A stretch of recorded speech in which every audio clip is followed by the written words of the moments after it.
Part 1. The King's Champion. Chapter 1. The shutters swinging in the storm winds were the only sign of her entry. No one had noticed her scaling the garden wall of the darkened manor house, and with the thunder and the gusting wind off the nearby sea, no one heard her as she shimmied up the drainpipe, swung onto the windowsill, and slithered into the second-floor hallway. The King's Champion pressed herself into an alcove at the thud of approaching steps. Concealed beneath a black mask and hood, she willed herself to melt into the shadows, to become nothing more than a slip of darkness. A servant girl trudged past to the open window, grumbling as she latched it shut. Seconds later, she disappeared down the stairwell at the other end of the hall. The girl hadn't noticed the wet footprints on the floorboards. Lightning flashed, illuminating the hallway. The assassin took a long breath, going over the plans she'd painstakingly memorized in the 3 days she'd been watching the manor house on the outskirts of Belhaven. 5 doors on each side. Lord Nyrul's bedroom was the third on the left. She listened for the approach of any other servants, but the house remained hushed as the storm raged around them. Silent and smooth as a wraith, she moved down the hall. Lord Nyrul's bedroom door swung open with a slight groan. She waited until the next rumble of thunder before easing the door shut behind her. Another flash of lightning illuminated 2 figures sleeping in the 4-poster bed. Lord Nyrul was no older than 35, and his wife, dark-haired and beautiful, slept soundly in his arms. What had they done to offend the king so gravely that he wanted them dead? She crept to the edge of the bed.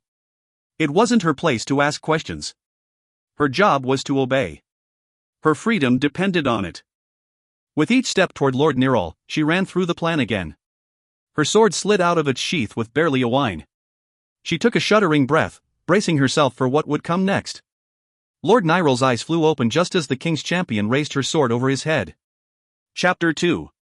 Selena Sardothian stalked down the halls of the glass castle of Rifthold. The heavy sack clenched in her hand swung with each step, banging every so often into her knees. Despite the hooded black cloak that concealed much of her face, the guards didn't stop her as she strode toward the King of Adarlan's council chamber. They knew very well who she was and what she did for the king. As the King's Champion, she outranked them. Actually, there were few in the castle she didn't outrank now. And fewer still who didn't fear her. She approached the open glass doors, her cloak sweeping behind her. The guards posted on either side straightened as she gave them a nod before entering the council chamber. Her black boots were nearly silent against the red marble floor.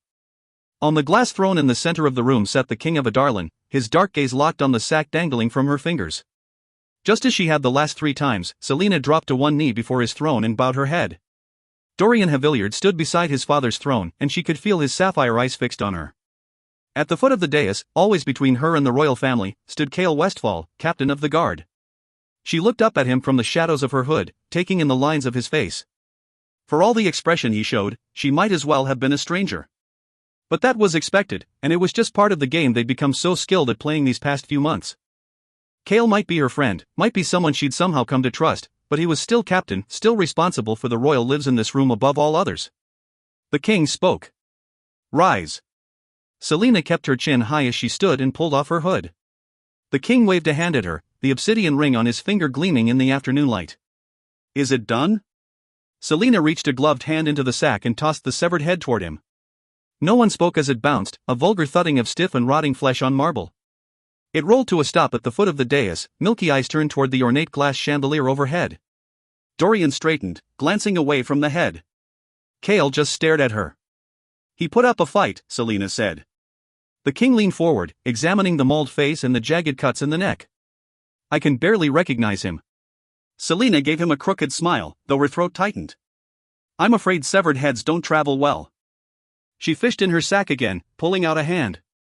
"Here's his seal ring." She tried not to focus too much on the decaying flesh she held, the reek that had worsened with each passing day. She extended the hand to Cale, whose bronze eyes were distant as he took it from her and offered it to the king. The king's lip curled, but he pried the ring off the stiff finger.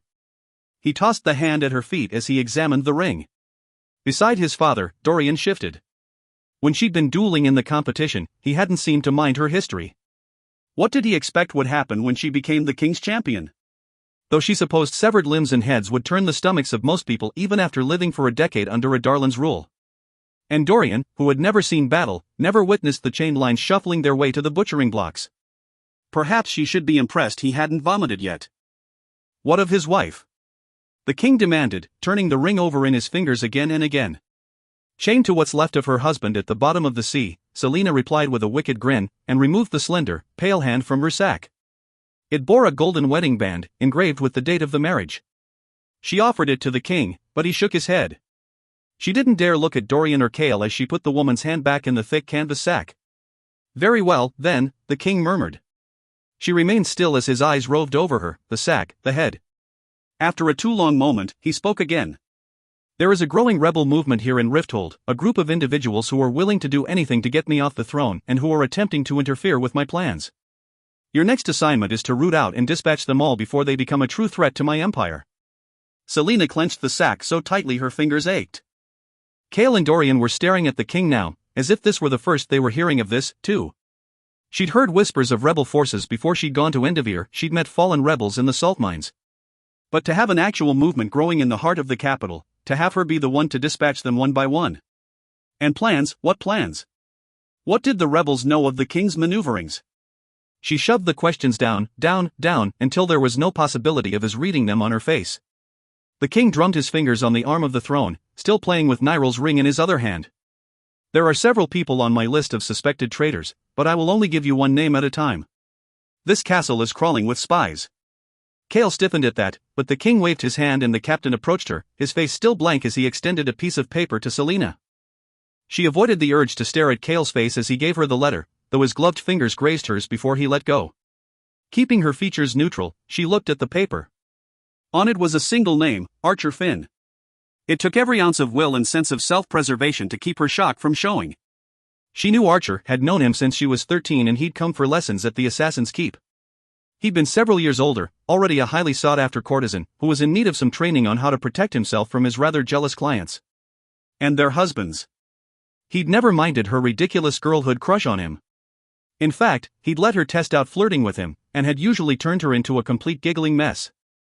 Of course, she hadn't seen him for several years since before she went to Endivir, but she'd never thought him capable of something like this. He'd been handsome and kind and jovial, not a traitor to the crown so dangerous that the king would want him dead. It was absurd. Whoever was giving the king his information was a damned idiot. Just him, or all his clients, too? Selina blurted. The king gave her a slow smile. "You know Archer?" "I'm not surprised." A taunt, a challenge. She just stared ahead, willing herself to calm, to breathe. "I used to. He's an extraordinarily well-guarded man. I'll need time to get past his defenses." So carefully said, so casually phrased. What she really needed time for was to figure out how Archer had gotten tangled up in this mess and whether the king was telling the truth. If Archer truly were a traitor and a rebel, well, she'd figure that out later. "Then you have 1 month," the king said. "And if he's not buried by then, perhaps I shall reconsider your position, girl." She nodded, submissive, yielding, gracious. "Thank you, your majesty." "When you have dispatched Archer, I will give you the next name on the list." She had avoided the politics of the kingdoms, especially their rebel forces, for so many years, and now she was in the thick of it. "Wonderful. Be quick," the king warned. "Be discreet. Your payment for Nirol is already in your chambers." Selina nodded again and shoved the piece of paper into her pocket. The king was staring at her. Selina looked away but forced a corner of her mouth to twitch upward, to make her eyes glitter with the thrill of the hunt. At last, the king lifted his gaze to the ceiling. "Take that head and be gone." He pocketed Nirel's seal ring, and Selina swallowed her twinge of disgust. A trophy. She scooped up the head by its dark hair and grabbed the severed hand, stuffing them into the sack. With only a glance at Dorian, whose face had gone pale, she turned on her heel and left. Dorian Havillard stood in silence as the servants rearranged the chamber, dragging the giant oak table and ornate chairs into the center of the room. They had a council meeting in 3 minutes. He hardly heard as Kale took his leave, saying he'd like to debrief Selina further. His father grunted his approval. Selina had killed a man and his wife. And his father had ordered it. Dorian had barely been able to look at either of them. He thought he'd been able to convince his father to re-evaluate his brutal policies after the massacre of those rebels in Ilwe before Yulmos, but it seemed like it hadn't made any difference. And Selina. As soon as the servants finished arranging the table, Dorian slid into his usual seat at his father's right. The councilmen began trickling in, along with Duke Parrington, who went straight to the king and began murmuring to him, too soft for Dorian to hear. Dorian didn't bother saying anything to anyone and just stared at the glass pitcher of water before him. Selina hadn't seemed like herself just now. Actually, for the 2 months since she'd been named the king's champion, she'd been like this.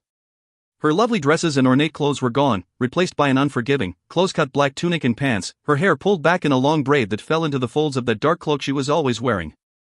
She was a beautiful wraith, and when she looked at him, it was like she didn't even know who he was. Dorian glanced at the open doorway, through which she had vanished moments before. If she could kill people like this, then manipulating him into believing she felt something for him would have been all too easy. Making an ally of him, making him love her enough to face his father on her behalf, to ensure that she was appointed champion. Dorian couldn't bring himself to finish the thought. He'd visit her, tomorrow, perhaps. Just to see if there was a chance he was wrong. But he couldn't help wondering if he'd ever meant anything to Selena at all. Selena strode quickly and quietly down hallways and stairwells, taking the now familiar route to the castle sewer. It was the same waterway that flowed past her secret tunnel, though here it smelled far worse, thanks to the servants depositing refuse almost hourly. Her steps, then a second pair, Kale's, echoed in the long subterranean passage. But she didn't say anything until she stopped at the edge of the water, glancing at the several archways that opened on either side of the river. No one was here. So, she said without looking behind her, "Are you going to say hello, or are you just going to follow me everywhere?" She turned to face him, the sack still dangling from her hand. "Are you still acting like the king's champion, or are you back to being Selena?" In the torchlight, his bronze eyes glittered. Of course Kale would notice the difference, he noticed everything. She couldn't tell whether it pleased her or not. Especially when there was a slight bite to his words. When she didn't reply, he asked, "How was Belhaven?" "The same as it always is."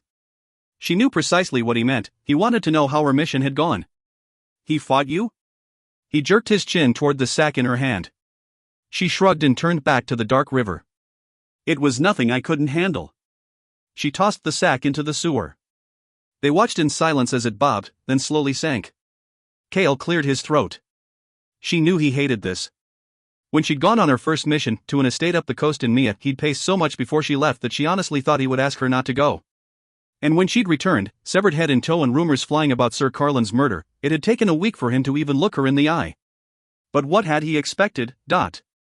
"When will you begin your new mission?" he asked. "Tomorrow. Or the day after." "I need to rest," she added quickly when he frowned. "And besides, it'll only take me a day or two to figure out how guarded Archer is and sort out my approach. Hopefully I won't even need the month the king gave me. And hopefully Archer would have some answers about how he'd gotten on the king's list, and what plans, exactly, that the king had alluded to.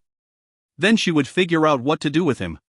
Kale stepped beside her, still staring at the filthy water, where the sack was undoubtedly now caught in the current and drifting out into the Avery River and the sea beyond. "I'd like to debrief you." She raised an eyebrow. "Aren't you at least going to take me to dinner first?" His eyes narrowed, and she gave him a pout. "It's not a joke. I want the details of what happened with Nirol." She brushed him aside with a grin, wiping her gloves on her pants before heading back up the stairs. Kale grabbed her arm. If Nirol fought back, then there might be witnesses who heard. "He didn't make any noise," Selena snapped, shaking him off as she stormed up the steps. After 2 weeks of travel, she just wanted to sleep.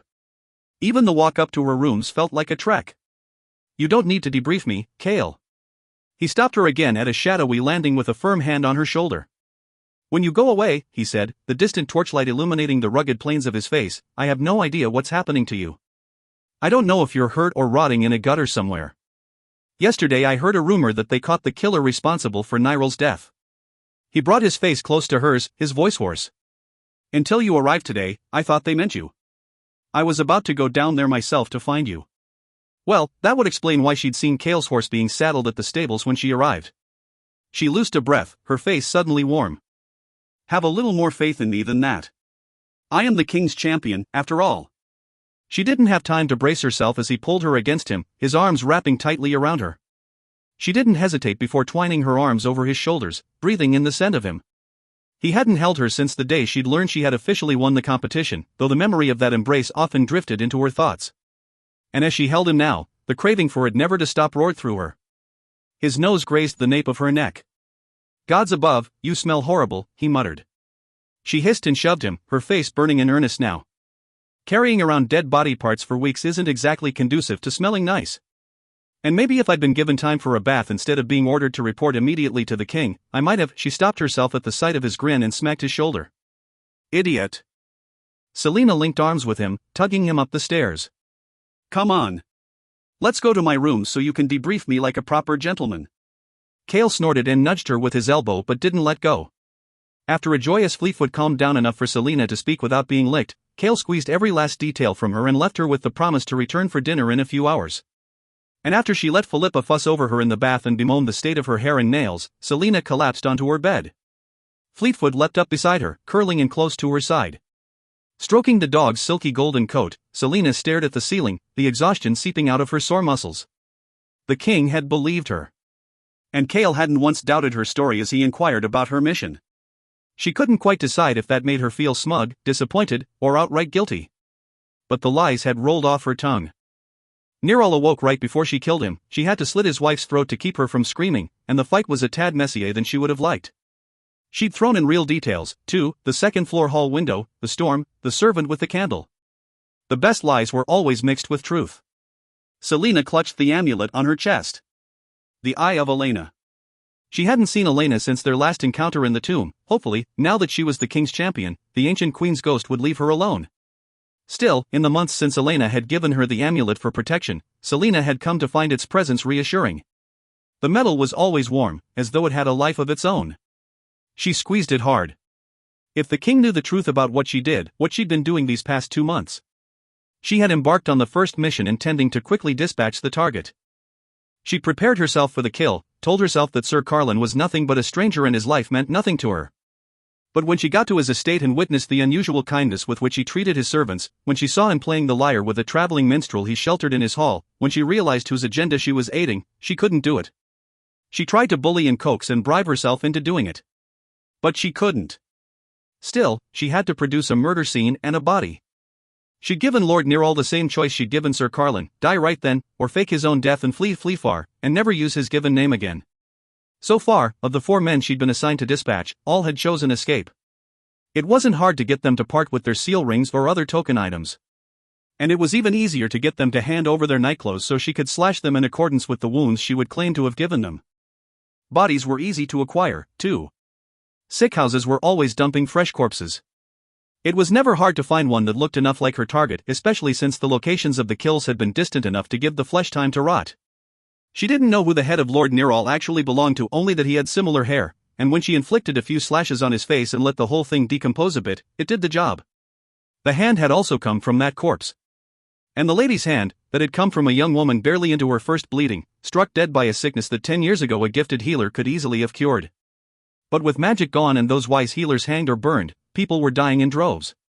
Dying from stupid, once curable illnesses. She rolled over to bury her face in Fleetfoot's soft coat. Archer. How was she going to fake his death? He was so popular, and so recognizable. She still couldn't imagine him having a connection to whatever this underground movement was. But if he was on the king's list, then perhaps in the years since she'd seen him, Archer had used his talents to become powerful. Yet what information could the movement possibly have on the king's plans that would make it a true threat? The king had enslaved the entire continent, what more could he do? There were other continents, of course. Other continents with wealthy kingdoms, like Winland, that faraway land across the sea.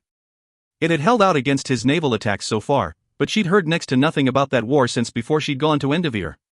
And why would a rebel movement care about kingdoms on another continent when they had their own to worry about? So the plans had to be about this land, this continent. She didn't want to know. She didn't want to know what the king was doing, what he imagined for the empire. She'd use this month to figure out what to do with Archer and pretend she'd never heard that horrible word, plans. Selina fought a shudder. She was playing a very, very lethal game. And now that her targets were people in Rifthold, now that it was Archer, she'd have to find a way to play it better. Because if the king ever learned the truth, if he found out what she was doing, he'd destroy her. Chapter 3. Selina sprinted through the darkness of the secret passageway, her breathing ragged. She glanced over her shoulder to find Kane grinning at her, his eyes like burning coals. No matter how fast she ran, his stalking gait easily kept him just behind her. After him flowed a wake of glowing green word marks, their strange shapes and symbols illuminating the ancient blocks of stone. And behind Kane, its long nails scraping against the ground, lumbered the Ritterak. Selina stumbled, but remained upright. Each step felt like she was wading through mud. She couldn't escape him. He would catch her eventually. And once the Ritterak got hold of her, She didn't dare glance again at those two big teeth that jutted out of its mouth or those fathomless eyes, gleaming with the desire to devour her bit by bit. Cain chuckled, the sound grating on the stone walls. He was close now. Close enough that his fingers raked against the nape of her neck. He whispered her name, her true name, and she screamed as he. Selina awoke with a gasp, clutching the eye of Elena. She scanned the room for denser shadows, for glowing word marks, for signs that the secret door was open behind the tapestry that concealed it. But there was only the crackling of the dying fire. Selina sank back into her pillows. It was just a nightmare. Cain and the Ritterak were gone, and Elena wouldn't bother her again. It was over. Fleetfoot, sleeping under the many layers of blankets, put her head on Selina's stomach. Selina nestled down farther, wrapping her arms around the dog as she closed her eyes. It was over. In the chill mists of early morning, Selina hurled a stick across the wide field of the game park. Fleetfoot took off through the pale grass like a bolt of golden lightning, so fast that Selina let out a low, appreciative whistle. Beside her, Nehemia clicked her tongue, her eyes on the swift hound. With Nehemia so busy winning over Queen Georgina and gleaning information about the king's plans for Islwi, dawn was usually the only time they could see each other. Did the king know that the princess was one of the spies he'd mentioned? He couldn't, or else he'd never trust Selina to be his champion, not when their friendship was widely known. Why Archer Finn? Nehemia mused in Islwi, keeping her voice low. Selina had explained her latest mission, keeping the details brief. Fleetfoot reached the stick and trotted back to them, her long tail wagging. Even though she wasn't yet fully grown, the dog was already abnormally large. Dorian had never said what breed, exactly, he suspected her mother had mated with. Given Fleetfoot's size, it could have been a wolfhound. Or an actual wolf. Selina shrugged at Nehemia's question, stuffing her hands into the fur-lined pockets of her cloak. The king thinks that Archer is a part of some secret movement against him. A movement here in Rifthold to get him off the throne. Surely no one would be that bold. The rebels hide out in the mountains and forests and places where the local people can conceal and support them, not here. Rifthold would be a death trap. Selina shrugged again just as Fleetfoot returned and demanded the stick be thrown again. Apparently not. And apparently the king has a list of people whom he thinks are key players in this movement against him. And you're to kill them all? Nehemia's creamy brown face paled slightly. One by one, Selina said, throwing the stick as far as she could into the misty field. Fleetfoot shot off, dried grass and the remnants of the last snowstorm crunching beneath her huge paws. He'll only reveal one name at a time. A bit dramatic, if you ask me. But apparently they're interfering with his plans. What plans? Nehemia said sharply. Selina frowned. I was hoping you might know. I don't. There was a tense pause. If you learn anything, Nehemia began. I'll see what I can do, Selina lied. She wasn't even sure if she truly wanted to know what the king was up to, let alone share that information with anyone else.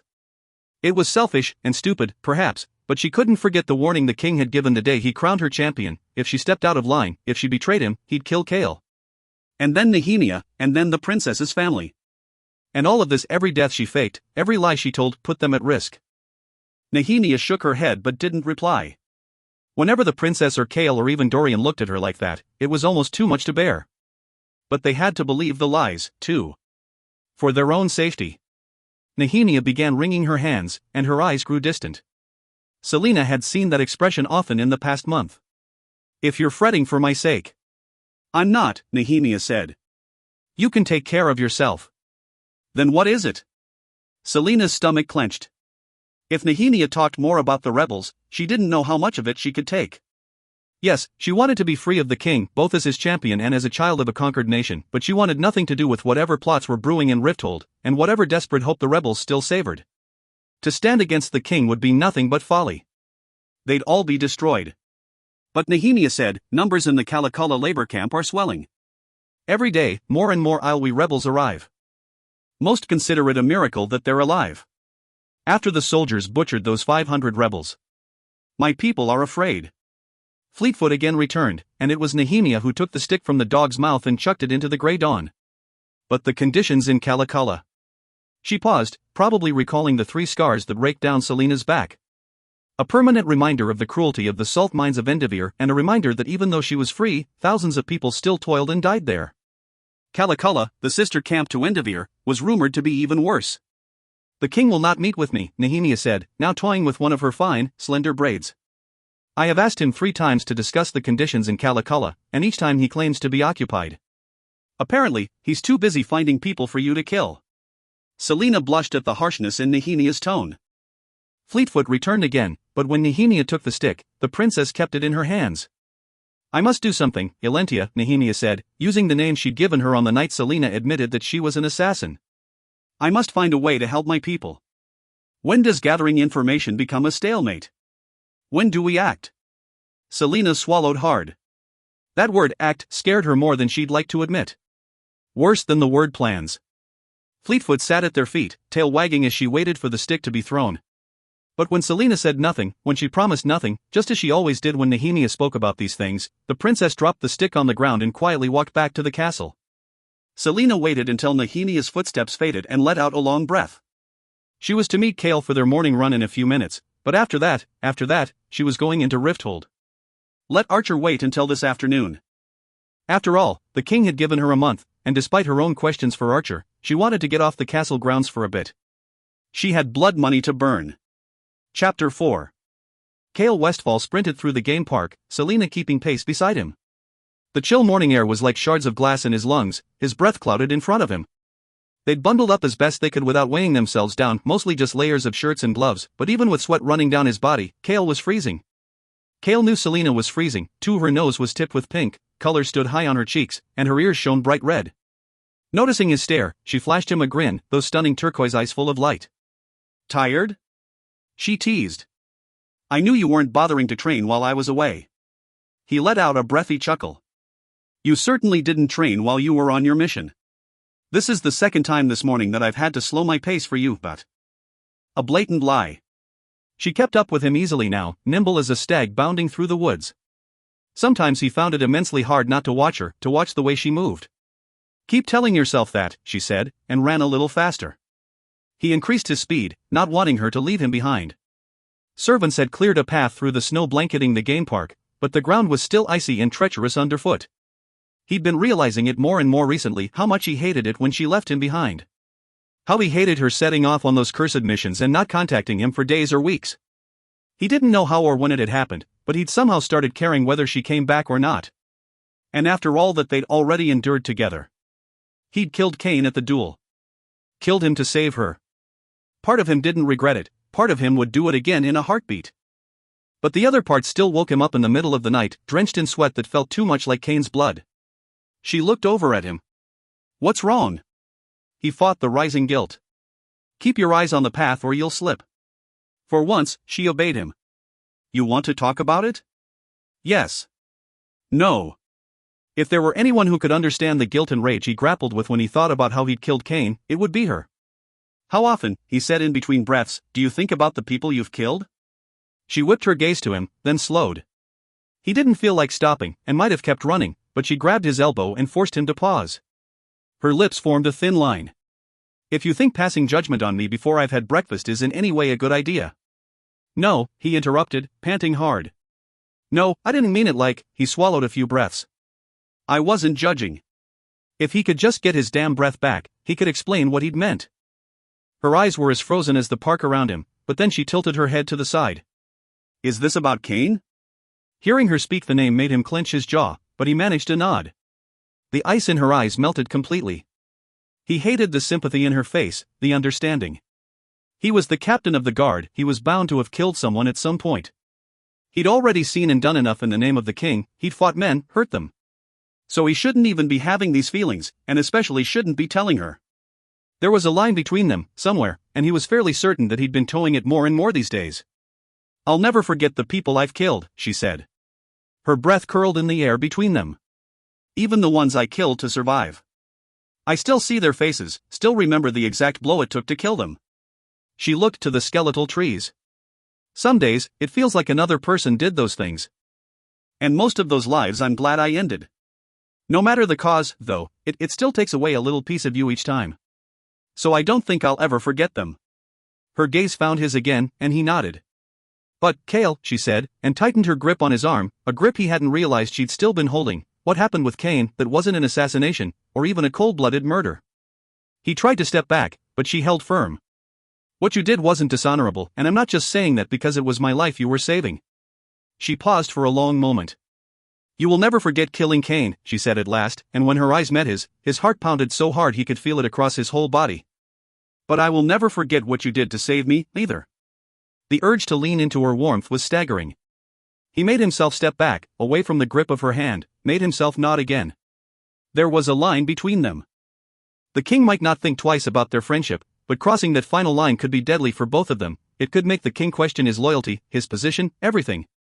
And if it ever came down to having to choose between his king and Selena, he prayed to the WYRD that he'd never be faced with that decision. Staying firmly on this side of the line was the logical choice. The honorable one, too, since Dorian.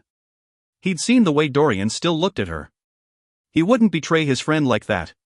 Well, Cale said with forced lightness, I suppose having a Darlan's assassin in my debt could be useful. She gave him a bow. At your service. His smile was genuine this time. Come on, Captain, she said, starting into a slow jog. I'm hungry, and I don't feel like freezing my ass off out here. He chuckled under his breath, and they ran on through the park. When they finished their run, Selena's legs were wobbling, and her lungs were so raw from the cold and exertion that she thought they might be bleeding. They slowed to a brisk walk as they headed back to the toasty interior of the palace and the giant breakfast that she was very much looking forward to devouring before going shopping. They entered the castle gardens, weaving their way through the gravel paths and towering hedges. She kept her hands tucked under her arms. Even with the gloves, her fingers were frozen stiff. And her ears positively ached. Perhaps she'd start wearing a scarf over her head even if Cale would tease her mercilessly about it. She glanced sideways at her companion, who had peeled off his outer layers of clothing to reveal the sweat-drenched shirt clinging to his body. They rounded a hedge, and Selena rolled her eyes when she saw what waited on the path ahead. Every morning, more and more ladies found excuses to be walking through the gardens just after dawn. At first, it had just been a few young women who'd taken one look at Cale and his sweaty, clingy clothes and halted their walk. Selena could have sworn their eyes had bulged out of their heads and their tongues had rolled onto the ground. Then the next morning, they'd appeared along the path again, wearing even nicer dresses. The day after that, more girls showed up. And then several more. And now every direct route from the game park to the castle had at least one set of young women patrolling, waiting for him to walk by. Oh, please, Selena hissed as they passed two women, who looked up from their fur muffs to bat their eyelashes at him. They must have awoken before dawn to be dressed so finely. What? Cale asked, his brows rising. She didn't know whether he simply didn't notice, or he didn't want to say anything, but... The gardens are rather busy for a winter morning, she said carefully. He shrugged. Some people go a little stir-crazy being cooped up inside all winter. Or they just enjoy the sight of the captain of the guard and his muscles. But all she said was, right, and then shut her mouth. No need to point it out if he was that oblivious. Especially when some of the ladies were exceptionally pretty. Are you going into Rifthold to spy on Archer today? Cale asked softly, when the path was mercifully clear of giggling, blushing girls. She nodded. I want to get a sense of his schedule, so I'll probably trail him. Why don't I help you? Because I don't need your help. She knew he'd probably interpret it as arrogance, and it partially was, but if he did get involved, then it would complicate things when it came time to smuggle Archer to safety. That is, after she got the truth out of him and learned what plans the king had in mind. I know you don't need my help. I just thought you might want, he trailed off, then shook his head, as if reprimanding himself. She found herself wanting to know what he'd been about to say, but it was best to let the topic drop. They rounded another hedge, the castle interior so close she almost groaned at the thought of that delicious warmth, but then... Cale. Dorian's voice cut through the crisp morning. She did groan then, a barely audible sound. Cale shot her a puzzled look before they turned to find Dorian striding toward them, a blond young man in tow. She'd never seen the youth, who was finely dressed and looked about Dorian's age, but Cale stiffened. The young man didn't seem like a threat, though she knew better than to underestimate anyone in a court like this. He wore only a dagger at his waist, and his pale face seemed rather jovial, despite the winter morning chill. She found Dorian watching her with a half-smile, an amused gleam in his eye that made her want to slap him. The prince then glanced at Cale and chuckled. And here I was, thinking that all the ladies were out so early for Roland and me. When all of them catch a vicious cold, I'll let their fathers know that you're to blame. Cale's cheeks colored ever so slightly. So he wasn't as ignorant of their morning audience as he'd led her to believe. Lord Roland, he said tightly to Dorian's friend, and bowed. The blond young man bowed back to Cale. Captain Westfall. His voice was pleasant enough, but something in it made her pause. It wasn't amusement or arrogance or anger. She couldn't put her finger on it. Allow me to introduce my cousin, Dorian said to her, clapping Roland on the shoulder. Lord Roland Havillard of Mia. He extended a hand to Selina. Roland, this is Lillian. She works for my father at Dot. They still used her alias whenever she couldn't avoid running into members of the court, though most everyone knew to some degree that she was not in the palace for administrative nonsense or politics. My pleasure, Roland said, bowing at the waist. Are you newly arrived to court? I don't think I've seen you in years past. Just the way he spoke told her enough about his history with women. I arrived this autumn, she said a bit too quietly. Roland gave her a courtier's smile. And what sort of work do you do for my uncle? Dorian shifted on his feet and Kale went very still, but Selina returned Roland's smile and said, I bury the king's opponents where nobody will ever find them. Roland, to her surprise, actually chuckled. She didn't dare look at Kale, whom she was certain would give her a ton lashing for it later. I'd heard about the king's champion. I didn't think it would be someone so lovely. What brings you to the castle, Roland? The captain demanded. When Kale looked at her like that, she usually found herself running in the other direction. Roland smiled again. He smiled too much and too smoothly. His Majesty has offered me a position on his council. Kale's eye snapped to Dorian, who gave a shrug of confirmation. I arrived last night, and I'm to start today. Kale smiled, if you could call it that. It was more a flash of teeth. Yes, she'd most definitely be running if Kale looked at her like that. Dorian understood the look, too, and gave a deliberate chuckle. But before the prince could speak, Roland studied Selina further, a tad too intently. Perhaps you and I shall get to work with each other, Lillian. Your position intrigues me. She wouldn't mind working with him, but not in the way Roland meant. Her way would include a dagger, a shovel, and an unmarked grave. As if he could read her thoughts, Kale put a guiding hand on her back. We're late for breakfast, he said, bowing his head to Dorian and Roland. Congratulations on your appointment. He sounded like he'd swallowed rancid milk. As she let Kale lead her inside the castle, she realized she was in desperate need of a bath. But it had nothing to do with her sweaty clothes, and everything to do with the oily grin and roaming eyes of Roland Havillard. Dorian watched Selina and Kale disappear behind the hedges, the captain's hand still on the middle of her back. She did nothing to shake it off. An unexpected choice for your father to make, even with that competition, Roland mused beside him. Dorian checked his irritation before replying. He'd never particularly liked his cousin, whom he'd seen at least twice a year while growing up. Kale positively hated Roland, and whenever he came up in conversation, it was usually accompanied by phrases like conniving wretch and sniveling, spoiled ass. At least, that's what Kale had been roaring 3 years ago, after the captain had punched Roland so hard in the face that the youth blacked out. But Roland had deserved it. Deserved it enough that it hadn't interfered with Kale's sterling reputation and later appointment to captain of the guard. If anything, it had improved Kale's standing among the other guards and lesser nobles. If Dorian worked up the nerve, he'd ask his father what he'd been thinking when he appointed Roland to the council. Mia was a small yet prosperous coastal city in Adarlan, but it held no real political power. It didn't even have a standing army, save for the city's sentries. Roland was his father's cousin's son, perhaps the king felt that they needed more Havillard blood in the council room. Still, Roland was untried, and had always seemed more interested in girls than politics. Where did your father's champion come from? Roland asked, drawing Dorian's attention back to the present. Dorian turned toward the castle, heading for a different entrance than the one Kale and Selina had used. He still remembered the way they'd looked when he'd walked in on them embracing in her rooms after the duel, 2 months ago. Lillian's story is hers to tell, Dorian lied. He just didn't feel like explaining the competition to his cousin. It was bad enough that his father had ordered him to take Roland on a walk this morning. The only bright spot had been seeing Selina so obviously contemplate ways to bury the young lord. Is she for your father's personal use, or do the other councilmen also employ her? You've been here for less than a day, and you already have enemies to dispatch, cousin? We're Havillard's, cousin. We'll always have enemies that need dispatching. Dorian frowned. It was true, though. Her contract is exclusively with my father. But if you feel threatened, then I can have Captain Westfall assign a. Oh, of course not. I was merely curious. Roland was a pain in the ass, and too aware of the effect his looks and his Havillard name had on women, but he was harmless. Wasn't he? Dorian didn't know the answer, and he wasn't sure if he wanted to. Her salary as king's champion was considerable, and Selina spent every last copper of it. Shoes, hats, tunics, dresses, jewelry, weapons, baubles for her hair, and books. Books and books and books. So many books that Philippa had to bring up another bookcase for her room. When Selina returned to her rooms that afternoon, lugging hatboxes, colorful bags full of perfume and sweets, and brown paper parcels with the books she absolutely had to read immediately, she nearly dropped it all at the sight of Dorian Havillard sitting in her foyer. "Gods above," he said, taking in all of her purchases. He didn't know the half of it. This was just what she could carry. More had been ordered, and more would be delivered soon. "Well," he said as she dumped the bags on the table, nearly toppling into a heap of tissue paper and ribbons, "at least you're not wearing that dreadful black today." She shot him a glare over her shoulder as she straightened. Today she was wearing a lilac and ivory gown a little bright for the end of winter, but worn in the hope that spring would soon come.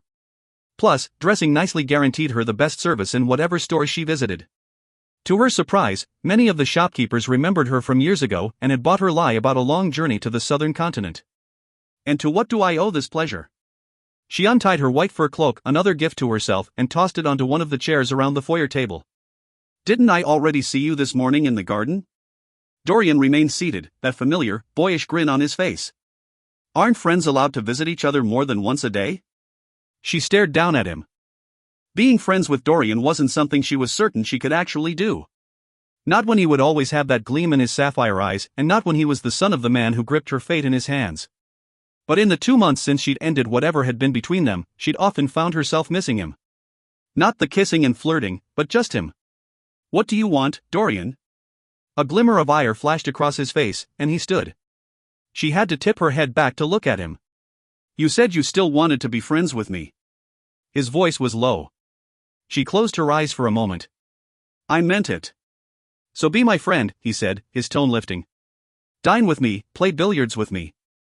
Tell me what books you're reading or buying," he added with a wink in the direction of her parcels. "Oh?" she asked, forcing herself to give him a half smile. "And you have so much time on your hands these days that you can spend hours with me again, what?" "Well, I have my usual flock of ladies to attend to, but I can always make time for you." She batted her eyelashes at him. "I'm truly honored." Actually, the thought of Dorian with other women made her want to shatter a window, but it wouldn't be fair to let him know that. She glanced at the clock on the small table beside a wall.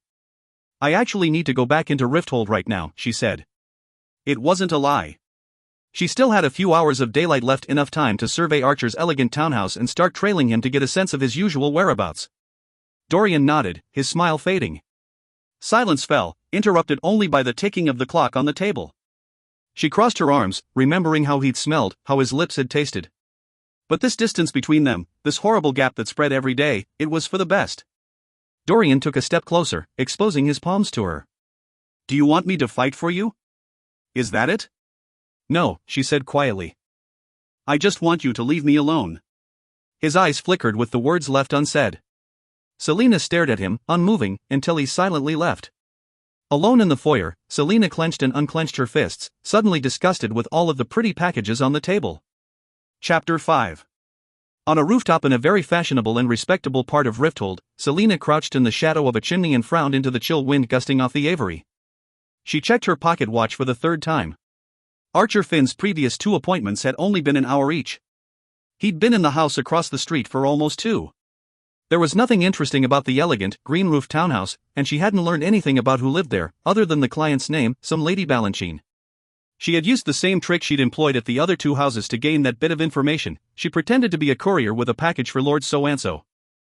And when the butler or housekeeper said that this was not Lord So-and-so's house, she'd feigned embarrassment, asked whose house it was, chatted up the servant a bit, and then went on her way. Selina adjusted the position of her legs and rolled her neck. The sun had nearly set, the temperature dropping with each passing minute. Unless she could get into the houses themselves, she wasn't going to learn much else.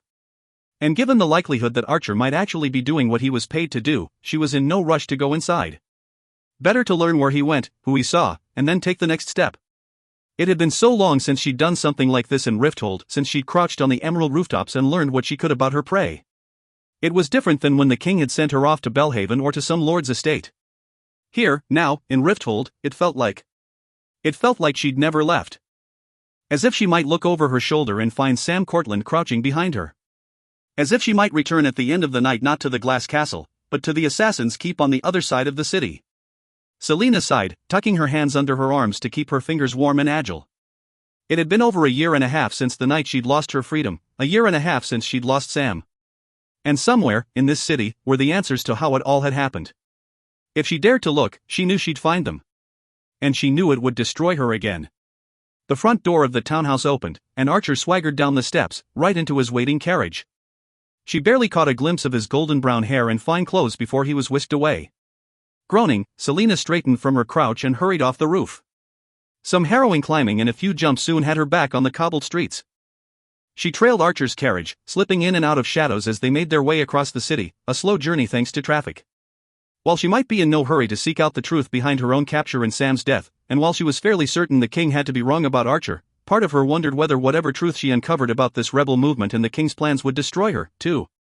And not just destroy her, but also everything she'd grown to care about. Savoring the warmth of the crackling fire, Selina leaned her head against the back of the small couch and dangled her legs over the cushioned arm. The lines on the paper she held before her were beginning to blur, which was no surprise, given that it was well past 11, and she'd been up before dawn. Sprawled on the well-worn red carpet in front of her, Cale's glass pen flickered with firelight as he scanned through documents and signed things and scribbled notes. Giving a little sigh through her nose, Selina lowered the paper in her hands. Unlike her spacious suite, Cale's bedroom was one large chamber, furnished only with a table by the solitary window and the old couch set before the stone fireplace. A few tapestries hung on the grey stone walls, a towering oak armoire stood in one corner, and his four-poster bed was decorated with a rather old and faded crimson duvet. There was a bathing room attached, not as large as her own, but still spacious enough to accommodate its own pool and privy. He had only one small bookcase, filled and neatly arranged. In alphabetical order, if she knew Cale at all. And it probably contained only his most beloved books, unlike Selina's, which housed every title she got her hands on, whether she liked the book or not. Regardless of his unnaturally organized bookshelf, she liked it here, it was cozy. She'd started coming here a few weeks ago, when thoughts of Elena and Kane and the secret passageways made her itch to get out of her own rooms. And even though he'd grumbled about her imposing on his privacy, Cale hadn't turned her away or objected to her frequent after-dinner visits. The scratching of Cale's pen stopped. "Remind me again what you're working on." She flopped onto her back as she waved the paper in the air above her. "Just information about Archer. Clients, favored haunts, his daily schedule." Cale's golden brown eyes were molten in the firelight. "Why go to so much trouble to track him when you could just shoot him and be done with it? You said he was well guarded, yet it seems like you tracked him easily today." She scowled. Cale was too smart for his own good. "Because, if the king actually has a group of people conspiring against him, then I should get as much information about them as I can before I kill Archer. Perhaps following Archer will reveal more conspirators, or at least clues to their whereabouts."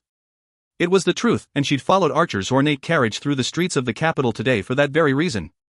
But in the hours she'd spent trailing him, he'd gone only to a few appointments before returning to his townhouse. "Right," Cale said. "So you're just memorizing that information now? If you're suggesting that I have no reason to be here and should leave, then tell me to go. I'm just trying to figure out what's so boring that you dozed off 10 minutes ago." She propped herself on her elbows. "I did not." His brows rose. "I heard you snoring." "You're a liar, Cale Westfall." She threw her paper at him and plopped back on the couch. "I only closed my eyes for a minute." He shook his head again and went back to work. Selina blushed. "I didn't really snore, did I?" His face was utterly serious as he said, "Like a bear." She thumped a fist on the couch cushion. He grinned.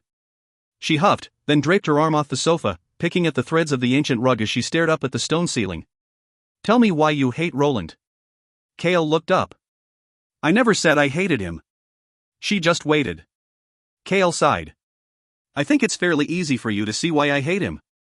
But was there any incident that—" "There were many incidents, and I don't particularly feel like talking about any of them." She swung her legs off the arm of the couch and sat up straight. "Testy, aren't you?" She picked up another one of her documents, a map of the city that she'd marked up with the locations of Archer's clients. Most of them seemed to be in the posh district where the majority of Rifthold's elite lived. Archer's own townhouse was in that neighborhood, tucked into a quiet, respectable side street. She traced a nail along it, but paused when her eyes fell upon a street just a few blocks over. She knew that street and knew the house that sat on its corner. Whenever she ventured into Rifthold, she took care to never pass too close to it. Today had been no different, she'd even gone a few blocks out of her way to avoid walking by. Not daring to look at Cale, she asked, "Do you know who Rourke Farron is?" The name made her sick with long-suppressed rage and grief, but she managed to say it. Because even if she didn't want the entire truth, there were some things she did need to know about her capture. Still needed to know, even after all this time. She felt Kale's attention on her. The crime lord? She nodded, her eyes still on that street where so many things had gone so horribly wrong. Have you ever dealt with him? No, Kale said. But, that's because Farron is dead. She lowered the paper. Farron's dead? 9 months ago. He and his 3 top men were all found murdered by, Kale chewed on his lip, searching for the name. Wesley. A man named Wesley took them all out. He was, Kale cocked his head to the side. He was Arabin Hamel's personal guard. Her breath was tight in her chest. Did you know him? I thought I did, she said softly. For the years she'd spent with Arabin, Wesley had been a silent, deadly presence, a man who had barely tolerated her, and had always made it clear that if she ever became a threat to his master, he'd kill her. But on the night that she'd been betrayed and captured, Wesley had tried to stop her. She'd thought that it was because Arabin had ordered her locked in her rooms, that it had been a way to keep her from seeking retribution for Sam's death at Farron's hands, but what happened to Wesley? She asked. Did Farron's men catch him? Kale ran a hand through his hair, glancing down at the rug. No. We found Wesley a day later, courtesy of Arabin Hamel. She felt the blood drain from her face, but dared to ask, how? Kale studied her closely, warily.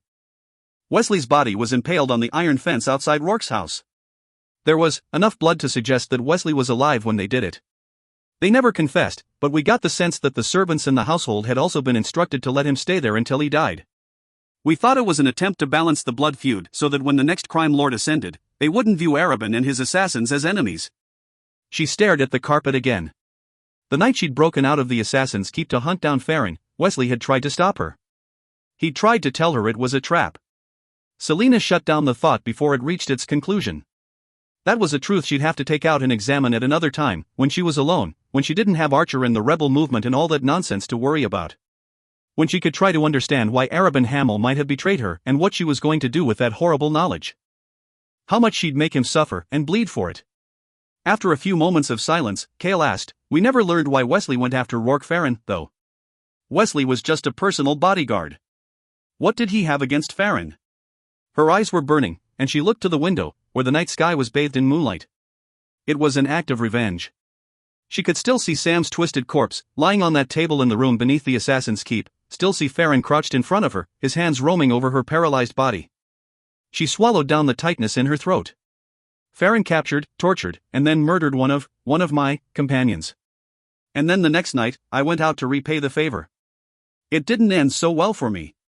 A log shifted in the fire, breaking open and filling the room with a flash of light. That was the night you were captured?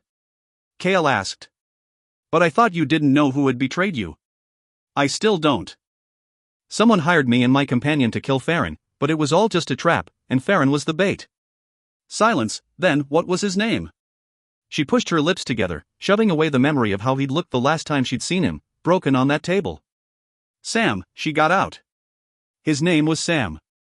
She took an uneven breath. I don't even know where they buried him. I don't even know who I would ask about it. Kale didn't reply, and she didn't know why she bothered talking, but the words just tumbled out. I failed him, she said. In every way that counted, I failed him. Another long silence, then a sigh. Not in one way, Kale said. I bet he would have wanted you to survive, to live. So you didn't fail him, not in that regard. She had to look away in order to force her eyes to stop burning as she nodded.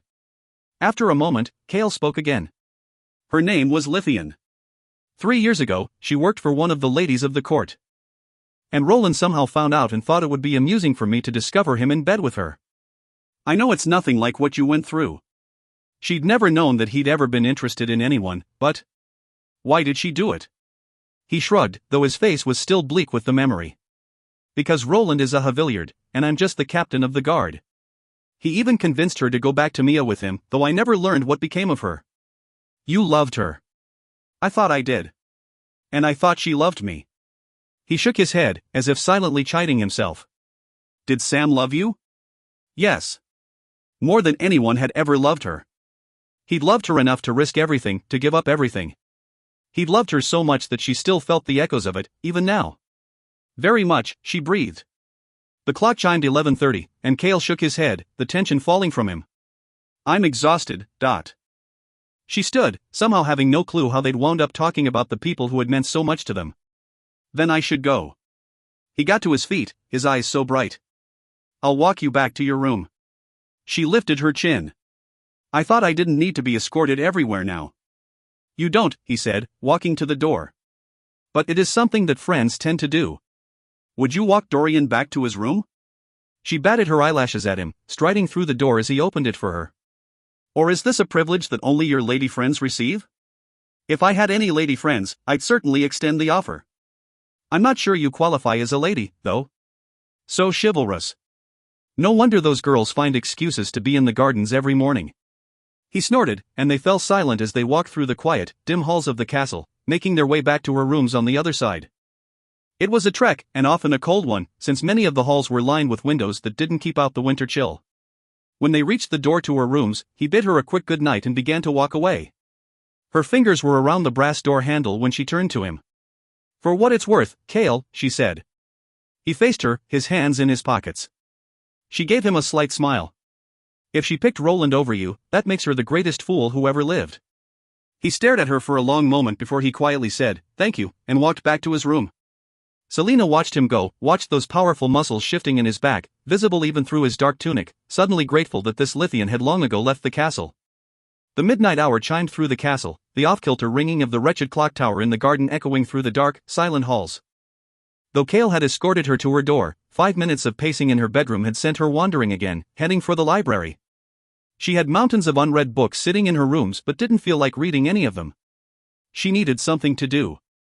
Something to take her mind off her discussion with Kale and the memories she'd dragged into the open tonight. Selina wrapped her cloak tightly around her, blaring at the fierce winds whipping the snow outside the drafty windows. Hopefully there would be a few hearths lit in the library. If not, she'd grab a book that did interest her, run back to her room, and curl up with Fleetfoot in her toasty bed.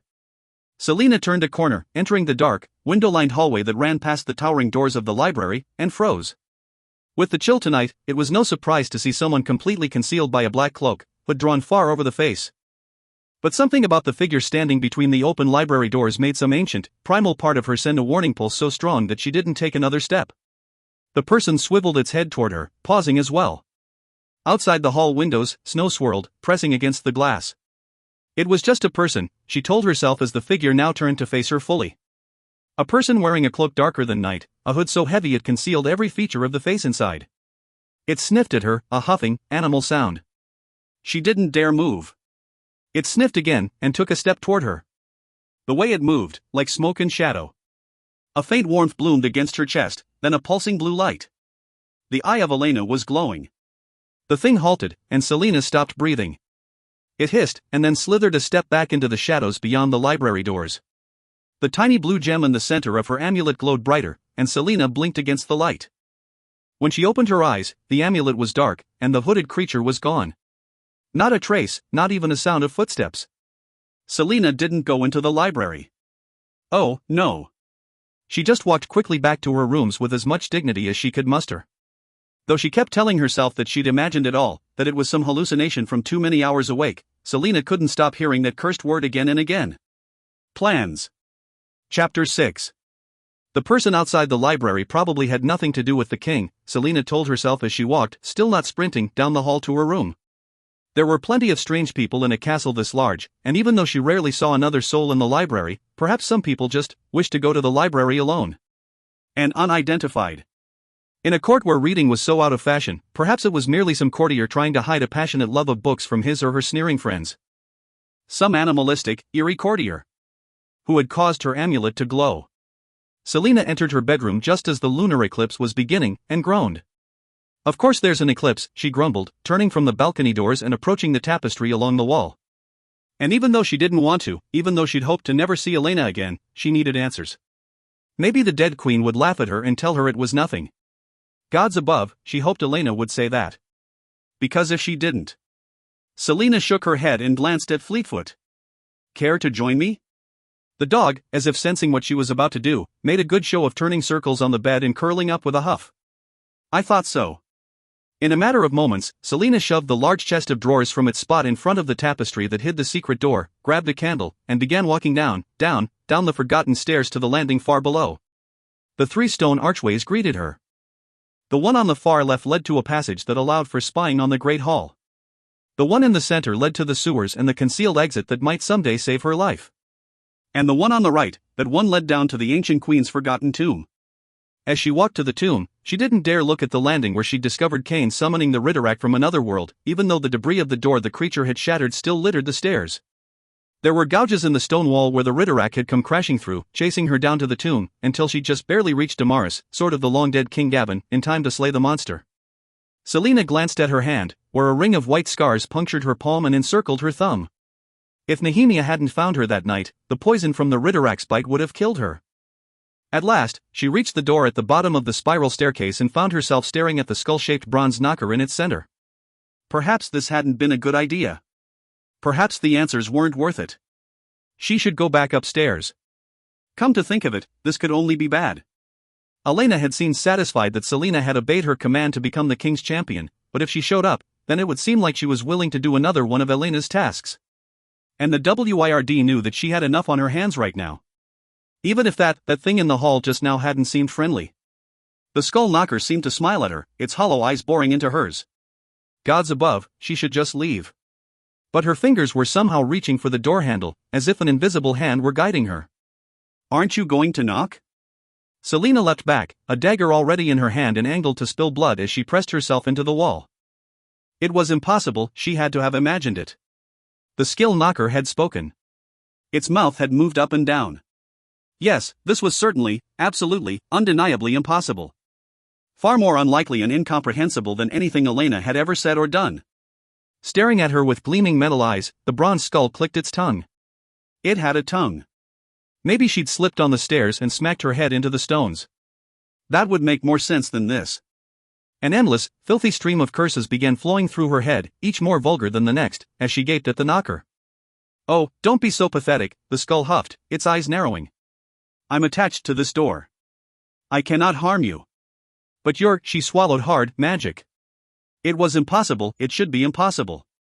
Magic was gone, vanished from the land 10 years ago, before it had even been outlawed by the king. Everything in this world is magic.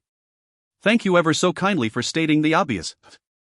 She calmed her reeling mind long enough to say, but magic doesn't work anymore. New magic doesn't. But the king cannot erase old spells made with older powers, like the word marks. Those ancient spells still hold, especially ones that imbue life. You're alive? The knocker chuckled. Alive? I'm made of bronze. I do not breathe, nor do I eat or drink. So, no, I am not alive. Nor am I dead, for that matter. I simply exist. She stared at the small knocker. It was no larger than her fist. You should apologize, it said.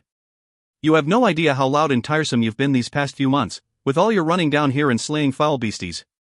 I kept quiet until I thought you'd witnessed enough strange things that you could accept my existence. But apparently, I am to be disappointed. Hands trembling, she sheathed her dagger and set down her candle. I'm so glad you finally found me worth speaking to.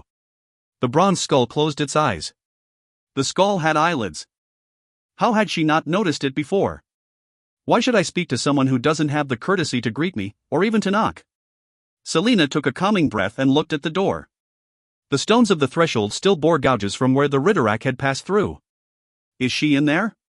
Is who in there? The skull said coyly. Elena, the queen. Of course she is.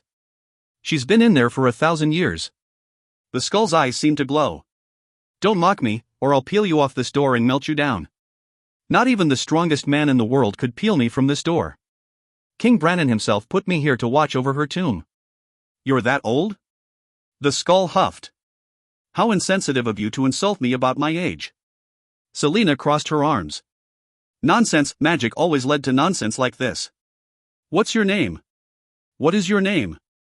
Selena Sardothian, she ground out. The skull barked a laugh. Oh, that is too funny. The funniest thing I've heard in centuries. Be quiet. My name is Mort, if you must know. She picked up the candle. Can I expect all of our encounters to be this pleasant? She reached for the door handle. Aren't you even going to knock, after all that? You truly have no manners. She used all of her self-control to avoid banging on his little face as she made 3 unnecessarily loud knocks on the wooden door. Mort smirked as the door silently swung open. Selina Sardothian, he said to himself, and began laughing again. Selina hissed in his direction and kicked the door shut. The tomb was dim with foggy light, and Selina approached the grate through which it poured, carried down from the surface by a silver-coated shaft.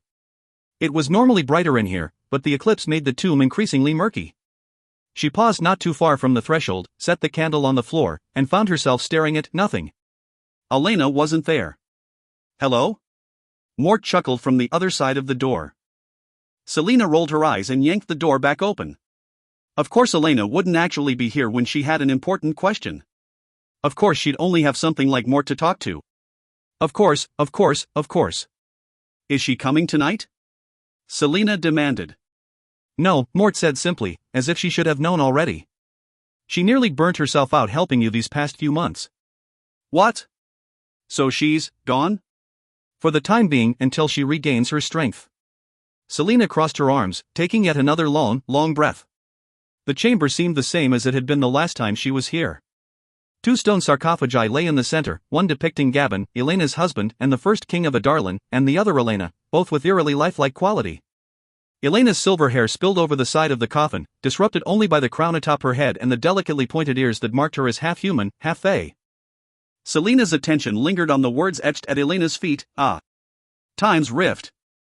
Brannan, Elena's fae father, not to mention the first king of Terrasen, had carved the words into the sarcophagus himself.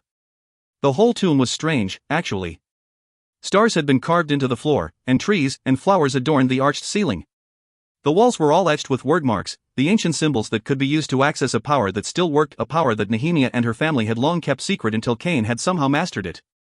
If the king ever learned of their power, if he knew it could summon creatures as Cain had done, he could unleash endless evil upon Irelia. And his plans would become even more deadly.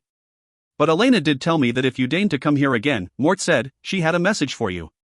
Selina had a feeling of standing in front of a cresting wave, waiting for it to break. It could wait, the message could wait, the oncoming burden could wait for another moment or two of freedom. She walked to the back of the tomb, which had been piled with jewels and gold and trunks overflowing with treasure.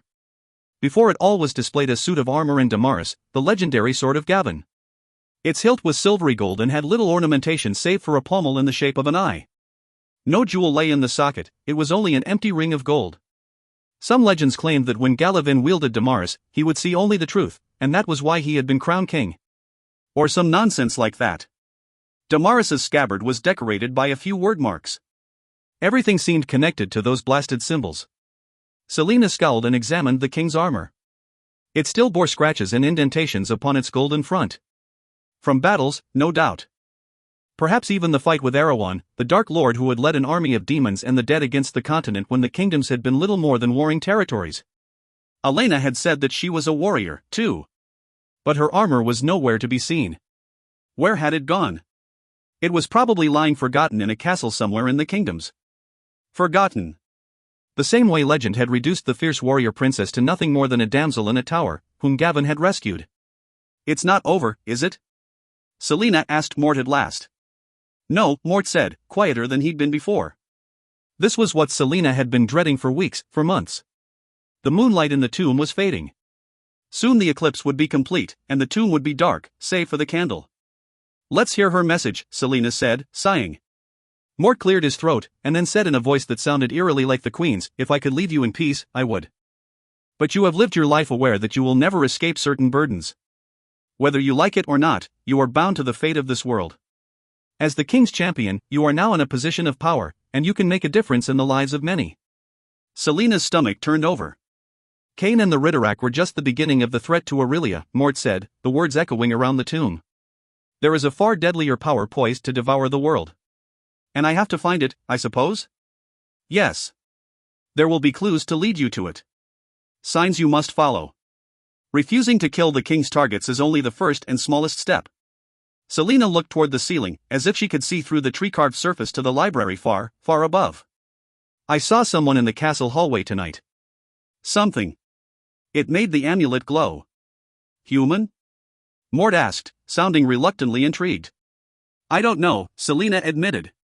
It didn't feel like it. She closed her eyes, taking a steadying breath. She'd been waiting for this for months. It's all connected to the king, isn't it? All of these awful things?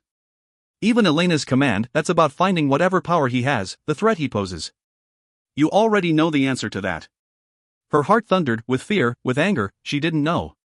If she's so damn powerful and knows so much, then she can go find the king's source of power herself. It is your fate, and your responsibility. There is no such thing as fate, Selena hissed. Says the girl who was saved from the Ritterak because some force compelled her down here on Sanwin, to see Damaris and learn it was here. Selena took a step closer to the door. Says the girl who spent a year in Endivir. Says the girl who knows that the gods care no more for our lives than we care for an insect beneath our feet. She glared into Mort's gleaming face. Come to think of it, I can't quite recall why I should bother helping Aurelia, when the gods so clearly don't bother to help us, either. You don't mean that, he said. Selena gripped the hilt of her dagger. I do. So tell Elena to find some other fool to impose upon. You must discover where the king's power comes from and what he plans to do, before it's too late. Selena snorted. Don't you understand? It's already too late. It's been too late for years now. Where was Elena 10 years ago, when there was a whole host of heroes that she could have had her pick of? Where were she in her ridiculous quests when the world truly needed them, when Terrasen's heroes were cut down or hunted and executed by Adarlan's armies? Where was she when the kingdoms fell, one by one, to the king? Her eyes burned, but she shoved the pain down to that dark place where it dwelled inside of her. The world is already in ruin, and I won't be set on some fool's errand. Mort's eyes narrowed. Inside the tomb, the light had faded, the moon was almost fully covered now.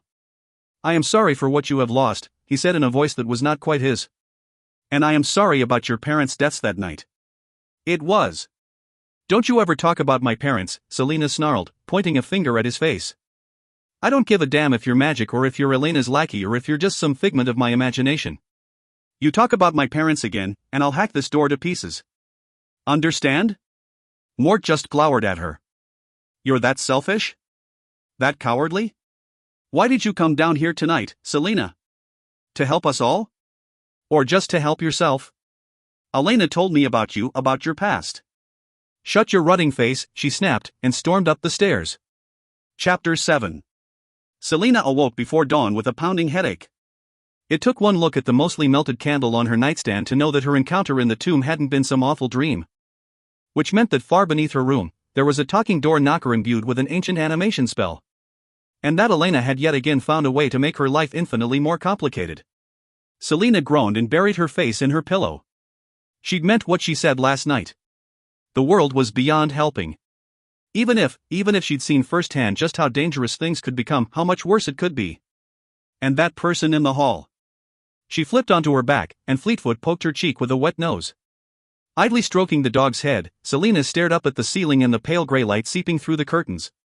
She didn't want to admit it, but Mort was right. She'd gone to the tomb just to have Elena deal with the creature in the hallway, to be reassured that she wouldn't have to do anything. My plans, the king had said. And if Elena was warning her to uncover them, to find the source of his power, then they had to be bad. Worse than the slaves in Calaculla and Endivir, worse than putting down more rebels. She watched the ceiling for another few moments, until two things became clear. The first was that if she didn't uncover this threat, it might be a fatal mistake. Elena had just said she had to find it. She hadn't said anything about destroying it. Nothing about facing the king. Which was a relief, Selena supposed. And the second was that she needed to speak with Archer to get closer and start figuring out a way to fake his death. Because if he truly was a part of this movement that knew what the king was up to, then perhaps he could save her the trouble of spying on the king and piecing together whatever clues she could find. But once she took that step toward approaching Archer, well, then everything would certainly become a lethal game. So Selena quickly bathed and then dressed in her finest, warmest clothes before calling for Kale. It was time for her to conveniently run into Archer Finn. Thanks to the snow from the night before, some poor souls had been conscripted into shoveling Rifthold's most fashionable districts. Businesses stayed open year-round, and despite the slick sidewalks and slushy cobblestone streets, the capital city was just as vibrant that afternoon as it was at the height of summer. Still, Selena wished it were summer, since the wet streets soaked the hem of her ice blue gown, and it was so cold that not even her white fur cloak could keep out the chill. As they walked down the crowded main avenue, she kept close to Kale. He had been pestering her again to let him help with Archer, and inviting him along today was the most harmless thing she could do to get him off her back about it. She'd insisted he wear normal clothes instead of his captain's uniform. To him, that meant showing up in a black tunic. Thankfully, no one paid them much heed, not when there were so many people, and so many stores. Oh, how she adored this avenue, where all the fine things in the world were sold and bartered. Jewelers, hatters, clothiers, confectionaries, cobblers. Unsurprisingly, Kale stomped right past every shop window, not even glancing at the delights displayed inside. As usual, there was a crowd outside the Willows, the tea court where she knew Archer was having his lunch. He seemed to dine here every day with a few other male courtesans. Of course, it had nothing to do with the fact that most of Rifthold's elite patronesses also dined here. She grabbed Kale's arm as they drew near the tea court. If you walk up looking like you're going to pummel someone, she crooned, linking her elbow through his, then he'll certainly know something is amiss. And, again, do not say anything to him. Leave the talking and the charming to me. Kale raised his brows. So I'm just here for decoration, dot. Be grateful I consider you a worthy accessory. He grumbled something under his breath that she was fairly certain she would not want to hear, but still slowed his pace to a rather elegant walk. Outside the arched stone and glass entrance to the tea court, fine carriages loitered in the street, people hopping in and out of them. They could have taken a carriage, should have taken a carriage, given how cold it was and the fact of her now sodden gown. But she'd foolishly wanted to walk, to see the city on the arm of the captain of the guard, even if he spent the entire time looking like a threat was lurking around every corner and down every alley. Come to think of it, a carriage probably would have made a better entrance, too. Entry to the Willows required a hard-to-attain membership. Selina had taken her tea there several times while growing up, thanks to Arabin Hamel's name. She could still recall the clink of porcelain, the hushed gossip, the mint and cream painted room, and the floor-to-ceiling windows that overlooked an exquisite garden. We're not going in there, Kale said, and it wasn't exactly a question. She gave him a feline grin. You aren't afraid of a bunch of stuffy old ladies and giggling young women, are you? He glared at her, and she patted his arm. Weren't you listening when I explained my plan? We're just going to pretend that we're waiting for our table. So don't fret, you won't have to fight off all the mean little ladies clawing at you. The next time we train, he said as they eased through the throng of beautifully dressed women, remind me to wallop you, but... An elderly woman turned to glare at him, and Selina gave her an apologetic and exasperated look, as if to say, men. She then promptly dug her nails into Kale's thick winter tunic and hissed, this is the part where you shut your mouth and pretend to be a woolly-headed bit of decoration. Shouldn't be too hard for you. His returning pinch told her that he was really going to make her sweat the next time they were in the training room. She grinned. After finding a spot just below the steps that led up to the double doors, Selina glanced at her pocket watch. Archer had begun dining at 2, and usually the meal was over within 90 minutes, which meant he'd be leaving any second now. She made a good show of pretending to rummage through her small coin purse, and Kale, mercifully, kept quiet, observing the crowd around them, as if these fancy women might attack them at any moment. A few minutes passed, and her gloved hands grew numb as people continued walking into and out of the tea court, so often that no one bothered to notice that they were the only ones who weren't about to go in. But then the front doors opened, and Selina caught a glimpse of bronze hair and a dazzling smile, and she moved. Kale played along with expert skill, escorting her up the steps, up, until... Oomph! She cried, slamming into a broad, muscled shoulder. Kale even pulled her to him, a supporting hand on her back to keep her from toppling down the stairs. She looked up through her lashes, and then... A blink, 2 blinks. The exquisite face gaping at her broke into a grin. Lena? She'd planned to smile anyway, but when she heard his old pet name for her... Archer. She felt Kale stiffen slightly, but she didn't bother to glance at him. It was hard to look away from Archer, who had been and still was the most beautiful man she'd ever seen. Not handsome, beautiful. His skin glowed golden even in the height of winter, and his green eyes. Gods above and WIRD save me. His mouth was a work of art, too, all sensual lines and softness that begged to be explored. As if emerging from a daze, Archer suddenly shook his head. We should get off the steps, he said, extending a broad hand to gesture to the street below them. Unless you and your companion have a reservation. Oh, we're a few minutes early, anyway, she said, letting go of Kale's arm to walk back onto the street. Archer followed beside her, giving her a glance at his clothes, expertly tailored tunic and pants, knee-high boots, a heavy cloak. None of it screamed wealth, but she could tell it was all expensive. Unlike some of the flashier and softer male courtesans, Archer's appeal had always been more ruggedly masculine. The broad, muscled shoulders and powerful frame, the knowing smile, even his beautiful face radiated a sense of maleness that had her struggling to remember what she'd planned to say. Even Archer seemed to be searching for words as they faced each other on the street, a few steps away from the busy crowd. It's been a while, she began, smiling again. Kale remained a step away, utterly silent. And unsmiling. Archer stuffed his hands into his pockets. I almost didn't recognize you. You were just a girl when I saw you last. You were. Gods above, You were 13, I think. She couldn't help herself, she looked up at him from beneath lowered lashes and purred, I'm not 13 anymore. Archer gave her a slow, sensual smile as he took her in from head to toe before saying, it would certainly seem that way. You filled out a bit more, too, she said, returning the favor of surveying him. Archer grinned. Comes with the profession. He angled his head to the side, then flicked his magnificent eyes to Kale, who now stood with his arms crossed. She still remembered how adept Archer had been at taking in details. It was probably part of the reason he'd become the top male courtesan in Rifthold. And a formidable opponent when Selena was training at the Assassin's Keep.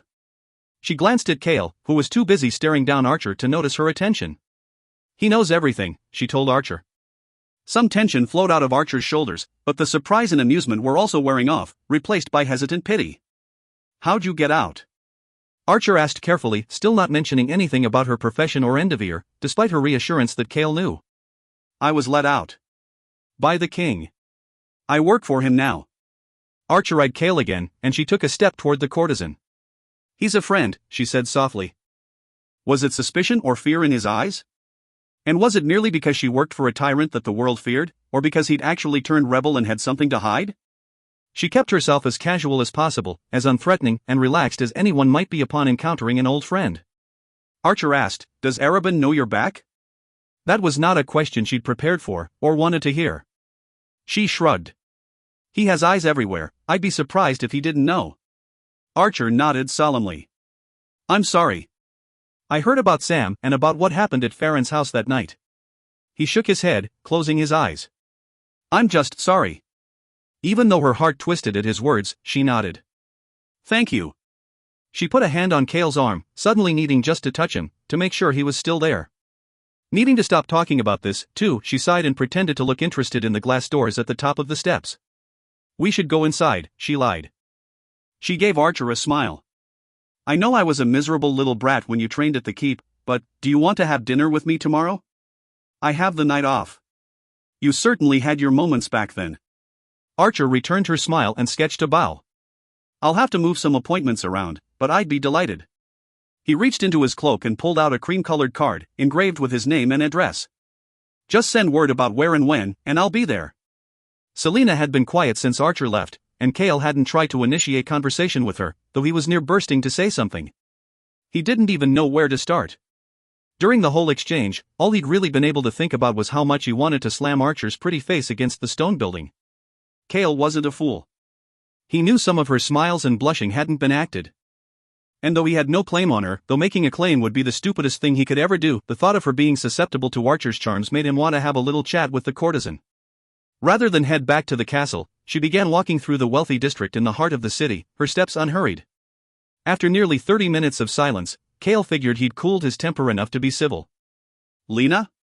He demanded. Slightly civil, at least.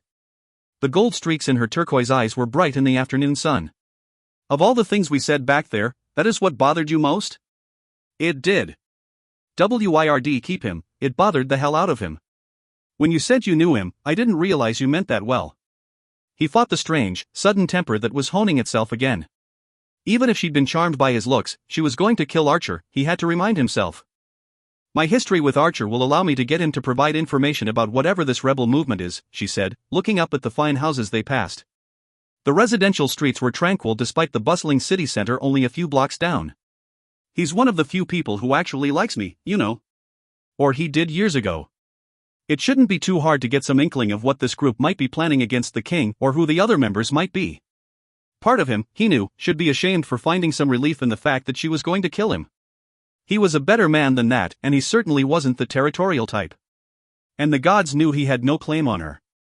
He'd seen the look on her face when Archer had mentioned Sam. He'd heard of Sam Cortland's death in passing.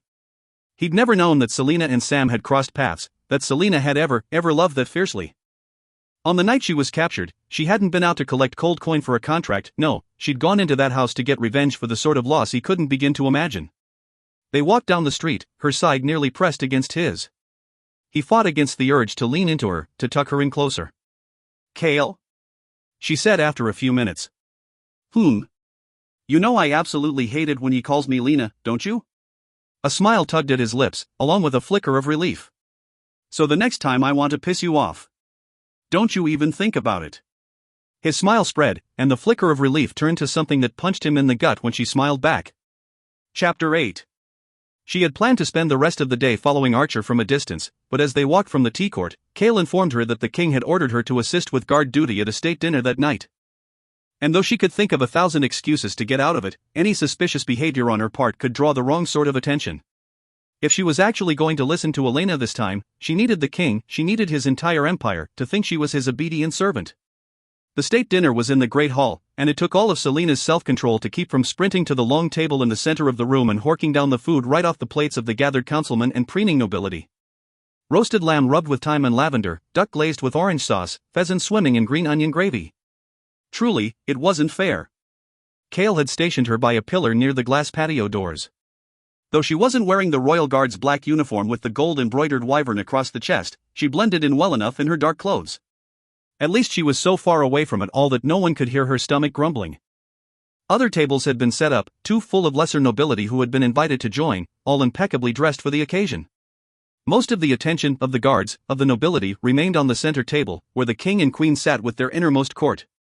Duke Parrington, the hulking brute, also sat there, and Dorian and Roland were nearby, chatting with the precious, pampered men who made up the king's council. Men who had bled other kingdoms dry to pay for the clothes and jewels and gold in this room.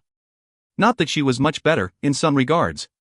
Though she tried to avoid looking at the king, every time she did steal a glance at him, she wondered why he bothered attending these events when he could do away with this nonsense altogether. She gleaned nothing, though. And she didn't think for a moment that he'd be stupid enough to reveal anything about his true agenda in front of all these people. Kale stood at attention at the column nearest the king's chair, his eyes darting everywhere, always alert. He had his best men here tonight, all hand-picked by him that afternoon. He didn't seem to realize that no one would be so suicidal as to attack the king and his court at such a public event. She tried explaining that, but Kale had just glared at her and told her not to cause trouble. As if she'd be that suicidal. The meal ended with the king standing up and bidding his guests farewell, the auburn-haired Queen Georgina dutifully and silently following him out of the great hall. The other guests remained, but now milled about from table to table, chatting with far more ease than they had while the king was present. Dorian was on his feet, Roland still beside him as they spoke to three remarkably pretty young courtiers. Roland said something that set the girls giggling and blushing behind their lace fans, and Dorian's lips stretched toward a smile. He couldn't like Roland. She had nothing more than gut feeling and Kale's story to go by, but there was something about Roland's emerald eyes that made her want to pull Dorian as far away from him as possible. Dorian was playing a dangerous game, too, she realized. As crown prince, he had to walk a careful line with certain people. Perhaps she'd speak to Kale about it. Selena frowned. Telling Kale could lead to tedious explanations. Maybe she'd just warn Dorian herself once this dinner was over. She had ended things with him romantically, but she still cared about him. Despite his history with women, he was everything that a prince should be: intelligent, kind, charming. Why hadn't Elena approached him for her tasks? Dorian couldn't possibly know what his father was up to. No, he couldn't act the way he did if he knew that his father had such sinister intent. And maybe he shouldn't ever know. No matter what she felt for him, Dorian would rule. And maybe his father would someday reveal his power and force Dorian to make a choice about what sort of ruler he wanted to become. But she was in no hurry to have Dorian make that choice, not yet. When he did, she could only pray that he would be a better king than his father. Dorian knew Selena was watching him. She'd been stealing glances at him throughout the whole insufferable dinner. But she'd also been looking at Kale, and when she did, he could have sworn that her whole face changed, became softer, more contemplative. She lounged against a pillar by the patio doors, cleaning her nails with a dagger. Thank the Wyrd his father had left, because he was fairly certain the king would have flayed her for it. Roland said something else to the three ladies in front of them, girls whose names Dorian had heard and immediately forgotten, and they giggled again. Roland certainly rivaled him for charm. And it seemed that Roland's mother had come with him to find the young lord a bride, a girl with land and money that would add to Mia's importance. Dorian didn't have to ask Roland to know that until his wedding night, his cousin would enjoy all of the benefits of living in the castle as a young lord. Listening to him flirt, watching him grin at these girls, Dorian didn't know whether he wanted to punch Roland or walk away. But years of living in this festering court kept Dorian from doing anything but looking gloriously bored. He glanced at Selena again, only to see her watching Kale, whose eyes were in turn fixed on Roland. Sensing Dorian's attention, Selena met his gaze. Nothing. Not a hint of emotion. Dorian's temper flared, so fast that he found himself struggling for control. Especially as she looked away again and her focus returned to the captain. And stayed there. Enough. Not bothering to say goodbye to Roland or the girls, he strode out of the great hall. He had better, more important things to worry about than what Selina felt for his friend. He was the crown prince of the largest empire in the world. His entire existence was bound to the crown and the glass throne that would someday be his.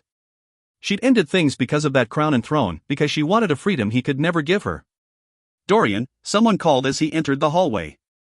He didn't have to turn around to know it was Selina. She caught up to him, easily matching the brisk pace he hadn't realized he'd set. He didn't even know where he was going, only that he needed to get out of the great hall. She touched his elbow, and he hated himself for savoring the touch. "What do you want?" he asked. They passed beyond the busy halls and she tugged on his arm, slowing him down. "What's wrong? Why would anything be wrong? How long have you been yearning for him?" was what he really wanted to ask. Damn him for caring. Damn him for every moment he'd spent with her. "You look like you could splatter someone against a wall." He raised an eyebrow. He hadn't been making a face. "When you get angry," she explained, "your eyes get this cold look. Glazed." "I'm fine." They kept walking, and she kept following him to wherever he was going. The library, he decided, turning down a passageway. He'd go to the Royal Library. "If you have something to say," he drawled, putting his temper on a tight leash, "then just say it. I don't trust your cousin." He paused, the shining hallway around them empty. "You don't even know him. Call it instinct. Roland is harmless. Maybe. But maybe not. Maybe he has his own agenda in being here. And you're too smart to be a pawn in anyone's game, Dorian. He's from Mia. And Mia is a small, insignificant port city. It means he's got little to lose and a lot to gain. That makes people dangerous. Ruthless. He'll use you, if he can, The same way an assassin from Enderveer used me to become King's champion?" Her lips thinned. "Is that what you think I did?" "I don't know what to think." He turned away. She actually snarled, at him. "Well, let me tell you what I think, Dorian. I think you're used to getting what you want, who you want. And just because you couldn't get who you wanted this one time." He whirled toward her. "You know nothing about what I wanted. You didn't even give me the chance to tell you." She rolled her eyes. "I'm not having this conversation right now. I came to warn you about your cousin, but you clearly don't care. So don't expect me to care when you find yourself nothing more than a puppet. If you aren't one already." He opened his mouth, so close to exploding he could have punched the nearest wall, but Selina was already striding off. Selina stood in front of the bars to Caltaine Rompier's cell. The once beautiful lady was curled against the wall, her dress soiled and her dark hair unbound and matted. She had buried her face in her arms, but Selina could still see that her skin gleamed with sweat and had a slightly grayish hue. And the smell. She hadn't seen her since the duel, since the day Caltaine had drugged Selina's water with bloodbane so she would die at Kane's hands. Once she'd defeated Kane, Selina had left without witnessing the screaming fit that Caltaine had thrown. So she'd missed the moment where Caltaine had accidentally confessed to poisoning her, claiming to have been manipulated by her former beau, Duke Parrington. The Duke had denied her accusations, and Caltaine had been sent down here to await her punishment. 2 months later, it seemed that they still didn't know what to do with her, or didn't care. "Hello, Caltaine," Selina said quietly. Caltaine lifted her head, her black eyes gleaming in recognition. "Hello, Selina." Chapter 9. Selina took a step closer to the bars. A bucket for relieving herself, a bucket of water, the crumbs of her last meal, and moldy hay that formed a rough pallet, that was all Caltaine had been given. All she deserves. "Come to laugh?" Caltaine said. Her voice, which had once been rich and cultured, was little more than a hoarse whisper. It was freezing down here, it was a wonder Caltaine hadn't fallen ill already. "I have some questions for you," Selina said, keeping her words soft. Though the guards hadn't challenged her right to enter the dungeons, she didn't want them eavesdropping. "I'm busy today." Caltaine smiled, leaning her head against the stone wall. "Come back tomorrow."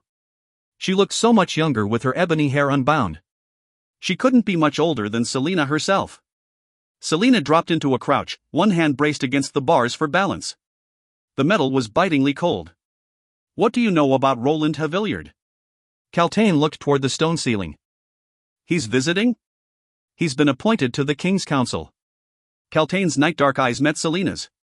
There was a hint of madness there, but also wariness and exhaustion. "Why ask me about him?" "Because I want to know if he can be trusted." Kaltain wheezed a laugh. None of us can be trusted. Especially not Roland. The things I've heard about him are enough to turn even your stomach, I bet. Like what? Kaltain smirked. Get me out of this cell and I might tell you. Selina returned the smirk. How about I walk inside that cell and find another way to get you to talk? Don't, she whispered, shifting enough so that Selina could see the bruises circling her wrists. They looked unnervingly like handprints. Kaltain tucked her arms into the folds of her skirts. The Night Watch looks the other way when Parrington visits. Selina bit the inside of her lip. I'm sorry, she said, and meant it. And she would mention it to Kale when she saw him next, make sure he had a word with the Night Watch. Kaltain rested her cheek on her knee. He's ruined everything. And I don't even know why. Why not just send me home instead? Her voice had taken on a faraway quality that Selina recognized too well from her time in Endeavor. Once the memories and the pain and the fear took over, there would be no chance of talking to her. She asked quietly, You were close to Parrington. Did you ever overhear anything about his plans? A dangerous question, but if anyone might tell her, it would be Kaltain. But the girl was staring at nothing and didn't reply. Selina stood. Good luck. Kaltain just shivered, tucking her hands under her arms. She should let Kaltain freeze to death for what she'd tried to do to her. She should walk out of the dungeon smiling, because for once the right person was locked away. They encouraged the crows to fly past here, Kaltain murmured, more to herself than to Selina. And my headaches are worse every day. Worse and worse, and full of all of those flapping wings. Selina kept her face blank. She couldn't hear anything, no cause, and certainly no flapping wings. Even if there were crows, the dungeon was so far underground that there was no way of hearing them here. What do you mean? But Kaltain had already curled in on herself again, conserving as much warmth as she could. Selina didn't want to think about how frigid the cell must be at night. She knew what it felt like to curl up like that, desperate for any kernel of warmth, wondering whether you'd wake up in the morning, or if the cold would claim you before then. Not giving herself the time to reconsider, Selina unfastened her black cloak. She threw it through the bars, aiming carefully to avoid the long-dried vomit that was caked onto the stones. She'd also heard about the girl's opium addiction. Being locked away without a fix had to have driven her close to insanity, if she wasn't mad to begin with. Kaltain stared at the cloak that landed in her lap, and Selina pivoted to return down the narrow, icy corridor and up to the warmer levels above. Sometimes, Kaltain said softly, and Selina paused. Sometimes I think they brought me here. Not to marry Parrington, but for another purpose. They want to use me. Use you for what? They never say. When they come down here, they never tell me what they want. I don't even remember. It's all just fragments. Shards of a broken mirror, each gleaming with its own individual image. She was mad. Selina clamped down the urge to make a cutting remark, the memory of Kaltain's bruises staying her tongue. Thank you for your help. Kaltain wrapped Selina's cloak around herself. Something is coming, she whispered. And I am to greet it. Selina loosed the breath she hadn't realized she'd been holding. This conversation was pointless. Goodbye, Kaltain.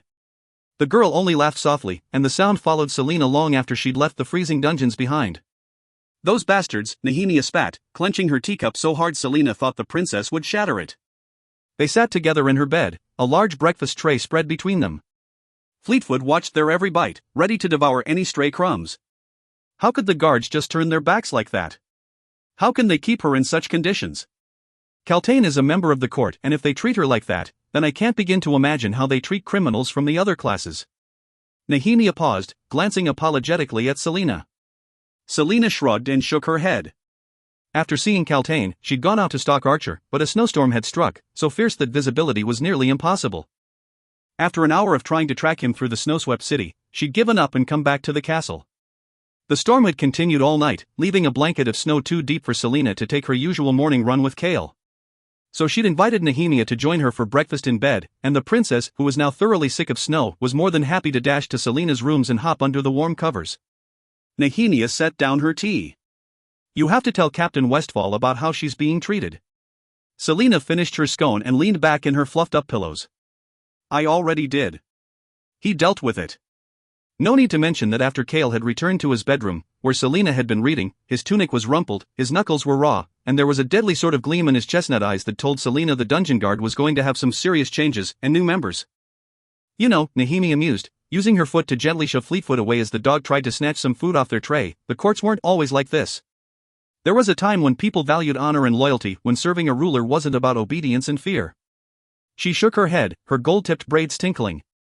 In the early morning sun, her hazelnut skin was smooth and lovely. Honestly, it was a tad unfair that Nehemia naturally looked so beautiful, especially at the crack of dawn. Nehemia went on. I think such honor faded from Adarlan generations ago, but before Terrasen fell, its royal court was the one that set the example. My father used to tell me stories of Terrasen's court, of the warriors and lords who served King Orlan in his inner circle, of the unrivaled power and bravery and loyalty of his court. That was why the king of Adarlan targeted Terrasen first. Because it was the strongest, and because if Terrasen had been given the chance to raise an army against him, Adarlan would have been annihilated.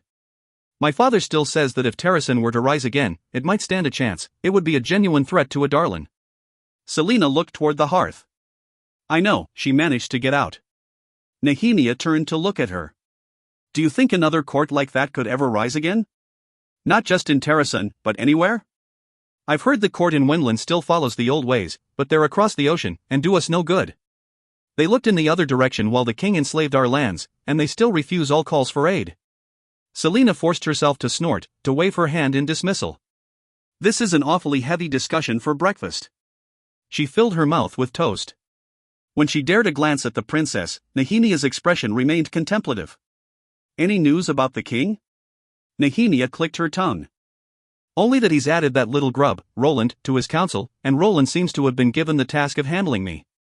Apparently, I've been too pushy with Minister Mullison, the councilman responsible for dealing with Kalakalla's labor camp. Roland is supposed to placate me. I can't tell who I feel worse for, you or Roland. Nehemia jabbed her in the side, and Selena chuckled, batting her hand away. Fleetfoot used their temporary distraction to swipe a piece of bacon right off the platter, and Selena squawked. You brazen thief. But Fleetfoot leapt off the bed, scuttled to the hearth, and stared right at Selena as she gobbled down the rest of the bacon. Nehemia laughed, and Selena found herself joining in before she tossed Fleetfoot another piece of bacon. Let's just stay in bed all day, Selena said, throwing herself back onto the pillows and nestling into the blankets. I certainly wish I could, Nehemia said, sighing loudly. Alas, I have things to do, ... And so did she, Selena realized. Like preparing for her dinner that evening with Archer. Chapter 10. Dorian shivered as he entered the kennels that afternoon, brushing snow from his red cloak. Beside him, Kale puffed air into his cupped hands, and the two young men hurried farther inside, the straw-coated floors crunching underfoot. Dorian hated winter, the intolerable cold, and the way his boots never seemed completely dry. They had chosen to enter the castle through the kennels because it was the easiest way to avoid Holland, Dorian's 10-year-old brother, who had returned from school that morning and was already shrieking demands at anyone unfortunate enough to cross his path. Holland would never look for them here. He hated animals. They strode through the chorus of barking and whining, Dorian pausing every now and then to greet a favorite hound. He could have spent the rest of the day here if only to avoid the court dinner in honor of Holland. I can't believe my mother pulled him out of school, he muttered. She missed her son, Kale said, still rubbing his hands together, though the kennels were deliciously warm compared to outside. And now that there's this movement growing against your father, he wants Holland where we can keep an eye on him until it gets sorted out. Until Selena kills all the traitors, was what Kale didn't need to say. Dorian sighed. I don't even want to imagine what sort of absurd gift my mother bought him. Do you remember the last one? Kale grinned. It was hard not to remember the last gift Georgina had bought her younger son, 4 white ponies with a tiny golden carriage for Holland to drive about himself. He'd trampled half of the Queen's favorite garden. Kale led them toward the doors at the far end of the kennels. You can't avoid him forever. Even as the captain spoke, Dorian could see him scanning, as he always did, for any sign of danger, any threat. After so many years, Dorian was used to it, but it still rankled his pride a little. They passed through the glass doors and into the castle. To Dorian, the hall was warm and glowing, wreaths and garlands of evergreen still decorated archways and tabletops. To Kale, he supposed, an enemy could be waiting anywhere. Maybe he's changed in the past few months, matured a little, Kale said. You said that last summer, and I almost punched his teeth out. Kale shook his head. Thank the WIRD, my brother was always too afraid of me to talk back. Dorian tried not to look surprised. Since Kale had abdicated his title as heir of Aniel, he hadn't seen his family in years, and rarely spoke about them. Dorian could have gleefully killed Kale's father for disowning him, refusing even to see Kale when he brought his family to Rifthold for an important meeting with the king. Even though Kale had never said it, Dorian knew the scars went deep. Dorian sighed loudly. Remind me again why I'm going to this dinner tonight? Because your father will kill you and me if you don't show up and formally greet your brother. Maybe he'd hire Selena to do it. She has dinner plans tonight. With Archer Finn. Isn't she supposed to kill him? She wants information, apparently. A heavy pause. I don't like him. Dorian stiffened. They had managed, at least for the afternoon, to not talk about her, and for those few hours, it had been like nothing had ever changed between them. But things had changed. I don't think you need to worry about Archer stealing her away, especially if he's going to be dead by the end of the month. It came out sharper and colder than he intended. Kale caught a glance at him. You think that's what I'm worried about? Yes. And it's obvious to everyone except the two of you. But he didn't want to have this conversation with Kale, and Kale sure as hell didn't want to have this conversation with him, so Dorian just shrugged. She'll be fine, and you'll laugh at yourself for worrying. Even if he's as well guarded as she claims, she's the champion for a reason, right? Kale nodded, though Dorian could still see the worry in his eyes. Selena knew the scarlet dress was a little scandalous. And she knew that it was definitely not appropriate for winter, given how low the front dipped, and how much lower the back went. Low enough to reveal through the black lace mesh that she wasn't wearing a corset beneath it. But Archer Finn had always liked women who were daring with their clothes, who were ahead of the trend. And this dress, with its close-fitting bodice, long, tight sleeves, and gently flowing skirt, was about as new and different as it came. Which was why, when she ran into Kale on her way out of her rooms, she wasn't very surprised when he stopped dead and blinked. Then blinked again. Selena smiled at him. Hello to you, too. Kale stood in the hallway, his bronze eyes traveling down the front of her dress, then up again. You're not wearing that. She snorted and walked past him, deliberately giving him a view of the far more provocative back. Oh, yes. I am. Kale fell into step beside her as she made her way down to the front gate in the waiting carriage. You're going to catch your death. She slung her ermine cloak around her. Not with this, I won't. Do you even have any weapons with you? She stomped down the main staircase that led to the entrance hall. Yes, Kale, I have weapons. And I'm wearing this dress because I want Archer to ask the same thing.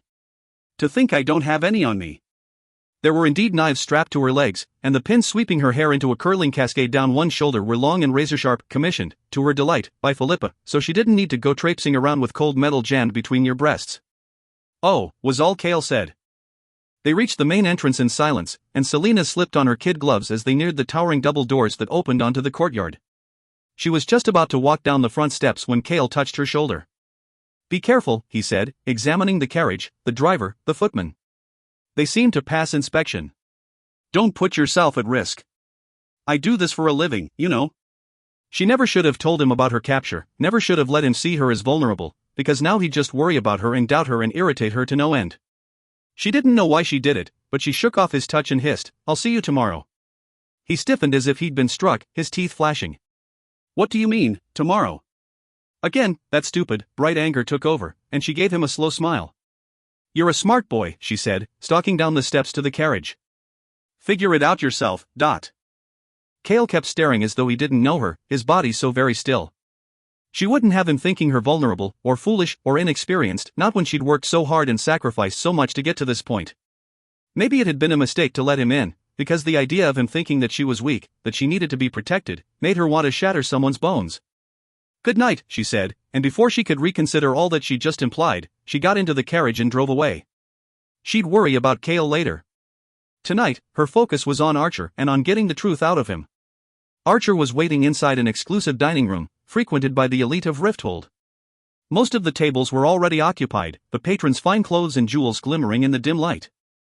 As the servant at the front helped her out of her cloak, she made sure that she was angled away from Archer so he could get an eyeful of the exquisite black lace that covered the open back, and mostly concealed her scars from Endeavor.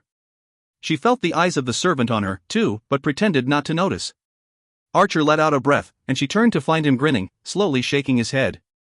I think stunning, beautiful, and dazzling are the words you're looking for, she said. She took his arm as they were escorted to a table tucked into an alcove of the ornate room. Archer ran a finger along the red velvet sleeve of her gown. I'm glad to see your taste matured along with the rest of you. And with your arrogance, it seems. She would have smiled anyway, she told herself. Once they were seated, had the menu recited to them, and ordered the wine, Selena found herself staring into that exquisite face. So, she said, leaning back in her seat, how many ladies want to kill me tonight for monopolizing your time? He gave a laugh like a tickle of breath. If I told you, you'd be bolting back to the castle. You're still that popular? Archer waved a hand, taking a sip from his wine. I still have my debts to Clarice, he said, naming the most influential and prosperous madam in the capital. But, yes. A twinkle gleamed in his eye. And what of your surly friend? Should I watch my back tonight, too? This was all a dance, a prelude to what would come later. She winked at him. He knows better than to try to keep me locked up. WIRD help the man who does. I still remember what a hellion you were. And here I was thinking you found me charming. In the way a mountain cat's cub is charming, I suppose. She laughed and drank a small sip of her wine. She had to keep her head as clear as possible. When she set her glass on the table, she found Archer giving her that contemplative, sad look he'd given her yesterday. Can I ask how you came to work for him? She knew he meant the king, and also knew he was aware they weren't the only people in the dining room. He would have made a good assassin. Perhaps the king's suspicions weren't so far-fetched. But she prepared for this question and countless others, so she gave him a wicked smile and said, turns out my skills are better suited to aiding the empire than they are to mining. Working for him and working for Arabin are nearly the same. That wasn't a lie, actually.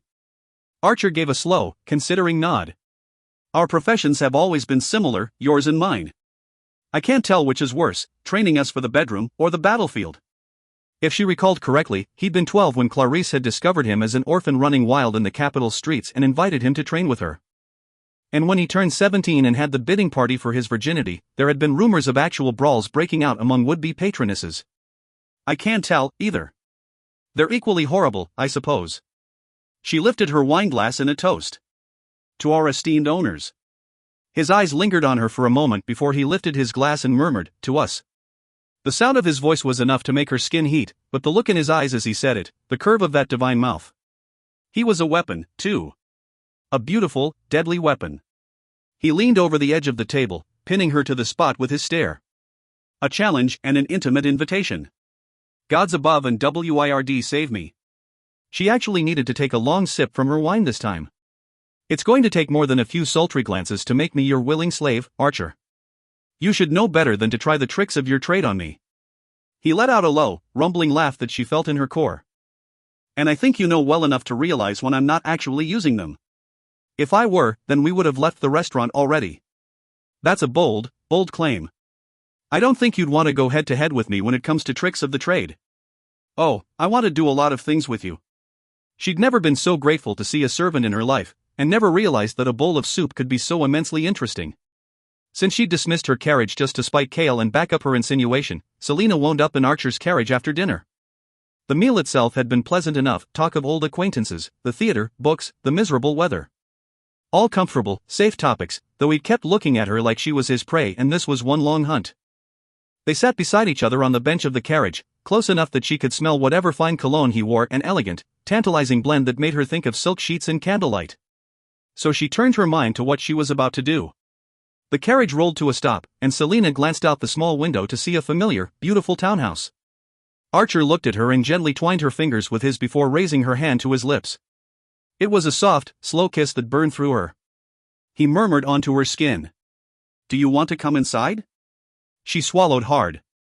Don't you want a night off? This was not what she'd expected. And this was not what she wanted, flirting aside. He lifted his head but still held her hand, his thumb caressing small circles into her flame-hot skin. It's immensely different when it's my choice, you know. Someone else might have missed it, but she'd also grown up without choices, and recognized the glimmer of bitterness. She eased her hand out of his. Do you hate your life? Her words were barely more than a whisper. He looked at her, truly looked at her, as though he somehow hadn't seen her until just now. Sometimes, he said, and then his eyes shifted to the window behind her and the townhouse beyond it. But someday, he went on, someday, I'll have enough money to pay off Clarice forever, to really be free, and live on my own. You'd leave behind being a courtesan? He gave her a half-smile that was more real than any expression she'd seen him give tonight. By that point, I'll either be rich enough that I won't ever have to work, or old enough that no one will want to hire me. She had a flicker of memory from a time when, just for a moment, she'd been free, when the world had been wide open and she'd been about to enter it with Sam at her side. It was a freedom that she was still working for, because even though she'd tasted it only for a heartbeat, it had been the most exquisite heartbeat she'd ever experienced. She took a steadying breath and looked him in the eye. It was time. The king sent me to kill you. Chapter 11. His training with the assassins must have paid off, because Archer was across the carriage and brandishing a hidden dagger between them before she could blink. "Please," he breathed, his chest rising and falling in uneven patterns. "Please, Lena." She opened her mouth, ready to explain everything, but he was gasping down breaths, his eyes wide. "I can pay you." A small, wretched part of her was fairly smug at the sight of him cowering. But she held up her hands, showing him she was unarmed, at least as far as he could see. "The king thinks you're part of a rebel movement that's interrupting his agenda, but..." A harsh, barked laugh, so raw that none of the smooth, lovely man was even recognizable in the sound. "I'm not part of any movement. WIRD, damn me, I might be a whore, but I'm not a traitor."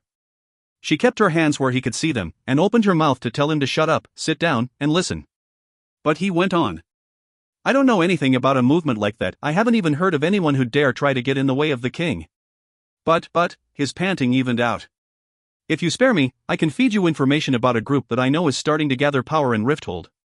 "The king is targeting the wrong people?" "I don't know," he said quickly, "but this group, this one, he'd probably want to know more about. It seems like they recently learned that the king might be planning some new horror for us all, and they want to try to stop him. If she were a nice, decent person, she'd tell him to take the time to calm himself, to right his mind. But she wasn't a nice, decent person, and his panic was giving his tongue free rein, so she let him go on. "I've only heard my clients whispering about it, every now and then. But there's a group that's formed, right here in Rifthold, and they want to put Aelin Galathinius back on Terrason's throne." Her heart stopped beating. Aelin Galathinius, the lost heir of Terrason. "Aelin Galathinius is dead," she breathed. Archer shook his head. "They don't think so. They say she's alive, and that she's raising an army against the king. She's looking to re-establish her court, to find what's left of King Orlan's inner circle." She just stared at him, willing her fingers to unclench, willing air into her lungs.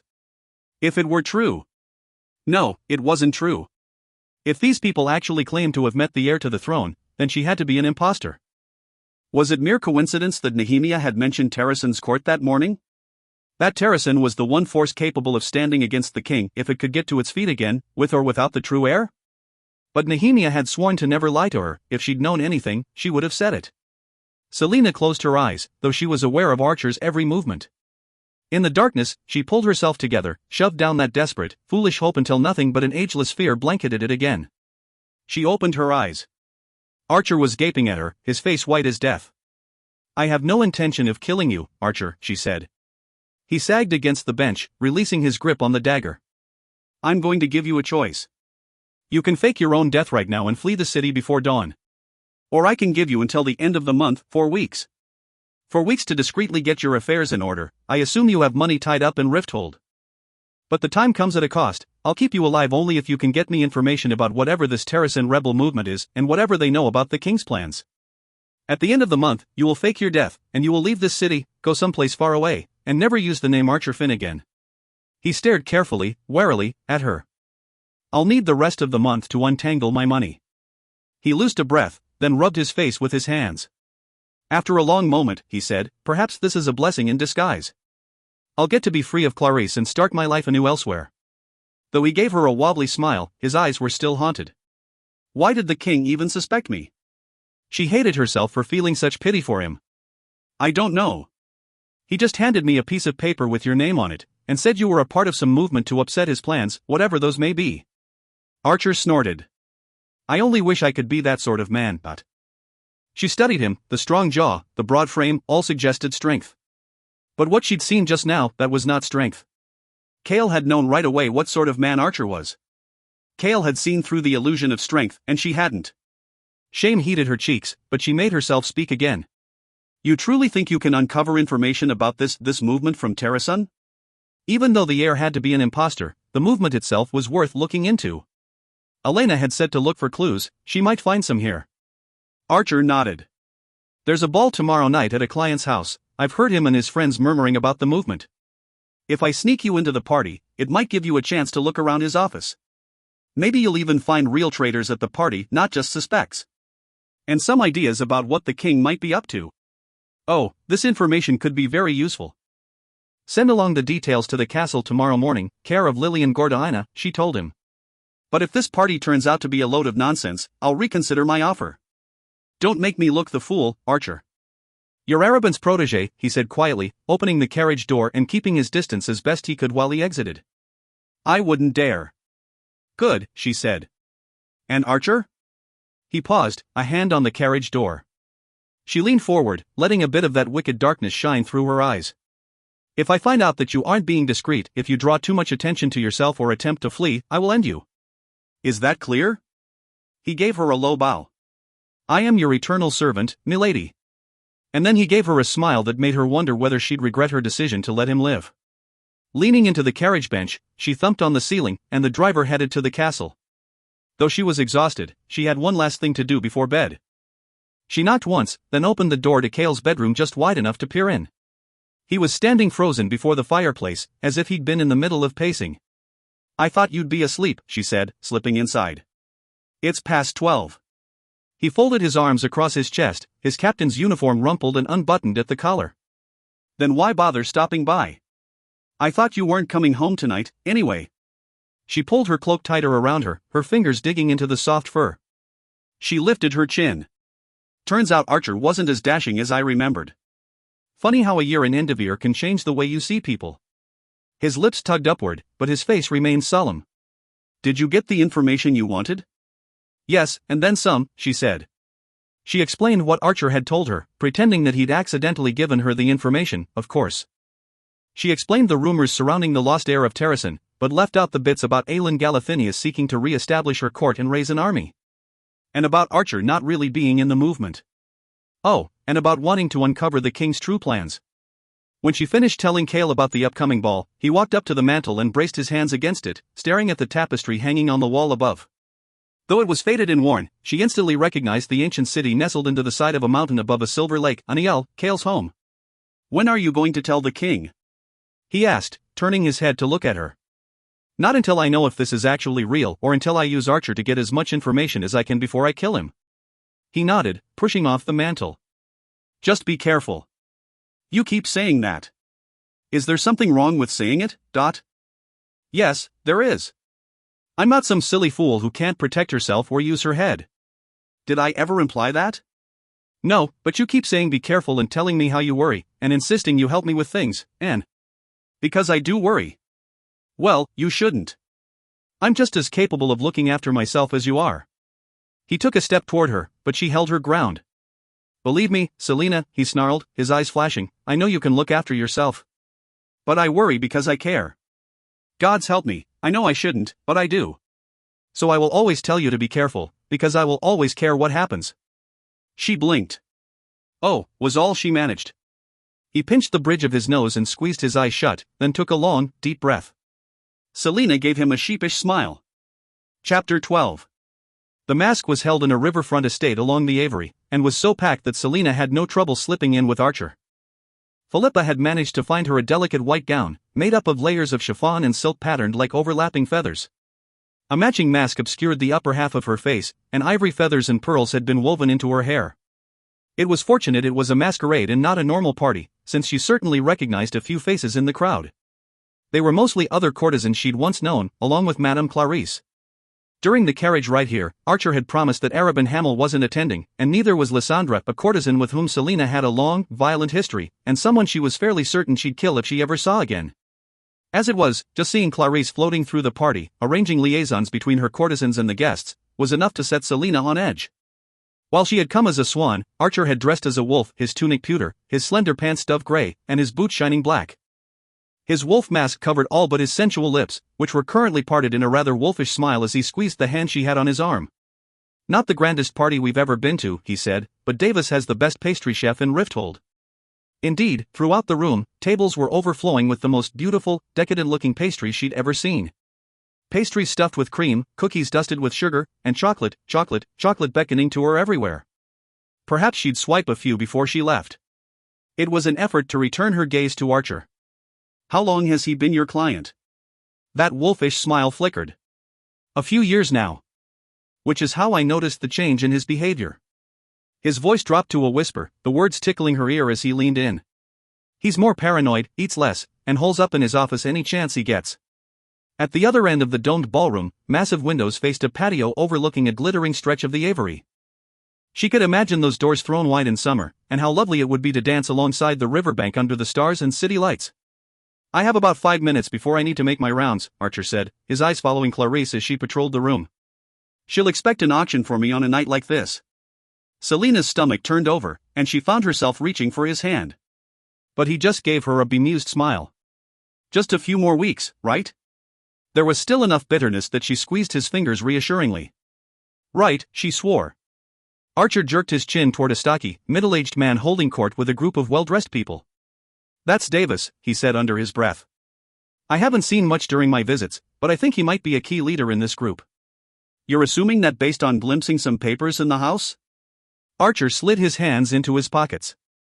One night about 2 months ago, I was here when 3 of his friends came over, all of them clients of mine, too.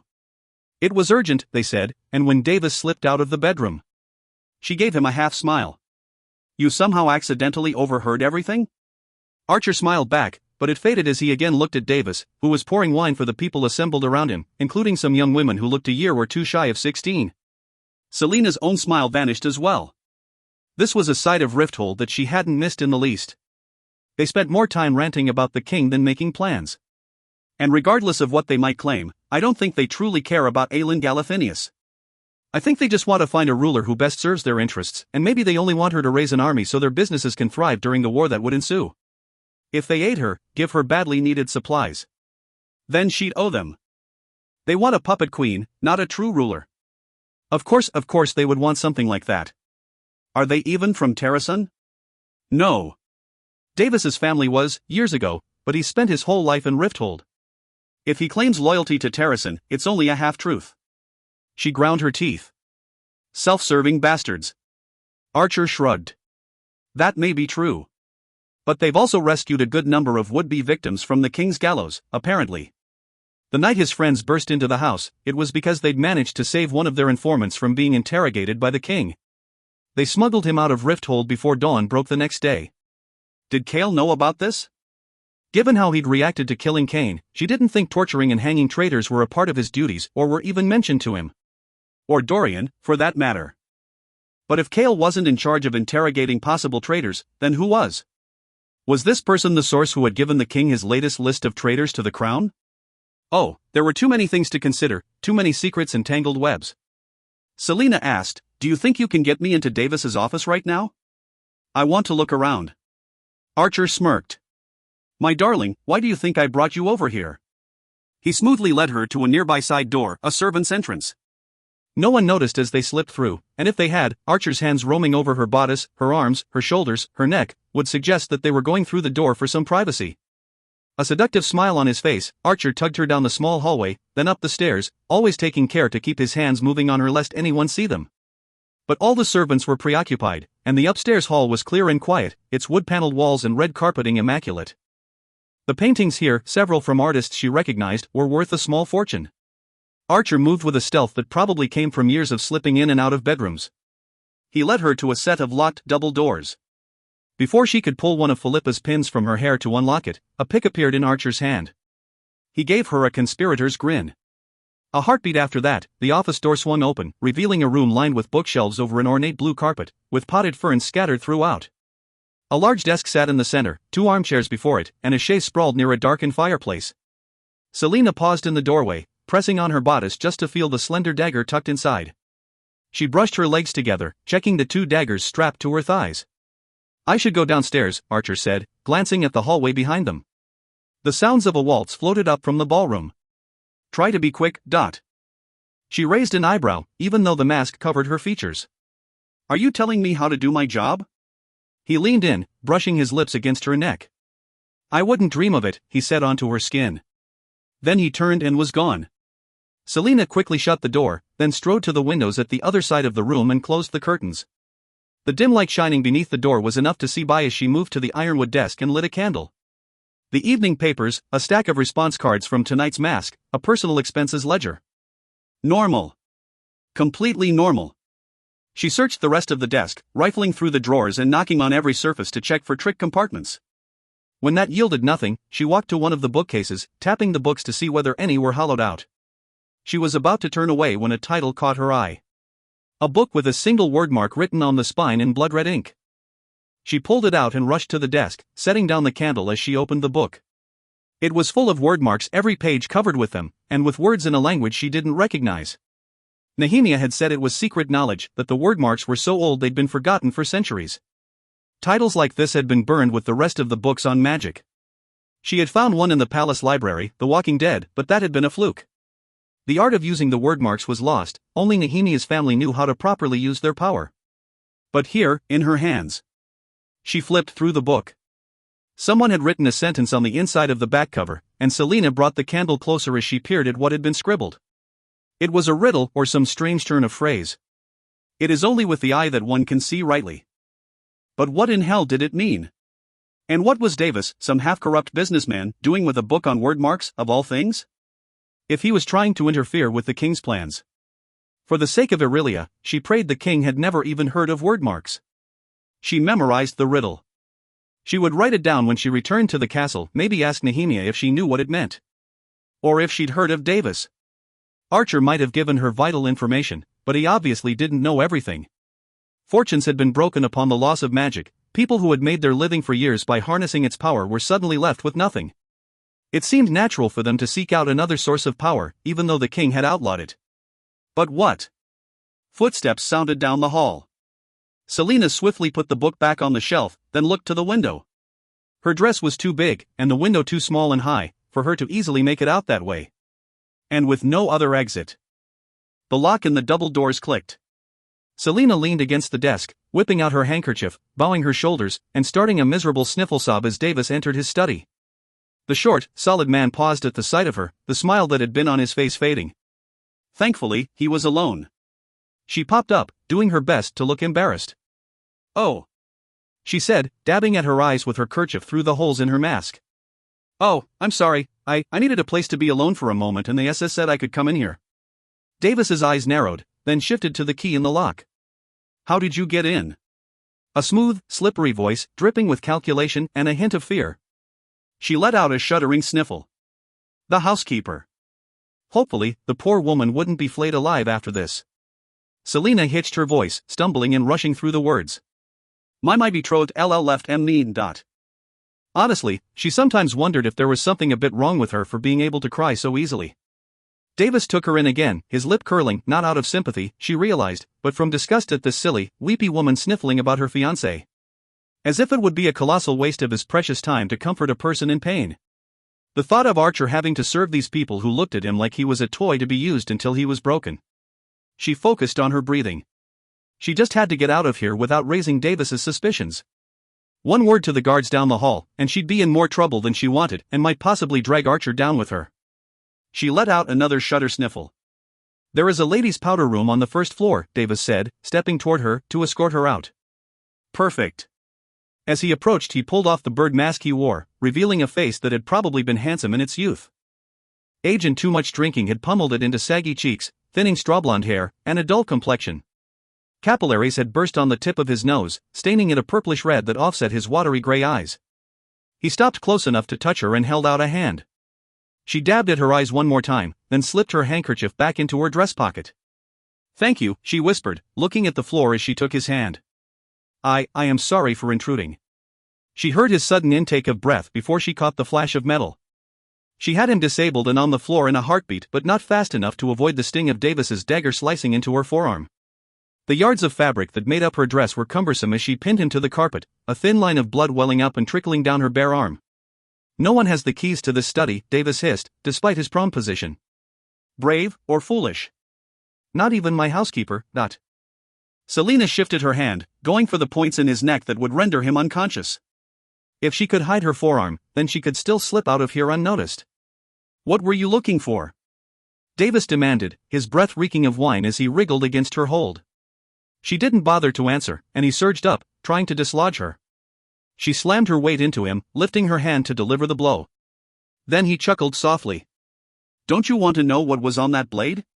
She could have ripped his face off with her fingernails for the silken smile he gave her. In a smooth, swift movement, she snatched up his dagger and sniffed. She'd never forget that musky smell, not in 1,000 lifetimes, Gloriella, a mild poison that caused hours of paralysis. It had been used the night she was captured to knock her down, to make her helpless to fight back as she was handed over to the king's men and thrown into the royal dungeons. Davis's smile turned triumphant. Just enough to knock you out until my guards arrive and bring you to a more private location. Where she'd be tortured, he didn't need to add. Bastard! How much had she been exposed to? The cut was shallow and short. But she knew the Gloriella was already racing through her, just as it had on the days after she'd lain beside Sam's broken corpse, smelling the musky smoke still clinging to him. She had to go. Now. She shifted her free hand to knock him out, but her fingers felt brittle, disconnected, and despite being short, he was strong. Someone must have trained him, because in a too-fast movement he grabbed her wrists, twisting her to the ground. She slammed into the carpet so hard the air was knocked from her lungs, her head spun, and she lost her grip on the dagger. The Gloriella was acting fast, too fast. She had to get out. A bolt of panic went through her, pure and undiluted. Her confounded dress got in the way, but she focused what little control remained on bringing up her legs and kicking so hard he let go for a moment. Bitch! He lunged for her again, but she'd already grabbed his poisoned dagger. A heartbeat later, he was clutching his neck as his blood sprayed on her dress, on her hands. He collapsed to the side, grasping at his throat as though he could hold it together, keep his life's blood from spewing.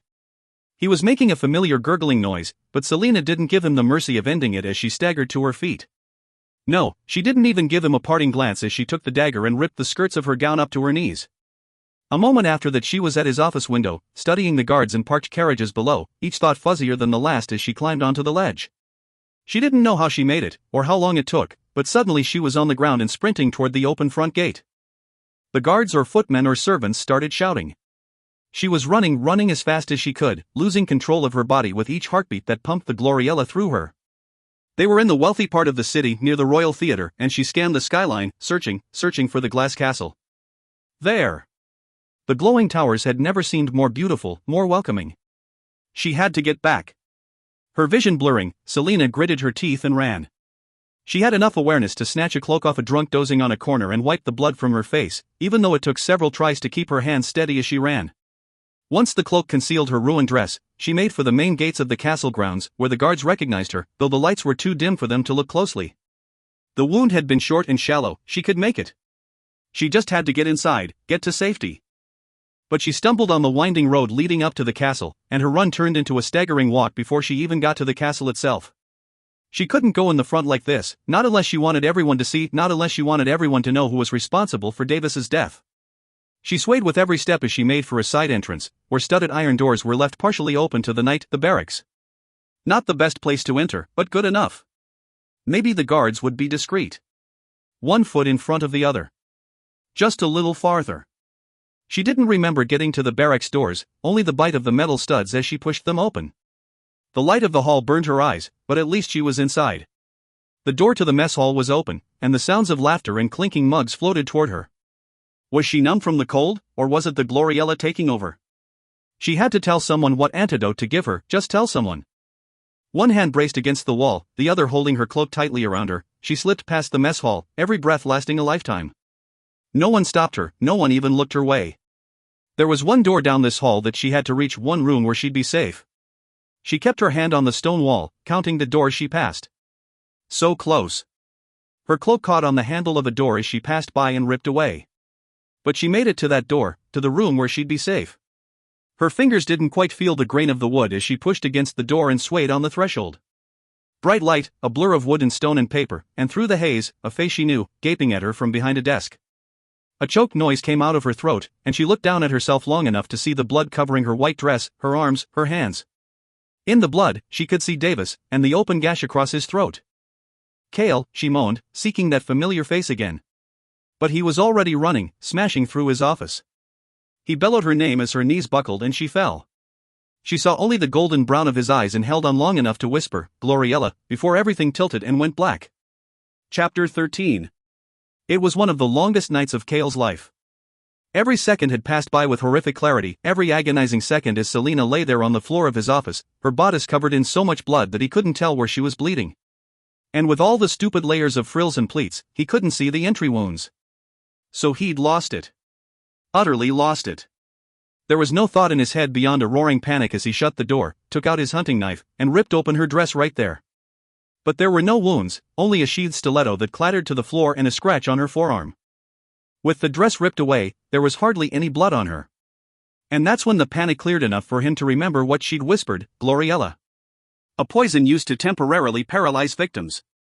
Everything from then on became a series of steps, quietly summoning Res, telling the young, talented guard to keep his mouth shut and to find whatever healers were closest, wrapping her in his cloak so no one could see the blood on her skin, scooping her up and carrying her to her rooms, barking orders at the healers, and finally pinning her down on the bed as they forced the antidote down her throat until she choked on it. Then the long, long hours spent holding her as she vomited, twisting her hair back, snarling at anyone who entered the room. When she was sleeping soundly at last, he sat by her, still watching over her as he sent Res and his most trustworthy men into the city and warned them not to come back without answers. When they did return and told him about the businessman apparently murdered by his own poisoned dagger, Cale pieced together enough of what had happened to be sure of one thing. He was glad Davis was dead.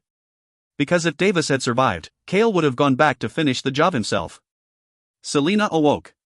Her mouth was bone dry and her head pounded, but she could move.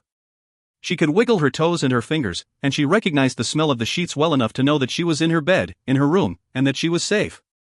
Her eyelids were heavy as she opened them, blinking away the blurriness that still lingered. Her stomach ached, but the Gloriella had worn off. She looked to her left, as if she'd somehow known, even in sleep, where he was. Cale dozed in the chair, his arms and legs sprawled out, his head tipped back, exposing the unbuttoned collar of his tunic and the strong column of his throat. From the angle of the sunlight, it was probably around dawn. "Cale," she rasped. He was instantly awake and alert, leaning toward her as if he, too, always knew where she was. When he saw her, the hand that had lurched toward his sword relaxed. "You're awake," he said, his voice a dark rumble, laced with temper. "How are you feeling?" She looked at herself. Someone had washed away the blood and put her in a nightgown. Just moving her head made everything spin. "Horrible," she admitted. He put his head in his hands, bracing his elbows on his knees. "Before you say anything else, just tell me this, did you kill Davis because you were snooping in his office, he caught you, and then cut you with a drugged blade?" A flash of teeth, a flicker of rage in those golden brown eyes. Her insides twisted up at the memory, but she nodded. "Very well," he said, standing up. "Are you going to tell the king?" He crossed his arms, coming to the edge of the bed and staring down at her. "No again," that volatile temper burned in his eyes. "Because I don't feel like having to argue that you're still capable of spying without getting caught. My men will keep their mouths shut, too. But the next time you do anything like this, I am going to throw you in the dungeons." "For killing him?" "For scaring the hell out of me." He ran his hands through his hair, pacing for a moment, then whirled, pointing at her. "Do you know what you looked like when you showed up? I'll hazard a guess and say, bad?" A flat stare. "If I hadn't burned your dress, I'd make you look at it right now." "You burned my dress?" He splayed his arms. "You want proof of what you did lying around? You could get in trouble for covering for me like this. I'll deal with it if it comes to that." "Oh? You'll deal with it?" He leaned over the bed, bracing his hands on the mattress as he snarled in her face. "Yes. I'll deal with it." She gulped, but her mouth was so dry she had nothing to swallow. Beyond his anger, there was enough lingering fear in his eyes that she winced. "It was that bad?" He slumped onto the edge of the mattress. "You were sick. Really sick. We didn't know how much Gloriella was in the wound, so the healers erred on the safe side and gave you a strong dose of the antidote, which caused you to spend a few hours with your head in a bucket. I don't remember any of that. I barely remember getting back to the castle." He shook his head and stared at the wall. Dark smudges lay under his eyes, stubble coated his jaw, and utter exhaustion lined every inch of his body. He probably hadn't fallen asleep until a little while ago. She'd hardly known where she was going while the Gloriella tore through her. All she'd known was that she had to get someplace safe. And somehow, she had wound up exactly where she knew she'd be safest. Chapter 14.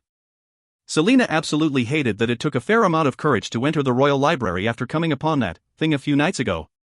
And more than that, she hated that the encounter had turned her favorite place in the castle into something unknown and possibly deadly.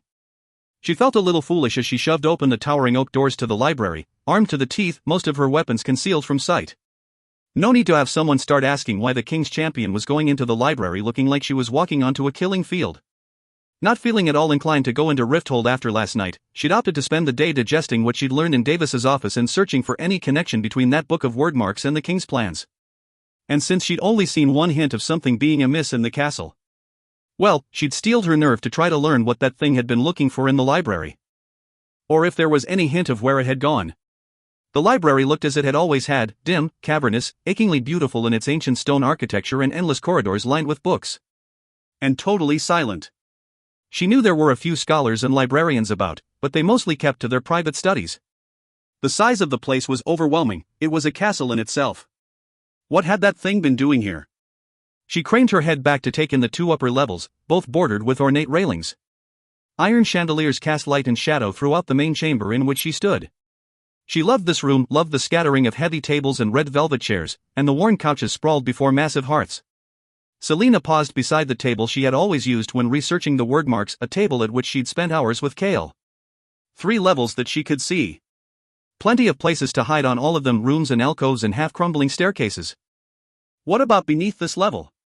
The library was probably too far away to connect to the tunnels attached to her rooms, but there could be more forgotten places beneath the castle.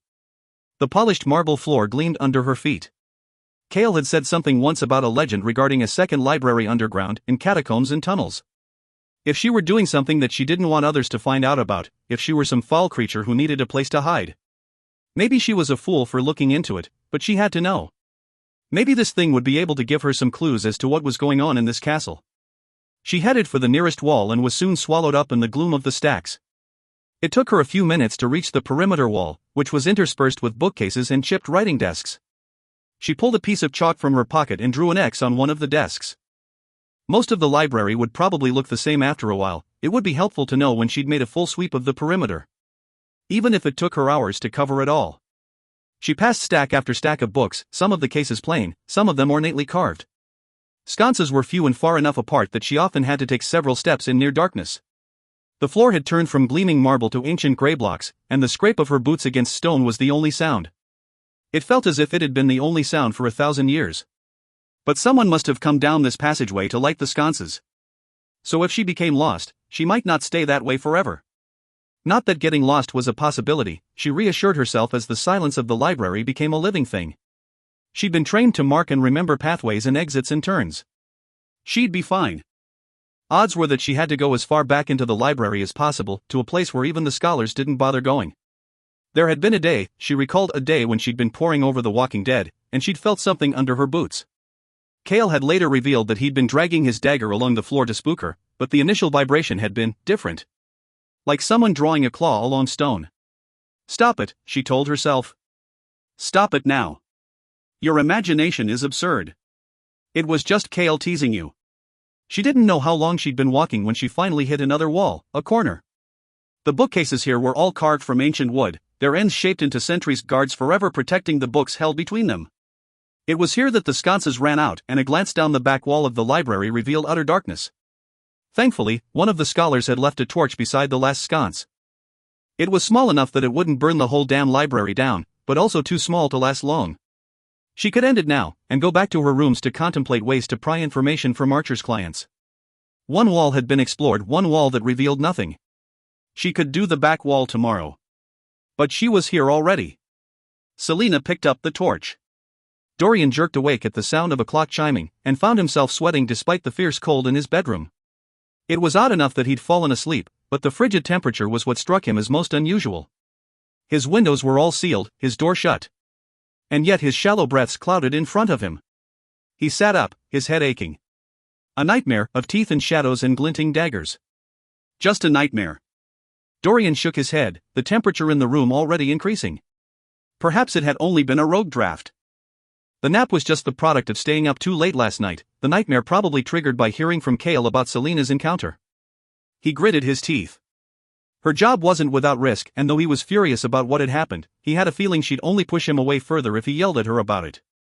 Dorian shook off the last bit of the cold and walked to his dressing room to change his wrinkled tunic. As he turned, he could have sworn he caught a glimpse of a faint ring of frost around where his body had lain on the couch. But when he looked back to see it more fully, there was nothing there. Selina heard a distant clock chime somewhere and didn't quite believe it when she heard the time. She'd been here for 3 hours. 3 hours. The back wall wasn't like the side wall, it dipped and curved and had closets and alcoves and little study rooms full of mice and dust. And just when she'd been about to draw an X on the wall and call it a day, she noticed the tapestry. She saw it only because it was the sole bit of decoration she'd encountered along the wall.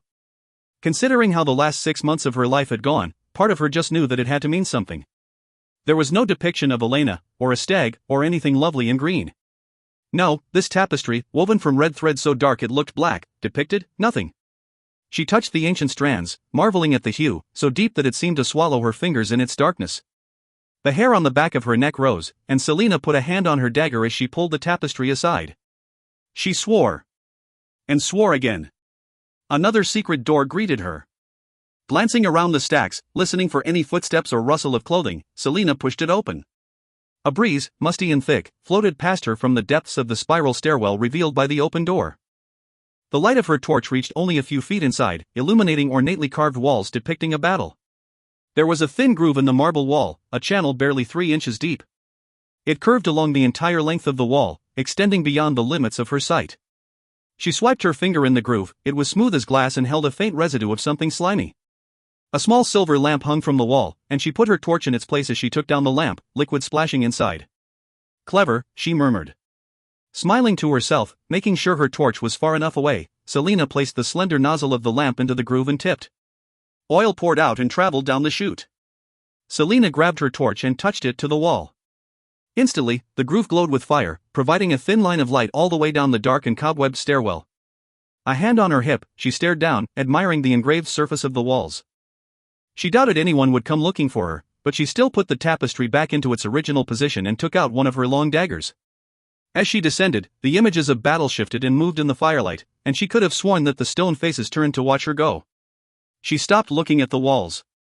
A breath of cold air brushed her face, and she at last spied the bottom of the stair. It was a dark corridor that smelled of aged and rotting things. A torch lay discarded at the bottom of the step, covered with enough cobwebs to reveal that no one had been down here in a long, long time. Unless that thing can see in the dark. She shoved away that thought, too, and picked up the torch, igniting it on the illuminated wall of the stairwell.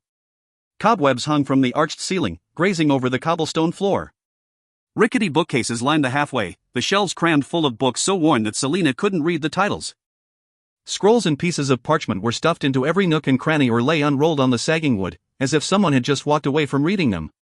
Somehow, it was more of a tomb than Elena's resting place. She walked down the corridor, stopping occasionally to examine the scrolls.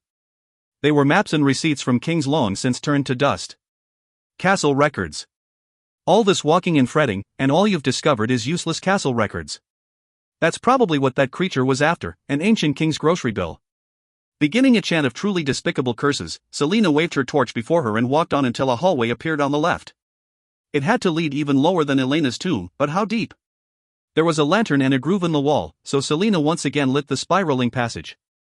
This time, the gray stone depicted a forest. A forest, and Fae. It was impossible to miss those delicately pointed ears and elongated canines. The Fae lounged and danced and played music, content to bask in their immortality and ethereal beauty. No, the king and his cronies couldn't know about this place, because they certainly would have defaced these carvings by now. Selina didn't need a historian to know that this stairwell was old, far older than the one through which she had just descended, perhaps even older than the castle itself. Why had Gavin picked this site to build his castle? Had there been something here before? Or something beneath it worth hiding?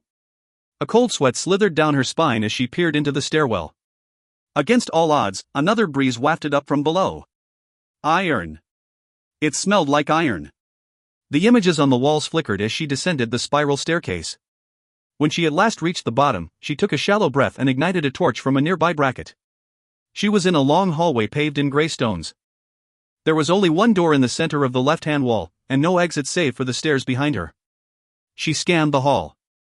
Nothing. Not even a mouse.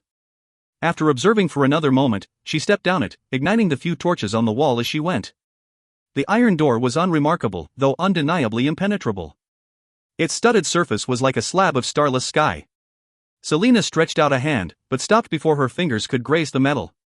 Why was it made entirely of iron? Iron was the one element immune to magic, she remembered that much. There had been so many kinds of magic wielders 10 years ago, people whose power was believed by some to have long ago originated from the gods themselves, despite the king of Adarlan's claim that magic was an affront to the divine. Wherever it came from, magic had countless variations, abilities to heal, to shapeshift, to summon flame or water or storm, to encourage the growth of crops and plants, to glimpse the future, and on and on. Most of those gifts had been watered down over the millennia, but for some rare strong ones, when they held on to their power too long, the iron in their blood caused fainting spells. Or worse. She had seen hundreds of doors in the castle, doors of wood, of bronze, of glass, but never one of solid iron. This one was ancient, from a time when an iron door meant something. So was this supposed to keep someone out or to keep something in? Selina touched the eye of Elena, scanning the door again. It yielded no answers about what might be behind it, so she clamped a hand around the handle and pulled. It was locked. There was no keyhole in sight. She ran a hand along the grooves. Perhaps it had rusted shut? She frowned. No sign of rust, either. Selina stepped back, studying the door. Why put a handle on it if there was no way of opening it? And why use a lock unless there was something worthwhile hidden behind it? She turned away, but the amulet warmed against her skin, and a flicker of light shone through her tunic. Selina paused. It could have been the flicker of the torch, but... Selina studied the slender gap between the door and the stone. A shadow darker than the blackness beyond lingered on the other side. Slowly, drawing out her thinnest and flattest dagger with her free hand, she set the torch down and lay on her stomach, as close to the door as she dared. Just shadows, it was just shadows. Or rats. Either way, she had to know. With absolute silence, she slid the shining dagger under the door. The reflection along the blade revealed nothing but darkness, and torchlight. She shifted the dagger, pushing it just a bit farther beneath.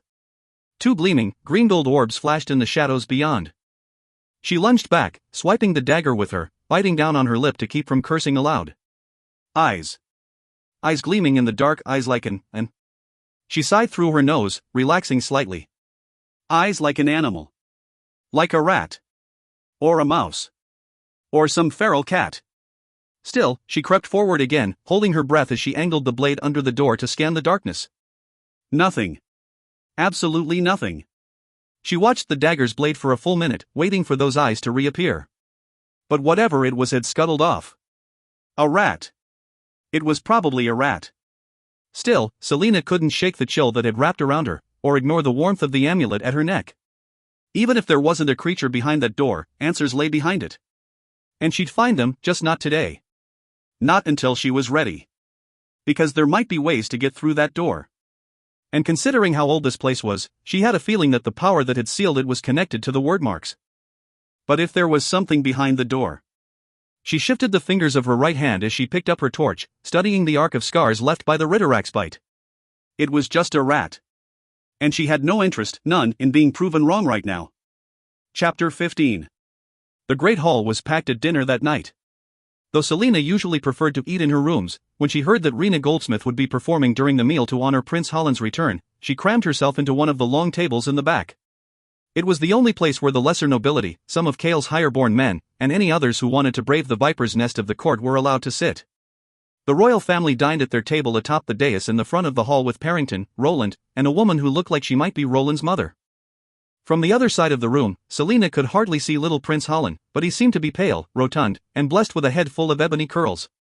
It seemed rather unfair to put Holland next to Dorian where comparisons could easily be made, and though she'd heard every nasty rumor about Holland, she couldn't help but feel a shred of pity for the boy. Kale, to her surprise, opted to sit beside her, 5 of his men joining them at the table. Though there were several guards posted around the room, she had no doubt that the ones at her table were just as alert and watchful as those stationed by the doors and dais. Her tablemates were all polite to her, wary, but polite. They didn't mention what had happened last night, but they did quietly ask how she was feeling.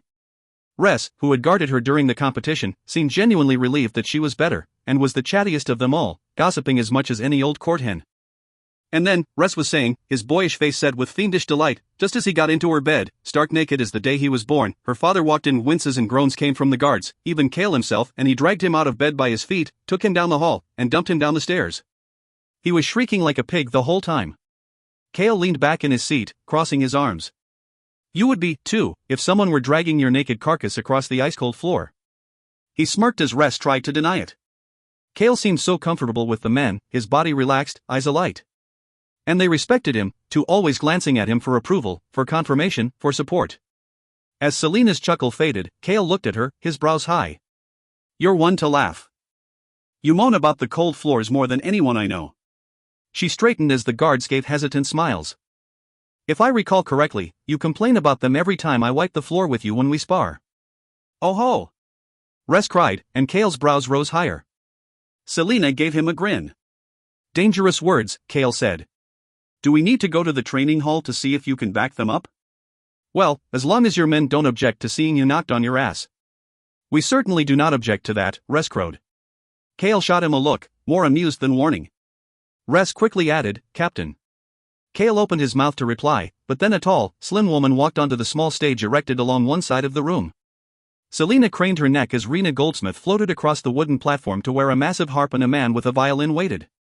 She'd seen Rena perform only once before years ago, at the Royal Theatre, on a cold winter night like this. For 2 hours, the theatre was so still that it seemed as if everyone had stopped breathing. Rena's voice had floated through Selina's head for days afterward. From their table, Selina could hardly see Rena, just enough to tell that she wore a long green dress, no petticoats, no corset, no ornamentation save for the woven leather belt circling her narrow hips, and that her red gold hair was unbound. Silence rippled through the hall, and Rena curtsied to the dais. When she took her seat before the green and gold harp, the spectators were waiting. But how long would the court's interest hold? Rena nodded to the reedy violinist, and her long, white fingers began plucking out a melody on the harp. After a few notes the rhythm established itself, followed by the slow, sad sweep of the violin. They wove together, blending, lifting up, up, up, until Rena opened her mouth. And when she sang, the whole world faded. Her voice was soft, ethereal, the sound of a lullaby half remembered. The songs she sang, one by one, held Selina in place. Songs of distant lands, of forgotten legends, of lovers forever waiting to be reunited. Not a single soul stirred in the hall. Even the servants remained along the walls and in doorways and alcoves. Rena paused between songs only long enough to allow a heartbeat of applause before the harp and the violin began anew, and she hypnotized them all once more. And then Rena looked toward the dais. This song, she said softly, is in honor of the esteemed royal family who invited me here tonight. This song was an ancient legend, an old poem, actually. One Selina hadn't heard since childhood, and never set to music.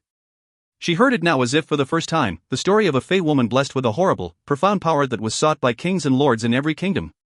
While they used her to win wars and conquer nations, they all feared her and kept their distance.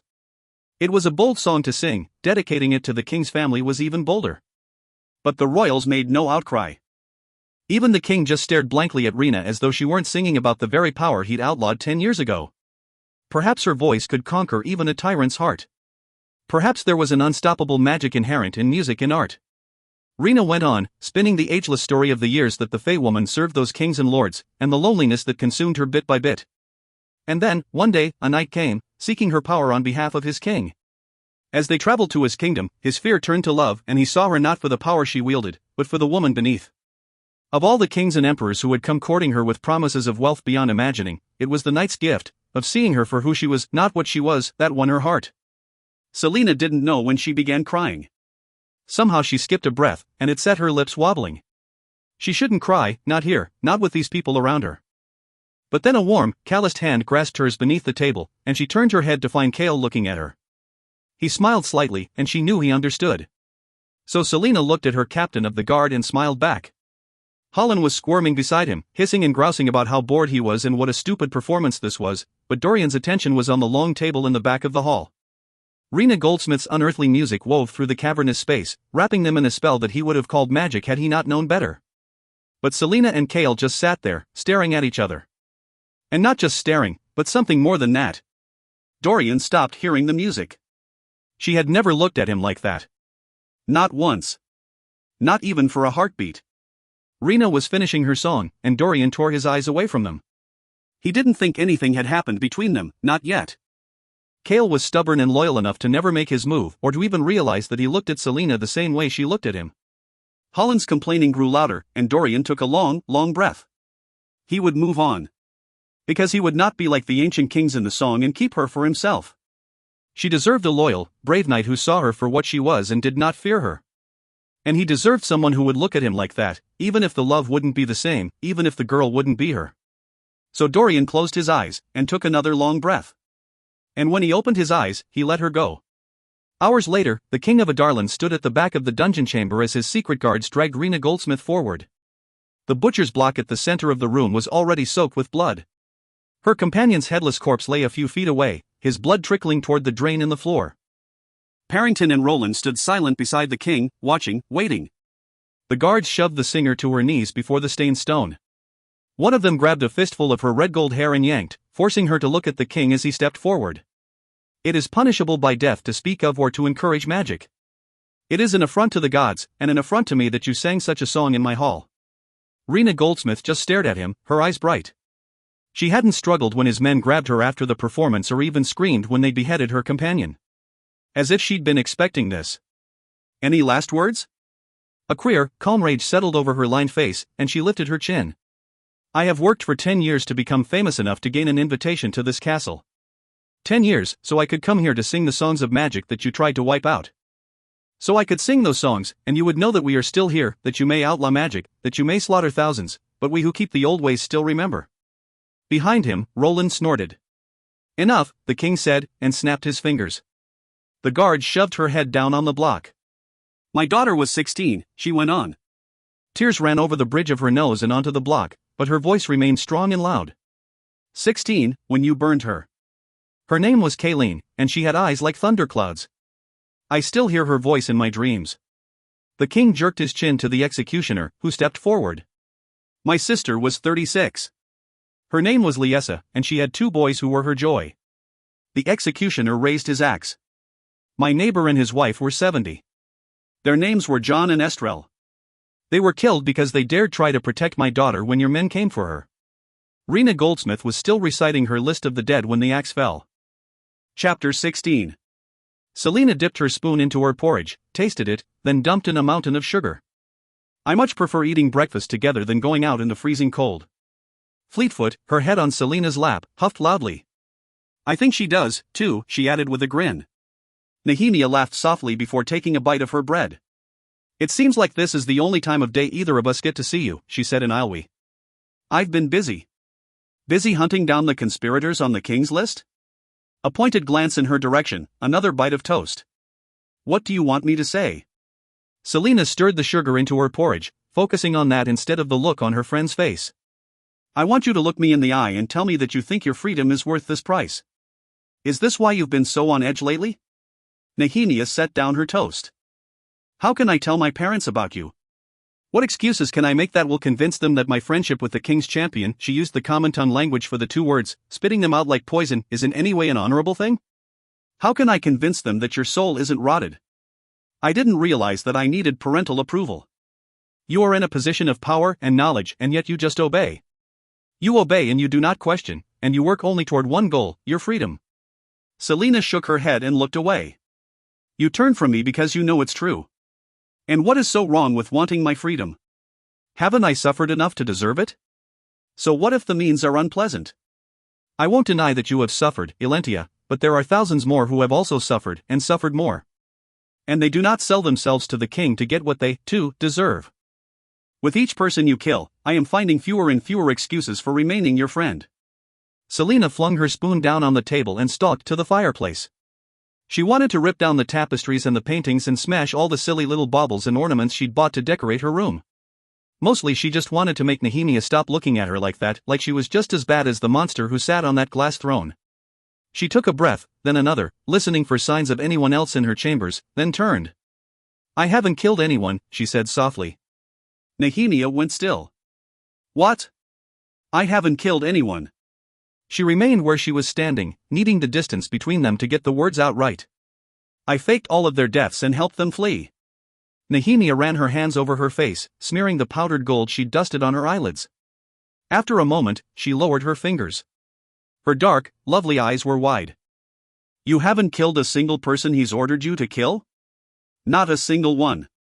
What about Archer Finn?" "I offered Archer a bargain. I give him until the end of the month to get his affairs in order before he fakes his death and flees, and he gives me information about the actual enemies of the king." She could tell Nehemia the rest of it later, the king's plans, the library catacombs, but mentioning those things now would only bring up too many questions. Nehemia took a sip of her tea, the liquid inside the cup sloshing as her hands shook. "He'll kill you if he finds out." Selina looked to the balcony doors, where a beautiful day was dawning in the wide-open world beyond. "I know. And this information that Archer is giving you, what will you do with it? What sort of information is it?" Selina briefly explained what he'd told her about the people involved in putting Terrason's lost heir back on the throne, even telling her what had happened with Davis. Nehemia's face paled. When Selina finished, Nehemia took another trembling sip of tea. "And you trust Archer?" I think he values his life more than he values anything else. He's a courtesan, how can you be sure you can trust him? Selina slipped back into her chair, fleetfoot curling between her feet. Well, you trust me, and I'm an assassin. It's not the same. Selina looked to the tapestry along the wall to her left, and the chest of drawers in front of it. While I'm telling you all the things that could get me executed, there's something else that I should bring up. Nehemia followed her line of sight to the tapestry. After a moment, she let out a gasp. That's Elena in the tapestry, isn't it? Selina smiled crookedly and crossed her arms. That's not even the worst of it. As they walked down to the tomb, Selina told Nehemia about everything that had occurred between her and Elena since Samhain and all the adventures that had befallen her. She showed her the room where Cain had summoned the Ridderak, and as they approached the tomb, Selina winced as she remembered one miserable new detail. Brought a friend? Nehemia yelped. Selina greeted the bronze, skull-shaped door knocker. Hello, Mort. Nehemia squinted at the skull. How is this? She looked over her shoulder at Selina. How is this possible? Ancient spells and nonsense, Selina said, cutting off Mort as he began recite the story of how King Brannon created him. Someone used a spell with the word marks. Someone. Mort sputtered. That someone is. Shut it, Selina said, and flung open the tomb door, letting Nehemia inside. Save it for someone who cares. Mort huffed what sounded like a violent stream of curses, and Nehemia's eyes twinkled as they entered the tomb. It's incredible, the princess whispered, gazing at the walls where the word marks had been written. What does it say? Death, eternity, rulers, Nehemia recited. Standard tomb posturing.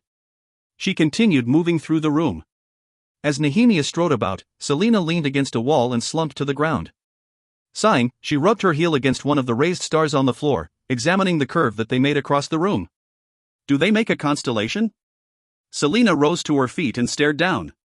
9 of the stars made up a familiar pattern, the dragonfly. Her brows rose. She'd never realized it before. A few feet away another constellation lay on the floor, the wyvern. It sat at the head of Gavin's sarcophagus. A symbol of a Darlin's house, as well as the second constellation in the sky. Selina followed the line that the shapes made, weaving through the tomb. The night sky passed beneath her feet, and by the time she reached the final constellation, she would have collided with the wall had Nehemia not grabbed her by the arm. What is it? Selina was staring down at the last constellation, the stag, Lord of the North. The symbol of Terrasun, Elena's home country.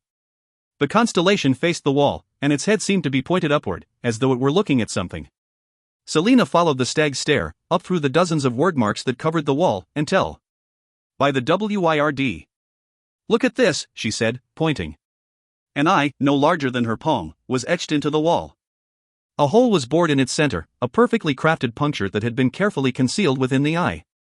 The wordmark itself made a face, and while the other eye was filled in and smooth, this one held a hollowed-out iris. It is only with the eye that one can see rightly. There was no way she was that lucky, it was surely no more than coincidence. Calming her growing excitement, she lifted onto her toes to see into the eye. How had she not noticed this before? She took a step back, and the wordmark faded into the wall. She stepped back onto the constellation, and it appeared again. You can only see the face when you stand on the stag, Nehemia whispered. Selina ran her hands over the face, feeling for any cracks or slight breezes that might suggest a door into another room. Nothing. With a deep breath, she rose onto her toes and faced the eye, her dagger held aloft in case anything leapt out at her. Nehemia chuckled softly. And Selina conceded a smile as she put her eye against the stone and peered into the gloom. There was nothing. Just a distant wall, illuminated by a small shaft of moonlight. It's just a blank wall. Does that make any sort of sense? She'd been jumping to conclusions, trying to see things and make connections that weren't there. Selina stepped away so Nehemia could see for herself. Mort! She hollered while the princess looked. What the hell is that wall? Does it make any sense to you why it would be here? No, Mort said dully. Don't lie to me. Lie to you? To you? Oh, I couldn't lie to you. You asked me whether it makes sense, and I said no. You must learn to ask the right questions before you can receive the right answers. Selina growled. What sort of question might I ask to receive the right answer? Mort clicked his tongue. I'll have none of that. Come back when you have some proper questions. You promise you'll tell me then? I'm a door knocker, it's not in my nature to make promises. Nehemia stepped away from the wall and rolled her eyes. Don't listen to his teasing. I can't see anything, either. Perhaps it is just a prank. Old castles are full of nonsense intended only to confuse and bother later generations. But all these word marks. Selina took a too short breath, and then made the request that she'd been contemplating for some time now. Could you teach me how to read them? Oh ho! Cackled Mort from the hall. Are you sure you're not too dim to understand? Selina ignored him. She hadn't told Nehemia about Elena's latest demand to uncover the king's source of power, because she knew what Nehemia's response would be: listen to the dead queen. But the word marks seemed so connected to everything, somehow even to that eye riddle and this stupid trick wall. And perhaps if she learned how to use them, then she could unlock the iron door in the library and find some answers beyond it. Maybe just the basics? Nehemia smiled. The basics are the hardest part. Usefulness aside, it was a forgotten secret language, a system for accessing a strange power. Who wouldn't want to learn about it? Morning lessons instead of our walk, then? Nehemia beamed, and Selina felt a twinge of guilt for not telling her about the catacombs as the princess said, of course. When they left, Nehemia spent a few minutes studying Mort, mostly asking him questions about his creation spell, which she claimed to have forgotten, then claimed was too private, then claimed she had no business hearing. After Nehemia's near-infinite patience wore thin, they cursed Mort soundly and stormed back upstairs, where Fleetfoot was anxiously waiting in the bedroom.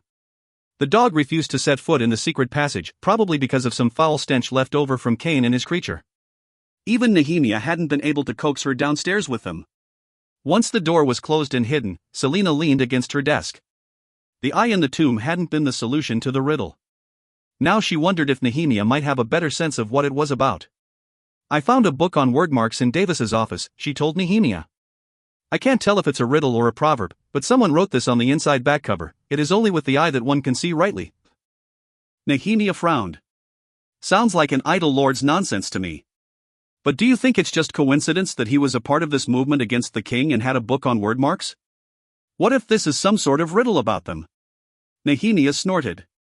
What if Davis wasn't even in this group? Perhaps Archer had his information wrong. I bet that book had been there for years, and I bet Davis didn't even know it existed. Or maybe he saw it in a bookshop and bought it to look daring. But maybe he didn't, and maybe Archer was onto something. She would question him when she saw him next. Selina fiddled with the chain of her amulet, then went rod straight. The eye. Do you think it could be this eye?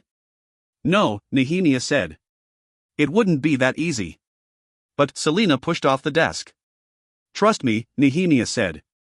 It's a coincidence, just like that eye in the wall. The eye could refer to anything at all. Having eyes plastered all over things used to be quite popular centuries ago as a ward against evil. You'll drive yourself mad, Elentia. I can do some research on the subject, but it might take a while before I find anything. Selina's face warmed. Fine, maybe she was wrong. She didn't want to believe Nehemia, didn't want to think that the riddle could be that impossible to solve, but the princess knew far more about ancient lore than she did. So Selina sat down at her breakfast table again. Her porridge had gone cold, but she ate it anyway. Thank you, she said in between mouthfuls as Nehemia sat down again, too. For not exploding on me. Nehemia laughed. Elentia, I'm honestly surprised you told me. An opening and closing door, then footsteps, then Philippa knocked and bustled in, carrying a letter for Selina. Good morning, beautiful ladies, she clucked, making Nehemia grin. A letter for our most esteemed champion. Selina beamed at Philippa and took it, and her smile grew as she read the contents once the servant left. It's from Archer, she told Nehemia. He's given me some names of people who might be involved in this movement, people associated with Davis. She was a little shocked he'd risk putting it all in a letter. Perhaps she needed to teach him a thing or two about code writing. Nehemia had stopped smiling, though. What sort of man just hands out this information like it's nothing more than morning gossip? A man who wants his freedom and has had enough of serving pigs. Selina folded the letter and stood. If the men on this list were anything like Davis, then perhaps handing them over to the king and using them as leverage wouldn't be so horrible after all. I should get dressed, I need to go into the city. She was halfway to her dressing room when she turned. We'll have our first lesson over breakfast tomorrow? Nehemia nodded, digging into her food again. It took her all day to hunt down the men, to learn where they lived, whom they spoke to, how well guarded they were. None of it yielded anything useful. She was tired and cranky and hungry when she trudged back to the castle at sundown, and her mood only took a turn for the worse when she arrived at her rooms and found a note from Cale. The king had commanded her to be on guard duty yet again for the royal ball that night. Chapter 17. Kale knew Selina was in a foul mood without even having to speak to her. Actually, he hadn't dared speak to her since before the ball had started, other than to position her outside on the patio, hidden in the shadows of a pillar. A few hours in the winter night would cool her down. From his spot inside, tucked into an alcove near a servant's entrance, he could keep an eye on the glittering ball in front of him, as well as the assassin standing watch just outside the towering balcony doors. Not that he didn't trust her, but having Selina in one of these moods always set him on edge, too. She was currently leaning against the pillar, arms crossed, not hiding in the shadows as he'd told her to. He could see the tendrils of her breath curling in the night air, and the moonlight glinting off the hilt of one of the daggers she wore at her side. The ballroom had been decorated in hues of white and glacier blue, with swaths of silk floating from the ceiling and ornate glass baubles hanging between. It was something out of a winter dream, and it was in honor of Holland, of all people. A few hours of entertainment and a small fortune spent for a boy who was currently sulking on his little glass throne, shoveling sweets down his throat as his mother smiled at him. He'd never tell Dorian, but Kale dreaded the day when Holland would grow into a man. A spoiled child was easy enough to deal with, but a spoiled, cruel leader would be another matter entirely. He hoped that between him and Dorian, they could check whatever corruption was already rotting away in Holland's heart once Dorian ascended to the throne. The heir was on the dance floor, fulfilling his obligation to court and crown by dancing with whatever ladies demanded his attention. Which, not surprisingly, was almost all of them. Dorian played his role well and smiled throughout the waltzes, a graceful and competent partner, never once complaining or turning any lady away. The dance finished, Dorian bowed to his partner, and before he could take one step, another courtier was curtsying in front of him. If Kale had been in Dorian's shoes, he would have winced, but the prince just grinned, took the lady's hand, and swept her around the floor. Kale glanced outside again and straightened. Selina wasn't by the pillar. He stifled a snarl. Tomorrow, they were going to have a nice, long chat about the rules and the consequences of abandoning posts while on guard duty. A rule that he was also breaking, he realized as he slipped from the alcove and out the door that had been left ajar to allow fresh air into the toasty ballroom. Where in hell had she gone? Perhaps she'd actually seen some sign of trouble, not that there'd ever been an attack on the palace, and not that anyone would ever be foolish enough to try during a royal ball. But he still put a hand on the hilt of his sword as he approached the columns at the top of the stairs leading down into the frosted garden. She'd been standing right here, and Kale spotted her. Well, she'd certainly abandoned her post. But not to face some potential threat. Kale crossed his arms. Selina had left her post to dance. The music was loud enough that it reached them out here, and at the foot of the steps, Selina waltzed with herself. She even held the edge of her dark cloak in one hand as if it were the skirts of a ball gown, her other hand poised on the arm of an invisible partner. He didn't know if he should laugh, yell, or just go back inside and pretend he'd never seen it. She turned, an elegant sweeping motion that brought her to face him, and halted. Well, the last option was no longer a possibility. Laughter or yelling, then. Though neither felt appropriate now. Even in the moonlight, he could see her scowl. "I'm bored to tears and nearly dead with cold," she said, dropping her cloak.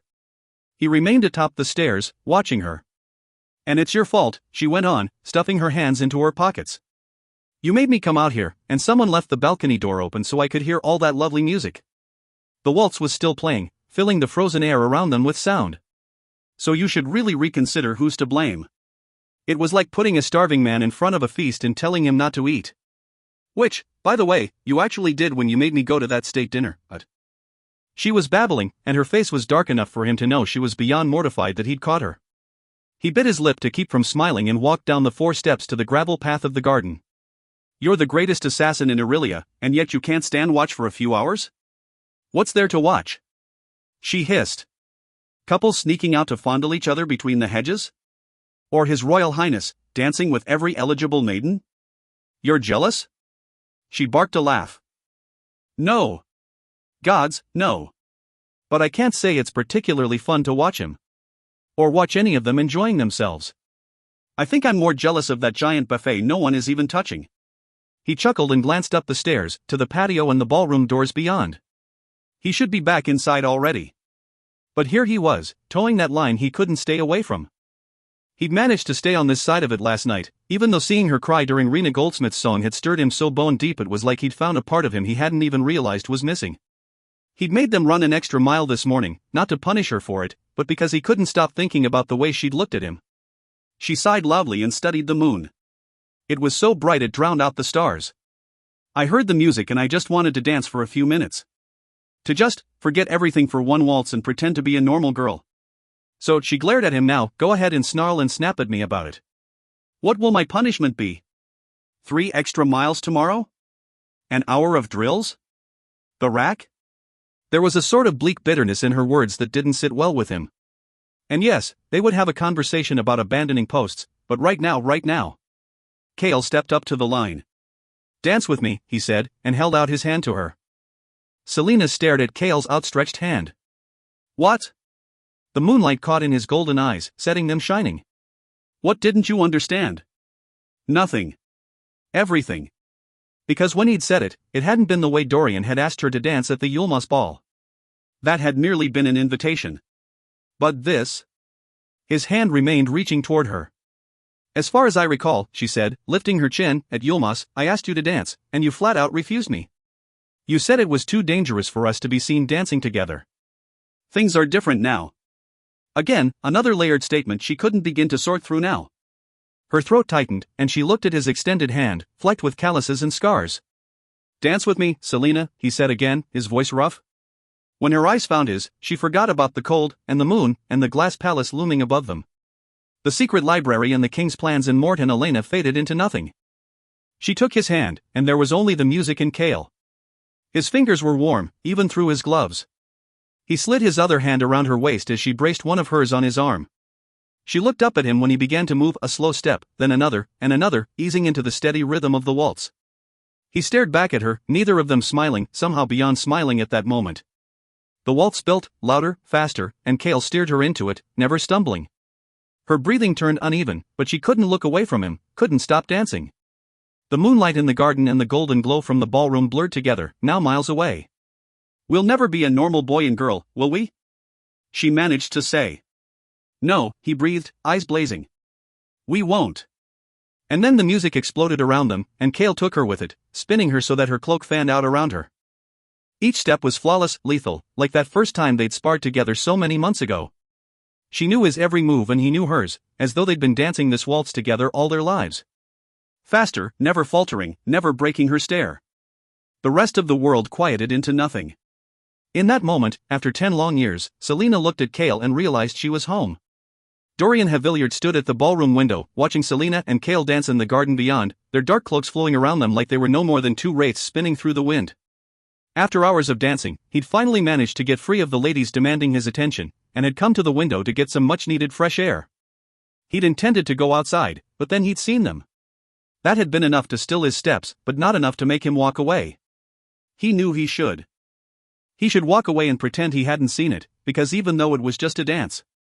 Someone stepped beside him, and he glanced over in time to see Nehemia stop at the window. After months of being scarce around the court due to the rebel massacre in Islwi, she'd made an appearance tonight. She was resplendent in a cobalt gown with gold thread accents, her hair coiled and braided in a coronet atop her head. Her delicate golden earrings glittered in the light of the chandelier, drawing his eye to her elegant neck. Nehemia was easily the most stunning woman in the ballroom, and he hadn't failed to notice how many men and women had been watching her all night. Don't cause trouble for them, she said quietly, her accent still thick, but much improved since she'd arrived in Rifthold. Dorian raised an eyebrow. Nehemia traced an invisible pattern on the glass pane. You and I. We will always stand apart. We will always have, she searched for the word. Responsibilities. We will always have burdens that no one else can ever understand. That she inclined her head toward Kale and Selena, will never understand. And if they did, then they would not want them. They would not want us, is what you mean. Kale spun Selena, and she flowed smoothly through the air before snapping back into his arms. I've already decided to move on, Dorian said with equal quiet. It was the truth. He'd awoken this morning feeling lighter than he had in weeks. Nehemia nodded, the gold and jewels in her hair twinkling. Then I thank you for that. She traced another symbol on the window. Your cousin, Roland, told me that your father has approved Councilman Mullison's plans to swell Kalakala's ranks, to expand the labor camp to accommodate more people. He kept his face blank. There were far too many eyes on them. Roland told you that? Nehemia lowered her hand from the window. He wants me to tell my father that I support his agenda, to get my father to make the expansion as easy as possible. I refused. He says there's a council meeting tomorrow where they will vote on Mullison's plans. I'm not allowed to attend. Dorian focused on his breathing. Roland had no right to do that. Any of it. Would you stop it, then? Her dark eyes were fixed on his face. Speak to your father at the council meeting, convince the others to say no. No one except for Selena dared speak to him like that. But her boldness had nothing to do with his response as Dorian said, I can't. His face warmed as the words came out, but it was true. He couldn't tackle Calaculla, not without causing a lot of trouble for both himself and Nehemia. He'd already convinced his father to leave Nehemia alone. Demanding he shut down Calaculla could force him to choose sides and make a choice that could destroy everything he had. You can't, or you will not. Dorian sighed, but she cut him off. If Selena were shipped to Calaculla, would you free her? Would you put a stop to the camp? When you took her from Enderveer, did you think twice about the thousands you left behind? He had, but not for as long as he should have. Innocents work and die in Calaculla and Enderveer. By the thousands. Ask Selena about the graves they dig there, Prince. Look at the scars on her back, and realize that what she went through is a blessing compared to what most endure. Perhaps he'd just gotten used to her accent, but he could have sworn she was speaking more clearly. Nehemia pointed at the garden, at Selena and Kale, who had stopped dancing and were talking now. If she was sent back, would you free her? Of course I would, he said carefully. But it's complicated. There is nothing complicated. It is the difference between right and wrong. The slaves in those camps have people who love them just as much as you loved my friend. He glanced around them. Ladies were eagerly watching from behind their fans, and even his mother had noticed their lengthy conversation. Outside, Selena had resumed her post by the pillar. At the other end of the room, Kale slipped through one of the patio doors and took up his spot in an alcove, his face blank, as if the dance had never happened.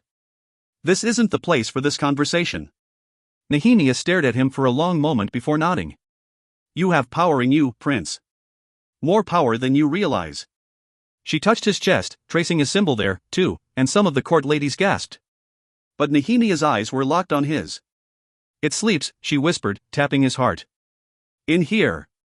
When the time comes, when it awakens, do not be afraid. She removed her hand and gave him a sad smile. When it is time, I will help you, Dot. With that, she walked away, the courtiers parting, then swallowing up her wake.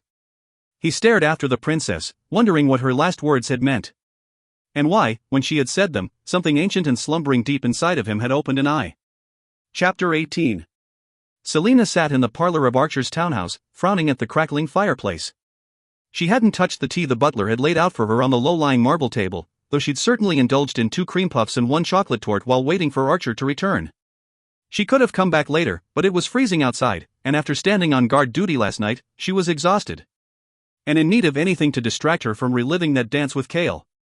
After the waltz had finished, he'd merely told her that if she abandoned her post again, he'd break a hole through the ice in the trout pond and toss her in. And then, as though he hadn't just danced with her in a way that made her knees tremble, he stalked back inside and left her to suffer in the cold. He hadn't even mentioned the dance this morning during their run.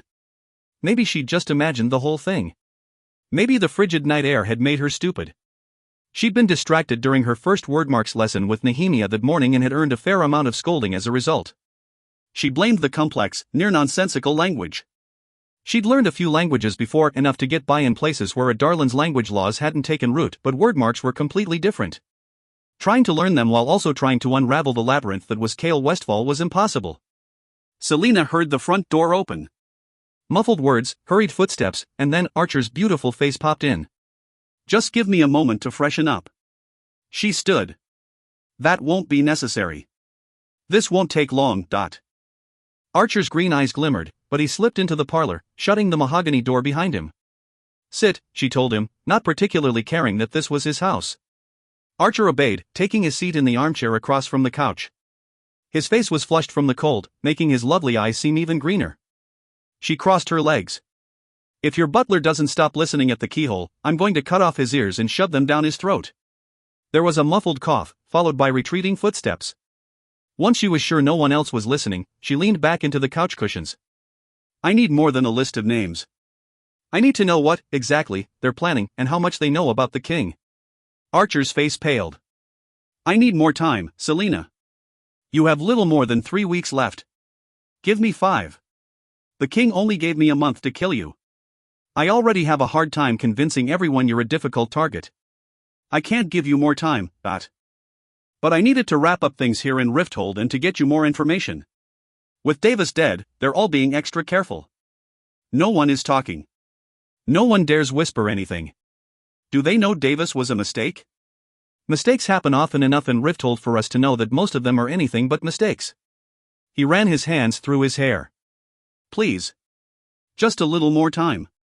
I don't have any to give you. I need more than names, Archer. What about the Crown Prince? And the captain of the guard? Perhaps they have the information you need. You're close with both of them, aren't you? She bared her teeth at him. What do you know about them? Archer gave her a steady, calculating look. You think I didn't recognize the captain of the guard the day you just happened to run into me outside of the Willows? His attention flicked to her side, where her hand currently rested on a dagger. Have you told them about your plan to keep me alive? No, she said, her grip on the dagger relaxing. No, I haven't. I don't want to involve them. Or is it because you don't actually trust either of them? She shot to her feet. Don't presume to know anything about me, Archer. She stalked to the door and flung it open. The butler was nowhere to be seen. She looked over her shoulder at Archer, whose eyes were wide as he watched her.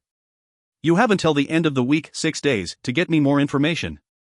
If you don't give me anything by then, my next visit won't be nearly as pleasant. Not giving him the time to reply, she stormed out of the room, grabbed her cloak from the front closet, and strode back out onto the icy city streets. The maps and figures in front of Dorian had to be wrong. Someone had to be playing a joke, because there was no way Calaculla had this many slaves. Seated at the long table in his father's council chamber, Dorian glanced at the men around him. None looked surprised, none looked upset. Councilman Mullison, who had taken a special interest in Calaculla, was practically beaming. He should have fought to get Nehemia into this council meeting. But there was probably nothing she could say right now that would have any impact on a decision that had clearly already been made. His father was smiling faintly at Roland, his head propped on a fist. The black ring on the king's hand glinted in the dim light from the beastly fireplace, that mouth-shaped hearth that seemed poised to devour the room. From his spot beside Parrington, Roland gestured to the map. Another black ring glinted on Roland's hand, the same as the one Parrington wore, too. As you can see, Calaculla can't support the current number of slaves. There are too many to even fit in the mines as it is, and though we have them digging for new deposits, the work has been stagnant. Roland smiled. But, slightly to the north, right along the southern edge of Oakwald, our men have discovered an iron deposit that seems to cover a large area. It's close enough to Calaculla that we could erect a few new buildings to house additional guards and overseers, bring in even more slaves if we want, and start work on it right away. Impressed murmurs, and a nod from his father to Roland made Dorian's jaw clench. 3 matching rings, 3 black rings to signify what? That they were bound in some way to each other?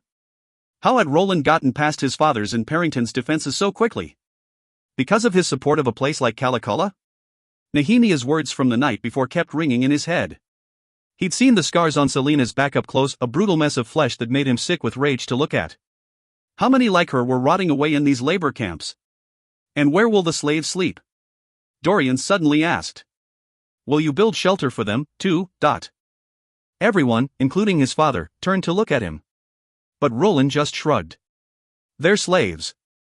Why shelter them, when they can sleep in the mines? Then we wouldn't waste time bringing them in and out every day. More murmurs and nods. Dorian stared at Roland. If we have a surplus of slaves, then why not let some of them go? Surely they're not all rebels and criminals. A growl from down the table, his father. Watch your tongue, Prince. Not a father to his son, but a king to his heir. Still, that icy rage was growing, and he kept seeing Selena's scars, her too thin body the day they'd pulled her out of Enderveer, her gaunt face and the hope and desperation mingling in her eyes. He heard Nehemia's words, what she went through was a blessing compared to what most endure. Dorian peered down the table at his father, whose face was dark with irritation. Is this the plan? Now that we've conquered the continent, you'll throw everyone into Calaculla or Enderveer, until there's no one left in the kingdoms but people from Adarlan? Silence. The rage dragged him down to the place where he'd felt that flicker of ancient power when Nehemia had touched his heart. You keep tightening the leash, and it's going to snap, Dorian said to his father, then looked across the table to Roland and Mullison. How about you spend a year in Calaculla, and when you're done, you two can sit here and tell me about your plans for expansion. His father slammed his hands on the table, rattling the glasses and pitchers.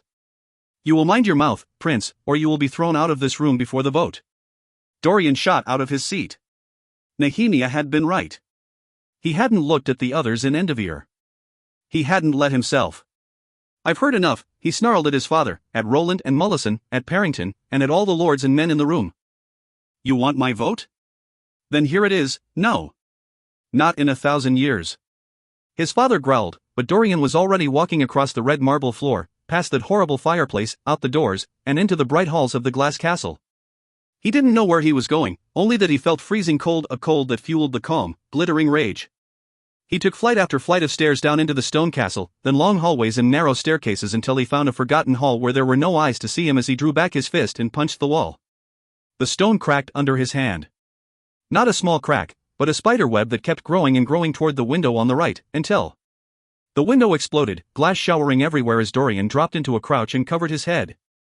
Air rushed in, so cold his eyes blurred, but he just knelt there, fingers in his hair, breathing as the anger ebbed out of him. It wasn't possible. Maybe he'd just hit the wall in the wrong spot, and the damn thing was so ancient that it had only been waiting for something like this to happen. He'd never heard of stone cracking that way, spreading out like a living thing, and then the window. Heart racing, Dorian lowered his hands from his head and looked at them. There wasn't a bruise or a cut, or even a trace of pain. But he'd hit that wall as hard as he could. He should have broken his hand. Yet his knuckles were unharmed, only white from gripping his fingers in a tight fist. On trembling legs, Dorian rose and surveyed the damage. The wall had splintered, but remained intact. The ancient window, however, had shattered completely. And around him, around where he had crouched. A perfect circle, clean of debris, as if the glass and wood had showered everything but him. It wasn't possible. Because magic. Magic. Dorian dropped to his knees and was violently sick. Curled on the couch beside Kale, Selina took a sip of her tea and frowned. "Can't you hire a servant like Philippa, so we can have someone bring us treats?" Kale raised an eyebrow. "Don't you ever stay in your own rooms anymore?" No. Not if she could help it. Not with Elena and Mort and all that nonsense just a secret door away. Ordinarily, she might have sought sanctuary in the library, but not now. Not when the library held so many secrets it made her head spin to think about them. For a moment, she wondered if Nehemiah had discovered anything about the riddle in Davis's office. She'd have to ask her tomorrow. She kicked Kale in the ribs with a sock-covered foot. "All I'm saying is that I'd like some chocolate cake every now and then." He closed his eyes. "And an apple tart, and a loaf of bread, and a pot of stew, and a mountain of cookies, he chuckled as she put her foot against his face and pushed. He grabbed her foot and wouldn't let go when she tried yanking her leg back. "It's true, and you know it, Lena. So what if it is? Haven't I earned the right to eat as much as I want, whenever I want?" She wrenched her foot out of his grasp as the smile faded from his face. "Yes," he said quietly, his voice barely audible over the crackling fire. "You have." After a few moments of silence, he stood up and walked to the door. She sat up on her elbows. "Where are you going?" He opened the door. "To get you chocolate cake." When he returned, and after they'd both eaten half of the cake he'd swiped from the kitchens, Selina lay back on the couch, a hand on her full belly. Kale was already sprawled across the cushions, sleeping soundly. Staying up until the middle of the night at the ball, then awakening for their sunrise run this morning had been exhausting. Why hadn't he just cancelled the run? "You know, the courts weren't always like this," Nehemiah had said. "There was a time when people valued honor and loyalty, when serving a ruler wasn't about obedience and fear. Do you think another court like that could ever rise again?" Selina hadn't given Nehemiah an answer. She hadn't wanted to talk about it. But looking at Kale now, at the man he was, and the man he was still becoming. Yes, she thought. Yes, Nehemiah. It could rise again, if we could find more men like him. But not in a world with this king, she realized. He'd crush a court like that before Nehemiah could muster one. If the king were gone, then the court that Nehemiah dreamed of could change the world. That court could undo the damage of a decade of brutality and terror, it could restore the lands ravaged by conquest and renew the hearts of the kingdoms that shattered when Adarlan marched in. And in that world, Selina swallowed hard. She and Kale would never be a normal boy and girl, but perhaps in that world they could make a life of their own. She wanted that life. Because even though he'd pretended nothing had happened after the dance they'd shared last night, something had. And maybe it had taken her this long to realize it, but this man, she wanted that life with him. The world Nehemiah dreamed about, and the world Selina sometimes dared let herself consider, was nothing more than a shred of hope and a memory of what the kingdoms had once been. But perhaps the rebel movement truly knew about the king's plans and how to ruin them, how to destroy him, with or without Aelin Galathinius and whatever army they claimed she was raising. Selena sighed and eased off the couch, gently shifting Cale's legs so she didn't disturb him. She turned back, though, just once, leaning down to brush her fingers through his short hair, then grazed them along his cheek. Then she quietly slipped from his room, taking the remnants of the chocolate cake with her. She was wondering whether eating the rest of the chocolate cake would make her severely sick when she turned down her hallway and spotted Dorian sitting on the floor outside her rooms. He looked over when he saw her, his eyes going to the cake in her hands. Selena blushed and lifted her chin. They hadn't spoken since their argument over Roland. Perhaps he'd come to apologize. Served him right. But as she neared and Dorian got to his feet, she took one look at the expression in his sapphire eyes and knew he wasn't here for an apology. "It's a bit late for a visit," she said by way of greeting. Dorian put his hands in his pockets and leaned against the wall. His face was pale, his eyes haunted, but he gave her half a smile. "It's a bit late for chocolate cake, too. Been raiding the kitchens?" She remained outside her rooms, running an eye over him. He looked fine, no bruises, no signs of injury, yet something was off. "What are you doing here?" He avoided her gaze. "I was looking for Nehemia, but her servants said she was out. I thought they meant here, then I thought you two might be out for a stroll." "I haven't seen her since this morning. Is there something you want from her?" Dorian took a ragged breath, and Selena suddenly realized just how cold it was in the hallway. How long had he been sitting here on the freezing floor? "No," he said, shaking his head as if convincing himself of something. "No, there isn't." He began walking away. She started speaking before she knew she'd opened her mouth. "Dorian. What's wrong?" He turned. For a heartbeat, there was something in his eyes that reminded her of a world long since burned, a glimmer of color and power that still stalked the edges of her nightmares. But he blinked, and it was gone. "Nothing. There's nothing wrong at all." He strode away, hands still in his pockets. "Enjoy your cake," he said over his shoulder, and then was gone. Chapter 19. Cale stood before the king's throne, almost boring himself to tears as he gave yesterday's report. He tried not to think about last night, how the brief touch of Selena's fingers through his hair and on his face had sent a pang of desire through him so strong he'd wanted to grab her and pin her on the couch. It had taken all his self-control to keep his breathing steady, to keep pretending that he was asleep. After she'd left, his heart had been pounding so hard it took him an hour to calm enough to actually sleep. Looking at the king now, Cale was glad he'd controlled himself. The line between him and Selena was there for a reason. Crossing it could call into question his loyalty to the king before him, not to mention the way it would impact his friendship with Dorian. The prince had made himself scarce this past week. Cale would have to make a point today to go see him. Dorian and the king were where his loyalty lay. Without his loyalty, he was no one. Without it, he'd given up his family, his title, for nothing. Cale finished explaining his security plans for the carnival that would arrive today, and the king nodded. "Very well, Captain. Make sure your men watch the castle grounds, too. I know what sort of filth likes to travel with these carnivals, and I don't want them wandering around." Cale bowed his head. "Consider it done."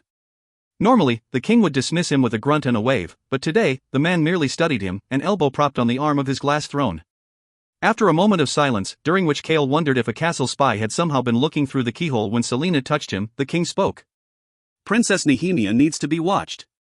Of all the things the king could have said, this was not what Cale had expected.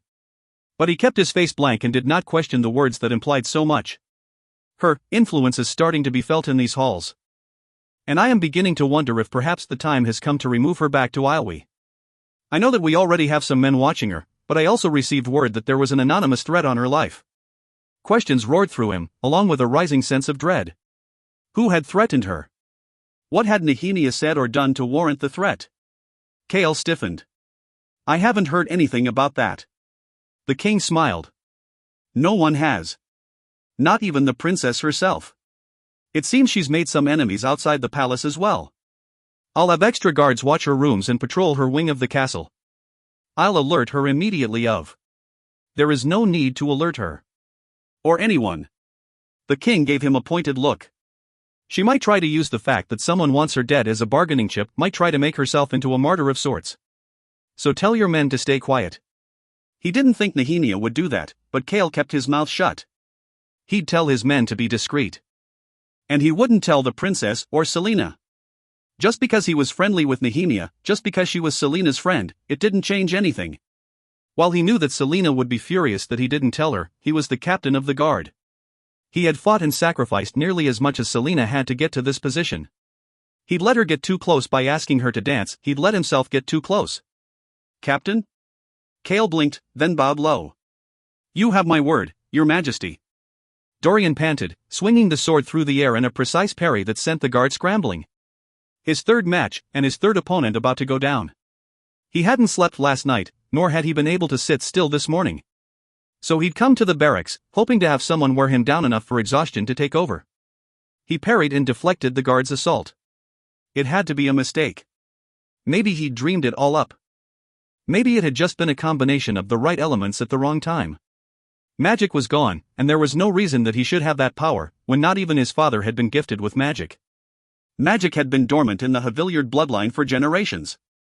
Dorian got past the guard's defense in an easy maneuver, though when the young man raised his hands in defeat, the prince had to wonder if he'd let him win.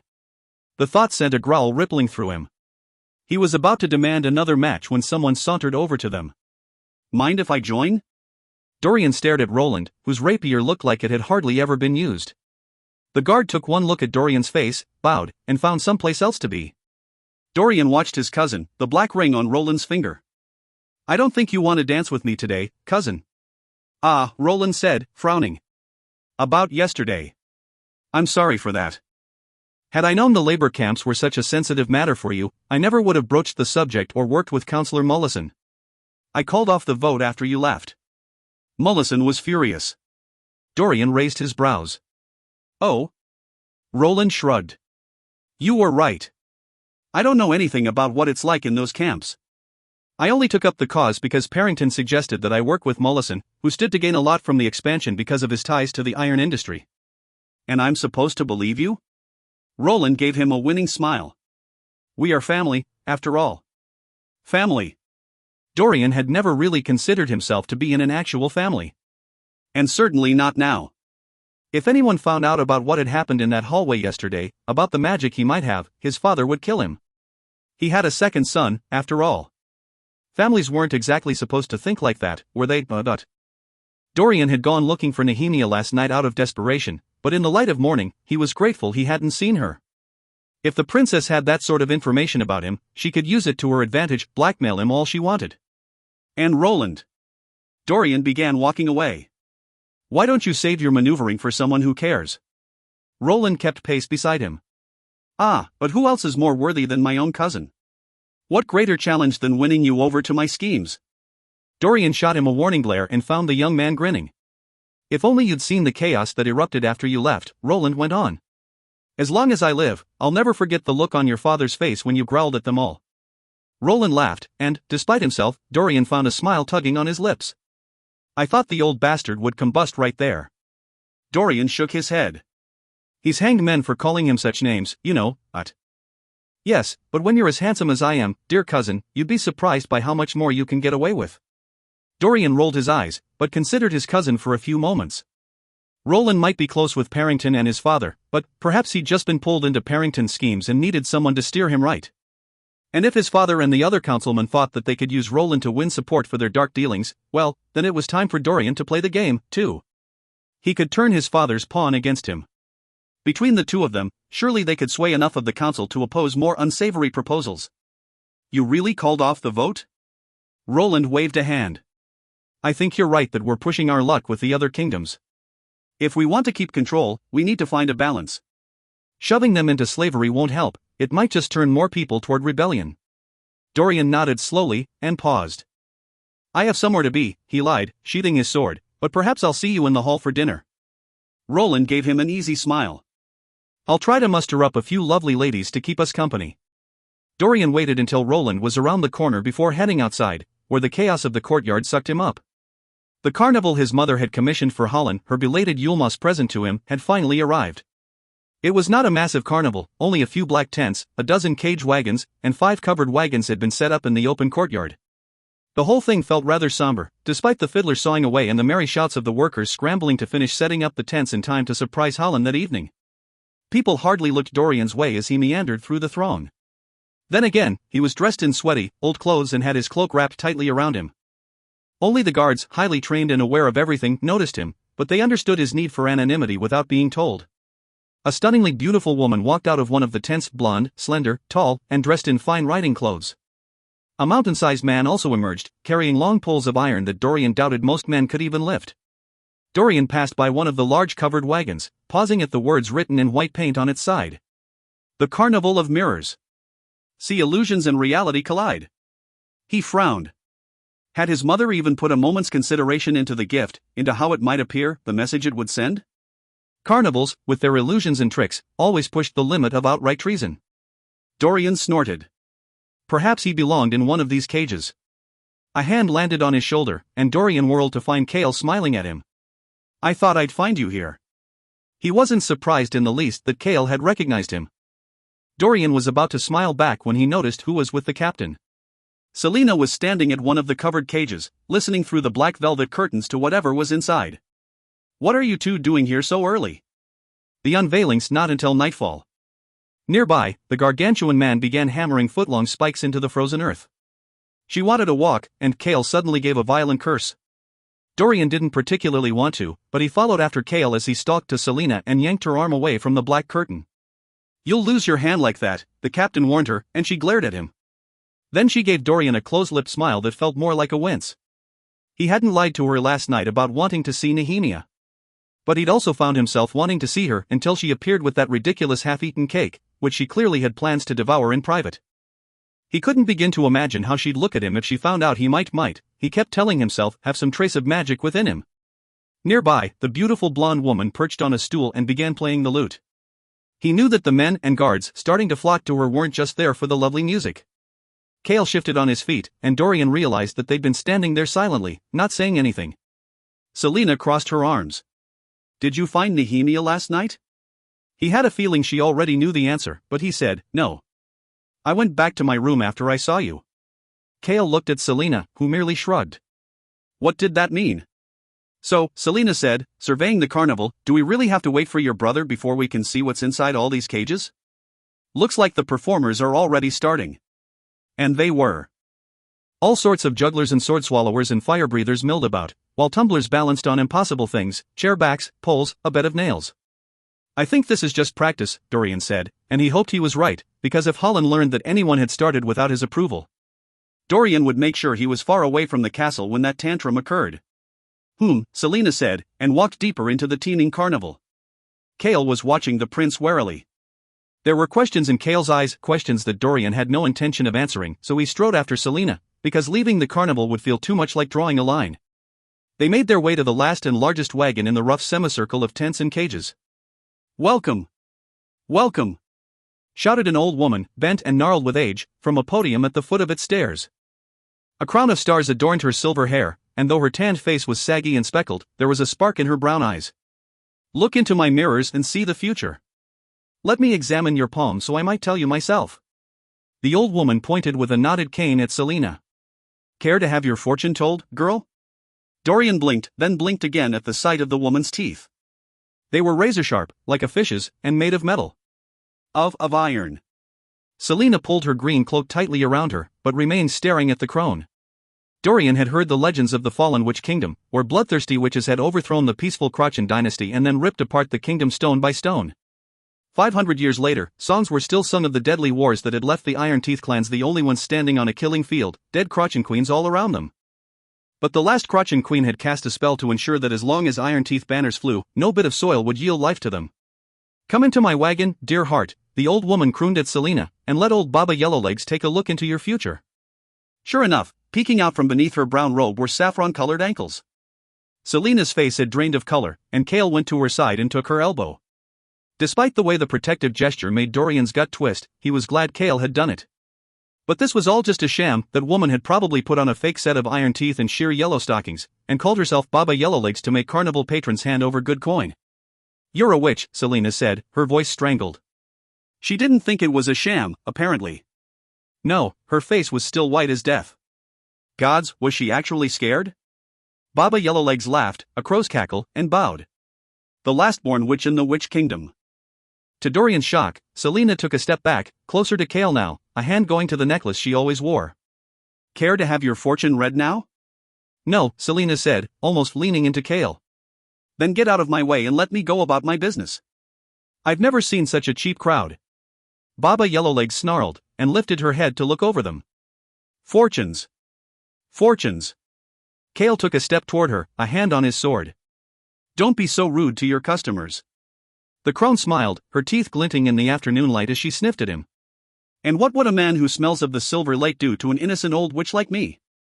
A chill went down Dorian's spine, and it was Selena's turn to grab onto Kale's arm as she tried to pull him away. But Kale refused to move. I don't know what sort of sham you're running, old woman, but you'd best mind your tongue before you lose it. Baba Yellowlegs licked her razor-sharp teeth. Come and get it, she purred. Challenge flashed in Kale's eyes, but Selena was still so pale that Dorian took her by the arm, leading her away. Let's go, he said, and the old woman shifted her eyes to him. If she could indeed tell things about them, then the last place he wanted to be was here. Kale, let's go. The witch was grinning at him as she used a long, metallic nail to pick out something from her teeth. Hide from fate all you like, Baba Yellowlegs said as they turned away. But it shall soon find you. You're shaking. No, I'm not, Selena hissed, batting Kale's hand from her arm. It was bad enough that Dorian was there, but for Kale to witness her coming face to face with Baba Yellowlegs. She knew the stories, legends that had given her brutal nightmares as a child, a first-hand account that a former friend had once told her. Given how that friend had foully betrayed and nearly killed her, Selena had hoped that the horrific stories about the Iron Teeth witches were just more lies. But seeing that woman... Selena swallowed hard. Seeing that woman, feeling the sense of otherness that radiated from her, Selena had no trouble believing that these witches were capable of consuming a human child until nothing but clean-picked bones remained. Frozen down to her core now, she followed Dorian as he strode away from the carnival. While she'd been standing in front of that wagon, all she'd wanted, for some reason, was to get inside it. Like there was something waiting for her within. And that crown of stars the witch had been wearing. And then her amulet had started feeling heavy and warm, the way it had the night she'd seen that person in the hall. If she ever came back to the carnival, she would bring Nehemia with her, just to see if Yellowlegs was indeed what she claimed to be. She didn't give a damn about what was in the cages. Not anymore, not with Yellowlegs to hold her interest. She followed Dorian and Kale without hearing a single word they said until they had somehow arrived at the royal stables, and Dorian was leading them inside. I was going to give it to you on your birthday, he said to Kale, but why wait another 2 days? Dorian stopped before a stall. Kale exclaimed, Are you out of your mind? Dorian grinned, an expression she hadn't seen in so long that it made her remember late nights spent tangled up with him, the warmth of his breath on her skin. What? You deserve it. A night-black Asturian stallion stood within the pen, staring at them with ancient, dark eyes. Kale was backing away, hands raised. This is a gift for a prince, not. Dorian clicked his tongue. Nonsense. I'll be offended if you don't accept. I can't. Kale shifted pleading eyes to Selena, but she shrugged. I had an Asturian mare once, she admitted, and both of them blinked. Selena went up to the stall and held out her fingers, letting the stallion sniff her. Her name was Cassida. She smiled at the memory, stroking the stallion's velvet soft nose. It meant drinker of the wind in the dialect of the Red Desert. She looked like a storm-tossed sea. How did you get an Asturian mare? They're worth even more than the stallions, Dorian said. It was the first normal-sounding question he'd asked her in weeks. She looked over her shoulder at them and flashed a fiendish grin. I stole her from the Lord of Xandria. Kale's eyes grew wide, and Dorian cocked his head. It was so comical that she started laughing. I swear on the WIRD it's the truth. I'll tell you the story some other time. She backed away, nudging Kale toward the pen. The horse huffed at his fingers, and beast and man looked at each other. Dorian was still watching her with narrowed brows, but when she caught him staring, he turned to Kale. Is it too early to ask what you'll be doing for your birthday? Selena crossed her arms. We have plans, she said before Kale could reply. She didn't mean to sound so sharp, but, well, she'd been planning the night for a few weeks now. Kale looked at her over his shoulder. We do? Selena gave him a venomously sweet smile. Oh, yes. It might not be an Asturian stallion, but... Dorian's eyes flashed. Well, I hope you have fun, he interrupted. Kale quickly looked back at the horse as Selena and Dorian faced each other. Whatever familiar expressions he'd once worn were now gone. And part of her, the part that had spent so many nights looking forward to seeing that handsome face, truly mourned it. Looking at him became difficult. She left them in the stables with a brief goodnight, congratulating Kale on his new gift. She didn't dare turn in the direction of the carnival, where the sound of the crowd suggested that Holland had made his appearance and unveiled the cages. Instead, she sprinted up the stairs to the warmth of her rooms, trying to shut out the image of the witch's iron teeth, and the way she'd called after them with those words about fate, so similar to what Mort had said on the night of the eclipse. Perhaps it was intuition, or perhaps it was because she was a miserable person who couldn't even trust the advice of a friend, but she wanted to go back to the tomb. Alone. Maybe Nehemia was wrong about the amulet being irrelevant. And she was tired of waiting for her friend to find the time to research the eye riddle. She'd go back just once, and never tell Nehemia. Because the hole in the wall was shaped like an eye, its iris removed to form a space that would perfectly fit the amulet she wore around her neck. Chapter 20. Mort, Selina said, and the skull knocker opened an eye. It's terribly rude to wake someone when they're sleeping, he said drowsily. Would you have preferred it if I had knocked on your face? He glared at her. I need to know something. She held out the amulet. This necklace, does it truly have power? Of course it does. But it's thousands of years old. So? Mort yawned. It's magic. Magical things rarely age as normal objects do. But what does it do? It protects you, as Elena said. It guards you from harm, though you certainly seem to do your best to get into trouble. Selina opened the door. I think I know what it does. Perhaps it was mere coincidence, but the riddle had been worded so specifically. Perhaps Davis had been looking for the same thing Elena wanted her to find, the source of the king's power. This could be the first step toward uncovering that. You're probably wrong, Mort said as she walked by. I'm just warning you. She didn't listen. She went right up to the hollow eye in the wall and stood on tiptoe to look through. The wall on the other side was still blank. Unfastening her necklace, Selina carefully lifted the amulet to the eye, and it fit. Sort of. Her breath caught in her throat, and Selina leaned up against the hole, peering through the delicate gold bands. Nothing. No change on the wall or on the giant wordmark. She turned the necklace upside down, but it was the same. She tried it on either side, backward, angled, but nothing. Just the same blank stone wall, illuminated by a shaft of moonlight from some vent above. She pushed against the stone, feeling for any door, any movable panel. But it's the eye of Elena. It is only with the eye that one can see rightly. What other eye is there? You could rip out your own and see if it fits, Mort sang from the doorway. Why won't it work? Do I need to say a spell?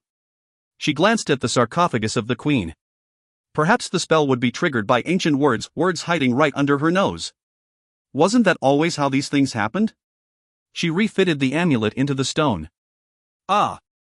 She called into the night air, reciting the words engraved at Elena's feet. Time's rift. Nothing happened. Mort cackled. She snatched the amulet out of the wall. Oh, I hate this. I hate this stupid tomb, and I hate these stupid riddles and mysteries. Fine. Nehemia was right that the amulet was a dead end. And she was a wretched, horrible friend for being so distrustful and impatient. I told you it wouldn't work. Then what will work? That riddle does reference something in this tomb, behind that wall. Doesn't it? Yes, it does. But you still haven't asked the proper question. I've asked you dozens of questions. And you won't give me any answers. Come back another, he started, but Selina had already stalked up the stairs. Selina stood on the barren edge of a ravine, a chill northern wind ruffling her hair. She'd had this dream before, always this setting, always this night of the year. Behind her sloped a rocky, wasted plain, and before her stretched a chasm so long it disappeared into the starlit horizon. Across the ravine was a lush, dark wood, rustling with life. And on the grassy lip of the other side stood the white stag, watching her with ancient eyes. His massive antlers glowed in the moonlight, wreathing him in ivory glory, just as she remembered. It had been on a chill night like this that she'd spotted him through the bars of her prison wagon on the way to Endivir, a glimmer of a world before it was burned to ash. They watched each other in silence. She took a half-step closer to the edge, but paused as loose pebbles trickled free, tumbling into the ravine. There was no end to the darkness in that ravine. No end, and no beginning, either. It seemed to breathe, pulsing with whispers of faded memories, forgotten faces. Sometimes, it felt as though the darkness stared back at her and the face it wore was her own. Beneath the dark, she could have sworn she heard the rushing of a half-frozen river, swollen with melting snow off the staghorns. A flash of white, the thud of hooves on soft earth, and Selina looked up from the ravine. The stag had come closer, his head now angled, as if inviting her to join him. But the ravine only seemed to grow wider, like the maw of a giant beast opening to devour the world. So Selina did not cross, and the stag turned away, his steps near silent as he disappeared between the tangled trees of the ageless wood. Selina awoke to darkness. The fire was nothing but cinders, and the moon had set.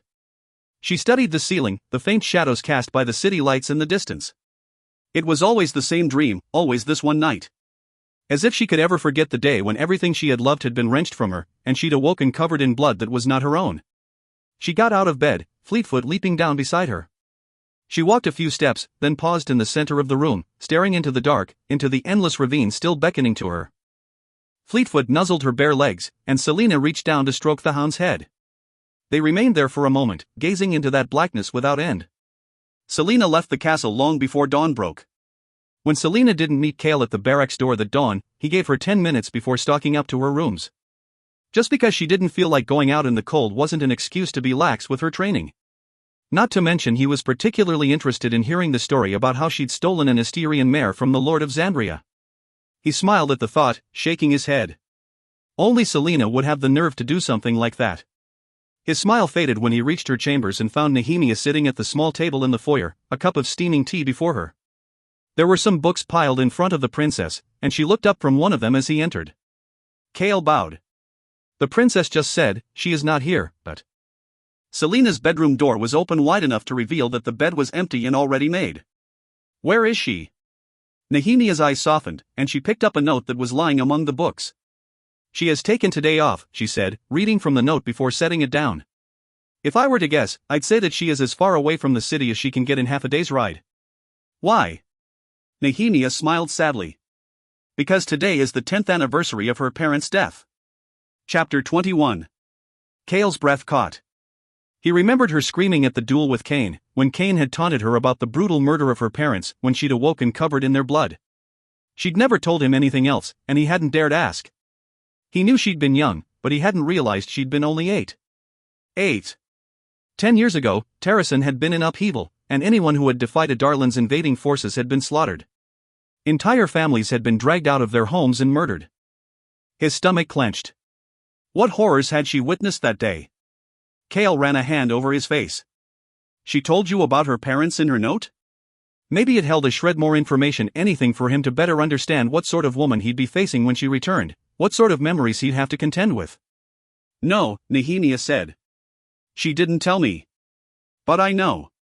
She watched him with a calculated stillness, a switch to the defensive that he recognized. What sort of secrets was she protecting for her friend? And what sort of secrets did Nehemia herself keep that had caused the king to have her watched?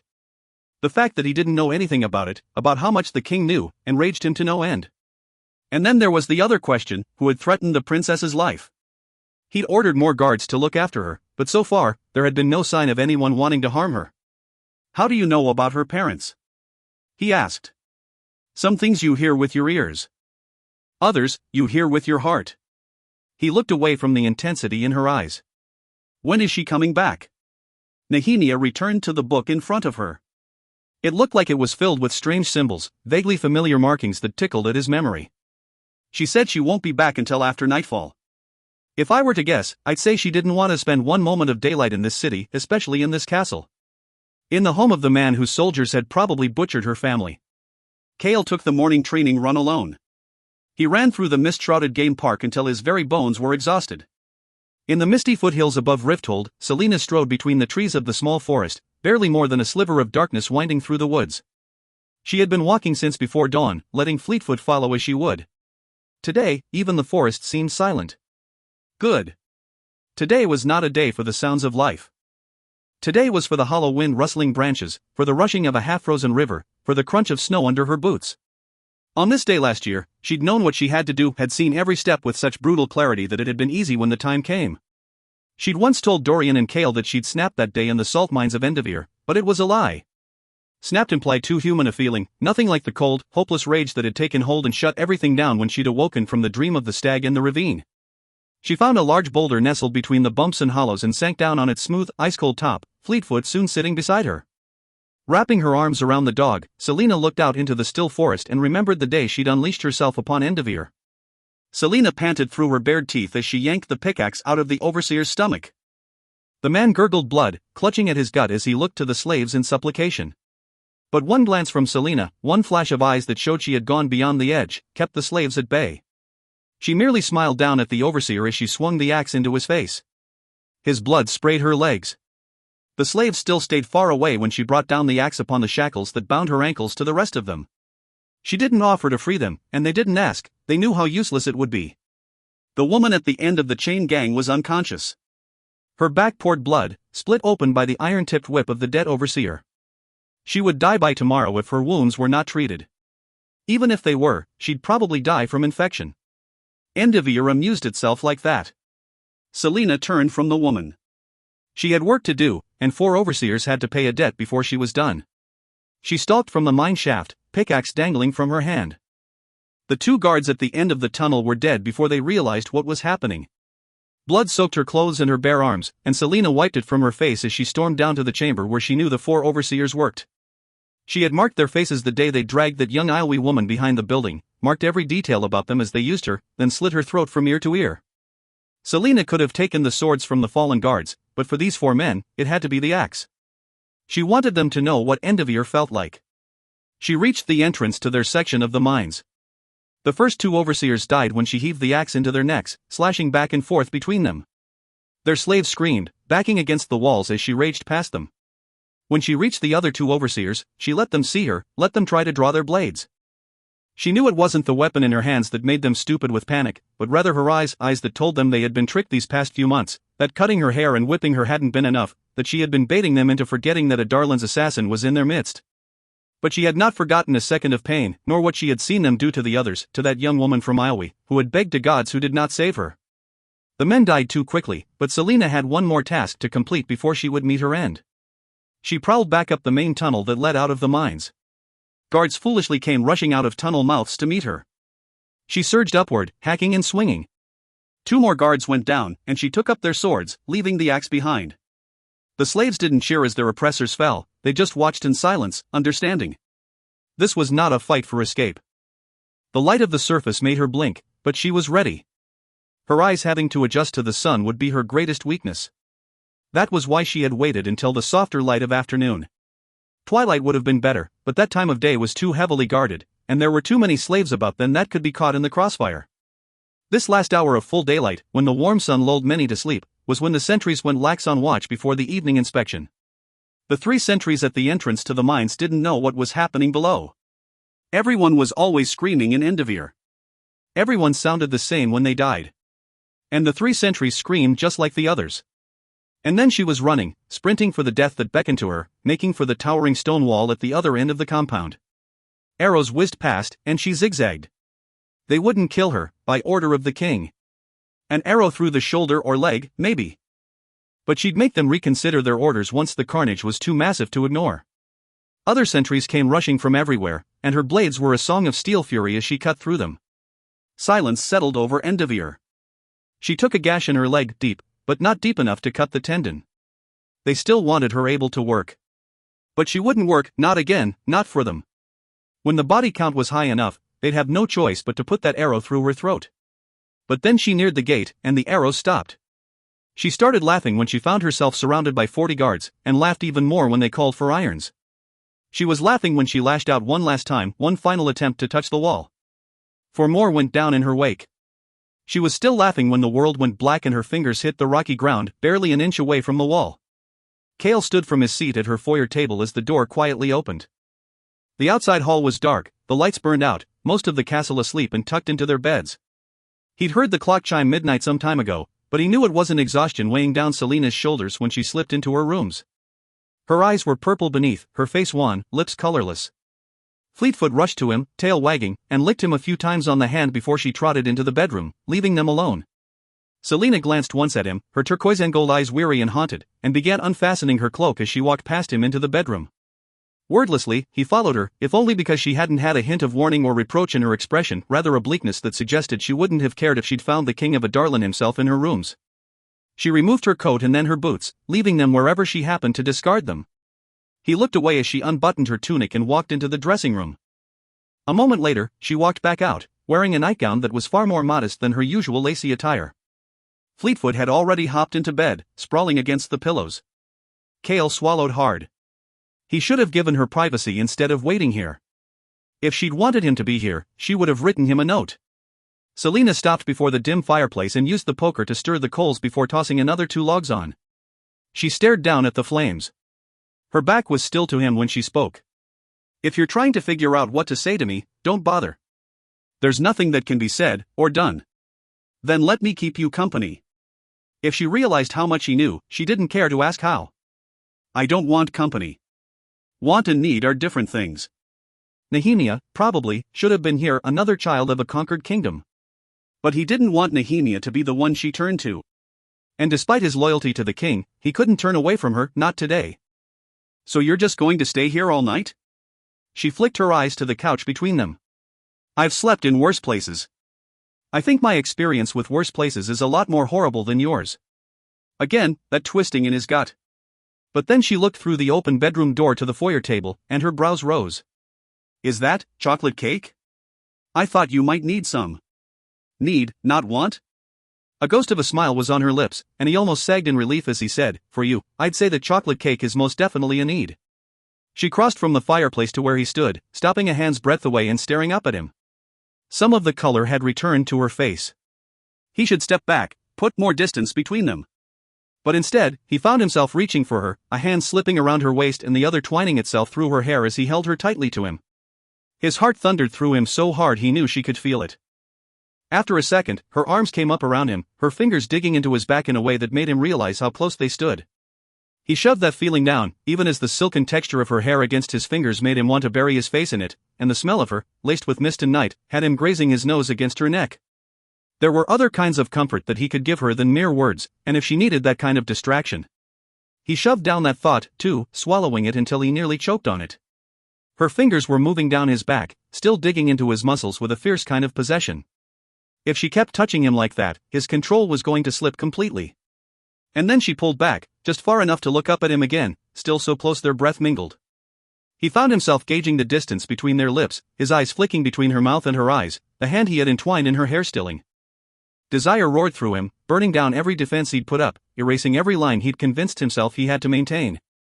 And then she said, so quietly it was hardly more than a murmur, I can't tell if I should be ashamed of wanting to hold you on this day, or grateful that, despite what happened before now, it somehow brought me to you. He was so startled by the words that he let go, and stepped back. He had his obstacles to overcome, but so did she, perhaps more obstacles than he'd even realized. He had no response to what she'd said. But she didn't give him time to think of the right words before she walked to the chocolate cake in the foyer, plunked down in the chair, and dug in. Chapter 22. The silence of the library wrapped around Dorian like a heavy blanket, interrupted only by the turning of pages as he read through his family's extensive genealogical charts, records, and histories. He couldn't be the only one. If he truly did have magic, then what about Holland? It had taken until now to manifest, so perhaps it wouldn't reveal itself in Holland for another 9 years. Hopefully by then, he'd figure out how to suppress it and teach Holland to do the same. He might not be fond of his brother, but he didn't wish the boy dead, especially not the kind of death their father would give them if he learned what dwelled in their blood. Beheading, dismemberment, then burning. Complete annihilation. No wonder the Fae had fled the continent. They had been powerful and wise, but Adarlan had military might and a frantic public looking for any solution to the famine and poverty that had plagued the kingdom for decades. It hadn't just been the armies that had made the Fae run, no, it was also the people who had lived in an uneasy truce with them, as well as the mortals gifted with magic, for generations. How would those people react if they knew that the heir to the throne was plagued by the same powers? Dorian ran a finger down his mother's family tree. It was dotted with Haviliards along the way, a close mingling of their two families for the past few centuries that had given rise to numerous kings. But he'd been here for 3 hours now, and none of the rotting old books held any mention of magic wielders. In fact, there had been a drought in the line for centuries. Several gifted people had married into the bloodline, but their children hadn't been born with the power, no matter what manner of gifts their parents possessed. Was it coincidence, or divine will? Dorian closed the book and stalked back into the stacks. He reached the section along the back wall that held all the genealogical records and pulled out the oldest book he could find, one that held records dating back to the founding of Adarlan itself. There, on the top of the family tree, was Gavin Haviliard, the mortal prince who had taken his war band into the depths of the Run Mountains to challenge the Dark Lord Erawan. The war had been long and brutal, and in the end, only a third of the men who had ridden in with Gavin came out of those mountains. But Gavin also emerged from that war with his bride, the Princess Elena, the half-fey daughter of Brannon, Terrasen's first king. It was Brannon himself who gave Gavin the territory of Adarlan as a wedding gift and a reward for the prince and princess's sacrifices during the war. And since then, no fey blood had bred into their line. Dorian followed the tree down and down. Just long-forgotten families whose lands were now called by different names. Dorian sighed, set down the book, and browsed through the stack. If Elena had gifted the line with her power, then perhaps answers could be found elsewhere. He was surprised to see the book sitting there, given how his father had destroyed that noble house 10 years ago. But there it was, a history of the Galathinius line, starting with the fey King Brannon himself. Dorian flipped through the pages, his brows raised high. He'd known the line was blessed with magic, but this. It was a powerhouse. A bloodline so mighty that other kingdoms had lived in terror of the day the lords of Terrasen would come to claim their lands. But they never had. While they'd been gifted, they'd never once pushed their borders even when wars came to their doorstep. When foreign kings had threatened them, the retribution had been swift and brutal. But always, no matter what, they kept to their borders. Kept the peace. As my father should have done. Despite all their power, though, the Galathinius family had fallen, and their noble lords with them. In the book he held, no one had bothered to mark the houses his father had exterminated, or the survivors sent into exile. Without the heart or the knowledge to do it himself, Dorian closed the book, grimacing as all those names burned in his vision. What sort of throne would he inherit someday? If the heir of Terrasen, Aelin Galathinius, had lived, would she have become a friend, an ally? His bride, perhaps? He'd met her once, in the days before her kingdom became a charnel house. The memory was hazy, but she'd been a precocious, wild girl and had set her nasty, brutish older cousin on him in order to teach Dorian a lesson for spilling tea on her dress. Dorian rubbed his neck. Of course, as fate would have it, her cousin wound up becoming Edion a Shriver, his father's prodigy general and the fiercest warrior in the north. He'd met Edion a few times over the years, and at each encounter with the haughty young general, he'd gotten the distinct impression that Edion wanted to kill him. And with good reason. Shuddering, Dorian replaced the book and stared at the bookcase, as if it would yield any answers. But he already knew there was nothing here that could help him. When the time comes, I will help you. Did Nehemia know what dwelt inside him?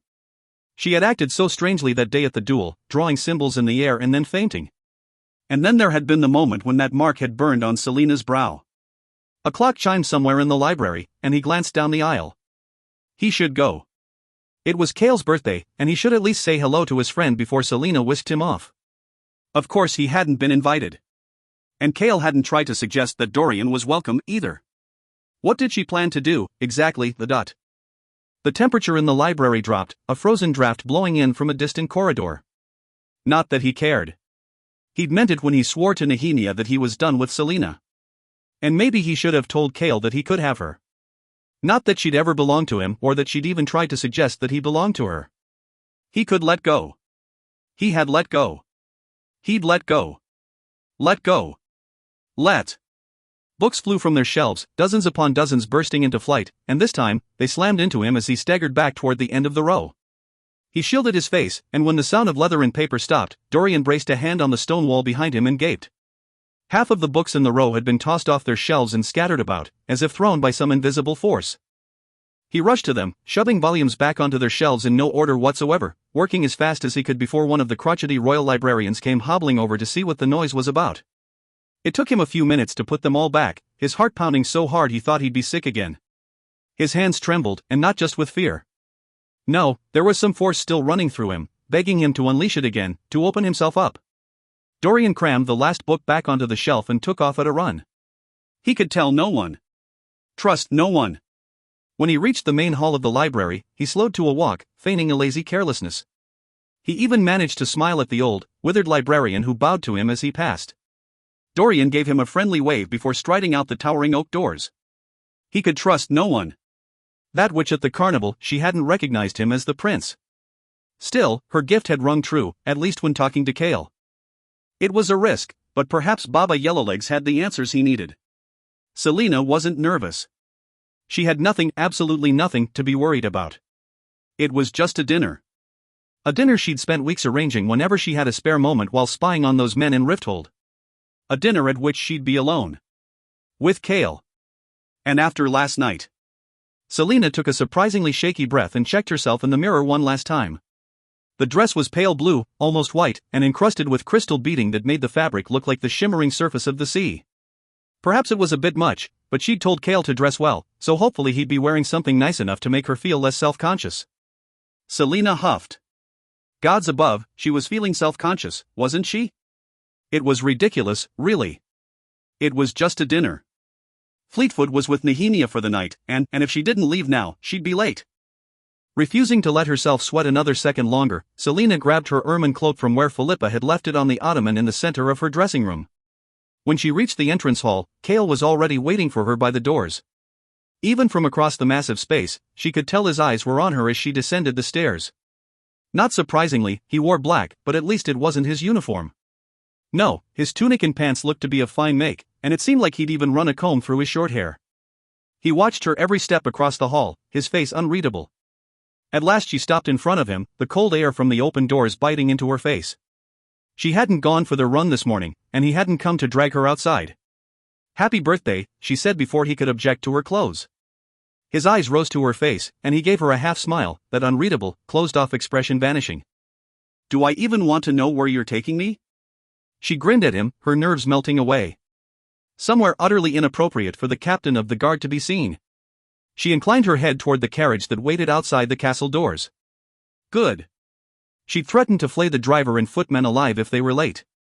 "Shall we?" As they rode through the city, sitting on opposite sides of the carriage, they talked about anything but last night, the carnival, Fleetfoot, Holland's daily tantrums. They even debated whether spring would start showing itself at last. When they reached the building, an old apothecary. Kale raised his brows. "Just wait," she said, and led him into the warmly lit shop.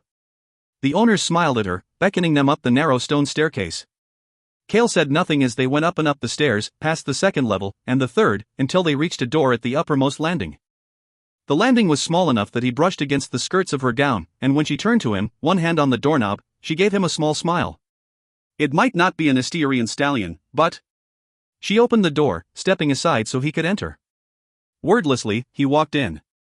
She'd spent hours arranging everything, and in the daylight it had looked lovely, but at night, it was exactly as she'd imagined it would be.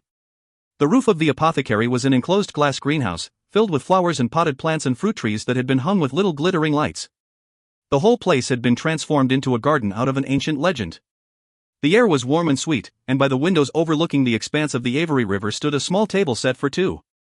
Kale surveyed the room, turning in place. "It's the Fey Woman's Garden, from Rena Goldsmith's song," he said softly. His golden eyes were bright. She swallowed hard. "I know it's not much, Dot. No one has ever done anything like this for me." He shook his head in awe, looking back at the greenhouse. "No one." "It's just a dinner," she said, rubbing her neck and walking to the table, if only because the urge to go to him was so strong that she needed a table between them. He followed her, and an instant later, two servants appeared to pull out their chairs for them. She smiled a little as Kale's hand shot to his sword, but upon seeing that they were not being ambushed, he gave her a sheepish glance and sat down. The servants poured 2 glasses of sparkling wine, then bustled off for the food that they'd spent all day preparing in the apothecary's kitchen. She'd managed to hire the cook from the Willows for the night for a fee that had made her consider punching the woman's throat. It was worth it, though. She lifted her flute of wine. "Many happy returns," she said. She'd had a little speech prepared, but now that they were here, now that his eyes were so bright, and he was looking at her the way he had last night, all the words went right out of her head. Kale lifted his glass and drank. "Before I forget to say it, thank you. This is," he examined the glittering greenhouse again, then looked out to the river beyond the glass walls. "This is," he shook his head once more, setting down his glass, and she caught a glimmer of silver in his eyes that made her heart clench. He blinked it away and looked back at her with a small smile. "No one has thrown me a birthday party since I was a child." She scoffed, fighting past the tightness in her chest. "I'd hardly call this a party. Stop trying to downplay it. It's the greatest gift I've been given in a long while." She crossed her arms, leaning back in her chair as the servants arrived, bringing their first course, roast boar stew. "Dorian got you an Asterian stallion, but..." Kale was staring down at his soup, brows high. "But Dorian doesn't know what my favorite stew is, does he?" He glanced up at her, and she bit her lip. "How long have you been paying attention?" She became very interested in her stew. "Don't flatter yourself. I just bullied the castle's head cook to tell me what dishes you favored." He snorted. "You might be a Darlin's assassin, but even you couldn't bully Megra." If you tried, I think you'd be sitting there with 2 black eyes and a broken nose. She smiled, taking a bite of stew. Well, you might think you're mysterious and brooding and stealthy, Captain, but once you know where to look, you're a fairly easy book to read. Every time we have roast boar stew, I can barely get a spoonful before you've eaten the whole tureen. He tipped his head back and laughed, and the sound sent heat coursing through every part of her. And here I was, thinking I'd managed to hide my weaknesses so well. She gave him a wicked grin. Just wait until you see the other courses. When they'd eaten the last crumb of chocolate hazelnut cake and drunk the last of the sparkling wine, and when the servants had cleared everything away and bid their farewells, Selina found herself standing on the small balcony at the far edge of the roof, the summer plants buried under a blanket of snow. She held her cloak close to her as she stared toward the distant spot where the Avery met the ocean, Cale beside her, leaning against the iron railing. There's a hint of spring in the air, he said as a mild wind whipped past them. Thank the gods. Any more snow and I'll go mad. In the glow of the lights from the greenhouse, his profile was illuminated. She'd meant the dinner to be a nice surprise, a way to tell him how much she appreciated him, but his reaction. How long had it been since he felt cherished? Apart from that girl who had treated him so foully, there was also the matter of the family that had shunned him just because he wanted to be a guard, and they were too proud to have a son serve the crown in that manner. Did his parents have any idea that in the entire castle, in the entire kingdom, there was no one more noble and loyal than him? That the boy they'd thrown out of their lives had become the sort of man that kings and queens could only dream of having serve in their courts? The sort of man that she hadn't believed existed, not after Sam, not after everything that had happened. The king had threatened to kill Cale if she didn't obey his orders. And, considering how much danger she was putting him in right now, and how much she wanted to gain not just for herself, but for them. I have to tell you something, she said softly. Her blood roared through her ears, especially as he turned to her with a smile. And before I tell you, you have to promise not to go berserk. The smile faded. Why do I have a bad feeling about this? Just promise. She clenched the railing, the cold metal biting into her bare hands. He studied her carefully, then said, I'll try. Fair enough. Like a damned coward, she turned away from him, focusing on the distant ocean instead. I haven't killed any of the people the king commanded me to assassinate. Silence. She didn't dare look at him. I've been faking their deaths and smuggling them out of their homes. Their personal effects are given to me after I approach them with my offer, and the body parts come from sick houses. The only person that I've actually killed so far is Davis, and he wasn't even an official target. At the end of the month, once Archer has gotten his affairs in order, I'll fake his death, and Archer will get on the next ship out of Rifthold and sail away. Her chest was so tight it hurt, and she slid her eyes to him. Cale's face was bone white. He backed away, shaking his head. You've gone mad. Chapter 23. He must have heard her incorrectly. Because there was no possible way that she could be that brash, that foolish and insane and idealistic and brave. Have you lost your senses completely? His words rose into a shout, a riot of rage and fear that rushed through him so fast he could hardly think. He'll kill you. He will kill you if he finds out. She took a step toward him, that spectacular dress glinting like 1,000 stars. He won't find out. It's only a matter of time, he gritted out. He has spies who are watching everything. And you'd rather I kill innocent men? Those men are traitors to the crown. Traitors. She barked a laugh. Traitors. For refusing to grovel before a conqueror? For sheltering escaped slaves trying to get home? For daring to believe in a world that's better than this God's forsaken place? She shook her head, some of her hair escaping. I will not be his butcher. And he hadn't wanted her to. From the second she'd been crowned champion, he'd been sick at the thought of her doing what the king had commanded she do. But this? You swore an oath to him. And how many oaths did he swear to foreign rulers before he marched in with his armies and destroyed everything? How many oaths did he swear when he ascended the throne, only to spit on those promises? He will kill you, Selina. He grabbed her by the shoulders and shook her. He'll kill you, and make me do it as punishment for being your friend. That was the terror that he grappled with, the fear that plagued him, the thing that had kept him on this side of the line for so long. Archer has been giving me real information, I don't give a damn about Archer. What information could that conceited ass have that could possibly help you? This secret movement from Terrason actually exists, she said with maddening calm. I could use the information I've gathered about it to bargain with the king to let me go, or just give me a shorter contract. Short enough that if he ever finds out the truth, I'll be long gone. He growled. He could have you whipped just for being that impertinent. But then the last part of her words registered, hitting him like a punch to the face. I'll be long gone. Gone. Where will you go? Anywhere, she said. As far away as I can get. He could hardly breathe, but he managed to say, and what would you do? She shrugged, and both of them realized that he'd been gripping her shoulders. He eased his grip, but his fingers ached to grab her again, as though it would somehow keep her from leaving. Live my life, I suppose. Live it the way I want to, for once. Learn how to be a normal girl. How far away?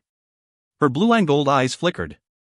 I'd travel until I found a place where they'd never heard of a darlin'. If such a place exists.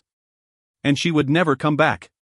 And because she was young, and so damn clever and amusing and wonderful, wherever she made her home, there would be some man who would fall in love with her and who would make her his wife, and that was the worst truth of all. It had snuck up on him, this pain and terror and rage at the thought of anyone else with her. Every look, every word from her. He didn't even know when it had started. We'll find that place, then, he said quietly. What? Her brows narrowed. I'll go with you. And though he hadn't asked, they both knew those words held a question. He tried not to think of what she'd said last night, of the shame she'd felt holding him when he was a son of a darlin' and she was a daughter of Terrason. What about being captain of the guard? Perhaps my duties aren't what I expected them to be. The king kept things from him, there were so many secrets, and perhaps he was little more than a puppet, part of the illusion that he was starting to see through. You love your country, she said. I can't let you give all that up. He caught the glimmer of pain and hope in her eyes, and before he knew what he was doing, he'd closed the distance between them, one hand on her waist and the other on her shoulder. I would be the greatest fool in the world to let you go alone. And then there were tears rolling down her face, and her mouth became a thin, wobbling line. He pulled back, but didn't let her go. Why are you crying? Because, she whispered, her voice shaking, you remind me of how the world ought to be. What the world can be. There had never been any line between them, only his own stupid fear and pride. Because from the moment he'd pulled her out of that mine in Enderveer and she had set those eyes upon him, still fierce despite a year in hell, he'd been walking toward this, walking to her. So Cale brushed away her tears, lifted her chin, and kissed her. The kiss obliterated her. It was like coming home or being born or suddenly finding an entire half of herself that had been missing. His lips were hot and soft against hers, still tentative, and after a moment, he pulled back far enough to look into her eyes. She trembled with the need to touch him everywhere at once, to feel him touching her everywhere at once. He would give up everything to go with her. She twined her arms around his neck, her mouth meeting his in a second kiss that knocked the world out from under her. She didn't know how long they stood on that roof, tangled up in each other, mouths and hands roving until she moaned and dragged him through the greenhouse, down the stairs, and into the carriage waiting outside. And then there was the ride home, where he did things to her neck and ear that made her forget her own name. They managed to straighten themselves out as they reached the castle gates, and kept a respectable distance as they walked back to her room, though every inch of her felt so alive and burning that it was a miracle she made it back to her door without pulling him into a closet. But then they were inside her rooms, and then at her bedroom door, and he paused as she took his hand to lead him in. Are you sure? She lifted a hand to his face, exploring every curve and freckle that had become so impossibly precious to her. She had waited once before, waited with Sam, and then it had been too late. But now, there was no doubt, no shred of fear or uncertainty, as if every moment between her and Cale had been a step in a dance that had led to this threshold. I've never been so sure of anything in my life, she told him. His eyes blazed with hunger that matched her own, and she kissed him again, tugging him into her bedroom. He let her pull him, not breaking the kiss as he kicked the door shut behind them. And then there was only them, and skin against skin, and when they reached that moment when there was nothing more between them at all, Selena kissed Cale deeply and gave him everything she had. Selena awoke as dawn poured into her room. Cale still held her to him, just as he had all night, as if she would somehow slip away during sleep. She smiled to herself, pressing her nose against his neck and breathing him in. He shifted, just enough for her to know that he'd awoken. His hands began moving, twining themselves in her hair. There's no way in hell I'm getting out of this bed and going for a run, he murmured onto her head. She chuckled quietly. His hands grazed lower, down her back, not even stumbling over the scar tissue. He'd kissed every scar on her back, on her entire body, last night. She smiled against his neck.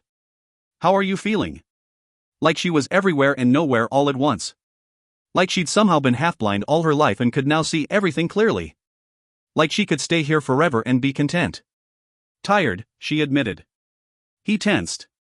But happy. She almost whined when he let go of her long enough to prop himself up on an elbow and stare down at her face. You're all right, though? She rolled her eyes. I'm pretty certain tired, but happy is a normal reaction after one's first time.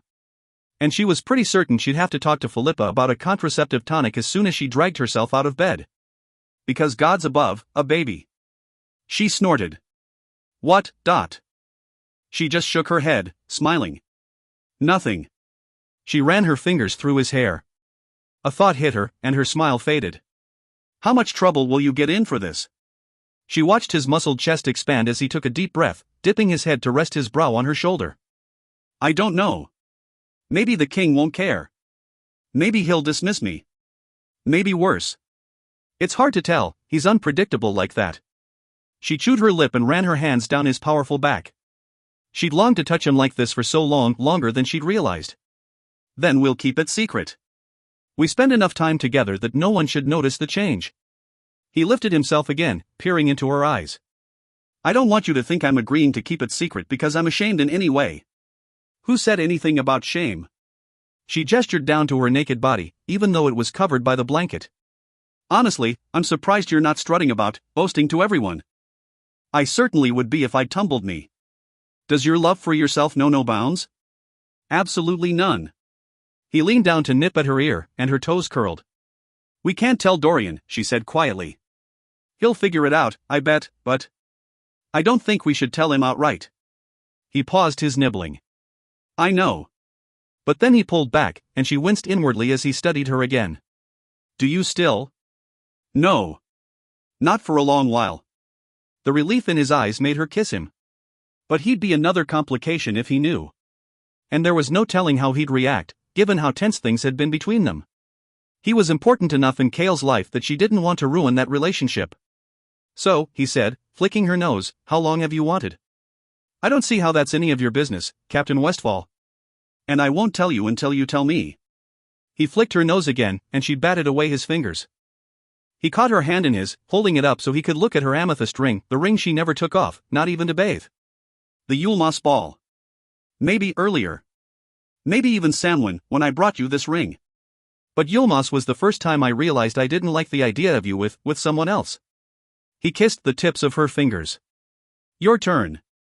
I'm not telling you, she said. Because she had no idea, she was still figuring out when it had happened, exactly. It somehow felt as if it had always been Cale, even from the very beginning, even before they'd ever met. He began to protest, but she pulled him back down on top of her. And that's enough talking. I might be tired, but there are still plenty of things to do instead of going for a run. The grin Cale gave her was hungry and wicked enough that she shrieked when he yanked her under the blankets. Chapter 24. Dorian walked past the black tents of the carnival, wondering for the umpteenth time if this was the greatest mistake of his life. He'd lost the nerve to come yesterday, but after yet another sleepless night, he decided to see the old witch and deal with the consequences later. If he wound up on the executioner's block because of it, he'd surely kick himself for being so brash, but he had exhausted every other way of finding out why he was plagued by magic. This was his only option. He found Baba Yellowlegs sitting on the back steps of her giant wagon, a chipped plate heaped with roast chicken parts resting on her knees, a pile of clean-licked bones littering the ground below. She lifted her yellowed eyes to him, iron teeth glinting in the noontime sun as she bit into a chicken leg. Carnivals closed for lunch. He swallowed his irritation. Getting answers relied on two things, being on her good side, and her not knowing who he was. I was hoping you'd have a few moments to answer some questions. The chicken leg cracked in two. He tried not to cringe at the slurping sounds as she sucked out the marrow. Customers who have questions during lunch pay double. He reached into his pocket and fished out the 4 gold coins he'd brought. I hope this will buy me all the questions I want and your discretion. She chucked the clean half of the leg onto the pile and set to work on the other, sucking and gnawing. I bet you wipe your ass with gold. I don't think that would be very comfortable. Baba Yellowlegs hissed a laugh. Very well, Lordling.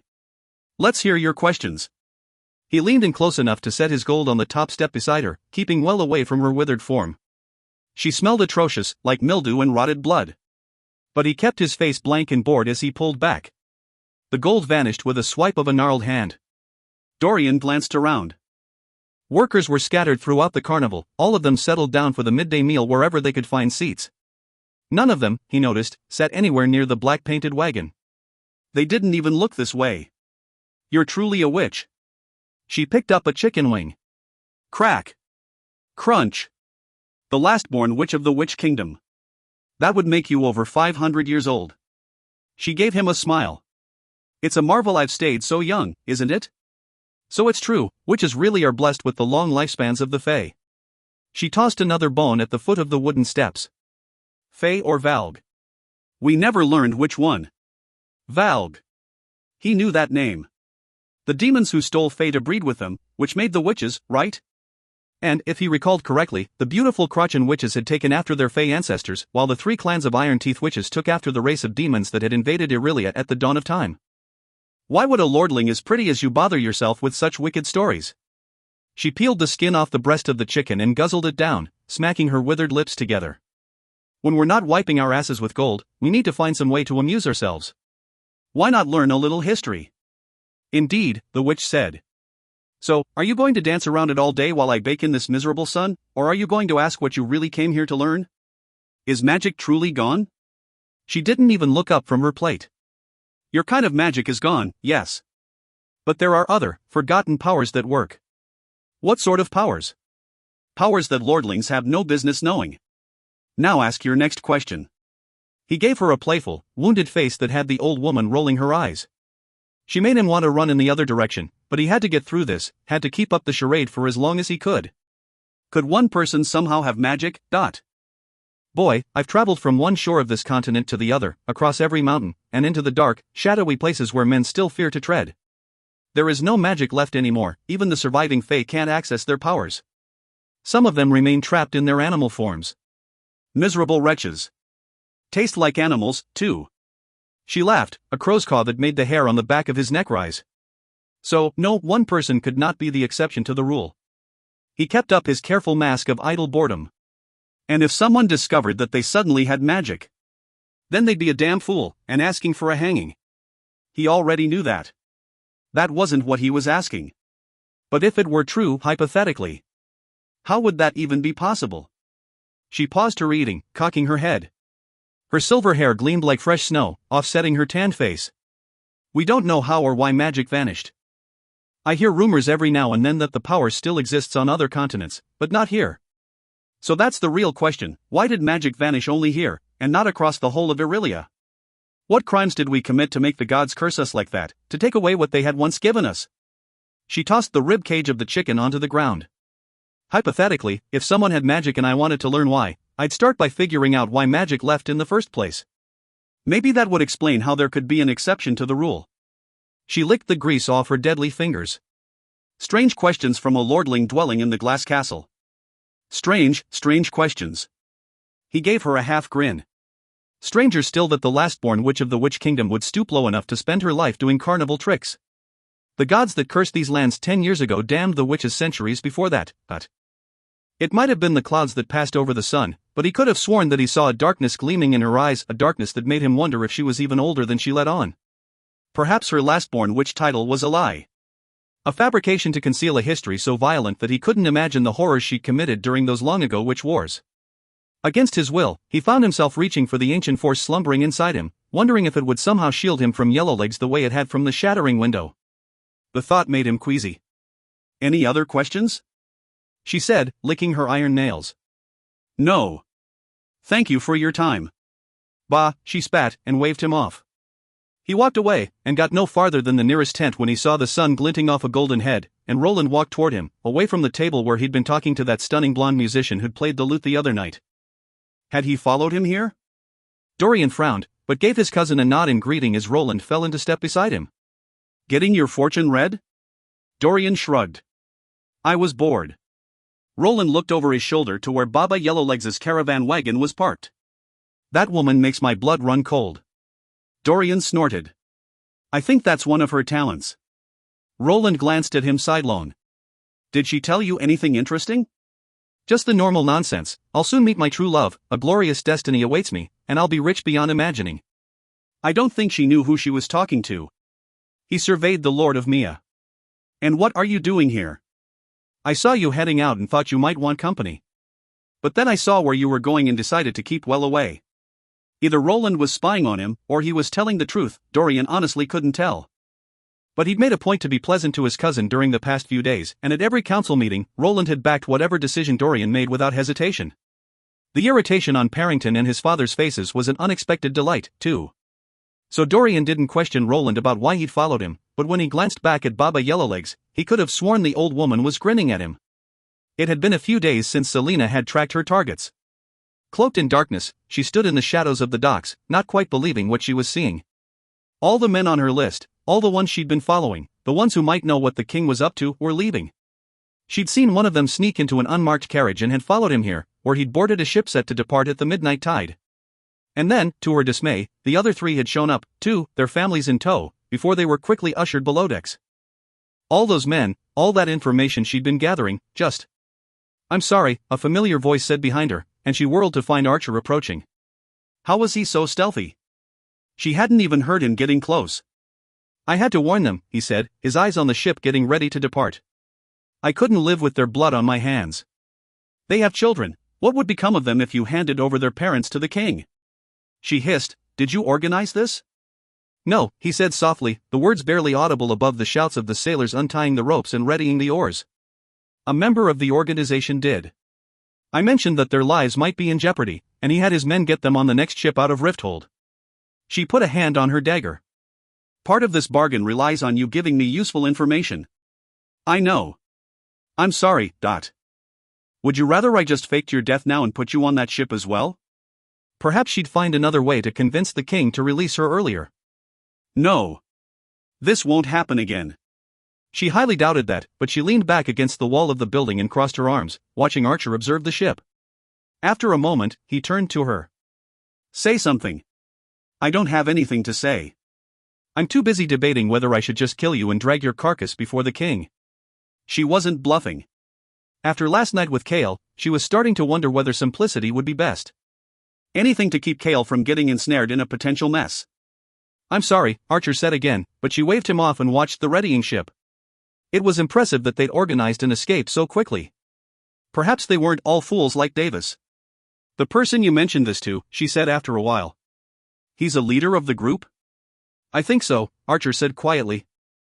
"Or high up enough that when I dropped the hint about these men, he was able to organize an escape immediately." She chewed on the inside of her cheek. Perhaps Davis had been a fluke. And maybe Archer was right. Maybe these men just wanted a ruler who would better suit their tastes. But whatever their financial and political motives might be, when innocent people had been threatened, they'd mobilized and gotten them to safety. Few people in the Empire dared to do that, and fewer still were getting away with it. "I want new names and more information by tomorrow night," she told Archer as she turned away from the docks, heading back toward the castle. "Or else I'll toss your head at the king's feet and let him decide whether he wants me to dump it in the sewer or spike it on the front gates." She didn't wait for Archer's reply before she faded into the shadows and fog.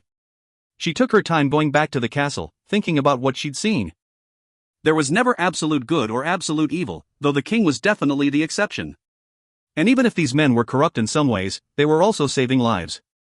While it was absurd that they claimed to have contact with Aelin Galathinius, she couldn't help but wonder if there really were forces gathering in the heir's name. If somewhere, in the past decade, members of the powerful royal court of Terrasen had managed to hide. Thanks to the king of Adarlan, Terrasen no longer had a standing army, just whatever forces were camped throughout the kingdom. But those men did have some resources. And Nehemia had said that if Terrasen ever got to its feet again, it would pose a real threat to Adarlan. So maybe she wouldn't even have to do anything. Maybe she wouldn't have to risk her life, or Kale's.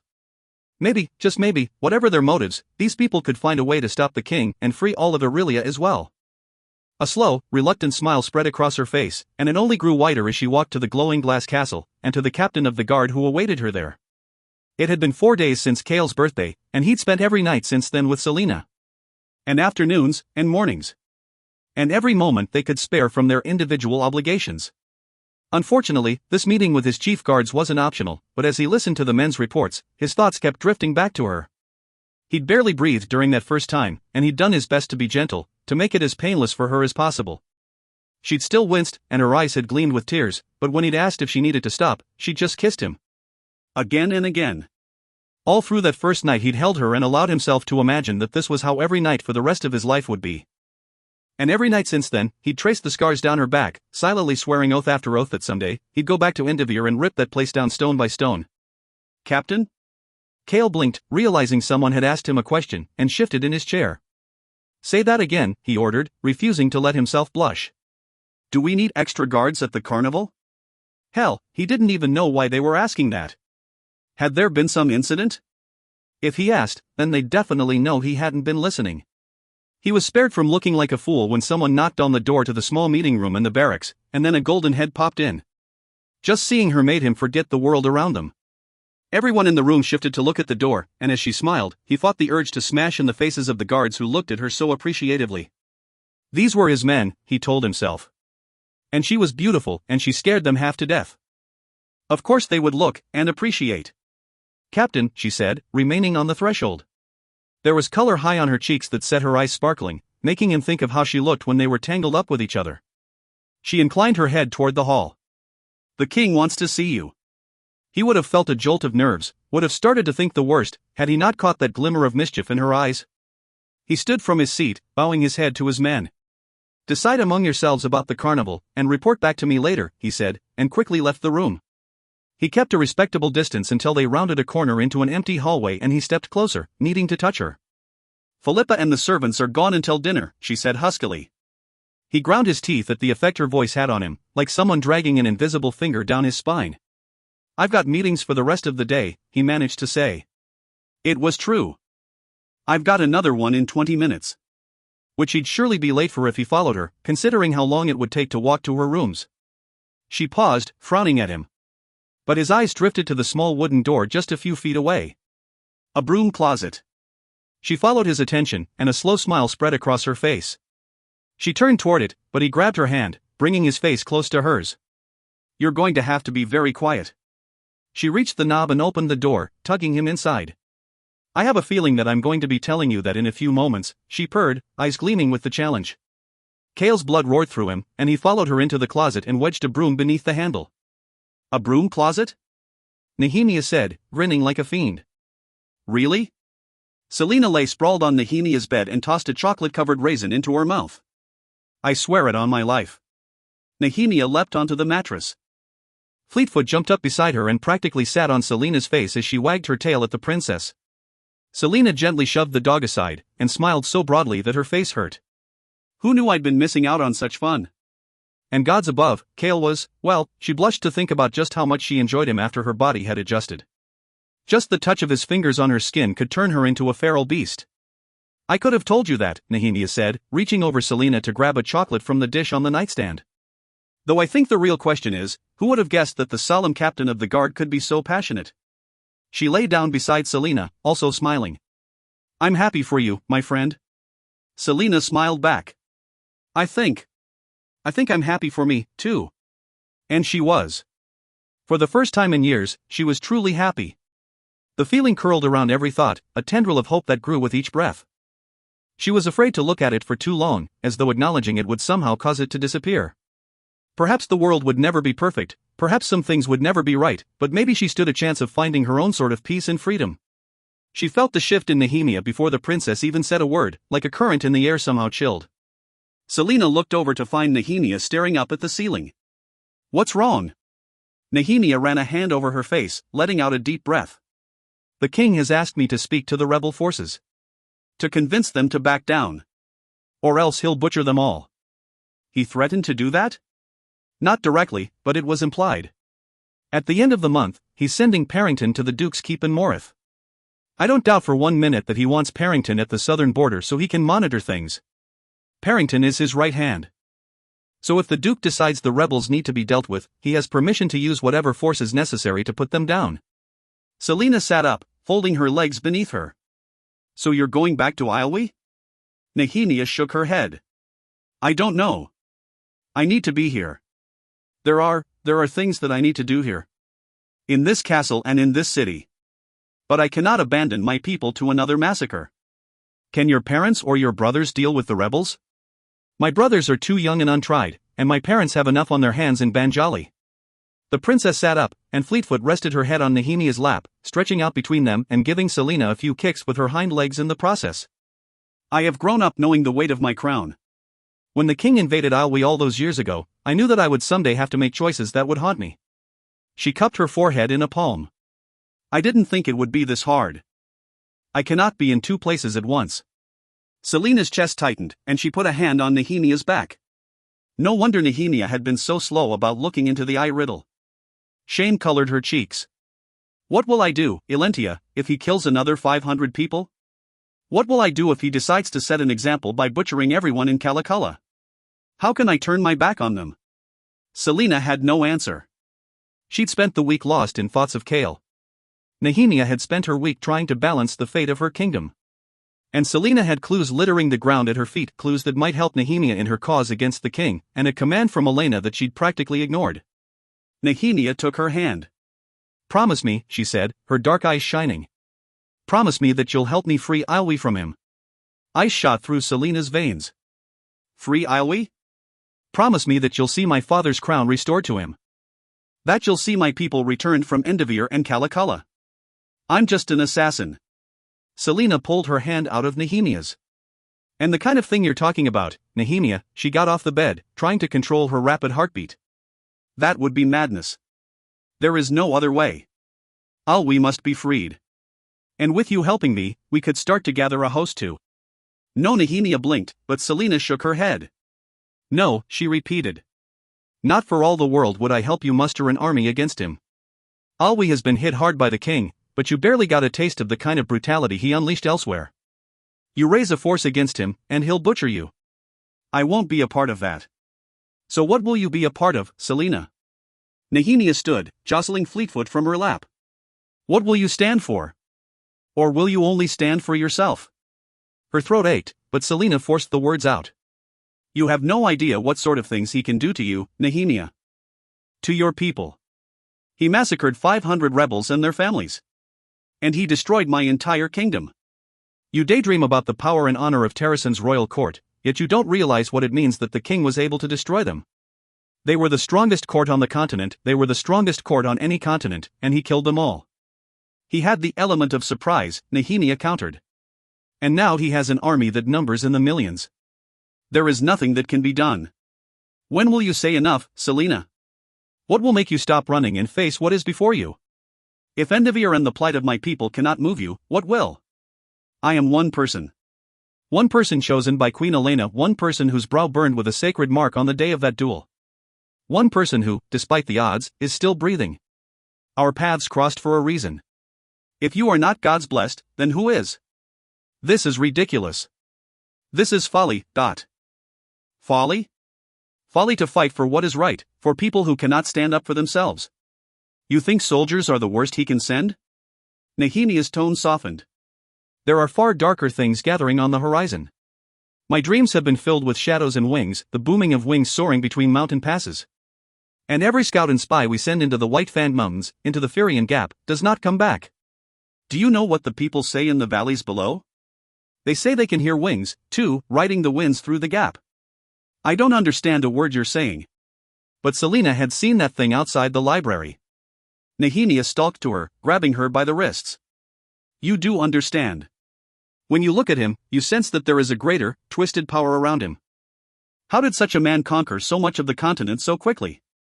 With military might alone? How is it that Terrasen's court fell so quickly, when its retainers had been trained for generations to be warriors? How did the most powerful court in the world get wiped out within a matter of days? You're tired and upset, Selena said as calmly as she could, trying not to think of how similar Nehemia's and Elena's words were. She shook off the princess's grip.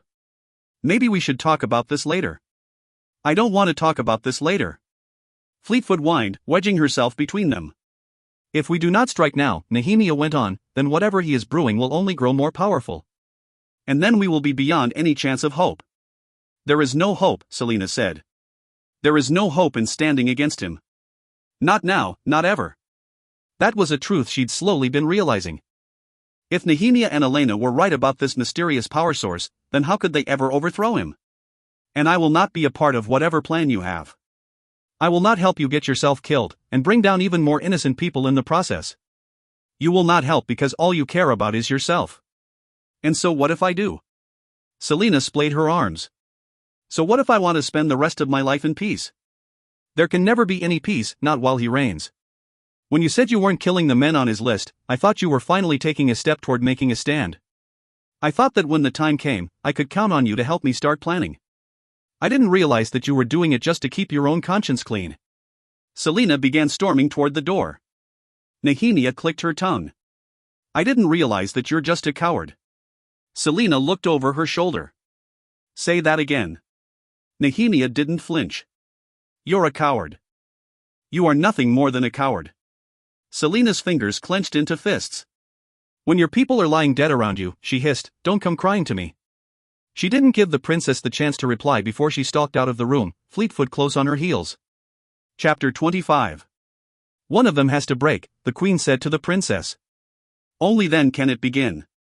I know, the princess said softly. But the prince isn't ready. It has to be her. Then do you understand what I am asking of you? The princess looked up, toward the shaft of moonlight spilling into the tomb.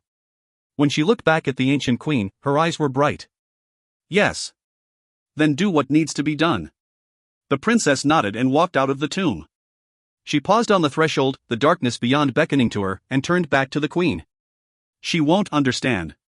And when she goes over the edge, there will be nothing to pull her back. She will find her way back. She always does. Tears formed, but the princess blinked them away. For all our sakes, I hope you're right. Chapter 26. Kale hated hunting parties. Many of the lords could barely handle a bow, let alone be stealthy. It was painful to watch them and the poor hounds bursting through the brush, trying to scatter game that the lords would miss anyway. Usually, just to get things over with, he would discreetly kill a few animals and then pretend Lord so-and-so had done it. But the king, Parrington, Roland, and Dorian were all out in the game park today, which meant he had to keep close to them. Whenever he rode close enough to the lords to overhear their laughing and gossiping and harmless scheming, he sometimes let himself wonder if that was how he would have wound up had he not chosen this path. He hadn't seen his younger brother in years. Had his father allowed Taran to turn into one of these idiots? Or had his father sent him to train as a warrior, as all lords of Aniel had done in the centuries after the wild mountain men had preyed upon the city on the Silver Lake? As Kale trailed behind the king, his new Asterian stallion earning many admiring and envious glances from the hunting party, Kale allowed himself to consider, for one heartbeat, what his father would make of Selina. His mother was a gentle, quiet woman, whose face had become a blurred memory in the years since he'd last seen her. But he still remembered her lilting voice and soft laugh, and the way she'd sung him to sleep when he was ill. Even though their marriage had been arranged, his father had wanted someone like his mother, someone submissive. Which meant that someone like Selina. He cringed to even consider his father and Selina in a room together. Cringed, and then smiled, because that was a battle of wills that could go down in legend. You're distracted today, Captain, the king said as he emerged from between the trees. He was massive, the king's size always surprised Kale, for some reason. He was flanked by two of Kale's guards, one of which was Res, who looked more nervous than triumphant at being selected to protect the king today, though he was trying his hardest not to show it. It was why Kale had also chosen Danon, the other guard older and weathered and possessing near-legendary patience. Kale bowed to his sovereign, and then gave Res a slight nod of approval. The young guard sat up straighter, but remained alert, his focus now upon their surroundings, the lords riding nearby, the sounds of dogs and arrows. The king pulled his black horse alongside Kale's, falling into a meandering walk. Res and Danon fell back a respectable pace, still close enough to intercept any lurking threat. Whatever will my lords do without you to kill their quarry for them? Kale tried to hide his smile. Perhaps he hadn't been as discreet as he thought. Apologies, me lord. Atop his warhorse, the king looked every inch the conqueror he was. There was something in his eyes that sent a chill down Kale's spine and made him realize why so many foreign rulers had offered him their crowns instead of facing him in battle. I am having the Princess of Isle questioned in my council room tomorrow night, the king said quietly enough that only Kale could hear, turning his stallion to follow after the pack of hounds that rushed through the thawing woods. I want 6 men outside the room. Make sure there are no complications or interruptions. The look the king gave him suggested exactly the sort of complication he had in mind, Selina. Kale knew it was risky to ask questions, but he said, is there anything specific that I should prepare my men for? No, the king said, knocking an arrow to his bow and firing at a pheasant that surged up from the brush. A clean shot right through the eye. That will be all. The king whistled to his hounds and followed after the prey he'd killed, Res and Danon close behind. Kale stilled his stallion, watching the mountain of a man ride through the thicket. What was that about? Dorian said, suddenly beside him. Kale shook his head. Nothing. Dorian reached over his shoulder to the quiver strapped there and drew an arrow. I haven't seen you for a few days. I've been busy. Busy with his duties, and busy with Selina. I haven't seen you around, either. He made himself meet Dorian's gaze. Dorian's lips were pursed, his face stony as he quietly said, I've been busy, too. The crown prince turned his horse away, heading in another direction, but paused. "Kale," he said, looking over his shoulder. Dorian's eyes were frozen, his jaw clenched. "Treat her well, Dot." "Dorian," he started, but the prince rode off to join Roland. Suddenly alone in the teeming forest, Kale watched his friend disappear. Kale didn't tell Selena what the king had said, though part of him twisted until it hurt. The king wouldn't hurt Nehemia, not when she was such a public and well-liked figure. Not when he'd warned Kale about that anonymous threat to Nehemia's life. But he had a feeling that whatever was going to be said in the council room wasn't going to be pleasant. Selena knowing or not knowing made no difference, he told himself as he lay curled around her in his bed. Even if Selena knew, even if she told Nehemia, it wouldn't stop the conversation from taking place, and it wouldn't make the nameless threat go away. No, it would just make things worse if they knew, worse for all of them. Kale sighed, untangling his legs from Selena's as he sat up and grabbed his pants from where he'd thrown them on the floor.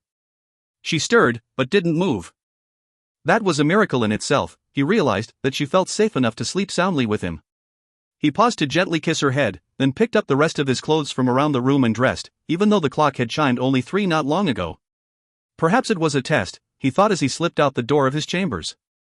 Perhaps the king was testing Kale to see where his loyalties lay, if he could still trust him.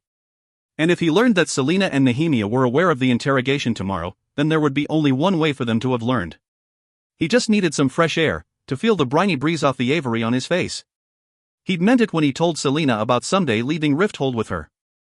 And he'd go to his death defending her secret about the men she wasn't killing. Kale reached the dark, silent gardens and strode between the hedges. He'd kill any man who hurt Selena, and if the king ever gave him the order to dispatch her, then he'd plunge his sword into his own heart before he would obey. His soul was bound to hers by some unbreakable chain. He snorted, imagining what his father would think when he learned that Kale had taken a Darlan's assassin for his wife. The thought stopped Kale dead in his tracks. She was only 18. He forgot that sometimes, forgot that he was older than her, too. And if he asked her to marry him right now? Gods above, he muttered, shaking his head. That day was a long way off.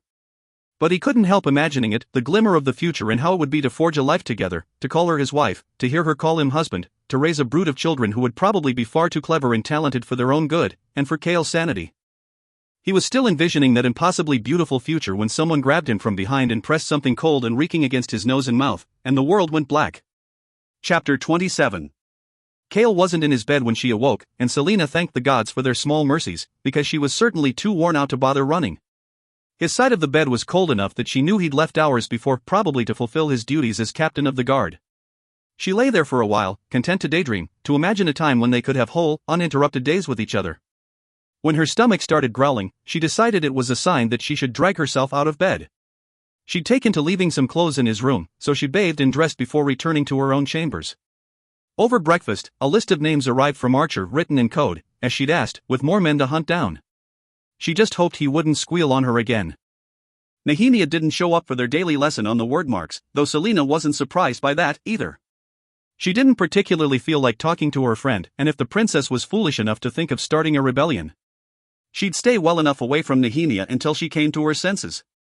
It did halt her hope of finding a way to use the word marks to get through that secret door in the library, but that could wait at least until both of their tempers had cooled. After spending the day in Rifthold stalking the men on Archer's list, Selena returned to the castle, eager to tell Kale what else she'd learned. But he didn't show up for dinner. It wasn't that unusual for him to be busy, so she dined alone, and curled up on the couch in her bedroom with a book. She probably needed some rest, too, since the WIRD knew she hadn't been getting any sleep this past week. Not that she minded. When the clock struck 10 and he still hadn't come to her, she found herself walking to his rooms.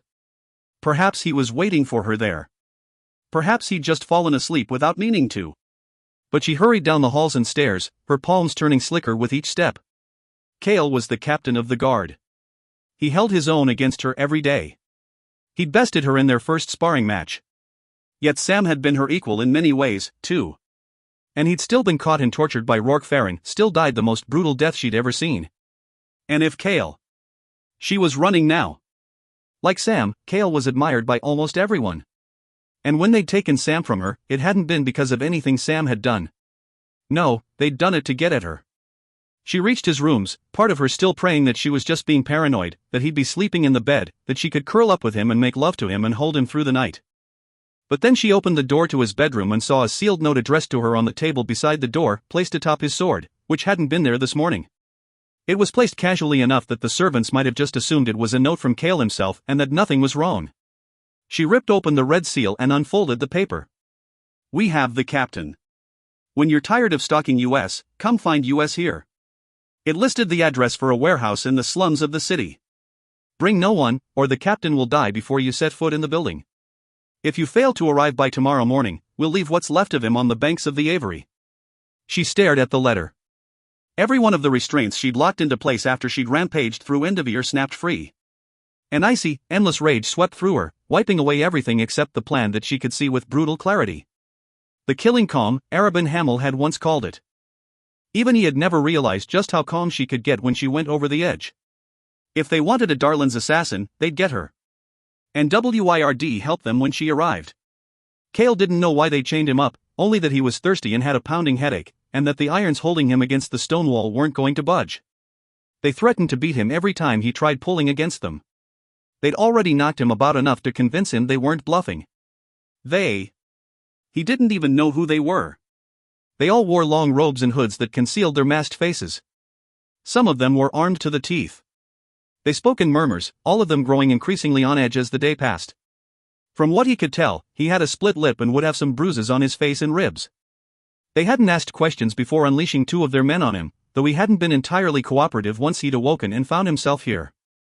Selina would be impressed by just how creative his curses had been before, during, and after that initial beating. In the passing hours, he'd moved only once to relieve himself in the corner, since when he asked to use the washroom, they just stared at him. And they'd watched him the entire time, hands on their swords. He'd tried not to snort. They were waiting for something, he realized with a strange clarity as the day stretched into evening. The fact that they hadn't killed him yet suggested that they wanted some sort of ransom. Maybe it was a rebel group, seeking to blackmail the king. He'd heard of nobility being captured for that reason. And heard the king himself order the rebels to kill the petty lord or lady, because he would not yield to traitorous filth. Kale didn't allow himself to consider that possibility, even as he began saving up his strength for whatever stand he'd make before he met his end. Some of his captors whispered in rapid arguments, but they were usually silenced by others who told them to wait. He was just pretending to doze off when another of these arguments occurred, a hissing back and forth about whether they should just free him, and then. "She has until dawn. She'll show up." She. That word was the worst thing he'd ever heard. Because there was only one she who would bother to show up for him. One she that he could be used against.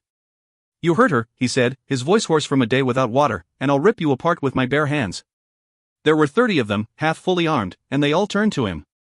He bared his teeth, even though his face ached. "You so much as touch her, and I'll gut you." One of them, tall, with two swords crossed over his back, approached. Even though his face was obscured, Kale recognized him by his weapons as one of the men who had beaten him earlier. He stopped just beyond where Kale's feet could kick. "Good luck with that," the man said. By his voice, he could have been anywhere from 20 to 40. "You'd better pray to whatever gods you favor that your little assassin cooperates." He growled, pulling against the chains. "What do you want from her?" The warrior, he was a warrior, Kale could tell by the way he moved, cocked his head. "None of your business, Captain. And keep your mouth shut when she arrives, or else I'll cut out your filthy royal tongue." Another clue. The man hated royals. Which meant that these people. Had Archer known how dangerous this rebel group was? When he got free, he'd kill him for letting Selina get tangled up with them.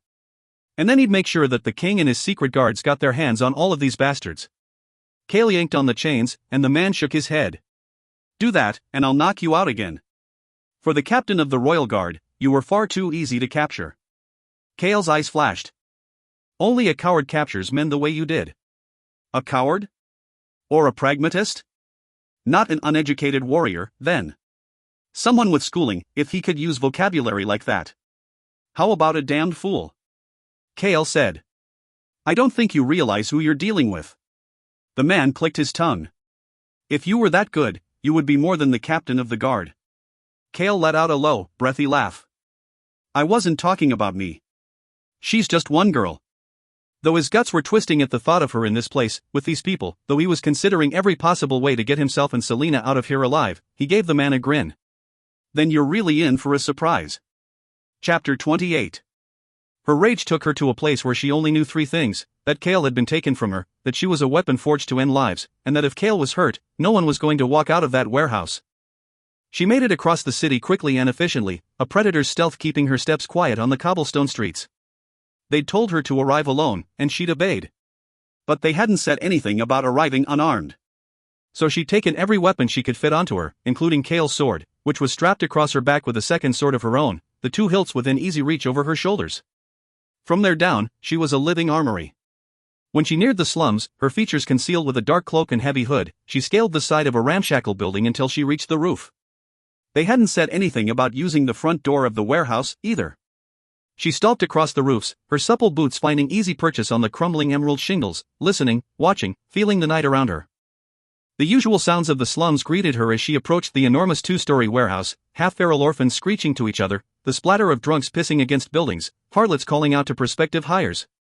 But there was a silence around the wooden warehouse, a bubble of quiet that told her the place had enough men out front that the usual slum denizens stayed away. The nearby rooftops were empty and flat, the gaps between buildings easily jumpable. She didn't care what this group wanted with her. She didn't care what sort of information they expected to twist from her. When they had taken Kale, they'd made the biggest mistake of their lives. The last mistake, too. She reached the roof of the building beside the warehouse and dropped into a crawl before she reached the ledge and peered over. In the narrow alley directly below, 3 cloaked men patrolled. On the street beyond lay the front doors to the warehouse, light spilling from the cracks to reveal at least 4 men outside. No one was even looking at the roof. Fools. The wooden warehouse was a giant open space 3 stories high, and through the open second-level window in front of her, she could see all the way to the floor below. The mezzanine wrapped around much of the second level, and stairs led onto the third level and roof beyond, a possible escape route, if the front door wasn't an option. 10 of the men were heavily armed, and 6 archers were positioned around the wooden mezzanine, arrows all pointed at the first floor below. There was Kale, chained to one of the wooden walls. Kale, his face bruised and bleeding, his clothes ripped and dirty, his head hanging between his shoulders. The ice in her gut spread through her veins. She could scale the building to the roof, then come down from the 3rd floor. But that would take time, and no one was looking at the open window before her. She tipped her head back and gave the moon a wicked smile. She'd been called a Darlin's assassin for a reason. Dramatic entrances were practically her art form. Selina eased back from the ledge and strode away a few paces, judging how far and fast she'd need to run. The open window was wide enough that she wouldn't need to worry about shattering glass or her swords catching on the frame, and the mezzanine had a guardrail to stop her if she overshot her landing. She had made a jump like this once before, on the night when her world had been shattered completely. But on that night, Sam had already been dead for days, and she'd leapt through the window of Rourke Farron's house for pure revenge. This time, she wouldn't fail. The men weren't even looking at the window when she hurtled through. And by the time she landed on the mezzanine and rolled into a crouch, 2 of her daggers were already flying. Kale caught the glint of moonlight on steel in the heartbeat before she leapt through the second-level window, landing atop the mezzanine and hurling 2 daggers at the archers nearest to her. They went down, and she went up, 2 more daggers thrown at 2 more archers. He didn't know if he should watch them or watch her as she gripped the mezzanine railing and flipped over it, landing on the ground below just as several arrows struck where her hands had held the rail. The men in the room were shouting, some fleeing for the safety of pillars and the exit while others rushed at her, weapons drawn. And he could only watch in horror and awe as she drew 2 swords, one of them his, and unleashed herself upon them. They didn't stand a chance. In the fray of bodies, the remaining 2 archers didn't dare loose arrows that might hit one of their own, another intentional move on her part, he knew. Kale yanked on his chains again and again, his wrists aching. If he could just get to her, the 2 of them could. She was a whirlwind of steel and blood. As he watched her cut through the men as though they were stalks of wheat in a field, he understood how she had gotten so close to touching Endeavor's wall that day. And at last, after all these months, he saw the lethal predator he'd expected to find in the mines. There was nothing human in her eyes, nothing remotely merciful. It froze his heart. The guard who had been taunting him all day remained nearby, twin swords drawn, waiting for her. One of the hooded men had gotten far enough away from her to start shouting, "Enough! Enough!" But Selina didn't listen, and as Kale hurled himself forward, still trying to dislodge the chains from the wall, she cleared a path through the men, leaving moaning bodies in her wake. To his credit, his tormentor stood his ground as she stalked toward him. "Don't shoot!" The hooded man was ordering the archers. "Don't shoot!" Selina paused in front of the guard, pointing a blood-drenched sword at him. "Get out of my way, or I'll cut you into pieces." His guard, the fool, snorted, lifting his swords a little higher. "Come and get him." Selina smiled. But then the hooded man with the ancient voice was rushing to them, arms spread to show he wasn't armed. Enough! Put down your weapons, he told the guard. The guard faltered, but Selena's swords remained at the ready. The old man took one step toward Selena. Enough! We have enough enemies as it is. There are worse things out there to face. Selena slowly turned to him, her face splattered with blood and eyes blazing bright. No, there aren't, she said. Because I'm here now. Blood that was not her own drenched her clothes, her hands, her neck, but all she could see were the archers ready on the mezzanine above her, and the foe still standing between her and Kale. Her Kale. Please, the hooded man said, pulling off his hood and mask to reveal a face that matched his ancient voice. Short-cropped white hair, laugh lines around his mouth, and crystal-clear gray eyes that were wide with pleading. Perhaps our methods were wrong, but...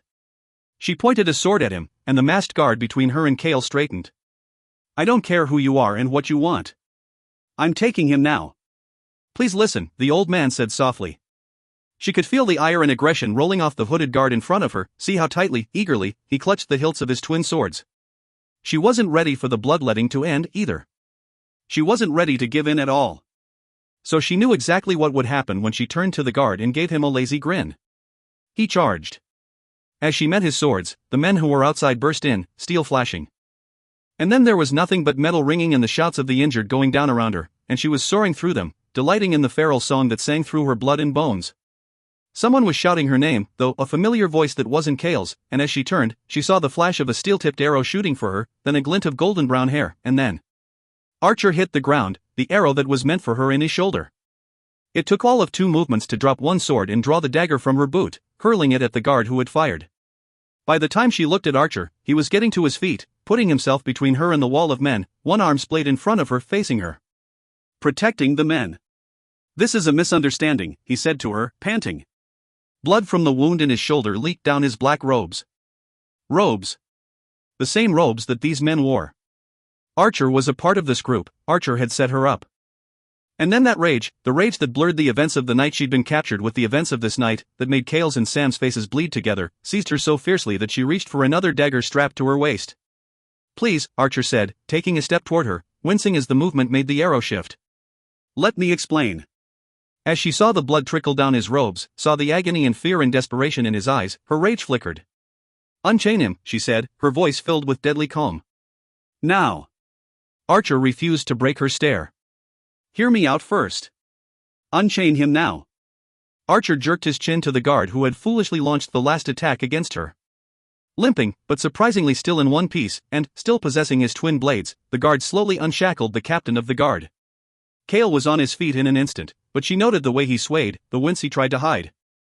Still, he managed to stare down the hooded guard who stood before him, eyes gleaming with the promise of violence.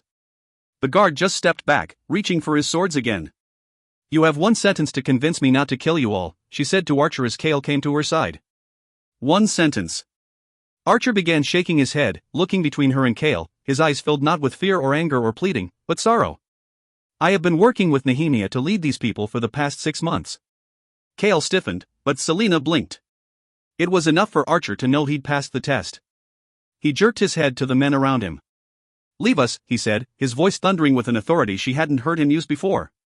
The men listened, though still on their feet dragging their injured companions away. She didn't let herself consider how many were dead. The old man who had exposed his face to her was staring with a mixture of awe and disbelief, and she wondered what sort of monster she looked at that moment. But when he noticed her attention, he bowed his head to her and left with the others, taking that impulsive, brash guard with him. Alone, she pointed her sword at Archer again, taking a step closer, keeping Kale behind her. Of course, the captain of the guard stepped right up to her side. Archer said, Nehemia and I have been leading this movement together. She came here to organize us, to assemble a group that could go into Terrasen and start gathering forces against the king. And to uncover what the king truly plans to do to Aurelia. Kale tensed, and Selena clamped down on her surprise. That's impossible. Archer snorted. Is it? Why is it that the princess is so busy all the time? Do you know where she goes at night? The frozen rage flickered again, slowing the world down. And then she remembered how Nehemia convinced her not to look into the riddle she'd found in Davis's office and had been so slow and forgetful about her promise to research the riddle, remembered the night Dorian had come to her rooms because Nehemia had been out, and he hadn't been able to find her anywhere in the castle, remembered Nehemia's words to her before their fight, about how she had important matters in Rifthold to look after, things as important as Aoi. She comes here, Archer said. She comes here to feed us all of the information that you confide in her. If she's part of your group, Selena ground out, then where is she? Archer drew his word and pointed it at Kale. Ask him. A sharp pain twisted in her gut. What is he talking about? She asked Kale. But Kale was staring at Archer. I don't know. Lying bastard, Archer snapped, and bared his teeth with a savagery that made him, for once, look anything but attractive. My sources told me that the king informed you over a week ago of the threat to Nehemia's life. When were you planning on telling anyone about that? He turned to Selena. We brought him here because he was ordered to question Nehemia about her behavior. We wanted to know what kind of questions he'd been commanded to ask. And because we wanted you to see what sort of man he really is. That's not true, Kale spat. That's a damned lie. You haven't asked me one thing, you gutter-born piece of filth. He turned pleading eyes to Selena. The words were still sinking in, each more awful than the next. I knew about the anonymous threat to Nehemia's life, yes. But I was told that she would be questioned by the king. Not me. And we realized that, Archer said. Moments before you arrived, Selena, we realized the captain wasn't the one. But it's not questioning that they're going to be doing tonight, is it, Captain? Kale didn't answer, and she didn't care why. She was pulling away from her body. Inch by inch. Like a tide ebbing from the shore. I just sent men to the castle a moment ago, Archer went on.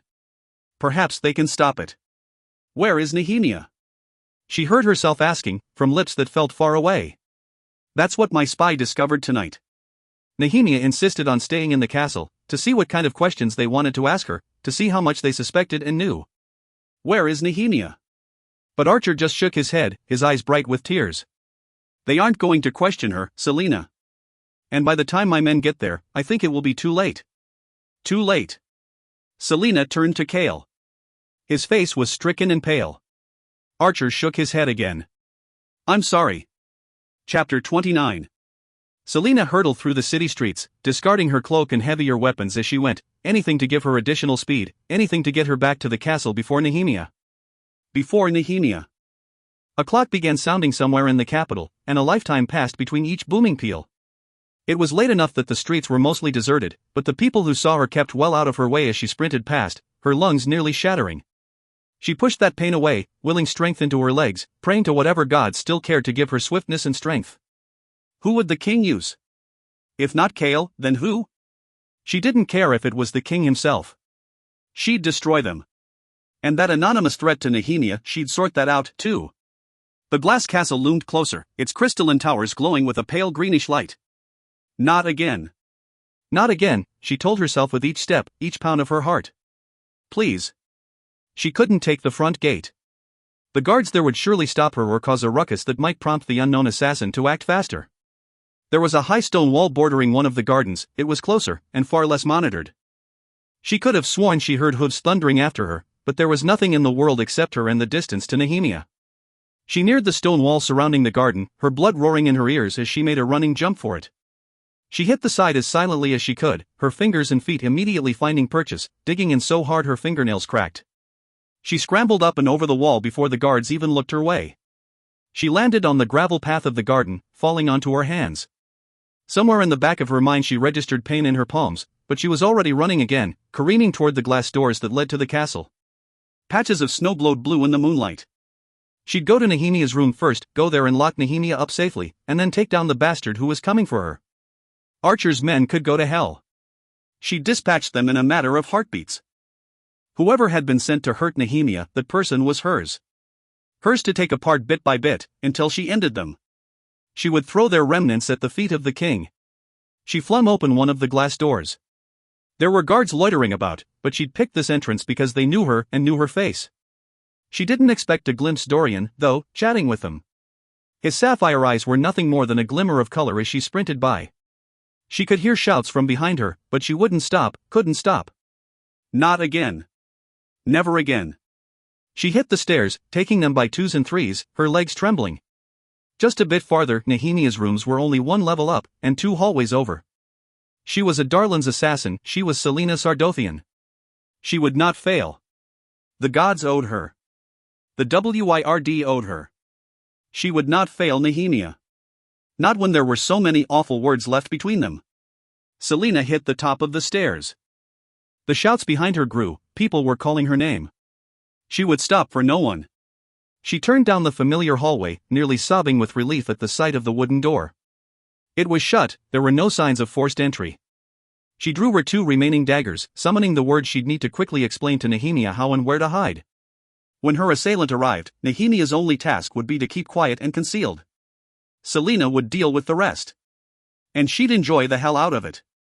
She reached the door and slammed into it, exploding through the locks. The world slowed to the beat of an ancient, ageless drum. Selena beheld the room. The blood was everywhere. Before the bed, Nehemiah's bodyguards lay with their throats cut from ear to ear, their internal organs spilling out onto the floor. And on the bed. On the bed. She could hear the shouts growing closer, reaching the room, but their words were somehow muffled, as though she were underwater, the sounds coming from the surface above. Selena stood in the center of the freezing bedroom, gazing at the bed, and the princess's broken body atop it. Nehemiah was dead. Part 2. The Queen's Arrow. Chapter 30. Selena stared at the body. An empty body, artfully mutilated, so cut up that the bed was almost black with blood. People had rushed into the room behind her, and she smelled the faint tang as someone was sick nearby. But she just stayed there, letting the others fan out around her as they rushed to assess the 3 cooling bodies in the room. That ancient, ageless drum, her heartbeat pulsed through her ears, drowning out any sound. Nehemiah was gone. That vibrant, fierce, loving soul, the princess who had been called the Light of Iowi, the woman who had been a beacon of hope, just like that, as if she were no more than a wisp of candlelight, she was gone. When it had mattered most, Selena hadn't been there. Nehemiah was gone. Someone murmured her name, but didn't touch her. There was a gleam of sapphire eyes in front of her, blocking out her vision of the bed and the dismembered body atop it. Dorian. Prince Dorian. There were tears running down his face. She reached out a hand to touch them. They were oddly warm against her freezing, distant fingers. Her nails were dirty, bloody, cracked, so gruesome against the smooth white cheek of the prince. And then that voice from behind her said her name again. Selena. They had done this.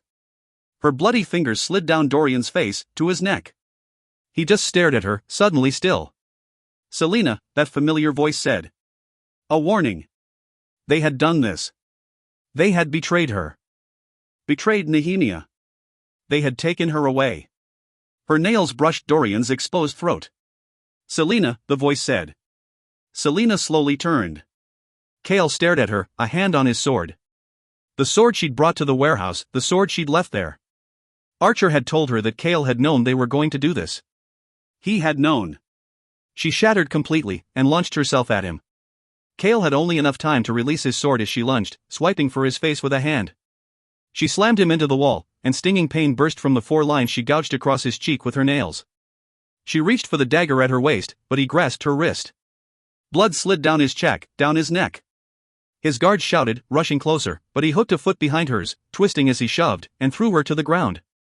Stay back, he ordered them, but it cost him. Pinned beneath him, she slammed a fist up beneath his jaw, so hard his teeth sang. And then she was snarling like some kind of wild animal as she snapped for his neck. He reared back, throwing her against the marble floor again. Stop. But the Selena he knew was gone. The girl he'd imagined as his wife, the girl he'd shared a bed with for the past week, was utterly gone. Her clothes and hands were caked with the blood of the men in the warehouse. She wedged a knee up, pounding it between his legs so hard he lost his grip on her, and then she was on top of him, dagger drawn, plunging down toward his chest. He grabbed her wrist again, crushing it in his hand as the blade hovered over his heart. Her whole body trembled with effort, trying to shove it the remaining few inches. She reached for her other dagger, but he caught that wrist, too. Stop. He gasped, winded from the blow she'd landed with her knee, trying to think past that blinding pain. Selena, stop. Captain, one of his men ventured. Stay back, he snarled again. Selena threw her weight into the dagger she held aloft, and gained an inch. His arms strained. She was going to kill him. She was truly going to kill him. He made himself look into her eyes, look at the face so twisted with rage that he couldn't find her. Selina, he said, squeezing her wrist so hard that he hoped the pain registered somewhere wherever she had gone. But she still wouldn't loosen her grip on the blade. Selina, I'm your friend. She stared at him, panting through gritted teeth, her breath coming quicker and quicker before she roared, the sound filling the room, his blood, his world. You will never be my friend. You will always be my enemy. She bellowed the last word with such soul-deep hatred that he felt it like a punch to the gut. She surged again, and he lost his grip on the wrist that held the dagger. The blade plunged down. And stopped. There was a sudden chill in the room, and Selina's hand just stopped, as though it had been frozen in midair. Her eyes left his face, but Cale couldn't see who it was she hissed at. For a heartbeat, it seemed as if she was thrashing against some invisible force, but then Ress was behind her, and she was too busy struggling to notice as the guard slammed the pommel of his sword into her head. As Selina fell atop him, a part of Cale fell along with her. Chapter 31. Dorian knew that Cale had no choice, no other way out of the situation, as his friend carried Selina out of that bloody chamber, into the servants' stairwell, and down, down, down, until they reached the castle dungeons. He tried not to look at Kaltain's curious, half-mad face as Cale laid Selina in the cell beside hers. As he locked the cell door. Let me give her my cloak, Dorian said, reaching to unfasten it. Don't, Cale said quietly. His face was still bleeding. She gouged 4 lines across his cheek with her nails. Her nails. Gods above. I don't trust her with anything in there except hay. Cale had already taken the time to remove her remaining weapons, including 6 lethal-looking hairpins from her braid, and checked her boots and tunic for any hidden ones. Kaltain was smiling faintly at Selina. Don't touch her, don't talk to her, and don't look at her, Cale said, as if there wasn't a wall of bars separating the 2 women. Kaltain just huffed and curled up on her side.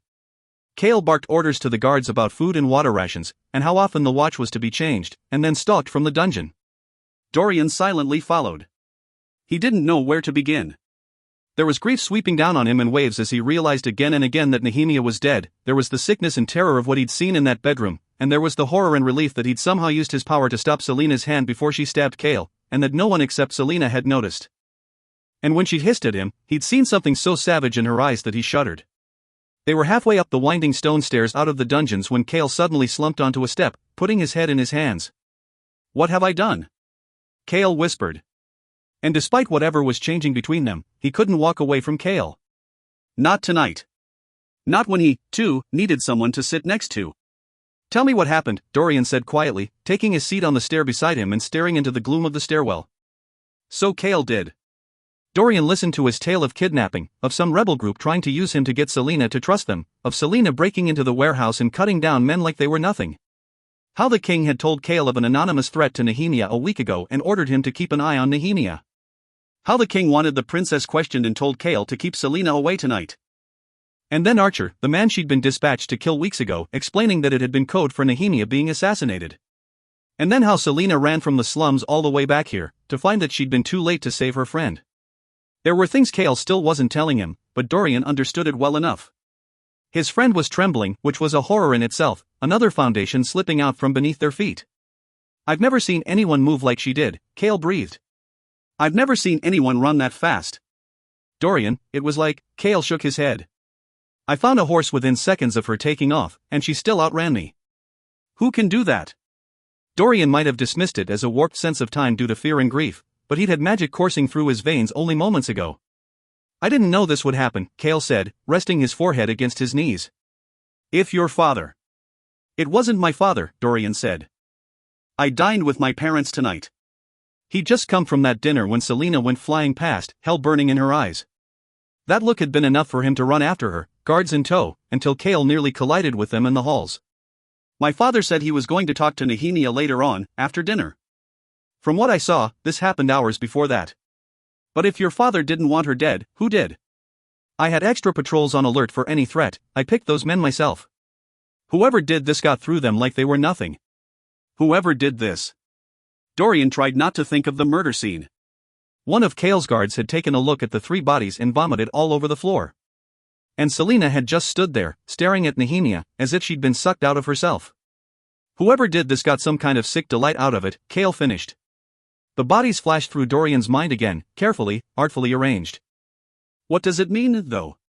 It was easier to keep talking than to really consider what had happened. The way Selina had looked at him without really seeing him, the way she'd wiped away his tears with a finger, then grazed her nails across his neck, as though she could sense the pulsing life's blood beneath. And when she'd launched herself at Kale. "How long will you keep her here?" Dorian said, looking down the stairs. She had attacked the captain of the guard in front of his men. Worse than attacked. "As long as it takes," Kale said quietly. "For what?" "For her to decide not to kill us all." Selina knew where she was before she awoke. And she didn't care. She was living the same story again and again. The night she'd been captured, she'd also snapped, and come so close to killing the person she most wanted to destroy before someone knocked her out and she awoke in a rotting dungeon. She smiled bitterly as she opened her eyes. It was always the same story, the same loss. A plate of bread and soft cheese, along with an iron cup of water, lay on the floor on the other side of the cell. Selina sat up, her head throbbing, and felt the bump on the side of her skull. "I always knew you'd wind up here," Keltane said from the cell beside hers. "Did their royal highnesses tire of you, too?" Selina pulled the tray closer, then leaned against the stone wall behind the pallet of hay. "I tired of them," she said. "Did you kill anyone particularly deserving?" Selina snorted, closing her eyes against the pounding in her mind. Almost. She could feel the stickiness of the blood on her hands and beneath her nails. Kale's blood. She hoped the 4 scratches scarred. She hoped she would never see him again. If she did, she'd kill him. He'd known the king wanted to question Nehemia. He'd known that the king, the most brutal and murderous monster in the world, had wanted to question her friend. And he hadn't told her. Hadn't warned her. It wasn't the king, though. No, she had gathered enough in the few minutes she'd been in that bedroom to know this wasn't his handiwork.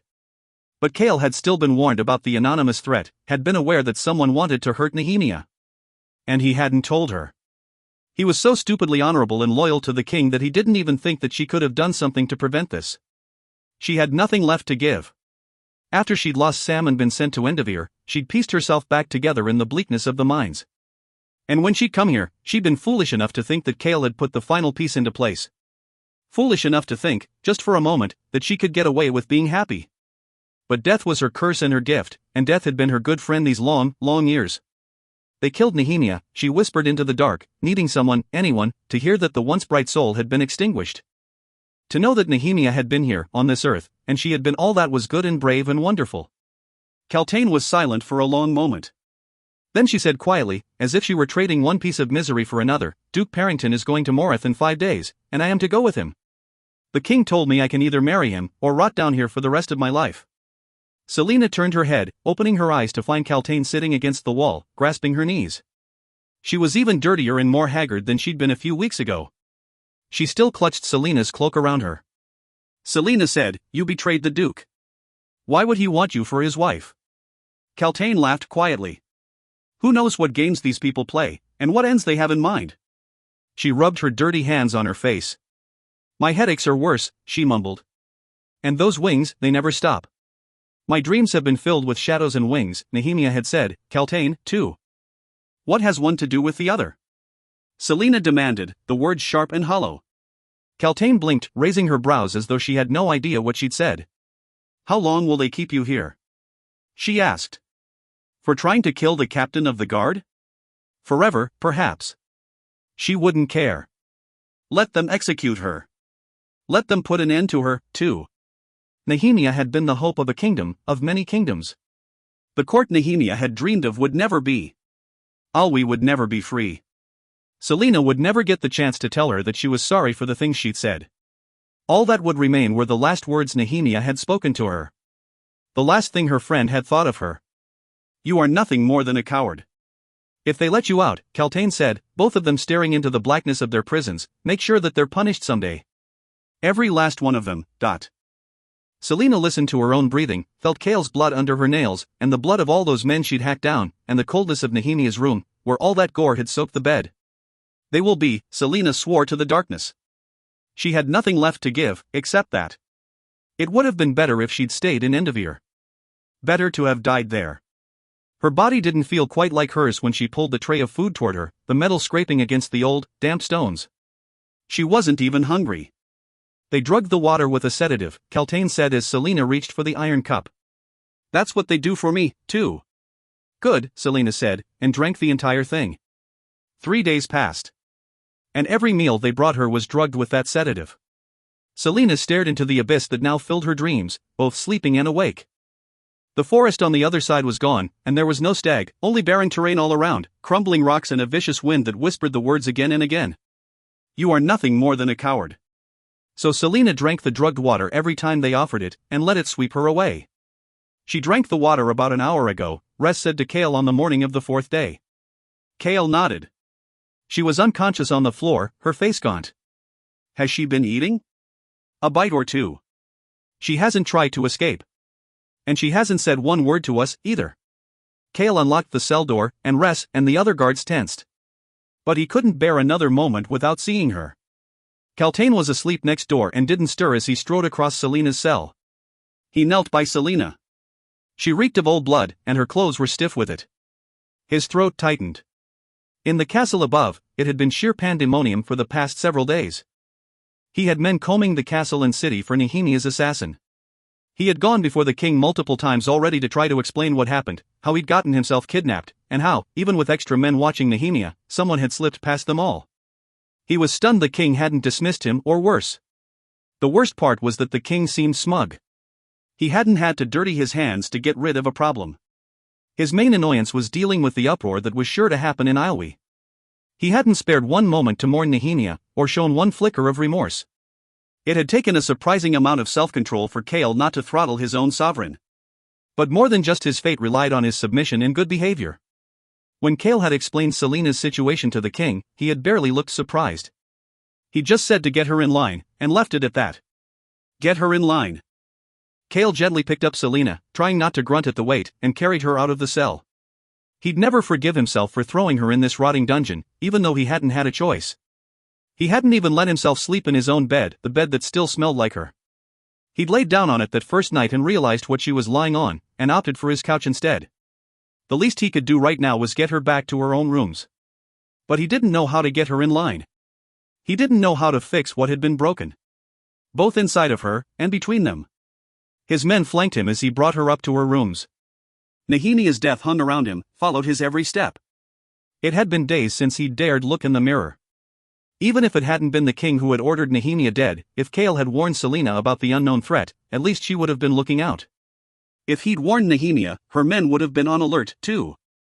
Sometimes the reality of his decision hit him so hard he couldn't breathe. And then there was this reality, the reality he held in his arms as Ress opened the door to her rooms. Philippa was already waiting, beckoning him to the bathing chamber. He hadn't even thought of that Selina might need to be cleaned up before getting into bed. He couldn't meet the servant's gaze as he walked into the bathing chamber, because he knew the truth he'd find there. He'd realized it the moment Selina had turned to him in Nehemiah's bedroom. He had lost her. And she would never, in 1,000 lifetimes, let him in again. Chapter 32. Selina awoke in her own bed, and knew there would be no more sedatives in her water. There would be no more breakfast conversations with Nehemiah, nor would there be any more lessons on the word marks.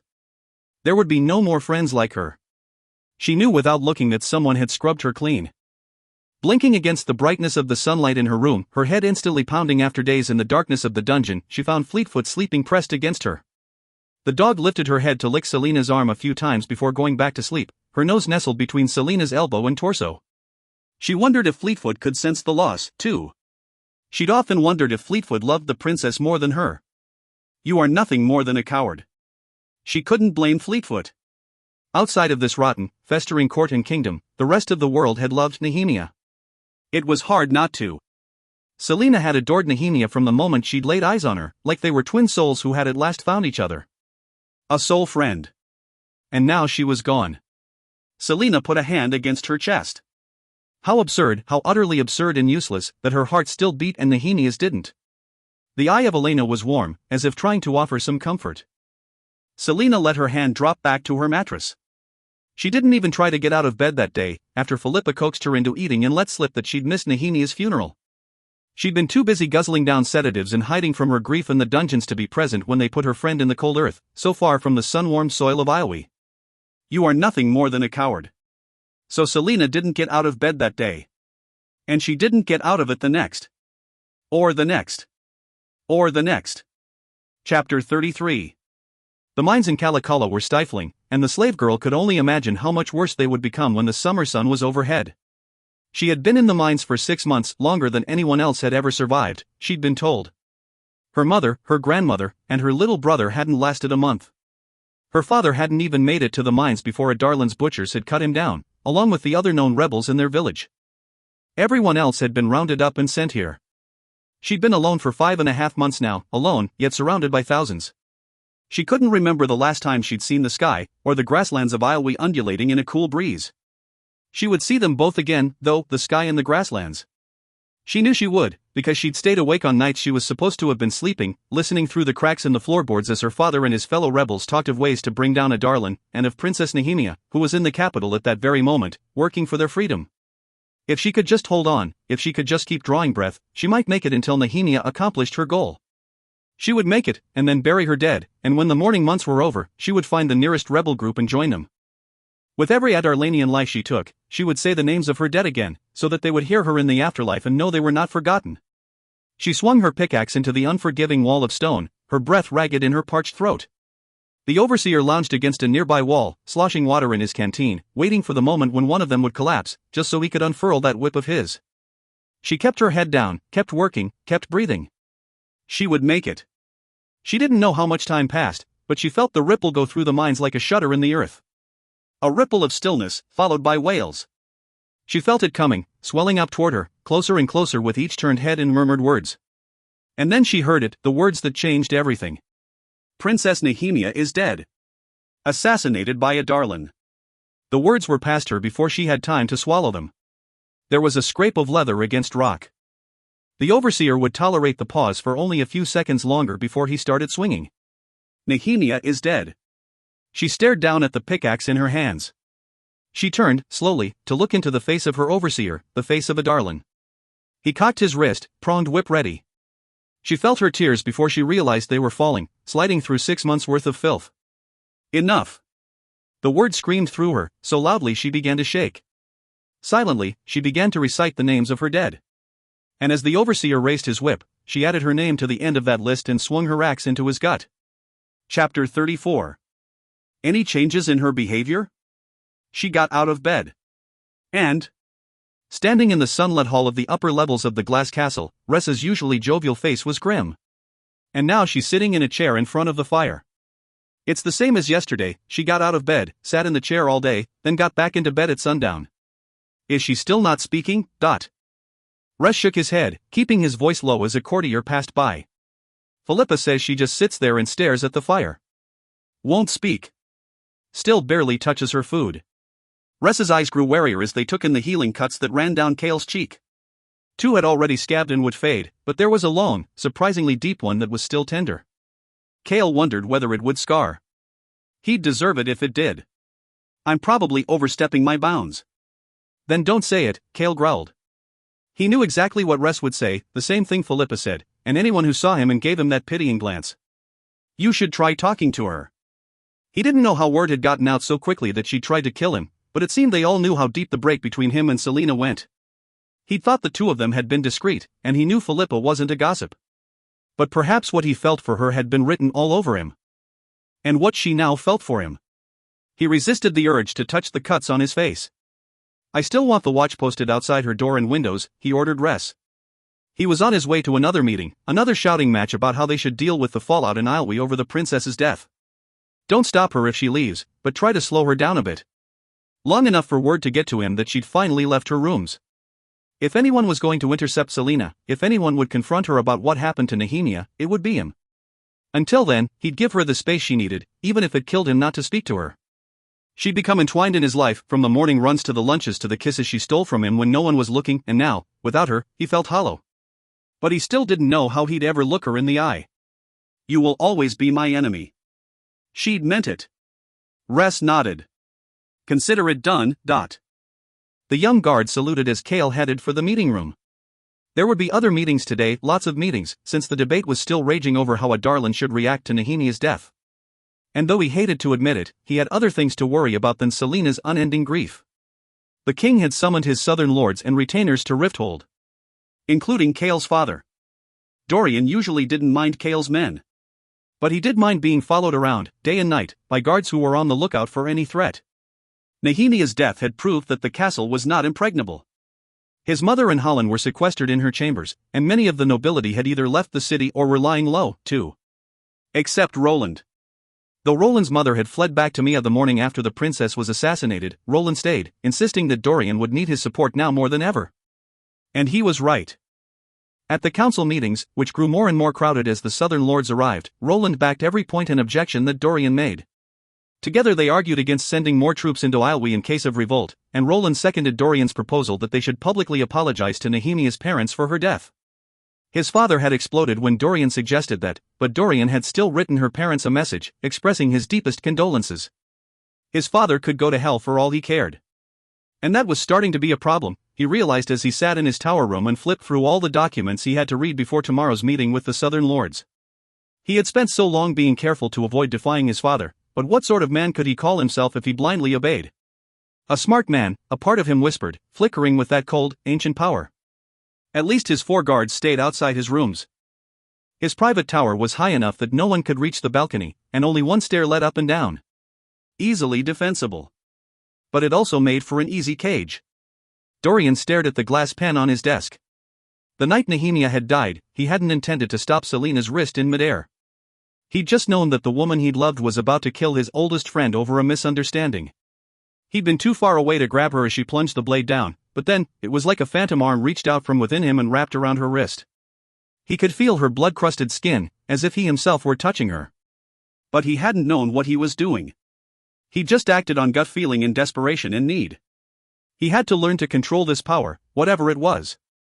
If he could control it, then he could keep it from appearing at inopportune times. Like when he was in those damned council meetings and his temper rose, and he felt the magic stirring in response. Dorian took a deep breath, focusing on the pen, willing it to move. He'd stopped Selena mid-strike, he'd thrown a wall of books into the air, he could move a pen. It didn't move.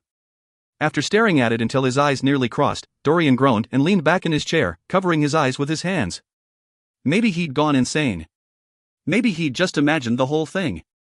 Nehemia had once promised to be there when he needed help when some power in him awoke. She had known. Had her assassin, in killing Nehemia, also killed any hope he had of finding answers? Selena had only started sitting in the chair because Philippa had come in yesterday and complained about the dirty sheets. She might have told Philippa to go to hell, but then she considered who had last shared this bed with her, and was suddenly glad to have them replaced. Any trace of him, she wanted gone. As the sun finished setting, she sat before the fire, staring into the glowing embers that grew brighter as the world darkened. Time was shifting and ebbing around her. Some days had passed in an hour, others a lifetime. She had bathed once, long enough to wash her hair, and Philippa had watched the whole time to make sure she didn't drown herself instead. Selena ran a thumb over the armrest of the chair. She had no intention of ending her life. Not before she did what needed to be done. The shadows in the room grew, and the embers seemed to breathe as she watched them. Breathing with her, pulsing with each heartbeat. In these days of silence and sleep, she'd realized one thing: the assassin had come from outside the palace. Perhaps they had been hired by whoever had initially threatened Nehemia's life, perhaps not. But they weren't associated with the king. Selena gripped the arms of the chair, her nails digging into the polished wood. It hadn't been one of Araban's assassins, either. She knew his style, and it wasn't this monstrous. She again went over the details of the bedroom, now branded into her mind. She did no one killer this monstrous. Grave. She'd learned as much about him as she could when she'd faced him in the competition to become King's champion. She'd heard what he did to the bodies of his victims. Her lips pulled back from her teeth. Grave knew the palace, he'd trained here just as she had. And he'd known, too, just whom he was murdering and dismembering, and what it would mean to her. A familiar, dark fire rippled in her gut, spreading through her, dragging her down into an abyss without end. Selena Sardothian stood from her chair. Chapter 35. There would be no candles for these midnight deeds, no ivory horn to signal the start of this hunt. She dressed in her darkest tunic and slid a smooth black mask into her cloak pocket. All of her weapons, even the hairpins, had been removed from her rooms. She knew without checking that the doors and windows were being watched. Good. This was not the sort of hunt that began at the front door. Selena locked her bedroom and spared a glance at Fleetfoot, who cowered under the bed as she hauled open the secret door. The dog was still quietly whining as Selena strode into the passage. She didn't need a light to make her way down to the tomb. She knew the path by memory now, each step, each turn. Her cloak whispered against the steps. Down and down she went. It was war upon them all. Let them tremble in fear at what they had awoken. Moonlight spilled onto the landing, illuminating the open door of the tomb and Mort's little bronze face. "I'm sorry about your friend," he said with surprising sorrow as she stalked toward him. She didn't reply. And she didn't care how he knew. She just kept walking, through the door and between the sarcophagi, to the heap of treasure piled in the back. Daggers, hunting knives, she took whatever she could strap onto her belt or tuck into her boots. She took a handful of gold and jewels and shoved that into a pocket, too. "What are you doing?" Mort demanded from the hallway. Selina approached the stand that displayed Damaris, Sword of Gavin, first king of Adarlan. The hollowed-out golden pommel glinted in the moonlight as she pulled the scabbard from the stand and strapped it across her back. "That is a sacred sword," Mort hissed, as though he could see inside. Selina smiled grimly as she stalked back to the door, flinging her hood over her head. "Wherever you are going," Mort went on, "whatever you plan to do, you debase that sword by taking it from here. Aren't you afraid of angering the gods?" Selina just laughed quietly before she took the stairs, savoring each step, each movement that brought her closer to her prey. She relished the burn in her arms as she hauled the sewer grate up, rotating the ancient wheel until it was fully raised, dripping with filth, and the water beneath the castle flowed freely into the small river outside. She tossed a piece of broken stone into the river beyond the archway, listening for guards. Not a sound, not a scrape of armor or a whisper of warning. An assassin had killed Nehemia, an assassin with a taste for the grotesque and a desire for notoriety. Finding Grave would take only a few questions. She tied the chain around the lever, testing its strength, and checked to ensure that Damaris was tightly strapped to her back. Then, gripping the castle stones, she swung around the wall, slithering sideways. She didn't bother to glance up at the castle as she eased around the bank of the river and dropped onto the frozen ground. Then she vanished into the night.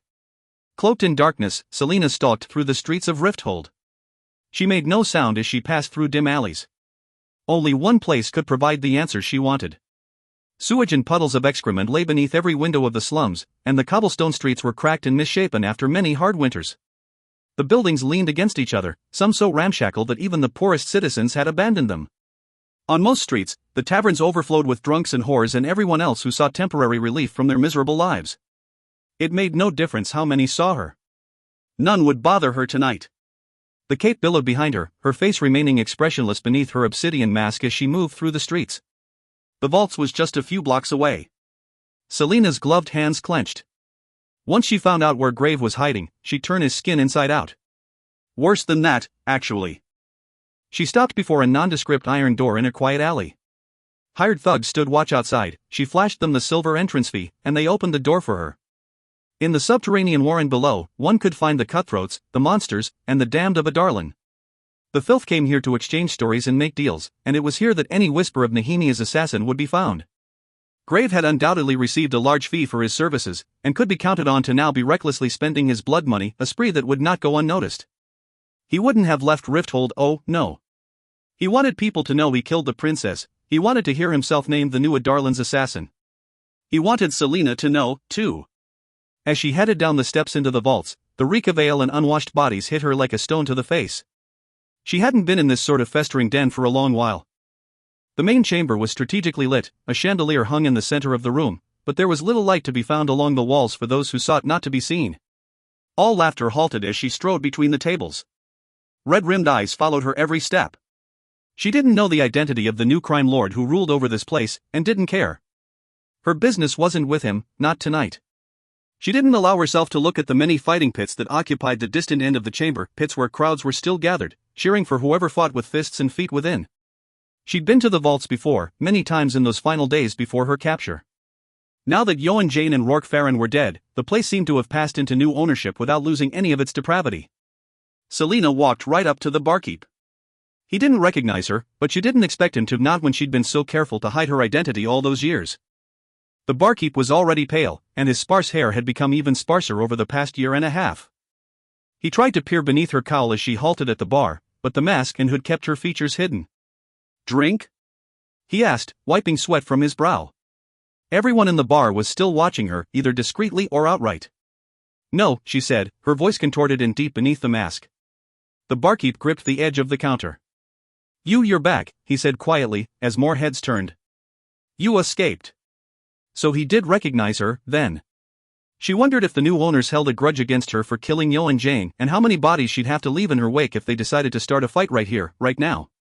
What she planned to do tonight already broke enough rules, crossed too many lines. She leaned on the bar, crossing one ankle over the other. The barkeep mopped his brow again and poured her a brandy. "On the house," he said, sliding it to her. She caught it in her hand, but didn't drink it. He wet his lips, then asked, How did you escape?" People leaned back in their chairs, straining to hear. Let them spread rumors. Let them hesitate before crossing her path.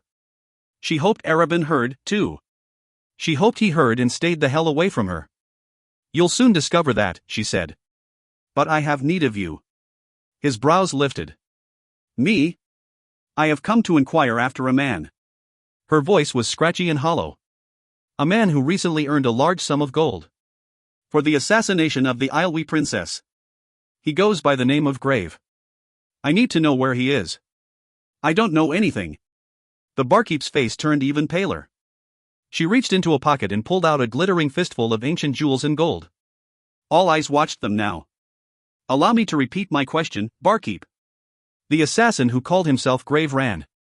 He didn't know how long she'd been hunting him. It had been well over a week since he'd killed the princess, a week, and no one had even looked his way. He thought he'd gotten away with it and had even started wondering whether he should have been more creative with the body, if he should have left some sort of calling card behind. But all that had changed tonight. He'd been drinking at the counter of his favorite tavern when the packed room had suddenly gone quiet. He'd turned to see her in the doorway as she called out his name, looking more wraith than human. His name hadn't even finished echoing in the room before he burst into a sprint, escaping through the back exit and into the alley. He couldn't hear footsteps, but he knew she was behind him, melting in and out of shadows and mist. He took alleys and side streets, leaping over walls, zigzagging across the slums. Anything to shake her, to wear her down. He'd make his final stand in a quiet street. There, he would take out the blades strapped to his skin and make her pay for the way she'd humiliated him in the competition. The way she had sneered at him, the way she'd broken his nose and tossed her handkerchief onto his chest. Haughty, stupid bitch. He staggered as he rounded a corner, his breath ragged and raw. He had only 3 daggers hidden on him. He'd make them count, though. When she'd appeared at the tavern, he had immediately taken note of the broadsword hovering over one of her shoulders and the assortment of gleaming, wicked-looking blades strapped to her hips. But he could make her pay, even if he only had a few blades. Grave was halfway down the cobblestone alley when he realized it was a dead end, the far wall too high to climb. Here, then. He'd soon have her begging for mercy before he cut her into little pieces. Drawing one of his daggers, he smiled and turned to the open street behind him. Blue mist drifted by, and a rat scurried across the narrow passage. There was no noise, only the sounds of distant revelry. Perhaps he had lost her. Those royal fools had made the biggest mistake of their lives when they crowned her champion. His client had said as much when he'd hired Grave. He waited a moment, still watching the open street entrance, and then allowed himself to breathe, surprised to find that he was a little disappointed. King's champion indeed. It hadn't been hard to lose her at all. And now he would go home, and he'd receive another job offer in a matter of days. And then another. And another. His client had promised him that the offers would come. Arabin Hamel would curse the day he had rejected Grave from the Assassin's Guild for being too cruel with his prey. Grave chuckled, flipping his dagger in his hands. Then she appeared. She came through the fog, no more than a sliver of darkness. She didn't run, she just walked with that insufferable swagger. Grave surveyed the buildings surrounding them. The stone was too slippery, and there were no windows. One step at a time, she approached. He would really enjoy making her suffer as much as the princess had. Smiling, Grave retreated to the end of the alley, only stopping when his back hit the stone wall. In a narrower space, he could overpower her. And in this forgotten street, he could take his own sweet time doing what he wanted. Still she approached, and the sword at her back whined as she drew it. The moonlight glinted off the long blade. Probably a gift from her princeling lover. Grave pulled his second dagger from his boot. This wasn't a frilly, ridiculous competition run by nobility. Here, any rules applied. She didn't say anything when she neared. And Grave didn't say anything to her as he rushed at her, swiping for her head with both blades. She stepped aside, dodging him with maddening ease. Grave lunged again. But faster than he could follow she ducked and slashed her sword across his shins. He hit the wet ground before he felt the pain. The world flashed black and gray and red, and agony tore at him. A dagger still left in his hand, he scuttled backward toward the wall. But his legs wouldn't respond, and his arms strained to pull him through the damp filth. Bitch, he hissed. Bitch. He hit the wall, blood pouring from his legs. Bone had been sliced. He would not be able to walk. He could still find a way to make her pay, though. She stopped a few feet away and sheathed her sword. She drew a long, jeweled dagger. He swore at her, the filthiest word he could think of. She chuckled, and faster than a striking asp, she had one of his arms against the wall, the dagger glinting. Pain ripped through his right wrist, then his left as it, too, was slammed into the stone. Graves screamed, truly screamed, as he found his arms pinned to the wall by 2 daggers.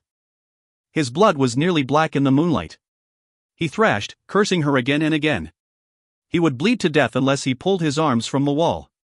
With otherworldly silence, she crouched before him and lifted his chin with another dagger. Grave panted as she brought her face close to his. There was nothing beneath the cowl, nothing of this world. She had no face. "Who hired you?" she asked, her voice like gravel. "To do what?"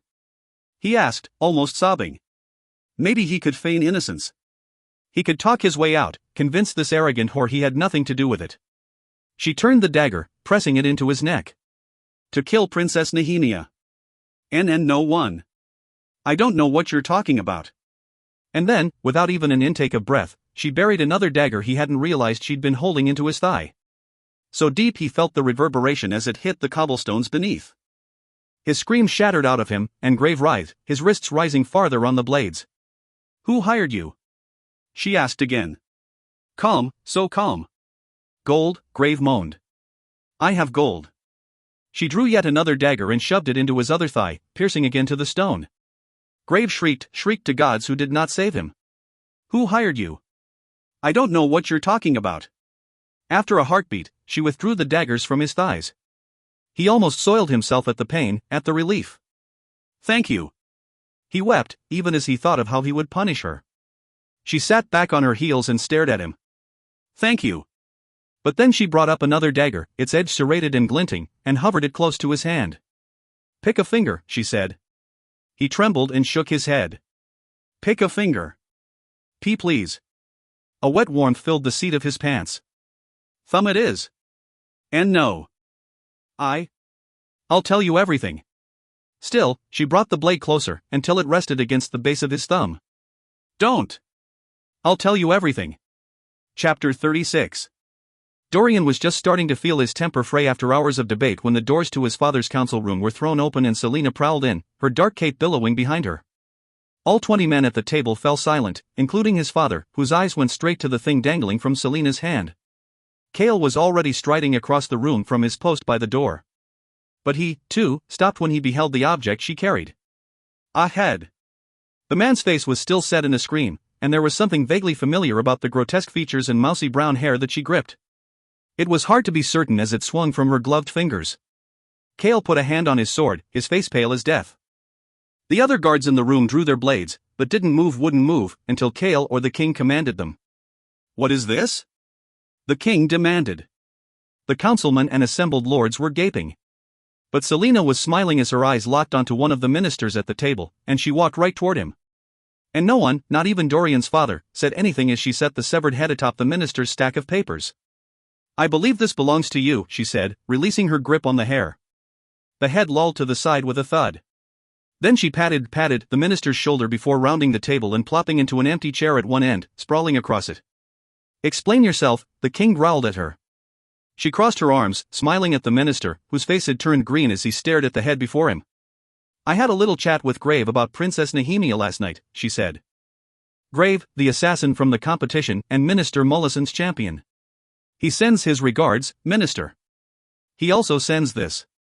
She tossed something onto the long table, a small golden bracelet, engraved with lotus blossoms. "Something Nehemia would have worn. Here's a lesson for you, Minister, from one professional to another: cover your tracks. And hire assassins without personal connections to you. And perhaps try not to do it so soon after you've publicly argued with your target." Mullison was looking at the king with pleading eyes. "I didn't do this." He recoiled from the severed head. "I have no idea what she's talking about. I'd never do something like this." "That's not what Graves said," Selina crooned. Dorian could only stare at her. This was different from the feral creature she'd become the night Nehemia had died. What she was right now, the edge on which she was balancing. WYRD help them all. But then Kale was at her chair, grasping her elbow. "What the hell do you think you're doing?" Selena looked up at him and smiled sweetly. "Your job, apparently." She shook off his grip with a thrash, then got out of her seat, stalking around the table. She pulled a piece of paper out of her tunic and tossed it in front of the king. The impertinence in that throw should have earned her a trip to the gallows, but the king said nothing. Following her around the table, a hand still on his sword, Kale watched her with a face like stone. Dorian began praying they wouldn't come to blows, not here, not again. If it riled his magic and his father saw. Dorian wouldn't even think of that power when he was in a room with so many potential enemies. He was sitting beside the person who would give the order to have him put down. His father took the paper. From where he sat, Dorian could see that it was a list of names, at least 15 long. "Before the unfortunate death of the princess," she said, "I took it upon myself to eliminate some traitors to the crown. My target," she said, and he knew his father was aware she meant Archer, "led me right to them." Dorian couldn't look at her for a moment longer. This couldn't be the whole truth. But she hadn't gone after them to hunt them down, she'd gone to save Kale. So why lie now? Why pretend she'd been hunting them? What sort of game was she playing? Dorian looked across the table. Minister Mullison was still trembling at the severed head in front of him. He wouldn't have been surprised if the minister vomited right there. He was the one who had made the anonymous threat against Nehemiah's life? After a moment, his father looked up from the list and surveyed her. "Well done, champion. Well done indeed." Then Selena and the King of Adarlan smiled at each other, and it was the most terrifying thing Dorian had ever seen. "Tell my exchequer to give you double last month's payment," the king said. Dorian felt his gorge rise, not just for the severed head and her blood-stiffened clothing, but also for the fact that he could not, for the life of him, find the girl he had loved anywhere in her face. And from Kale's expression, he knew his friend felt the same. Selena bowed dramatically to the king, flourishing a hand before her. Then, with a smile devoid of any warmth, she stared down Kale before stalking from the room, her dark cape sweeping behind her. Silence. And then Dorian's attention returned to Minister Mullison, who merely whispered, "Please," before the king ordered Kale to have him dragged to the dungeons. Selena wasn't done, not nearly. Perhaps the bloodletting was over, but she still had another person to visit before she could return to her bedroom and wash off the stink of Graves' blood. Archer was resting when she arrived at his townhouse, and his butler didn't dare stop her as she strode up the carpeted front steps, stormed down the elegant wood-paneled hallway, and flung open the double doors to what could only have been his room. Archer jolted in bed, wincing as he put a hand to his bandaged shoulder. Then he took in her appearance, the daggers still strapped to her waist. He went very, very still. "I'm sorry," he said. She stood at the foot of his bed, staring down at him, at his wan face and injured shoulder. "You're sorry, Kale, sorry, the whole damn world is sorry. Tell me what you and your movement want. Tell me what you know about the king's plans." "I didn't want to lie to you," Archer said gently. "But I needed to know that I could trust you before I told you the truth. Nehemiah," she tried not to wince at the name, "said you could be trusted, but I needed to know for sure. And I needed you to trust me, too. So you thought kidnapping Kale would make me trust you?" "We kidnapped him because we thought he and the king were planning to hurt her. I needed you to come to that warehouse and hear from Westfall's lips that he was aware there had been threats to her safety and he didn't tell you, to realize that he is the enemy. If I'd known you would go so berserk, I never would have done it." She shook her head. "That list you sent me yesterday, of the men from the warehouse, they're truly dead? You killed them, yes." Guilt punched through her. "For my part, I am sorry." And she was. She'd memorized their names, tried to recall their faces. She would carry the weight of their deaths forever. Even Graves' death, what she'd done to him in that alley, she'd never forget that, either. "I gave their names to the king. It should keep him from looking in your direction for a little while longer, 5 days at most." Archer nodded, sinking back into the pillows. "Nehemiah really worked with you. It was why she came to Rifthold, to see what could be done about organizing a force in the north. To give us information directly from the castle. As Selena had always suspected. Her loss," he closed his eyes. "We can't replace her." Selena swallowed. "But you could," Archer said, looking at her again. "I know you came from Terrasun. So part of you has to realize that Terrasun must be free. You are nothing more than a coward." She kept her face blank. "Be our eyes and ears in the castle," Archer whispered. "Help us. Help us, and we can find a way to save everyone, to save you. We don't know what the king plans to do, only that he somehow found a source of power outside magic, and that he's probably using that power to create monstrosities of his own. But to what end, we don't know. That's what Nehemia was trying to discover, and it's knowledge that could save us all. She would digest all that later, much later. For now, she stared at Archer, then looked down at her blood-stiffened clothing. I found the man who killed Nehemia. Archer's eyes widened. And? She turned to walk out of the room. And the debt has been paid. Minister Mullison hired him to get rid of a thorn in his side because she put him down one too many times in council meetings. The minister is now in the dungeons, awaiting his trial. And she would be there for every minute of that trial, and the execution afterward. Archer loosed a sigh as she put her hand on the doorknob. She looked over her shoulder at him, at the fear and sadness on his face. You took an arrow for me, she said quietly, gazing at the bandages. It was the least I could do after I caused that whole mess. She chewed on her lip and opened the door. We have 5 days until the king expects you to be dead. Prepare yourself and your allies. But nothing, she interrupted. Consider yourself fortunate that I'm not going to rip out your throat for the stunt you pulled. Arrow or no arrow, and regardless of my relationship with Kale, you lied to me. And kidnapped my friend. If it hadn't been for that, for you, I would have been at the castle that night. She fixed him with a stare. I'm done with you. I don't want your information, I'm not going to give you information, and I don't particularly care what happens to you once you leave this city, as long as I never see you again. She took a step into the hallway. Selina? She looked over her shoulder. I am sorry. I know how much you meant to her, and she to you. The weight she'd been avoiding since she'd gone to hunt Grave suddenly fell on her, and her shoulders drooped. She was so tired. Now that Grave was dead, now that Minister Mullison was in the dungeon, now that she had no one left to maim and punish, she was so tired. 5 days, I'll be back in 5 days. If you aren't prepared to leave Rifthold, then I won't bother faking your death. I'll kill you before you know I'm in the room. Kale kept his face blank and his shoulders thrown back as his father surveyed him. The small breakfast room in his father's suite was sunny and silent, pleasant, even, but Kale remained in the doorway as he looked at his father for the first time in 10 years. The Lord of Aniel looked mostly the same, his hair a bit grayer, but his face still ruggedly handsome, far too similar to Kale's for his own liking. The breakfast is growing cold, his father said, waving a broad hand to the table and the empty chair across from him. His first words. Kale clenched his jaw so hard it hurt as he walked across the bright room and slid into the chair. His father poured himself a glass of juice and said without looking at him, "At least you fill out your uniform. Thanks to your mother's blood, your brother is all gangly limbs and awkward angles." Kale bristled at the way his father spat your mother's blood, but made himself pour a cup of tea, then butter a slice of bread. Are you just going to keep quiet, or are you going to say something? What could I possibly have to say to you? His father gave him a thin smile. A polite son would inquire after the state of his family. I haven't been your son for 10 years. I don't see why I should start acting like one now.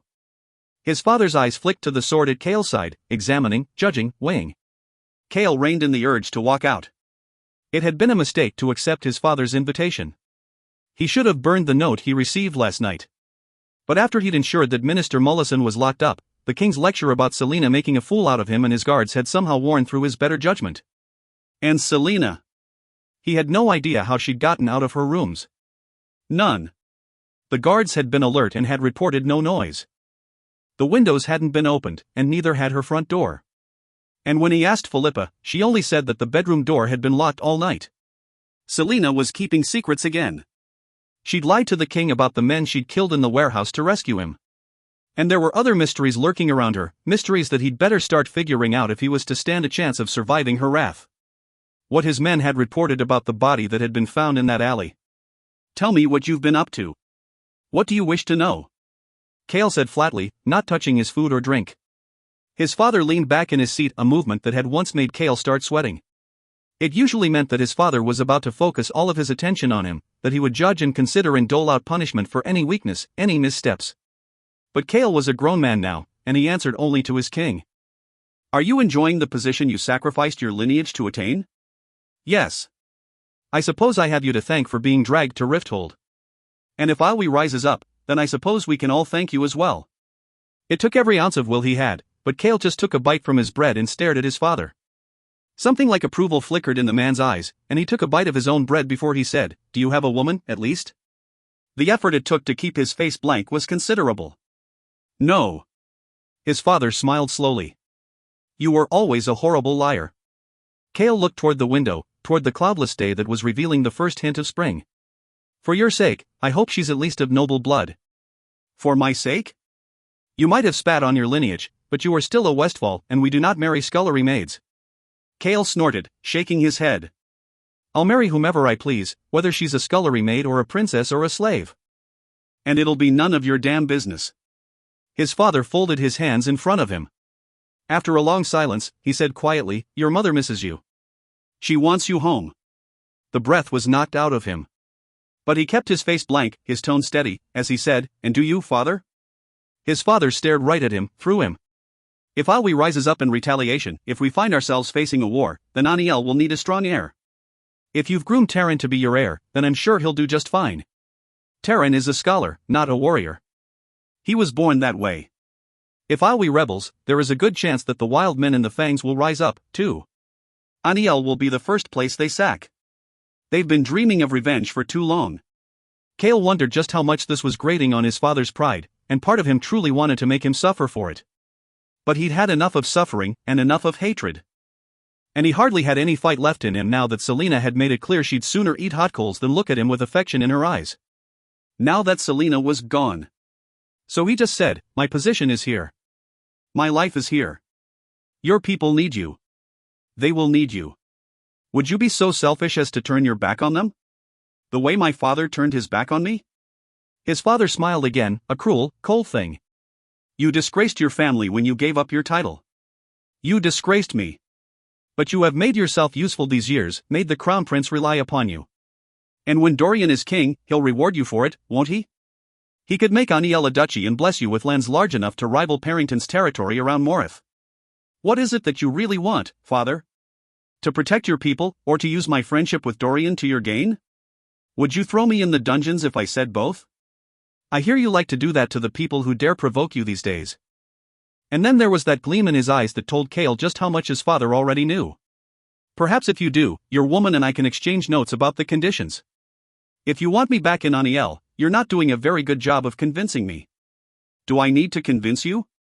You failed to protect the princess, and that has created the possibility of war. The assassin who was warming your bed now wants nothing more than to spill your innards on the ground. What's left for you here, except more shame? Cale slammed his hands on the table, rattling the dishes. Enough. He didn't want his father knowing anything about Selena, or about the remaining fragments of his heart. He wouldn't let his servants change the sheets on his bed because they still smelled like her, because he went to sleep dreaming that she was still lying beside him. I have worked for 10 years to be in this position, and it'll take far more than a few taunts from you to get me back to Aniel. And if you think Taran is weak, then send him to me for training. Maybe here he'll learn how real men act. Cale shoved his chair away from the table, rattling the dishes again, and stormed to the door. 5 minutes. He'd lasted less than 5 minutes. He paused in the doorway and looked back at his father. The man was smiling faintly at him, still taking him in, still assessing how useful he would be. You talk to her, you so much as look in her direction, Cale warned, and, father or not, I'll make you wish you'd never set foot in this castle. And though he didn't wait to hear what his father had to say, Cale left with the sinking feeling that he'd somehow just stepped right into his father's snare. Chapter 37. There was no one else to carry out this task, not with Alwi soldiers and ambassadors still on their way to retrieve Nehemiah's body from where it lay interred in the royal plot. As Selena opened the door to the room that had smelled of blood and pain, she saw that someone had cleaned away all traces of gore. The mattress was gone, and Selena paused in the doorway as she surveyed the skeleton of the bed frame. Perhaps it would be best to leave Nehemiah's belongings to the people who came to bring her back to Alwi. But would they be friends of hers? The thought of strangers touching Nehemiah's belongings, packing them away like any other objects, made her wild with grief and rage. Almost as wild as she'd been earlier today, when she'd walked into her own dressing room and ripped every gown off its hanger, pulled out every pair of shoes, every tunic, every ribbon and cloak and thrown them into the hallway. She'd burned the dresses that reminded her most of Nehemiah, the dresses she'd worn at their lessons, at their meals, and on their walks around the castle. It was only when Philippa came in to scold her about the smoke that Selena had relented, allowing her to take whatever clothing survived and donate it. But it had been too late to stop Selena from burning the dress she'd worn the night of Cale's birthday. That gown had burned first. And when her dressing room was empty, she shoved a bag of gold into Philippa's hands and told her to go buy some new clothes. Philippa had only given her a sad look, another thing that made Selena sick, and left. It took Selena an hour to gently, carefully pack up Nehemiah's clothes and jewelry, and she tried not to dwell too long on the memories that accompanied each item. or the lotus blossom smell that clung to everything. When she had sealed all the trunks, she went to Nehemiah's desk, which was still littered with papers and books as if the princess had only stepped outside for a moment. As she reached for the first paper, her eyes fell upon the arc of scars around her right hand, the teeth marks of the Ritterak. The papers were covered with scribblings in Ailwi and word marks. Countless word marks, some in long lines, some forming symbols like the ones Nehemiah had traced underneath Selena's bed all those months ago. How had the king's spies not taken these? Or had he not even bothered to have her room searched? She started stacking them into a pile. Perhaps she could still learn some things about the marks, even if Nehemiah were dead, she made herself think. Nehemiah is dead. Selena looked at the scars on her hand again and was about to turn from the desk when she spotted a familiar-looking book half tucked beneath some papers. It was the book from Davis's office. This copy was older, more damaged, but it was the same book. And written on the inside cover was a sentence in word marks, such basic marks that even Selena could understand them. Do not trust. The final symbol, though, was a mystery. It looked like a wyvern, the royal seal. Of course she shouldn't trust the king of Adarlan. She flipped through the book, scanning it for any information. Nothing. And then she turned to the back cover. And there, Nehemiah had written. It is only with the eye that one can see rightly. It was scribbled in the common tongue, then in Ailwi, then in some other languages that Selena didn't recognize. Different translations, as if Nehemiah had wondered whether the riddle held any meaning in another tongue. The same book, the same riddle, the same writing in the back. An idle lord's nonsense, Nehemiah had said. But Nehemiah and Archer led the group to which Davis had belonged. Nehemiah had known Davis, known him and lied about it, lied about the riddle, and Nehemiah had promised. Promised that there would be no more secrets between them. Promised and lied. Promised and deceived her. She fought down a scream as she tore through every other piece of paper on the desk, in the room. Nothing. What else had Nehemiah lied about? It is only with the eye. Selena touched her necklace. Nehemiah had known about the tomb. If she had been feeding information to this group, and had encouraged Selena to look into the eye carved into the wall, then Nehemiah had been looking, too. But after the duel, she'd returned the eye of Elena to Selena. If Nehemiah had needed it, she would have kept it. And Archer hadn't mentioned knowing anything about this. Unless this wasn't the eye the riddle referenced. Because. By the WIRD, Selena breathed, and rushed out of the room. Mort hissed when she appeared at the door to the tomb. Plan on desecrating any other sacred objects tonight? Carrying a satchel full of papers and books that she'd grabbed from her rooms, Selena merely patted his head as she walked by. His bronze teeth clanked against each other as he sought to bite her. The tomb was filled with moonlight bright enough to see by. And there, directly across the tomb from the eye in the wall, was another eye, golden and gleaming. Damaris. It was Damaris, the sword of truth. Gavin could see nothing but what was right. It is only with the eye that one can see rightly. Am I so blind? Selena dumped her leather satchel on the floor, the books and papers spilling across the stones. It appears so. Mort sang. The eye-shaped pommel was the exact size. Selena lifted the sword from its stand and unsheathed it. The word marks on the blade seemed to ripple. She rushed back to the wall. In case you didn't realize, called Mort, you're supposed to hold the eye against the hole in the wall and look through it. I know that, snapped Selena. And so, not daring to breathe the entire time, Selena lifted the pommel to the hole until both eyes were evenly aligned. She stood on her toes and peered in and groaned. It was a poem. A lengthy poem. Selena fished out the parchment and charcoal she'd stashed in her pocket and copied down the words, darting to and from the wall as she read, memorized, double-checked, and then recorded. It was only when she had finished the last stanza that she read it aloud. By the Valg, 3 were made. Of the gatestone of the WIRD. Obsidian the gods forbade. And stone they greatly feared. In grief, he hid one in the crown. Of her he loved so well. To keep with her where she lay down. Inside the starry cell. The second one was hidden. In a mountain made of fire. Where all men were forbidden. Despite their great desires. Where the third lies. Will never be told. By voice or tongue. Or some of gold. Selena shook her head. More nonsense. And the rhyme with WIRD and feared was off. Not to mention the break in the rhyme scheme in the final lines.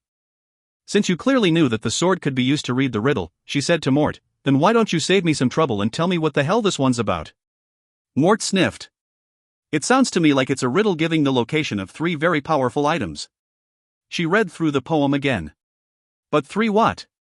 Sounds like the second thing is hidden in a volcano? And the first and third ones, she gritted her teeth. Gatestone of the WYRD. What is this a riddle for? And why is it here? Isn't that the question of the millennia? Mort crowed as Selina walked back to the papers and books she'd scattered at the other end of the tomb. You'd better clean up the mess you brought down here, or I'll ask the gods to send some wicked beastie after you. Already happened, Cain beat you to it months ago. She replaced Damaris in its stand. Too bad the Ritterak didn't take you off the door when he burst through. A thought hit her, and she stared at the wall in front of her where she'd once fallen to avoid being ripped apart. Who was it that moved the carcass of the Ritterak? Princess Nehemia, of course. Selina twisted to look toward the doorway. Nehemia? Mort made a choking sound and cursed his loose tongue. Nehemia was here? But I only brought her to the tomb. Mort's bronze face gleamed in the light of the candle she'd set before the door. You're telling me that Nehemia came here after the Ritterak attacked? That she knew about this place all along? And you're only telling me now? Mort closed his eyes. Not my business. Another deceit. Another mystery. I suppose if Cain could get down here, then there are other entrances, she said. Don't ask me where they are, Mort said, reading her mind. I've never left this door. She had a feeling it was another lie. He always seemed to know about the layout of the tomb and when she was touching things she shouldn't be. Then what use are you? Brannon just made you to piss everyone off? He did have a sense of humor like that. The thought of Mort actually having known the ancient Fate King made her quake inside. I thought you had powers. You can't just speak some nonsense words and have the meaning of the riddle be revealed to me? Of course not. And isn't the journey more important than the end? No, she spat. Spewing a concoction of curses that could have curdled milk, Selina tucked the paper into her pocket. She would need to study this riddle at length. If these items were things that Nehemia was looking for, things that she'd lied about to keep secret, Selina might be able to accept that Archer and his friends were capable of good, but she certainly didn't trust them to hold an object with the power that the riddle mentioned. If they were already looking, then perhaps it was in her best interest to find the items before anyone else. Nehemia hadn't figured out that the eye riddle referred to Damaris, but had she known what the 3 objects were? Maybe she'd pursued the eye riddle because she was trying to find the objects before the king did. The king's plans, had they been to find these things? She picked up her candle and strode from the room. Has the questing spirit seized you at last? Not yet, she said as she walked by. Once she found out what the 3 items were, then maybe she'd consider finding a way to go after them. Even if the only volcanoes she knew about were in the desert peninsula, and there was no way in hell the king would let her go off on her own for such a long trip. It's a pity that I'm attached to this door, sighed Mort. Imagine all the trouble you'll get into while trying to solve the riddle. He was right, and as Selina walked up the winding stair, she found herself wishing that he actually could move about. Then she'd at least have one person to discuss this with.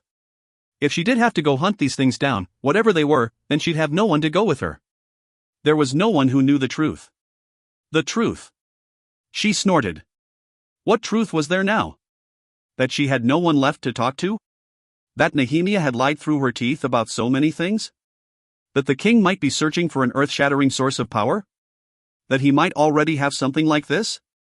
Archer had mentioned a source of power outside of magic. Was that what these things were? Nehemia had to have known. Selina slowed, the candle guttering in a damp breeze through the stairwell, and slumped onto a step, bracing her arms on her knees. What else were you hiding, Nehemia? She whispered into the darkness. Selina didn't need to turn to know who sat behind her when something silver and glimmering shone in the corner of her eye. I thought you were too exhausted to come here, she said to the first queen of Adarlan. I can only stay for a few moments, Elena said, her dress rustling as she took a seat a few steps up from Selina. It seemed a distinctly unqueen-like thing to do. Together, they stared into the gloom of the stairwell, Selina's breathing the only sound. She supposed Elena didn't need to breathe, didn't make any sounds unless she wanted to. Selina gripped her knees. What was it like? She asked quietly. Painless, Elena said with equal quiet. Painless, and easy. Were you frightened? I was a very old woman, surrounded by my children, and their children, and their children's children. I had nothing to be afraid of when the time came. Where did you go? A soft laugh. You know I can't tell you that. Selina's lips wobbled. She didn't die an old woman in her bed. No, she didn't. But when her spirit left her body, there was no more pain, no more fear. She is safe now. Selina nodded. Elena's dress rustled again, and then she was on the step beside her, an arm around her shoulders. She hadn't realized how cold she was until she found herself leaning into Elena's warmth. The queen didn't say anything as Selina buried her face in her hands and wept at last. There was one last thing she had to do. Perhaps the hardest and the worst of all the things she had done since Nehemia had died. The moon was overhead, casting the world in silver. Even though they didn't recognize her in her current attire, the night watch at the royal mausoleum hadn't stopped her as she passed through the iron gates at the back of one of the castle gardens. Nehemia wouldn't be entombed inside the white marble building, though. Inside was for the royal family. Selina walked around the domed building, feeling as if the wyverns carved into the side stared at her as she passed. The few people still active at this hour had quickly looked away as she made her way here. She didn't blame them. A black dress and a sheer, flowing black veil spoke enough about her grief, and kept everyone at a long, long distance. As though her sorrow were a plague. But she didn't give a damn what the others thought, the mourning clothes weren't for them. She rounded the back of the mausoleum and beheld the rows of graves in the gravel garden behind it, the pale and worn stones illuminated by the moon. Statues depicting everything from mourning gods to dancing maidens marked the resting places of distinguished nobility, some so lifelike they seemed to be people frozen in stone. It had not snowed since before Nehemia's murder, so it was easy enough to spot the grave by the upturned earth before it. There were no flowers, not even a headstone. Just fresh soil and a sword thrust into the earth, one of the curved swords of Nehemia's fallen guards. Apparently, no one had bothered to give her anything more, not when she would be retrieved and brought back to Ilwe. Selina stared at the dark, tilled earth, a chill wind rustling her veil. Her chest ached, but this was the one last thing she had to do, the one last honor she could give her friend. Selina tilted her head to the sky, closed her eyes, and began to sing. Cale had told himself that he was only following Selina to make sure she didn't hurt herself or anyone else, but as she'd neared the royal mausoleum, he followed for other reasons. The night provided good cover, but the moon was bright enough to keep him back, far enough away so she wouldn't see or hear his approach. But then he saw where she had stopped, and realized he had no right to be here for this. He'd been about to turn away when she lifted her face to the moon and sang. It was not in any language that he knew. Not in the common tongue, or in Ilwe, or in the languages of Fenharo or Melisande or anywhere else on the continent. This language was ancient, each word full of power and rage and agony. She did not have a beautiful voice. And many of the words sounded like half-sobs, the vowels stretched by the pangs of sorrow, the consonants hardened by anger. She beat her breast in time, so full of savage grace, so at odds with the black gown and veil she wore. The hair on the back of his neck stood as the lament poured from her mouth, unearthly and foreign, a song of grief so old that it predated the stone castle itself. And then the song finished, its end as brutal and sudden as Nehemia's death had been. She stood there for a few moments, silent and unmoving. He was about to walk away when she half turned to him. Her thin silver circlet shimmered in the moonlight, weighing down a veil so concealing that only he had recognized her. A breeze whipped past them, making the branches of the trees moan and creak, setting her veil and skirts billowing to one side. "Selina," he pleaded. She didn't move, her stillness the only sign that she'd heard him. And that she had no interest in talking. What could he ever say to repair the rift between them, anyway? He'd kept information from her. Even if he hadn't been directly responsible for Nehemia's death, if either girl had been more alert, they might have had their own defenses prepared. The loss she felt, the stillness with which she watched him, it was all his fault. If the punishment for that was losing her, then he'd endure it. So Cale walked away, her lament still echoing through the night around him, carried on the wind like the pealing of distant bells. Chapter 38. The dawn was chill and gray as Selina stood in the familiar field of the game park, a large stick dangling between her gloved fingers. Fleetfoot sat before her, her tail slashing through the long, dried grass that poked up through the remaining layer of snow. But the hound didn't whine or bark for the stick to be thrown. No, Fleetfoot just kept sitting there, watching the palace far behind them. Waiting for someone who was never going to arrive. Selina stared across the barren field, listening to the sighing grasses. No one had tried to stop her from leaving her rooms last night or this morning. Yet even though the guards were gone, whenever she left her room, Ress had an uncanny habit of accidentally running into her. She didn't care if he reported her movements to Cale. She didn't even care that Cale had been spying on her at Nehemia's grave last night. Let him think what he would about the song. With a sharp intake of breath, she hurled the stick as hard as she could, so far it blended in with the cloudy morning sky. She didn't hear it land. Fleetfoot turned to look up at Selina, her golden eyes full of question. Selina reached down to stroke the warm head, the long ears, the slender muzzle. But the question remained. Selina said, "She's never coming back." The dog kept waiting. Dorian had spent half the night in the library, searching in forgotten crevices, scouring every dark corner, every hidden nook, for any books on magic. There were none. It wasn't surprising, but given how many books were in the library, and how many twisting passageways there were, he was a little disappointed that nothing of worth could be found. He didn't even know what he would do with a book like that once he found it. He couldn't bring it back to his rooms, since his servants were likely to find it there.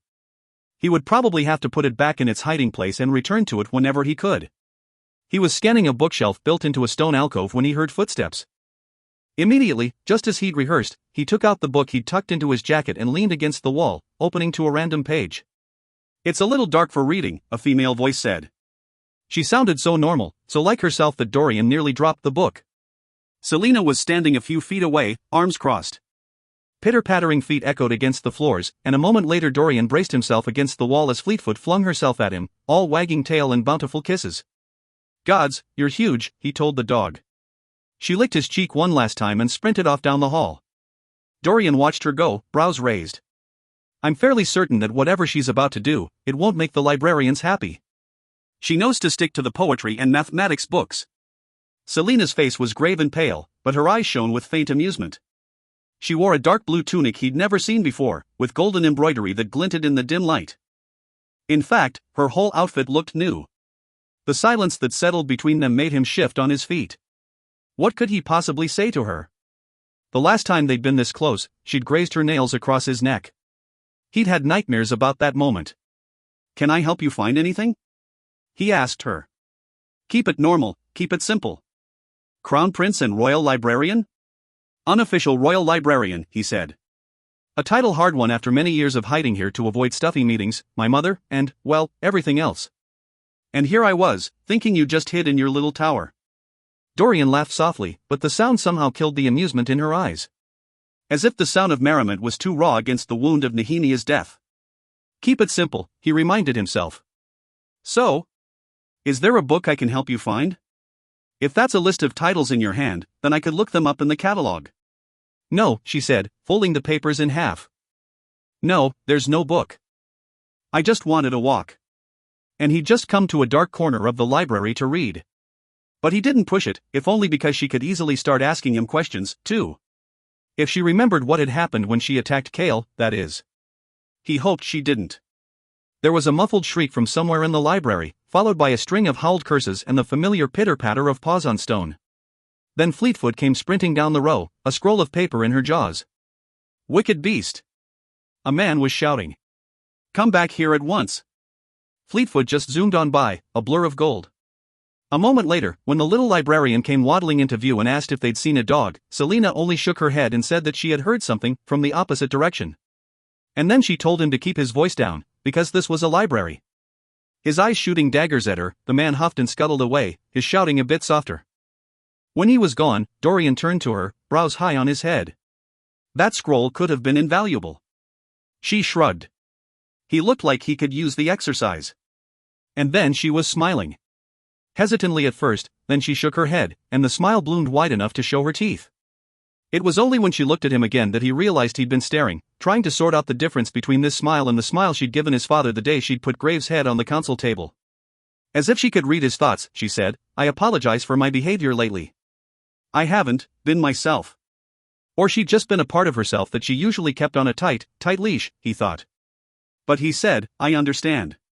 And from the way her eyes softened, he knew that was all he'd ever needed to say. Kale wasn't hiding from his father. He wasn't hiding from Selina. And he wasn't hiding from his men, who now felt some ridiculous urge to look after him. But the library did offer a good amount of refuge and privacy. Maybe answers, too. The head librarian wasn't in the little office tucked into one of the walls of the library. So Kale had asked an apprentice. The gawking youth pointed, gave some vague directions, and told him good luck. Kale followed the boy's directions up a sweeping flight of black marble stairs and along the mezzanine rail. He was about to turn down an aisle of books when he heard them speaking. Actually, he heard Fleetfoot's prancing first, and looked over the marble rail in time to see Selina and Dorian walking toward the towering main doors. They were a comfortable, casual distance apart, but she was talking. Her shoulders were relaxed, her gait smooth. So different from the woman of shadow and darkness that he'd seen yesterday. What were the two of them doing here, together? It wasn't his business. Frankly, he was grateful that she was talking to anyone, and not burning her clothes or butchering rogue assassins. Still, something twanged in his heart that Dorian was the one beside her. But she was talking. So Cale quickly turned from the balcony rail and walked deeper into the library, trying to shove the image from his mind. He found Harlan Sensel, the head librarian, huffing and puffing down one of the main paths through the library, shaking a fistful of paper shreds at the air around him. Sensel was so busy cursing that he hardly noticed when Cale stepped in his path. The librarian had to tilt his head back to see Cale, and then frowned at him. "Good, you're here," Sensel said, and resumed walking. Higgins must have sent word. Cale had no idea what Sensel was talking about. "Is there some issue that you need assistance with?" "Issue?" Sensel waved the shredded papers. "There are feral beasts running amok in my library. Who let that creature in here? I demand that they pay." Cale had had a feeling that Selina had something to do with this. He just hoped she and Fleetfoot were out of the library before Sensel reached the office. "What sort of scroll was damaged?" "I'll see to it that they replace it." "Replace it?" Sensel sputtered. "Replace this? What, exactly, is it?" "A letter. A letter from a very close friend of mine." He bit back his annoyance. "If it's just a letter, then I don't think the creature's owner can offer a payment. Though perhaps they'd be happy to donate a few books in. Throw them in the dungeons. My library has become little more than a circus. Did you know that there's a cloaked person skulking about the stacks at all hours of the night? They probably unleashed that horrible beast in the library. So track them down and..." "The dungeons are full," Cale lied. "But I'll look into it." While Sensel finished his rant about the truly exhausting hunt he'd gone on to retrieve the letter, Cale debated whether he should just leave. But he had questions, and once they reached the mezzanine and he was certain that Selina, Fleetfoot, and Dorian were long gone, he said, "I have a question for you, sir." Sensel preened at the honorific, and Cale tried his best to look uninterested. "If I wanted to look up funeral dirges, laments, from other kingdoms, where would be the best place to start?" Sensel gave him a confused look, then said, "What a dreadful subject." Cale shrugged and took a shot in the dark. "One of my men is from Terrasen, and his mother recently died, so I'd like to honor him by learning one of their songs." "Is that what the king pays you to do, learn sad songs with which to serenade your men?" He almost snorted at the idea of serenading his men, but shrugged again. "Are there any books where those songs might be?" Even a day later, he couldn't get the song out of his head, couldn't stop the chill that went up his neck when its words echoed through his mind. And then there were those other words, the words that had changed everything: "You will always be my enemy." She was hiding something, a secret she kept locked up so tight that only the horror and shattering loss of that night could have made her slip in such a way. So the more he could discover about her, the better chance he stood of being prepared when the secret came to light. The little librarian said, walking down the main steps. "Well, most of the songs were never written down." "And why would they be?" "Surely the scholars in Terrasen recorded some of them." "Orinth had the greatest library in Irelia at one time," Cale countered. "That they did," Sensel said, a twinge of sorrow in his words. "But I don't think anyone ever bothered to write down their dirges. At least, not in a way that would have made it here, but..." "What about in other languages?" "My guard from Terrasen mentioned something about a dirge he once heard sung in another tongue, though he never learned what it was." The librarian stroked his silver beard. "Another language? Everyone in Terrasen speaks the common tongue. No one's spoken a different language there for 1,000 years. They were close to the office, and he knew that once they arrived, the little bastard would probably shut him out until he'd brought Fleetfoot to justice." Cale pressed a bit harder. "So there are no dirges in Terrasen that are sung in a different language?" "No," he said, drawing out the word as he pondered. "But I once heard that in the High Court of Terrasen, when the nobility died, they sang their laments in the language of the Fae." Cale's blood froze and he almost tripped, but he managed to keep walking and say, "Would these songs have been known by everyone, not just the nobility?" "But..." "Oh, no," Sensel said, only half listening as he recited whatever history was in his head. "Those songs were sacred to the court. Only those of noble blood ever learned or sang them. They were taught and sung in secret, their dead buried by the light of the moon, when no other ears could hear them. At least, that's what rumor claimed. I'll admit to my own morbid curiosity in that I'd hoped to hear them 10 years ago, but by the time the slaughter had ended, there was no one left in those noble houses to sing them. No one, except... You will always be my enemy." "Thank you," Cale got out, then quickly turned away, walking toward the exit. Sensel called after him, demanding his oath that he'd find the dog and punish it, but Cale didn't bother to reply. Which house did she belong to? Her parents hadn't just been murdered, they were part of the nobility who had been executed by the king. Slaughtered. She'd been found in their bed after they'd been killed. And then she must have run until she found the place where a Terrasan nobleman's daughter could hide, the assassin's keep. She'd learned the only skills that could keep her safe. To escape death, she'd become deaf. Regardless of what territory her parents had lorded over, if Selena ever took up the mantle she'd lost, and if Terrasan ever got to its feet, then Selena could become a powerhouse, potentially capable of standing against a Darlin. And that made Selena more than just his enemy. It made her the greatest threat he'd ever encountered. Chapter 39. Crouched in the shadow of a chimney atop a pretty little townhouse, Selena watched the home next door. For the last 30 minutes, people had been slipping inside, all cloaked and hooded, looking like nothing more than cold patrons eager to get out of the freezing night. She'd meant it when she told Archer she wanted nothing to do with him or his movement. And honestly, there was a part of her that wondered whether she should just kill them all and toss their heads at the king's feet. But Nehemia had been a part of this group. And even if Nehemia had pretended she didn't know anything about these people, they were still her people. She hadn't lied to Archer when she told him that she'd bought him a few extra days. After turning over Counselor Mullison, the king didn't hesitate to grant her a bit more time to kill the courtesan. A snow flurry gusted up, veiling her view of the front of Archer's townhouse. To anyone else, the gathering would seem like a din party for his clients. She knew only few of the faces and bodies that hurried up the steps, people who hadn't fled the kingdom or been killed by her the night everything went to hell. There were many more, however, whose names she didn't know. She recognized the guard who had stood between her and Kale at the warehouse, the man who had been so eager for a fight. Not by his face, which had been masked that night, but by the way he moved, and by the twin swords strapped to his back. He still wore a hood, but she could see shoulder-length dark hair gleaming beneath it, and what looked like the tan skin of a young man. He paused at the bottom step, turning to quietly utter commands to the two hooded men flanking him. With a nod, they vanished into the night. She contemplated trailing one of them. But she'd come here only to check on Archer, to see what he was up to. She planned to keep checking on him until the moment he got on that boat and sailed away. And once he was gone, once she'd given the king his fake corpse, she didn't know what she'd do then. Selena slipped farther behind the brick chimney as one of the guards scanned the rooftops for any signs of trouble before continuing on his way to watch one end of the street, if she guessed correctly.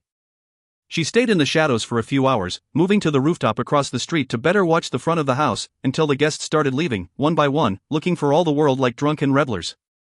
She counted them, and marked what directions they went in and who walked with them, but the young man with the twin swords didn't emerge.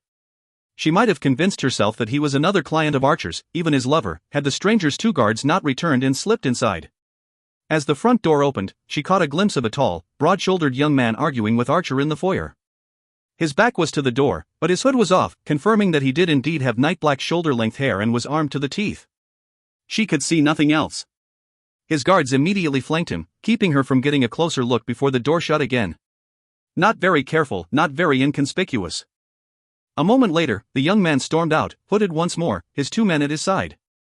Archer stood in the open doorway, his face visibly pale, arms crossed. The young man paused at the bottom of the steps, turning to give Archer a particularly vulgar gesture. Even from this distance, Selena could see the smile that Archer gave the man in return. There was nothing kind in it. She wished she'd been close enough to hear what they'd said, to understand what this was all about. Before, she would have trailed the young stranger to seek out the answers. But that was before. Now, she didn't particularly care. It was hard to care, she realized as she started the trek back to the castle. Incredibly hard to care, when you didn't have anyone left to care about. Selena didn't know what she was doing at this door. Even though the guards at the foot of the tower had let her pass after checking her thoroughly for weapons, she didn't doubt for one moment that word would go right to Kale. She wondered if he'd dare stop her. If he'd ever dare to utter another word to her. Last night, even from the distance at the moonlit graveyard, she'd seen the still healing cuts on his cheek.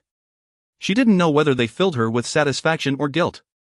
Every little bit of interaction was draining, somehow. How exhausted would she be after tonight? Selena sighed and knocked on the wooden door.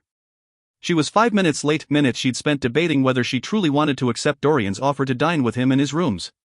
She'd almost eaten dinner in Rifthold instead. There was no answer to her knock at first, so she turned away, trying to avoid looking at the guards posted on the landing. It was stupid to come here, anyway. She had just taken a step down the spiral staircase when the door opened. "You know, I think this is the first time you've been to my little tower," Dorian said. Foot still in the air, Selena collected herself before looking over her shoulder at the Crown Prince. I was expecting more doom and gloom, she said, walking back to the door. It's quite cozy. He held the door open and nodded to his guards. No need to worry, he told them as Selina walked into the prince's chambers. She'd expected grandeur and elegance, but Dorian's tower was, well, cozy was a good way to describe it. A bit shabby, too. There was a faded tapestry, a soot-stained fireplace, a moderate-sized four-poster bed, a desk heaped with papers by the window, and books. Stacks and mountains and towers and columns of books. They covered every surface, every bit of space along the walls. I think you need your own personal librarian, she muttered, and Dorian laughed. She hadn't realized how much she missed that sound. Not just his laugh, but her own, too, any laugh, really. Even if it felt wrong to laugh these days, she missed it. If my servants had their way, these would all go to the library. They make dusting rather hard. He stooped to pick up some clothes he'd left on the floor. From the mess, I'm surprised to hear you even have servants. Another laugh as he carried the pile of clothes toward a door. It opened just wide enough to reveal a dressing room nearly as big as her own, but she saw no more than that before he chucked the clothes inside and shut the door. Across the room, another door had to lead to a bathing chamber. I have a habit of telling them to go away, he said. Why? She walked to the one red couch before the fireplace and pushed off the books that were piled there. Because I know where everything in this room is. All the books, the papers, and the moment they start cleaning, those things get hopelessly organized and tucked away, and I can never find them again. He was straightening the red cloth of his bedspread, which looked rumpled enough to suggest he'd been sprawled across it until she'd knocked. Don't you have people who dress you? I would have thought that Roland would be your devoted servant, at least. Dorian snorted, plumping his pillows. Roland's tried. Thankfully, he's been suffering from awful headaches lately and has backed off. That was good to hear, sort of. The last she'd bothered to check, the Lord of Mia had indeed become close to Dorian, a friend, even. And, Dorian went on, aside from my refusal to find a bride, my mother's greatest annoyance is my refusal to be dressed by lords eager to win my favor. That was unexpected. Dorian was always so well dressed that she assumed he had people doing it for him. He went to the door to tell the guards to have their dinner brought up. Wine? He asked from the window, where a bottle and a few glasses were kept. She shook her head, wondering where they would even eat their food. The desk wasn't an option, and the table before the fireplace was a miniature library on its own. As if in answer, Dorian began clearing the table. Sorry, he said sheepishly. I meant to clear a space to eat before you got here, but I got wrapped up in reading. She nodded, and silence fell between them, interrupted only by the thud and hiss of him moving books. So, Dorian said quietly, can I ask why you decided to join me for dinner? You've made it pretty clear that you didn't want to spend any time with me, and I thought you had work to do tonight. Actually, she'd been downright awful to him. But he kept his back to her, as though the question didn't matter.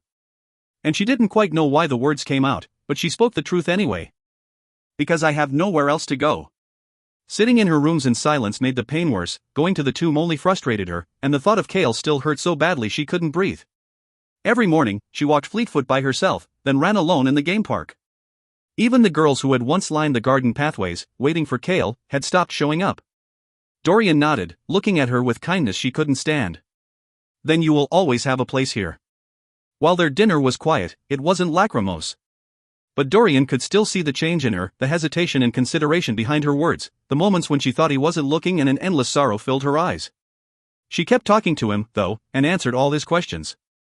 Because I have nowhere else to go. It wasn't an insult, not the way she'd said it.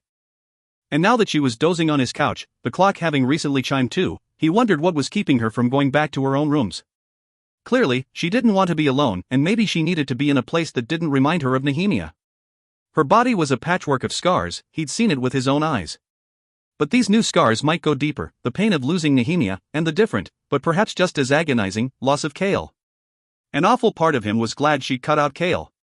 He hated himself for it. There has to be something more here, Selina said to Mort as she combed through the tomb the following afternoon. Yesterday, she'd read the riddle until her eyes ached.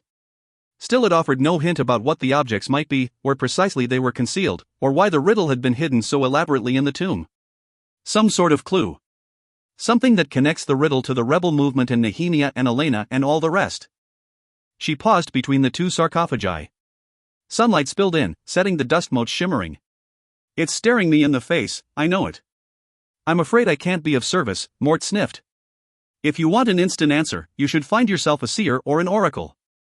Selina slowed her pacing. You think if I read this to someone with the gift of clairvoyance, they might be able to see some different meaning that I'm missing? Perhaps. Though as far as I know, when magic vanished, those with the gift of sight lost it, too. Yes, but you're still here. So? Selina looked at the stone ceiling as if she could see through it, all the way to the ground above. So perhaps other ancient beings might retain some of their gifts, too. Whatever it is you're thinking, I guarantee it's a bad idea. Selina gave him a grim smile. I'm pretty sure you're right. Chapter 40. Selina stood before the caravans, watching as the tents were taken apart. Fortunate timing. She ran a hand through her unbound hair and straightened her brown tunic. Finery would have attracted too much attention. And even if it was just for an hour, she couldn't help but savor the feeling of anonymity, of blending in with the carnival workers, these people who had the dust of 100 kingdoms on their clothes. To have that sort of freedom, to see the world bit by bit, to travel each and every road. Her chest tightened. People streamed by, hardly glancing at her as she made her way to the black wagon. This could easily be folly, but what harm was there in asking? If Yellowlegs truly was a witch, then perhaps she had the gift of sight. Perhaps she could make sense of the riddle in the tomb. When Selina reached the wagon, it was mercifully devoid of patrons.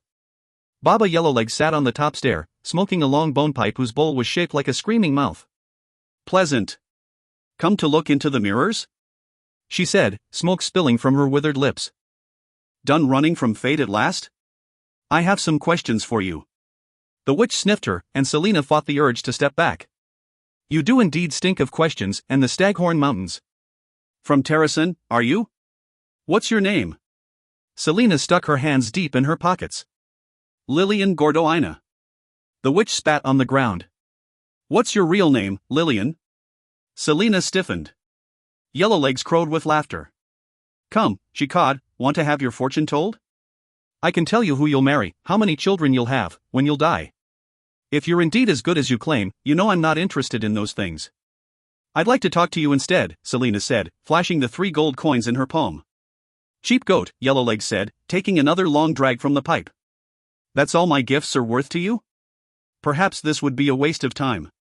And money. And pride. Selina turned away with a scowl, shoving her hands into the pockets of her dark cloak. Wait, Yellowlegs said. Selina kept walking. The prince gave me 4 coins. She paused and looked over her shoulder at the crone. A cold, clawed hand gripped her heart. Yellowlegs smiled at her.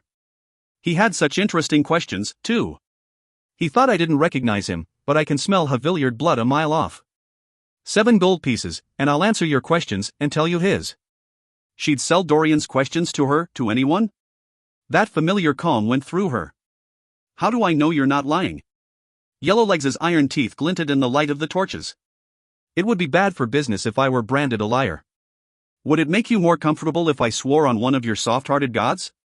Or perhaps on one of mine? Selina studied the black wagon, swiftly braiding her hair back. 1 door, no back exit, no sign of trick panels. No way out, and plenty of warning in case someone came in.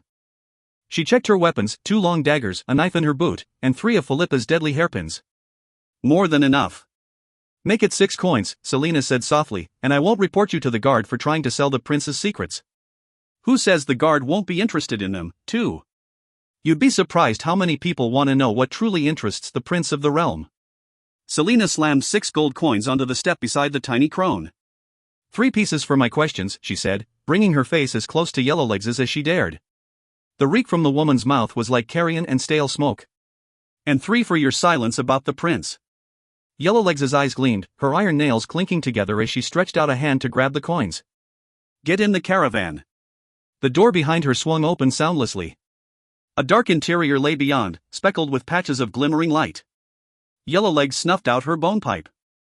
She'd been hoping for this, to get inside the caravan, and thus avoid having anyone see her with Yellowlegs. The old woman groaned as she stood, a hand braced on her knee. Care to tell me your name now? A chill wind blew from within the caravan, sliding along Selina's neck. Carnival trick.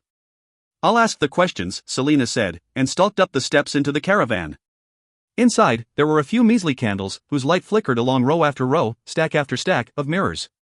They were every shape, every size, some leaning against the walls, some propped against each other like old friends, some little more than shards clinging to their frames. And everywhere else, wherever there was a bit of space, were papers and scrolls, jars full of herbs or liquids, brooms, junk. In the gloom, the caravan stretched on much wider and longer than should have been possible.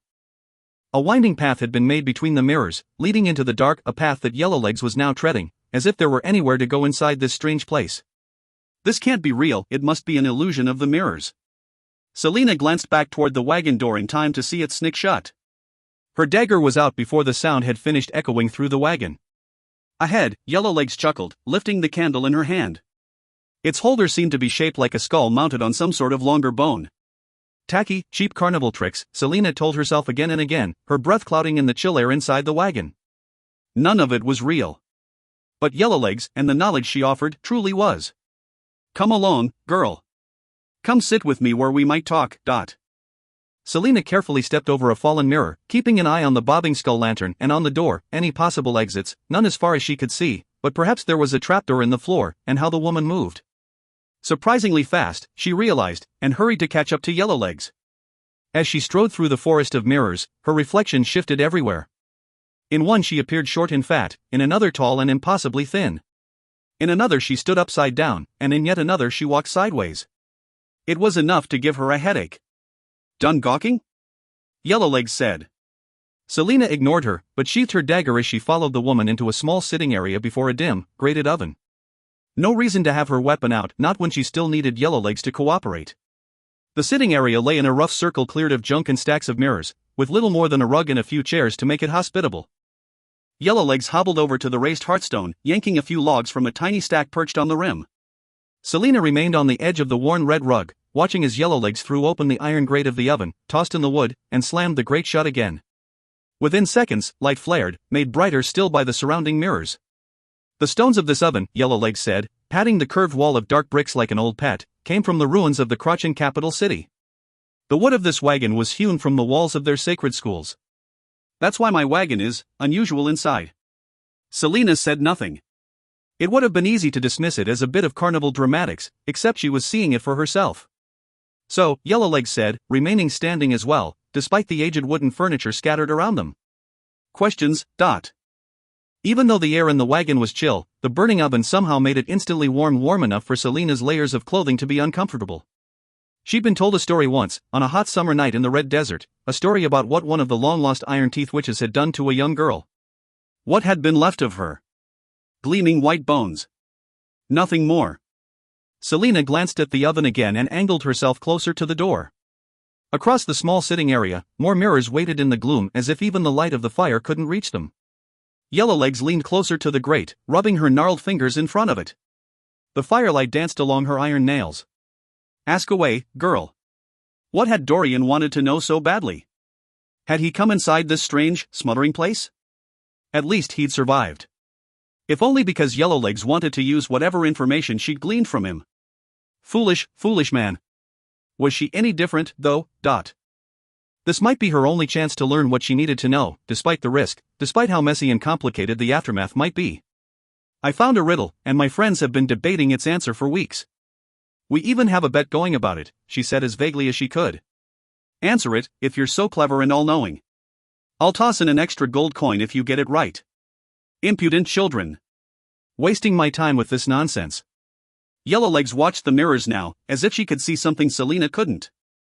Or as if she's already bored. Some of the tightness in her chest loosening, Selina pulled the riddle from her pocket and read it aloud. When she was done, Yellowlegs slowly turned her head to Selina, her voice low and rough. Where did you find that? Selina shrugged. Give me the answer and I might tell you. What sort of objects does this riddle describe? Word keys, Yellowlegs breathed, eyes glowing. It describes the 3 word keys to open the word gate. Cold slithered down Selina's spine, but she said, with more bravado than she felt, tell me what they are to the word keys, the word gate. For all I know, you might be lying about the answer. I'd rather not be made a fool of. This information is not for the idle games of mortals, Yellowlegs snapped. Gold gleamed in Selina's palm. Name your price. The woman studied her from head to toe, sniffing once. Nameless is my price, Yellowlegs said. But gold will do for now. Selina set 5 extra gold coins down on the hearthstone, the heat from the flames singeing her face. Such a small fire, but she was already slick with sweat. Once you know this, there is no unknowing it, the witch warned. And from the gleam in Yellowlegs' eyes, Selena knew that the old woman hadn't bought her lie about the bet for one heartbeat. Selena took a step closer. Tell me. Yellowlegs looked toward another mirror. The WYRD governs and forms the foundation of this world. Not just Aurelia, but all life. There are worlds that exist beyond your knowledge, worlds that lie on top of each other and don't know it. Right now, you could be standing on the bottom of someone else's ocean. The WYRD keeps these realms apart. Yellowlegs began to hobble around the sitting area, lost in her own words. There are gates of black areas in the WYRD that allow for life to pass between the worlds. There are word gates that lead to Aurelia. All sorts of beings have come through them over the eons. Benign things, but also the dead and foul things that creep in when the gods are looking elsewhere. Yellowlegs disappeared behind a mirror, her uneven steps echoing along. But long ago, before humans overran this miserable world, a different sort of evil broke through the gates, the Valg. Demons from another realm, bent on the conquest of Aurelia, and with the force of an endless army behind them. In Wenlin, they fought against the Fae.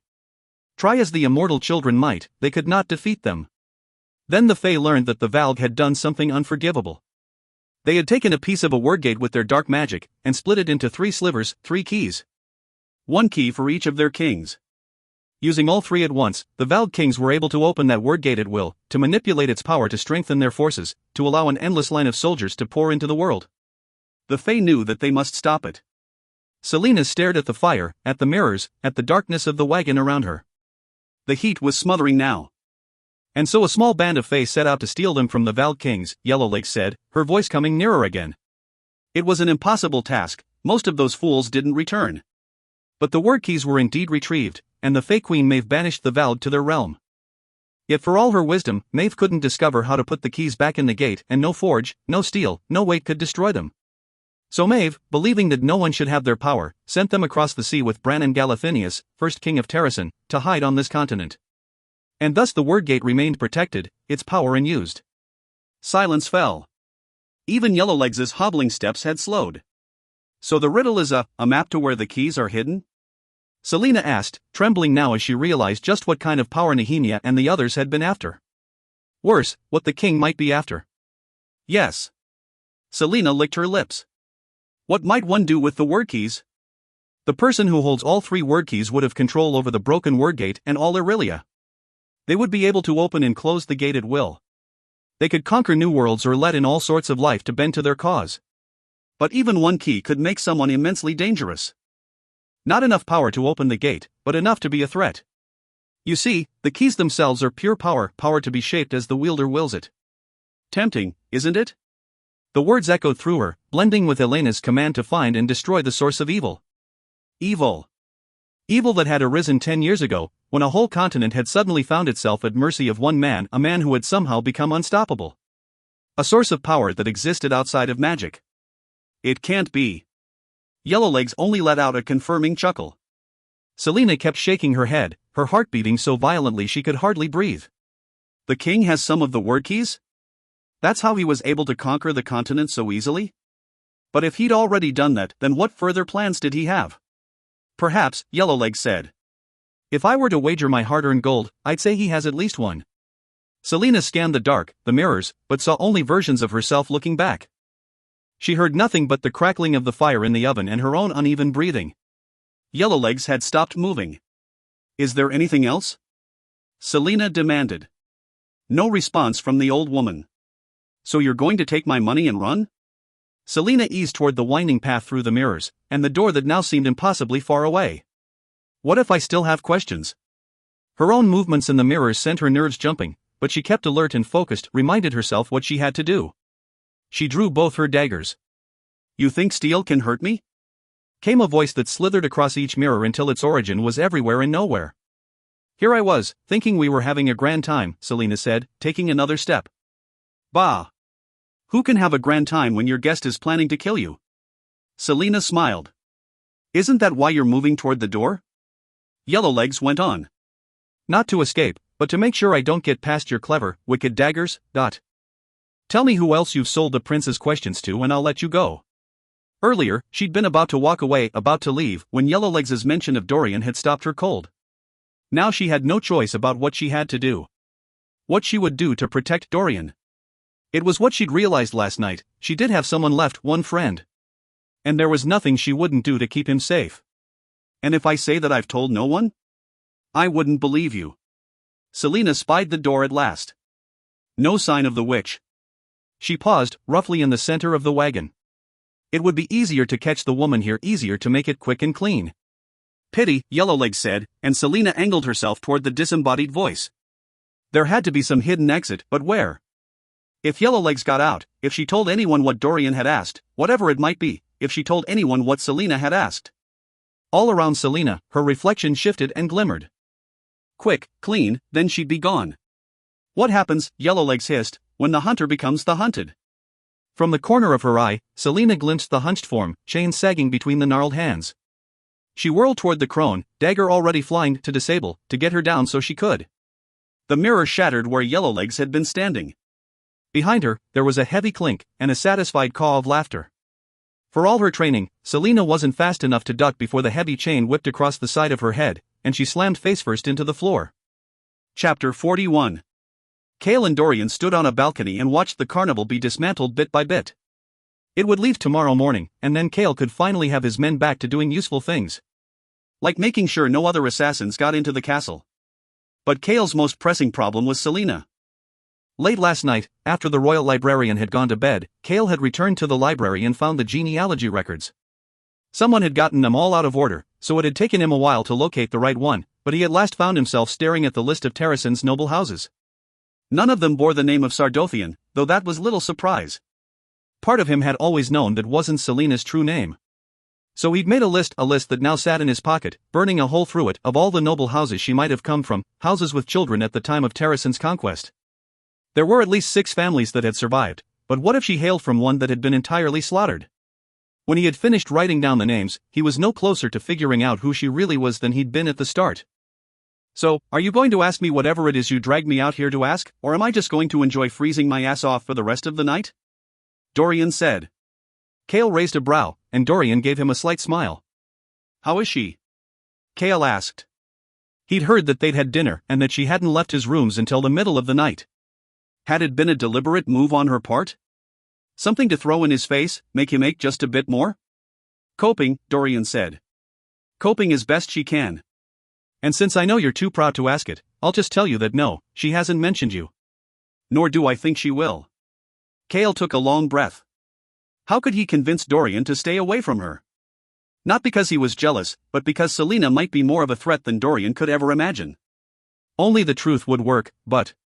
Your father is curious about you, Dorian said. After the council meetings, he always asks me about you. I think he wants you back in Aniel, thought. I know. Are you going to go with him? Do you want me to? It's not for me to decide. Kale clamped his teeth. He certainly wasn't going anywhere, not while Selina was here. And not just because of who she actually was. I have no interest in being Lord of Aniel. Men would kill for the kind of power that Aniel wields. I've never wanted it. No, Dorian braced his hands on the balcony rail. No, you've never wanted anything for yourself, save for the position you have now, and Selina. Kale opened his mouth, excuses already forming on his tongue. You think I'm blind? Dorian asked, his gaze a frozen, ice blue. Do you know why I approached her at the Yulmas ball? Not because I wanted to ask her to dance, but because I saw the way you two were looking at each other. Even then, I knew how you felt. You knew, and yet you asked her to dance.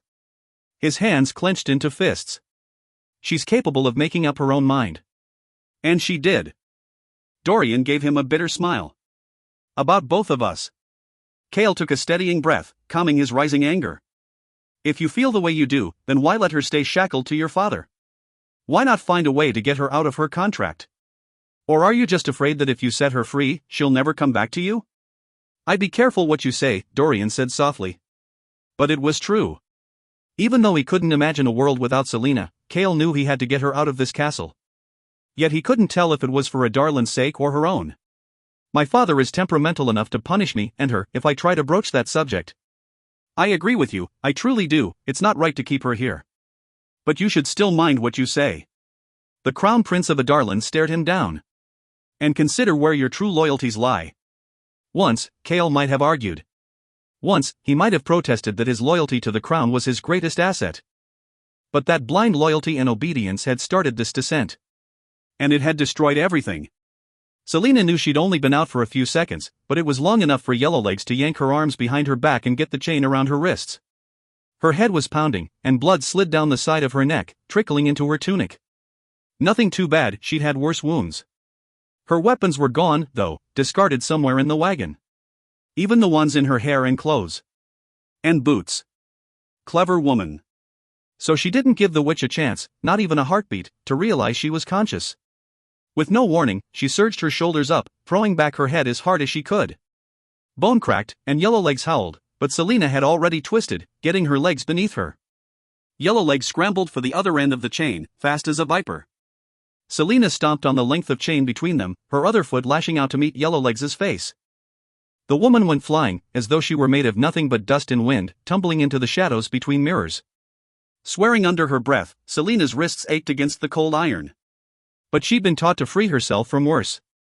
Arabin had bound her up from head to toe and made her learn how to get loose, even if it meant spending 2 days prostrate on the ground in her own filth, or dislocating her shoulder to get out. So, not all that surprisingly, she had the chains off in a matter of seconds. She yanked a handkerchief from her pocket and used it to snatch up a long mirror shard. Angling the glass, Selina peered into the shadows where Yellowlegs had gone flying. Nothing. Just a smear of dark blood. Do you know how many young women I've trapped in this wagon in the past 500 years? Yellowlegs' voice was everywhere and nowhere. How many Crotchin witches I destroyed? They were warriors, 2 such talented, beautiful warriors. They tasted like summer grass and cool water. Confirming that Yellowlegs was a blue-blooded Iron Teeth which changed nothing, Selina told herself. Nothing, except that she'd have to find a bigger weapon. Selina scanned the wagon, for the witch, for her lost daggers, for anything to use against the crone. Her gaze lifted to the shelves on the nearby wall. Books, crystal balls, paper, dead things in jars. Selina would have missed it if she'd blinked. It was coated in dirt, but still gleamed faintly in the light of the distant oven. Mounted on the wall above a woodpile was a long, single-bladed axe. She smiled faintly as she yanked it off the wall. All around, Yellowlegs' image danced in the mirrors, 1,000 possibilities for where she could be standing, watching, waiting. Selina swung the axe at the nearest one. Then the next. And the next. The only way to kill a witch is to cut off her head. A friend had told her that once. Selina wove between the mirrors, smashing them as she went, the reflections of the crone vanishing until the real witch stood along the narrow pathway between Selina and the hearth, the chain back in her hands. Selina hefted the axe over a shoulder. One more chance, she breathed. You agree to never say one word about me and Dorian, and I'll walk out of here. I can taste your lies, Yellowlegs said. Faster than should be possible, she came for Selina, scuttling like a spider, the chain swinging from her fingers. Selina dodged the first whip of the chain. She heard the second before she saw it, and though it missed her, it struck a mirror and glass exploded everywhere.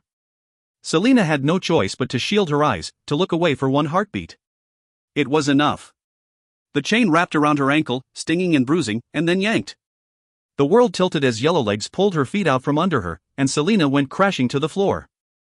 Yellowlegs rushed for her, but Selina rolled across the shards, chain tangling around her, clinging to the axe with one hand, until her face brushed against the coarse fibers of the ancient rug before the oven. There was a firm yank on the chain, and then another whipping sound. Metal slammed into Selina's forearm, so hard that she lost her grip on the axe. She flipped onto her back, still tangled in the infernal chain, only to find the iron teeth of Baba Yellowlegs looming above her. In a flash, the witch slammed Selina back down into the carpet. The iron nails dug into her skin, drawing blood as the witch pinned her by the shoulder. Hold still, you foolish girl, Yellowlegs hissed, grabbing for the length of the chain lying nearly. The rug scratched against Selina's fingers as she stretched for the fallen axe, just inches out of reach. Her arm throbbed mercilessly, her ankle, too. If she could just get the axe.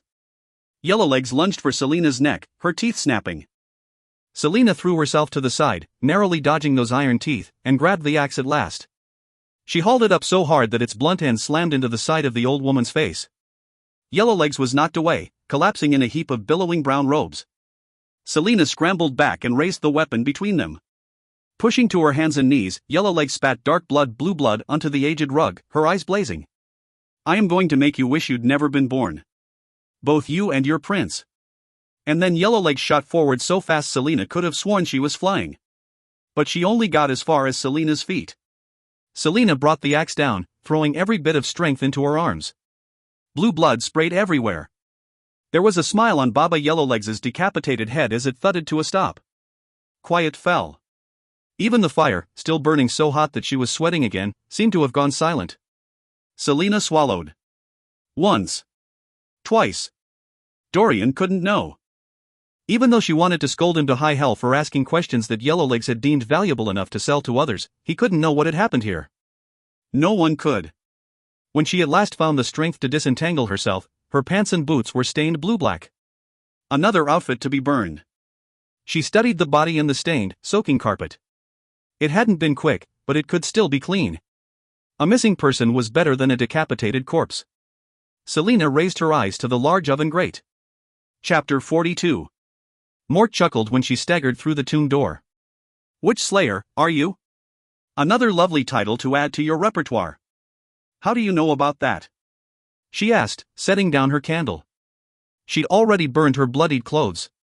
They had reeked as they burned, reeked like rotting flesh, just as Yellowlegs had. Fleetfoot had growled at the fireplace and tried to herd Selina away by pressing her body against her legs. Oh, I can smell her on you, Mort said. Smell her fury and wickedness. Selina peeled back the collar of her tunic to show the little cuts where Yellowlegs' nails had pierced the skin right above her collarbone. She'd cleaned them out, but had a feeling they would leave marks, a necklace of scars. What do you make of those? Mort winced. Those make me grateful I'm made of bronze. Will they harm me? You killed a witch and you're now marked by a witch. It will not be the usual sort of wound. Mort's eyes narrowed. You understand that you may have just landed yourself in a heap of trouble. Selina groaned. Baba Yellowlegs was a leader, a queen to her clan, Mort went on. When they destroyed the Crochin family, they joined with the Blackbeaks and the Bluebloods in the Iron Teeth Alliance. They still honor those oaths. But I thought all the witches were gone, scattered to the winds. Gone? The Crochins and those who followed them have been in hiding for generations. But the clans in the Iron Teeth Alliance still travel about, as Baba did. Though many more of them live in the ruined and dark places of the world, content in their wickedness. But I suspect that when the Yellowlegs learn of their matron's death, they will muster the Blackbeaks and the Bluebloods and demand answers from the king. And you will be fortunate if they do not come on their brooms and drag you into it. She grimaced. I hope you're wrong. Mort's brows lowered slightly. So do I. Selina spent an hour in the tomb, reading through the riddle on the wall, puzzling over Yellowlegs' words. Word keys, word gates, it was all so strange, so incomprehensible and terrifying. And if the king had them, if he even had one. Selina shuddered. When staring at the riddle gave her no further answers, Selina trudged back to her rooms for a much-needed nap. At least she'd finally discovered a possible source of the king's power. But she still needed to learn more. And then the real question, what was the king planning to do with the keys that he had not done already? She had a feeling she didn't want to know. But the library catacombs might contain the answer to that most horrible of questions. There was a book she could use to gain access to that answer, a book that might have the unlocking spell she was looking for. And she knew that the Walking Dead would find her the moment she began looking for it. Halfway up to her rooms, all plans for a nap vanished as Selina turned back around and went to retrieve Damaris, and every other ancient blade she could carry. He shouldn't be here. He was only asking for trouble, another fight that might wind up tearing the castle in two. And if Selina attacked him again, Kale knew with absolute certainty that he'd let her kill him, if she really wanted. He didn't even know what he'd say to her. But he had to say something, if only to end the silence and the tension that kept him awake night after night and prevented him from focusing on his duties. She wasn't in her rooms, but he went in anyway, wandering over to her desk. It was as messy as Dorian's, and covered in papers and books. He might have turned away had he not seen the strange symbols written on everything, symbols that reminded him of the mark he'd seen burn on her forehead at the duel. He'd somehow forgotten about it in the months that had gone by. Was it something connected to her past? Glancing over his shoulder, listening for any sign of Philippa or Selina, he rifled through the documents. Just scribblings, drawings of the symbols and random underlined words. Perhaps they were no more than doodles, he tried to tell himself. He was about to turn away when he caught sight of a document peeking out from a stack of books. It was written in careful calligraphy and signed by multiple people. Easing it out from under the books, Kale picked up the thick paper and read. The world dropped out from beneath his feet. It was Selina's will. Signed 2 days before Nehemiah's death. And she'd given everything, every last copper, to him.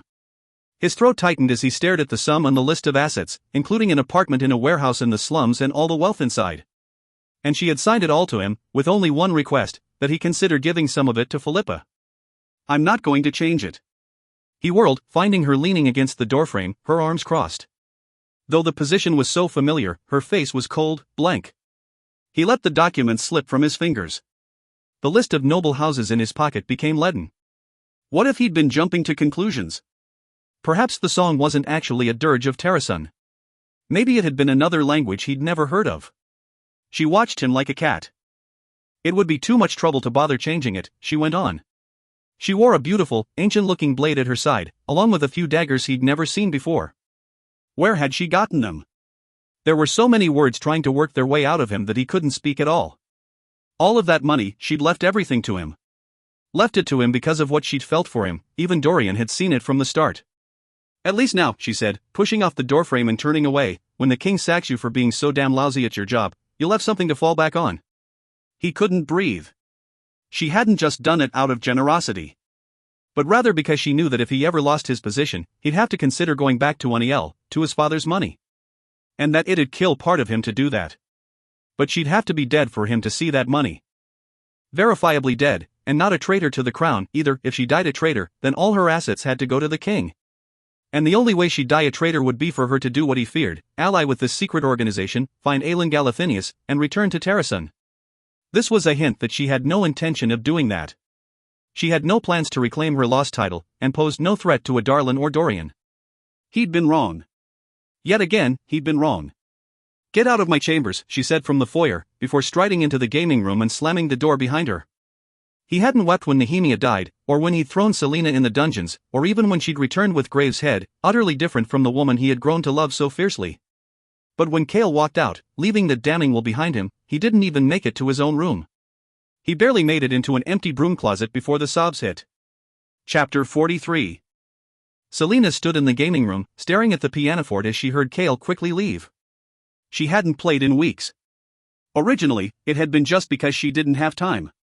Because Archer and the tomb and Cale had occupied every moment of her day.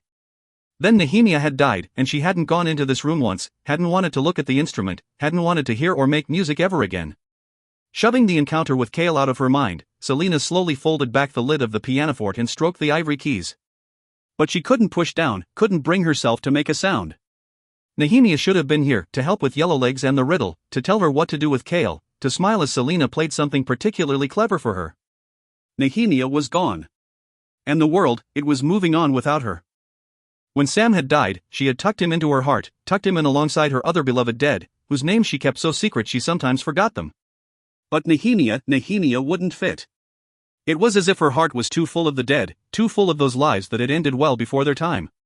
She couldn't seal Nehemia away like that, not when that blood-stained bed and those ugly words still haunted her every step, every breath. So Selena just hovered at the pianoforte, tracing her fingers over the keys again and again, and let the silence devour her. An hour later, Selena stood before the strange, second staircase at the end of the forgotten Hall of Ancient Records, a clock chiming somewhere far in the library above. The images of Faye and Flora danced along the firelit stairwell, spiraling out of sight, down and down into unknown depths. She'd found The Walking Dead almost immediately, discarded on a lonely table between some stacks. As though it had been waiting for her. And it had been the work of a few minutes to find a spell inside that claimed to unlock any door. She'd quickly memorized it, practicing a few times on a locked closet. It had taken all of her self-control not to scream when she'd heard the lock snap free the first time. Or the second. It was no wonder Nehemia and her family kept such power a secret. And no wonder the king of Adarlan had sought it out for himself. Staring down into the stairwell, Selena touched Damaris, then looked at the two jeweled daggers hanging from her belt. She was fine. No reason to be nervous. What sort of evil did she expect to find in a library, of all places? Surely the king had better places to hide his dark dealings. At best, she'd find more hints as to whether he had any word keys and where he kept them. At worst, she would run into the cloaked person she'd seen outside the library that night. But the glowing eyes she'd glimpsed on the other side of that door belonged to a rodent of some sort, nothing more. And if she was wrong? Well, whatever it was, after taking down the Ritterak, this shouldn't be too hard, right? Right. Selena stepped forward, pausing on the landing. Nothing. No feelings of terror, no otherworldly warnings. Not a thing. She took another step, then another, holding her breath as she wound around the staircase until she could no longer see the top. She could have sworn that the etchings on the wall moved all around her, that the beautiful, feral faces of the Fae turned to look as she passed. The only noises were her footsteps and the whispering of the torch flame. A chill ran down her spine, and Selena stopped as the dark void of the hallway came into view. She was at the sealed iron door a moment later. She didn't give herself the luxury of reconsidering her plan as she took out her piece of chalk and traced 2 word marks onto the door, whispering the accompanying words at the same time. They burned on her tongue, but as she finished speaking, she heard a faint, dull thud as something in the door slid open. She swore under her breath. The spell truly worked. She didn't want to think about all that implied, about how it was able to work on iron, the one element supposedly immune to magic. And not when there were so many awful spells contained in The Walking Dead, spells to summon demons, to raise the dead, to torture others until they begged for death. With a firm tug, she yanked the door open, wincing as it whined across the gray stone floor. A stale, cold breeze ruffled her hair. She drew Damaris. After checking and double-checking that she could not be locked inside, she crossed the threshold. Her torch revealed a small staircase of about 10 steps, which led down to another long, narrow passageway. Cobwebs and dust filled every inch of it, but it wasn't the neglected look of the place that made her pause. Rather it was the doors, the dozens of iron doors that lined both sides of the hallway. All as nondescript as the door behind her, all revealing nothing of what might be behind them. At the opposite end of the hall, another iron door gleamed dully in the torchlight. What was this place? She descended the stairs. It was so silent. As if the very air held its breath. She held her torch high, Damaris in her other hand, and approached the first iron door. It had no handle, the surface marked only by a single line. The door across from it had 2 marks. Numbers 1 and 2. Odd numbers on the left, even on the right. She kept moving, igniting torch after torch, brushing away the curtains of cobwebs. As she walked farther down the hall, the numbers on the doors rose. Is this some sort of dungeon? But the floor held no traces of blood, no remnants of bones or weapons. It didn't even smell that bad, just dusty. Dry. She tried opening one of the doors, but it was firmly locked. All of the doors were locked. And some instinct told her to keep them that way. Her head throbbed slightly with the beginnings of a headache. The hallway went on, until she reached the door at the far end. The cells on either side numbered 98 and 99. Beyond them was a final, unmarked door. She set her torch in a bracket beside the last door and grabbed the ring on the door to pull it open. This one was significantly lighter than the first, but also locked. And unlike the doors lining the hall, this one seemed to ask her to unlock it as though it needed to be opened. So Selena sketched the unlocking spell again, the chalk bone white against the ancient metal. The door yielded without a sound. Perhaps these were Gavin's dungeons. From the time of Brannon. That would explain the Fae depictions on the staircase above. Perhaps he'd used these iron-gated cells to imprison the demon soldiers of Erewhon's army. Or the wicked things Gavin and his war band hunted down. Her mouth went dry as she passed through the second door and ignited the torches along the way. Again, the light revealed a small set of stairs leading down into a hallway. Yet this one veered to the right, and was significantly shorter. There was nothing in the shadows, just more and more locked iron doors on either side. It was so quiet. She walked until she reached the door on the other end of the hall. 66 cells this time, all sealed shut. She unlocked the end door with the word marks. She entered the third passageway, which also made a sharp right turn, and found it to be even shorter. 33 cells. The fourth hallway veered right again, and she counted 22 cells. The slight throbbing in her head turned into a full-on pounding, but it was so far to her rooms, and she was here already. Selena paused before the fourth end door. It's a spiral. A labyrinth. Bringing you deeper and deeper inside, farther below ground. She bit her lip but unlocked the door. 11 cells. She increased her pace, and swiftly reached the fifth door. 9 cells. She approached the sixth door and halted. A different sort of chill went through her as she stared at the sixth portal. The center of the spiral? As the chalk met the iron door to form the word marks, a voice in the back of her mind told her to run. And though she wanted to listen, she opened the door anyway. Her torch revealed a hallway in ruin. Parts of the walls had caved in, and the wooden beams were left in splinters. Cobwebs stretched between the broken shafts of wood, and tattered scraps of cloth, impaled upon rock and beam, swayed in the slight breeze. Death had been here. And not too long ago. If this place were as ancient as Gavin and Brannon, most of the cloth would be dust. She looked at the 3 cells that lined the short hallway. There was one more door at the end, which hung crookedly on its one remaining hinge. Darkness filled the void beyond. But it was the third cell that held her interest. The iron door to the third cell had been smashed, its surface dented and folded in upon itself. But not from the outside. Selina raised Damaris before her as she faced the open cell. Whoever had been within had broken loose. A quick sweep of her torch across the threshold revealed nothing save for bones, piles of bones, most of them splintered beyond recognition. She snapped her attention back to the hallway. Nothing moved. Gingerly, she stepped into the cell. Iron chains dangled from the walls, broken off where manacles would have been. The dark stone was covered in white marks, dozens and dozens of long, deep gouges in groups of 4. Fingernails. She turned around to face the broken cell door. There were countless marks on it. How could someone make such lines in iron? In stone? She shuddered and quickly stepped out of the cell. She glanced back the way she had come, which glowed with the torches she'd lit, and then at the dark, open space that led onward. You're near the center of the spiral. Just see what it is, see if it yields any answers. Elena said to look for clues. She swung Damaris in her hand a few times, only to loosen her wrist, of course. Rolling her neck, she entered the gloom. There were no torch brackets here. The 7th portal revealed only a short passageway and one open door. An 8th gate. The walls on either side of the 8th door were damaged and claw-marked.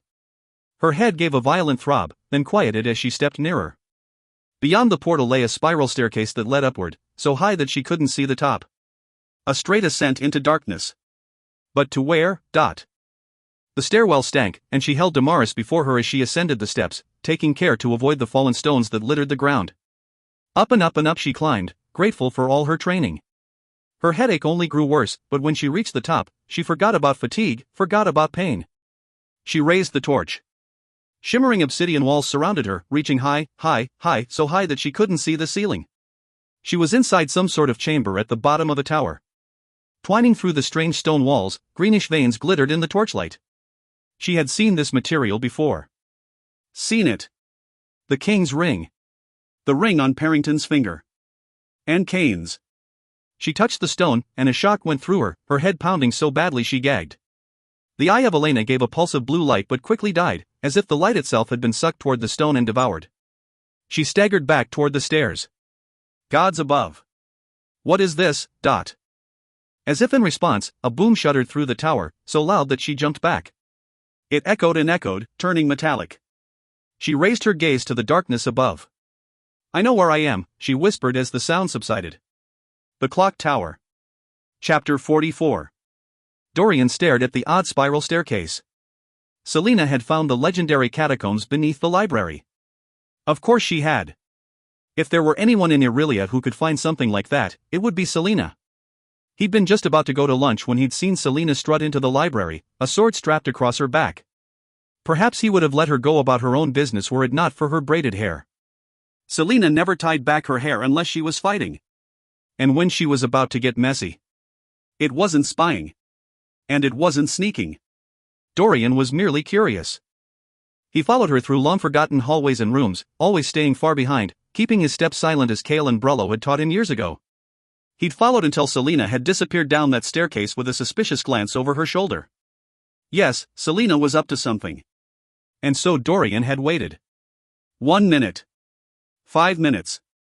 10 minutes before following after her. To make it seem like an accident if their paths crossed. And now what did he see? Nothing but junk. Old parchment and books tossed around. Beyond was a second spiral staircase, lit in the same manner as the previous one. A chill went through him. He didn't like any of this. What was Selina doing here? As if in answer, his magic screamed at him to run in the opposite direction to find help. But the main library was a long way off, and by the time he could get there and back, something might happen. Something might already have happened.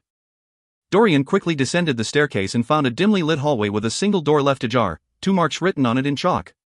When he saw the cell-lined hallway beyond, he froze. The iron reeked, somehow, and made his stomach turn. Selina? He called down the hallway. No response. Selina? Nothing. He had to tell her to get out. Whatever this place was, neither of them should be here. Even if the power in his blood wasn't screaming it, he would have known. He had to get her out. Dorian descended the staircase.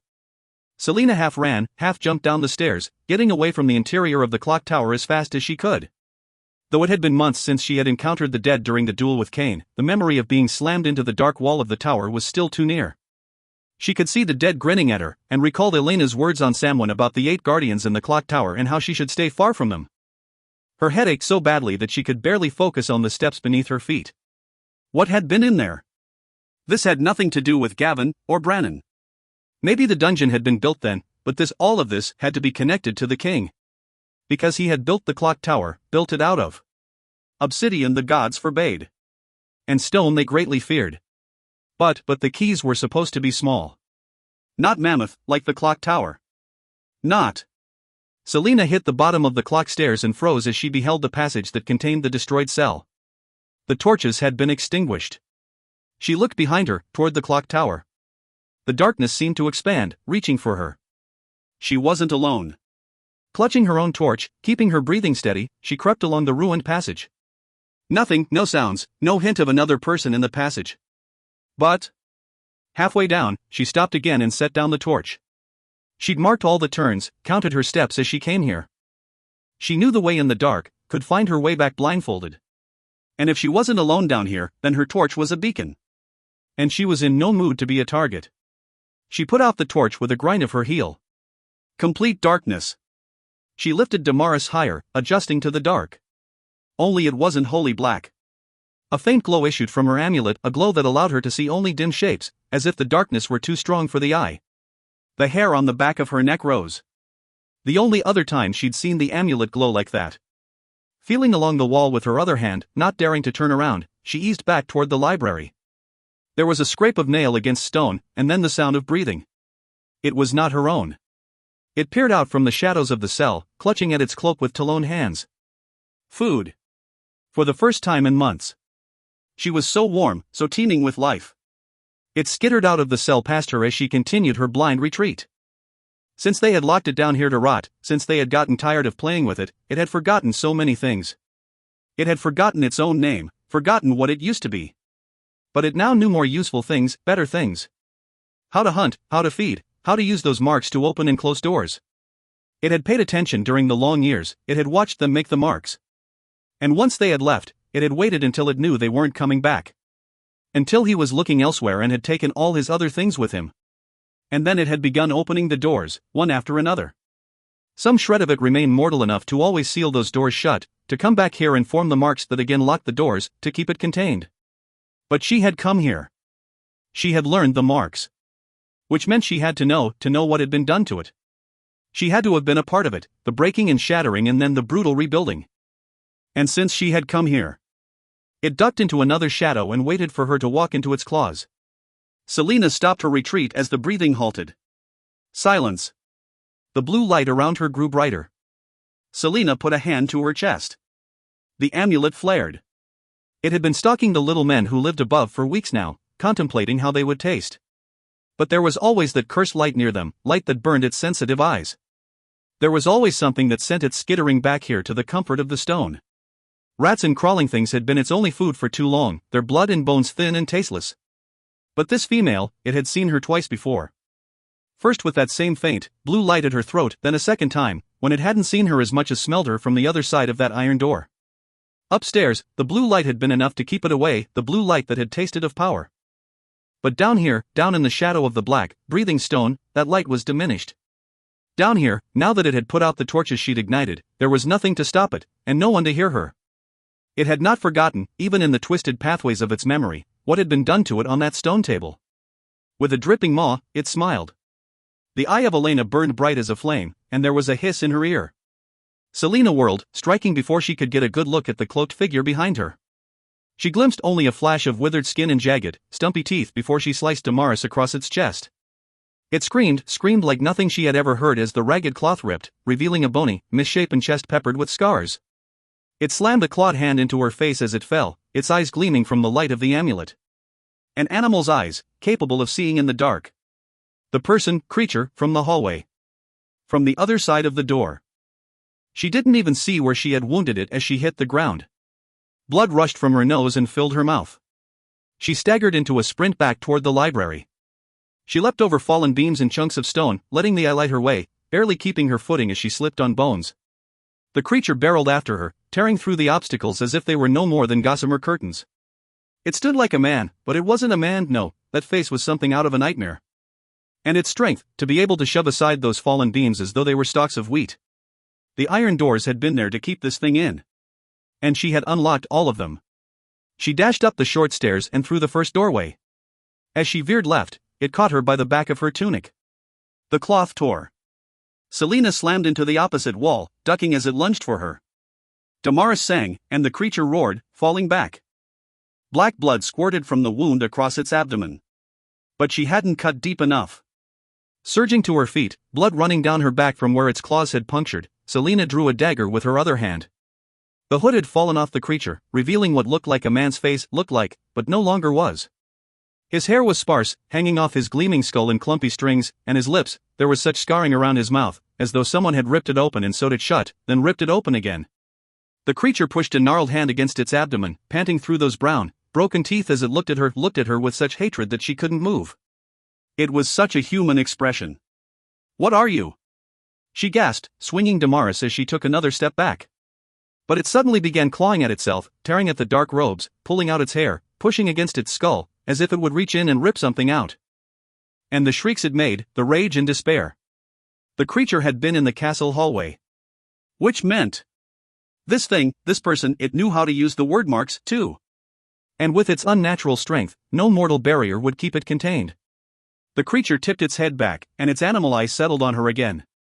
Fixating. A predator anticipating the taste of its prey. Selena turned and ran like hell. Dorian had just passed through the third door when he heard the scream of something not human.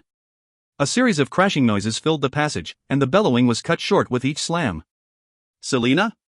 Dorian yelled in the direction of the commotion. Another slam. "Selena!" Then, "Dorian, run!" The high-pitched shriek that followed Selena's command shook the walls. The torches sputtered. Dorian drew his rapier as Selena came flying up the stairs, blood leaking from her face, and slammed the iron door shut behind her. She raced toward him, a sword in one hand, a dagger in the other. The amulet on her neck glowed blue, like the hottest fire. Selena was upon him in a second. The iron door burst open behind them, and the thing that came out was not of this earth, it couldn't be. It looked like something that used to be a man, but was twisted and dried and broken, with hunger and madness written on every protruding bone in its body. Gods! Oh, gods! What had she awoken? They sprinted down the hall, and Dorian swore as he beheld the steps up to the next door. The time it would take for them to climb the stairs. But Selena was fast. And months of training had made her strong. To his eternal humiliation, as they hit the bottom of the stairs, she grasped him by the collar of his tunic, half-hauling him up the steps. She hurled him into the hallway beyond the threshold. Behind them, the thing shrieked. Dorian turned in time to see its broken teeth glistening as it leapt up the stairs. Lightning swift, Selena slammed the iron door shut in the creature's face.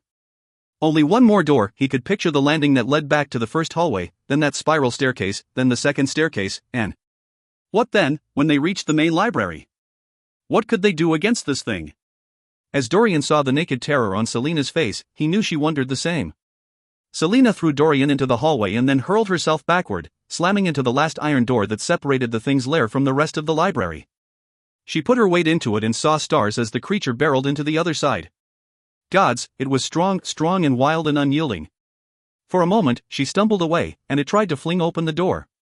But Selena lunged, throwing her back against it. Its hand caught in the door and the creature bellowed, latching its claws into Selena's shoulder as she pushed and pushed. Blood ran from her nose, mingling with the blood running down her shoulders. The claws dug in farther. Dorian rushed to the door, bracing his back against it. He panted, gaping at her. They had to seal the door. Even if this thing was intelligent enough to know the word marks, they had to buy some time for themselves. She had to give Dorian enough time to get away. They would run out of strength soon, and the thing would break through and kill them and whoever else got in its path. There had to be a lock somewhere, some way to shut it in, to slow it down just for a moment. Push, she breathed to Dorian. The creature gained an inch, but Selena shoved hard, drawing on the strength of her legs. It roared again, so loudly that she thought blood would pour from her ears. Dorian swore viciously. She glanced at him, not even feeling the pain of the talons embedded in her skin. Sweat ran down Dorian's brow as the metal began to heat along the edge of the door, glowing red, then fizzing. Magic was here, magic was working right now, trying to seal the door against the creature. But it wasn't coming from her.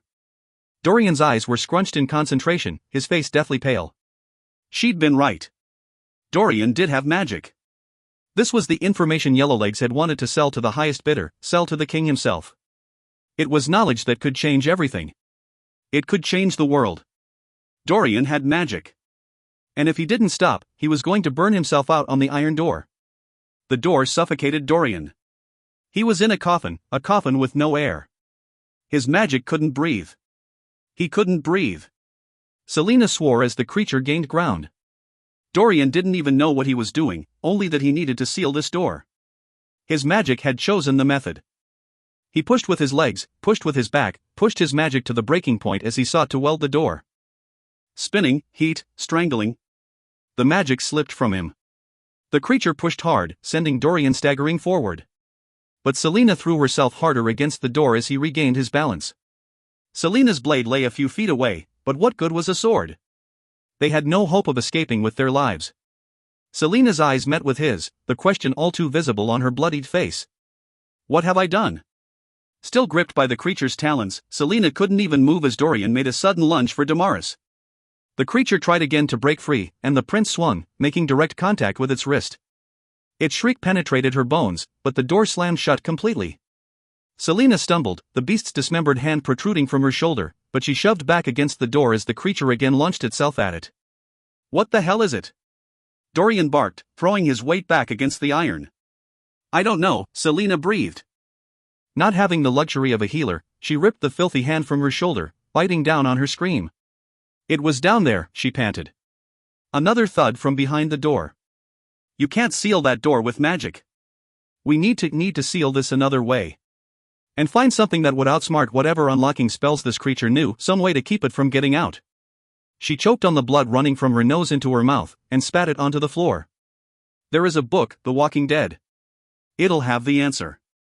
Their eyes met and held. A line stretched taut between them, a moment of trust, and a promise of answers from both of them. Where's the book? Dorian asked. In the library. It'll find you. I can hold this for a few moments. Not needing it to make sense, Dorian bolted upstairs. He ran through stack after stack, his fingers reading the titles, faster and faster, knowing each second drained her strength. He was about to bellow his frustration when he ran past a table and beheld a large black volume resting upon its surface. The Walking Dead. She had been right. Why was she always right, in her own odd way? He grabbed the book and hurtled to the secret chamber. She had shut her eyes, and her teeth were red with her own blood as she gritted them. Here, Dorian said. Without needing her to ask, he shoved himself into the door as she dropped to the floor and grabbed the book to her. Her hands trembled as she flipped a page, then another, and another. Her blood splattered onto the text. To bind or to contain, she read aloud. Dorian peered down at the dozens of symbols on the page. This will work? He asked. I hope so, she wheezed, already moving, clutching the open book in one hand. Once the spell is cast, just passing over the threshold will hold it in place long enough to kill it.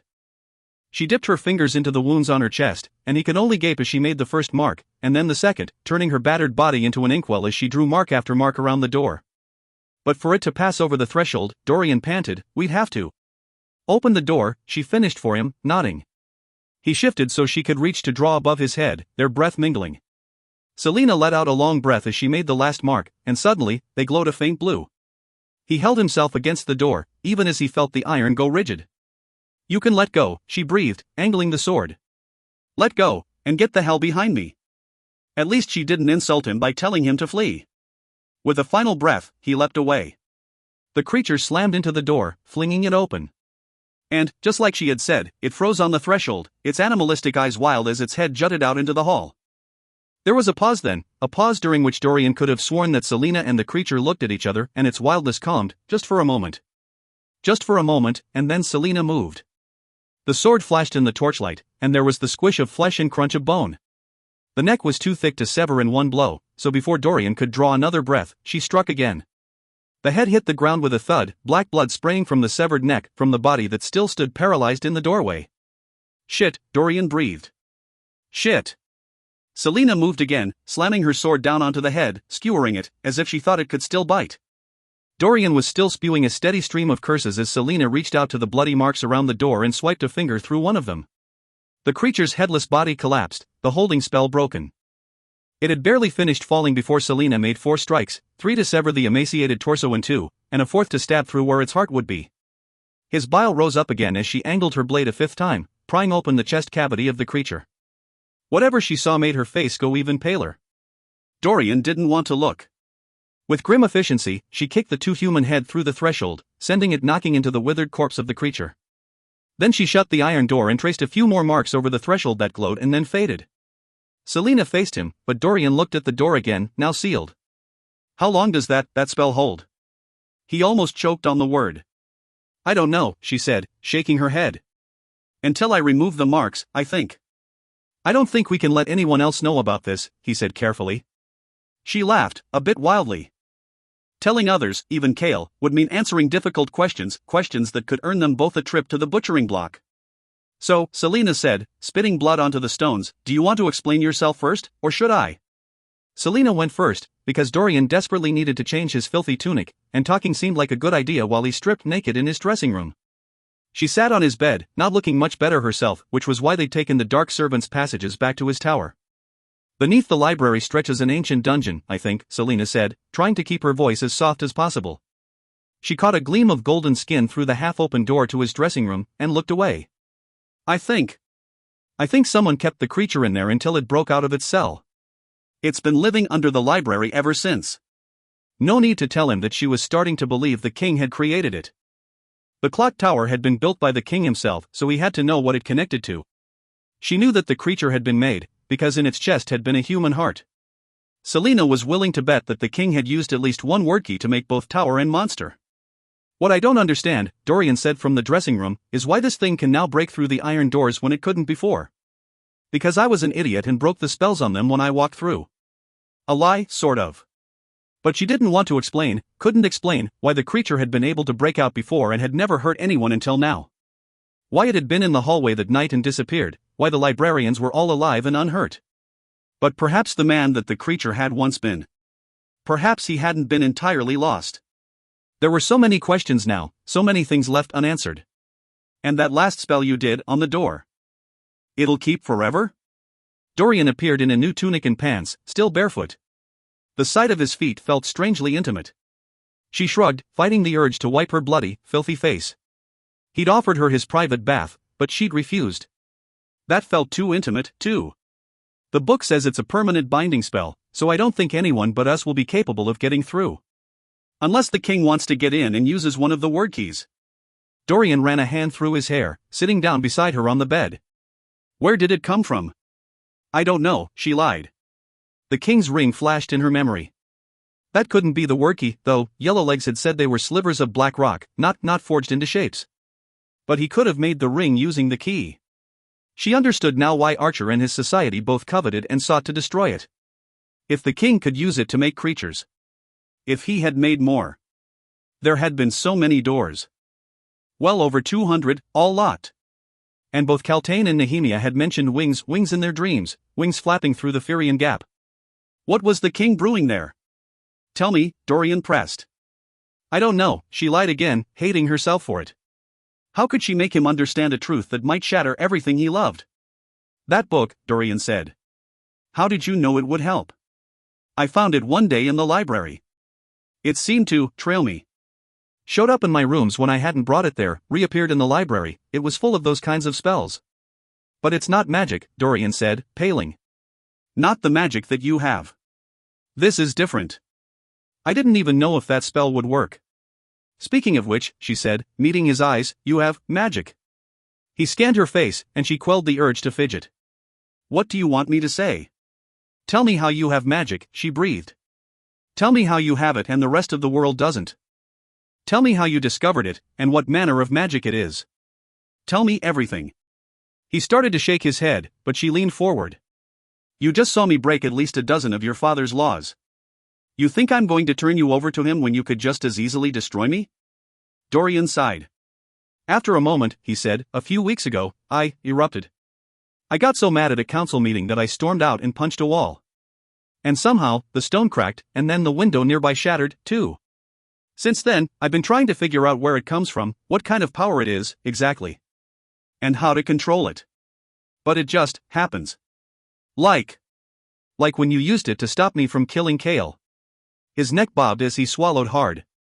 She couldn't meet his stare as she said, "Thank you for that. If you hadn't stopped me, no matter what had happened between her and Kale, no matter what she now felt for him, if she had killed him that night, there would have been no coming back from it, no recovering. In some ways, it might have made her into just another version of that thing in the library. It made her sick to even think about it. No matter what your magic might be, it saved more lives than his that night." Dorian shifted. "I still need to learn to control it, or else it might happen anywhere. In front of anyone. I've gotten lucky so far, but I don't think that luck will last. Does anyone else know? Kale? Roland? No. Kale doesn't know, and Roland just left with Duke Parrington. They're going to Morith for a few months to oversee the situation in Islewey. It all had to be tied together, the king, the magic, Dorian's power, the word marks, even the creature." The prince went to his bed and hoisted up the mattress, pulling out a concealed book. Not the best hiding place, but a valiant effort. "I've been looking through the genealogy charts for Adarlan's noble families. We've hardly had any magic users in the past few generations." There were so many things she could tell him, but if she did, it would just result in too many questions. So Selina merely studied the pages he displayed for her, flipping through one after another. "Wait," she said. The puncture wounds in her shoulder gave a burst of pain when she lifted her hand to the book. She scanned the page he'd stopped on, her heart pounding as another clue about the king and his plans slipped into place. She let him continue on. "See?" Dorian said, closing the book. "I'm not quite sure where it comes from." He was still watching her, warily. She met his gaze and said quietly, 10 years ago, many of the people I loved were executed for having magic." Pain and guilt flickered in his eyes, but she went on. "So you'll understand when I say that I have no desire to see anyone else die for it, even the son of the man who ordered those deaths." "I'm sorry," he said quietly. "So, what do we do now?" "Eat a giant meal, see a healer, take a bath. In that order." He snorted and playfully nudged her with an E. She leaned forward, clasping her hands between her legs. "We wait. We keep an eye on that door to make sure no one tries to go in, and just take it day by day." He took one of her hands in his own, staring toward the window. Day by day. Chapter 45. Selina didn't get a meal, or take a bath, or see a healer for her shoulder. Instead, she hurried to the dungeon, not even looking at the guards that she passed. Exhaustion ripped at her, but fear kept her moving, almost sprinting down the stairs. "They want to use me. They tricked me," Kaltain had said. And in Dorian's book of Adarlan's noble lineages, the Rompir family had been listed as one with a strong magical line, supposedly vanished 2 generations ago. "Sometimes I think they brought me here," Kaltain had said. Not to marry Parrington, but for another purpose. Brought Kaltain here, the way Cain had been brought here. Cain, of the White Fang Mountains, where powerful shamans had long ruled the tribes. Her mouth went dry as she strode down the dungeon hallway to Kaltain's cell. She stopped in front, staring through the bars. It was empty. All that was left inside was Selina's cloak, discarded in the kicked-up hay. As if Kaltain had struggled against whoever had come to take her. Selina was at the guard station a moment later, pointing down the hall. "Where is Kaltain?" Even as she said it, a memory began to clear, a memory hazed by days spent sedated in the dungeons. The guards looked at each other, then at her torn and bloody clothes, before one said, "The Duke took her to Morith. To be his wife." She stalked out of the dungeon, heading for her rooms. "Something is coming," Kaltain had whispered. "And I am to greet it. My headaches are worse every day, and full of all those flapping wings." Selina nearly stumbled on a step. "Roland has been suffering from awful headaches lately," Dorian told her a few days ago. And now Roland, who shared Dorian's Haviliard blood, had gone to Morith, too. Gone, or been taken. Selina touched her shoulder and felt the open, bloody wounds beneath. The creature had been clawing at its head, as though it were in pain. And when it had shoved through the door, for those last few seconds it had been frozen in place, she had seen something human in its warped eyes, something that looked so relieved, so grateful for the death she gave him. "Who are you?" she whispered, recalling the human heart and man-like body of the creature under the library. "And what did he do to you?" But Selina had a feeling she already knew the answer.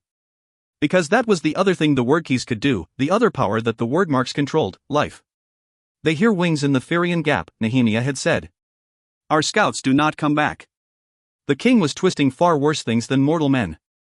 Far, far worse things. But what did he plan to do with them, with the creatures, with the people like Roland and Caltaine? She needed to learn how many of the word keys he had found. And where the others might be. The next night, Selina examined the door to the library catacombs, her ears straining for any hint of sound on the other side. Nothing. The bloody word marks had turned flaky, but beneath the crust, as if welded onto the metal, was the dark outline of each mark.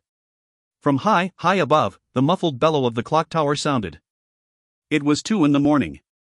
How did no one know that the tower sat atop an ancient dungeon that served as the king's own secret chamber? Selina glowered at the door in front of her. Because who would even think about that as a possibility? She knew she should go to bed, but she'd been unable to sleep for weeks now and saw no point in even trying anymore. It was why she'd come down here, to do something while sorting through her jumbled thoughts. She flipped the dagger in her right hand, angling it, and gave a light, tentative tug on the door. It held. She paused, listening again for any signs of life, and yanked harder. It didn't budge. Selina pulled a few more times, going so far as to brace a foot against the wall, but the door remained sealed.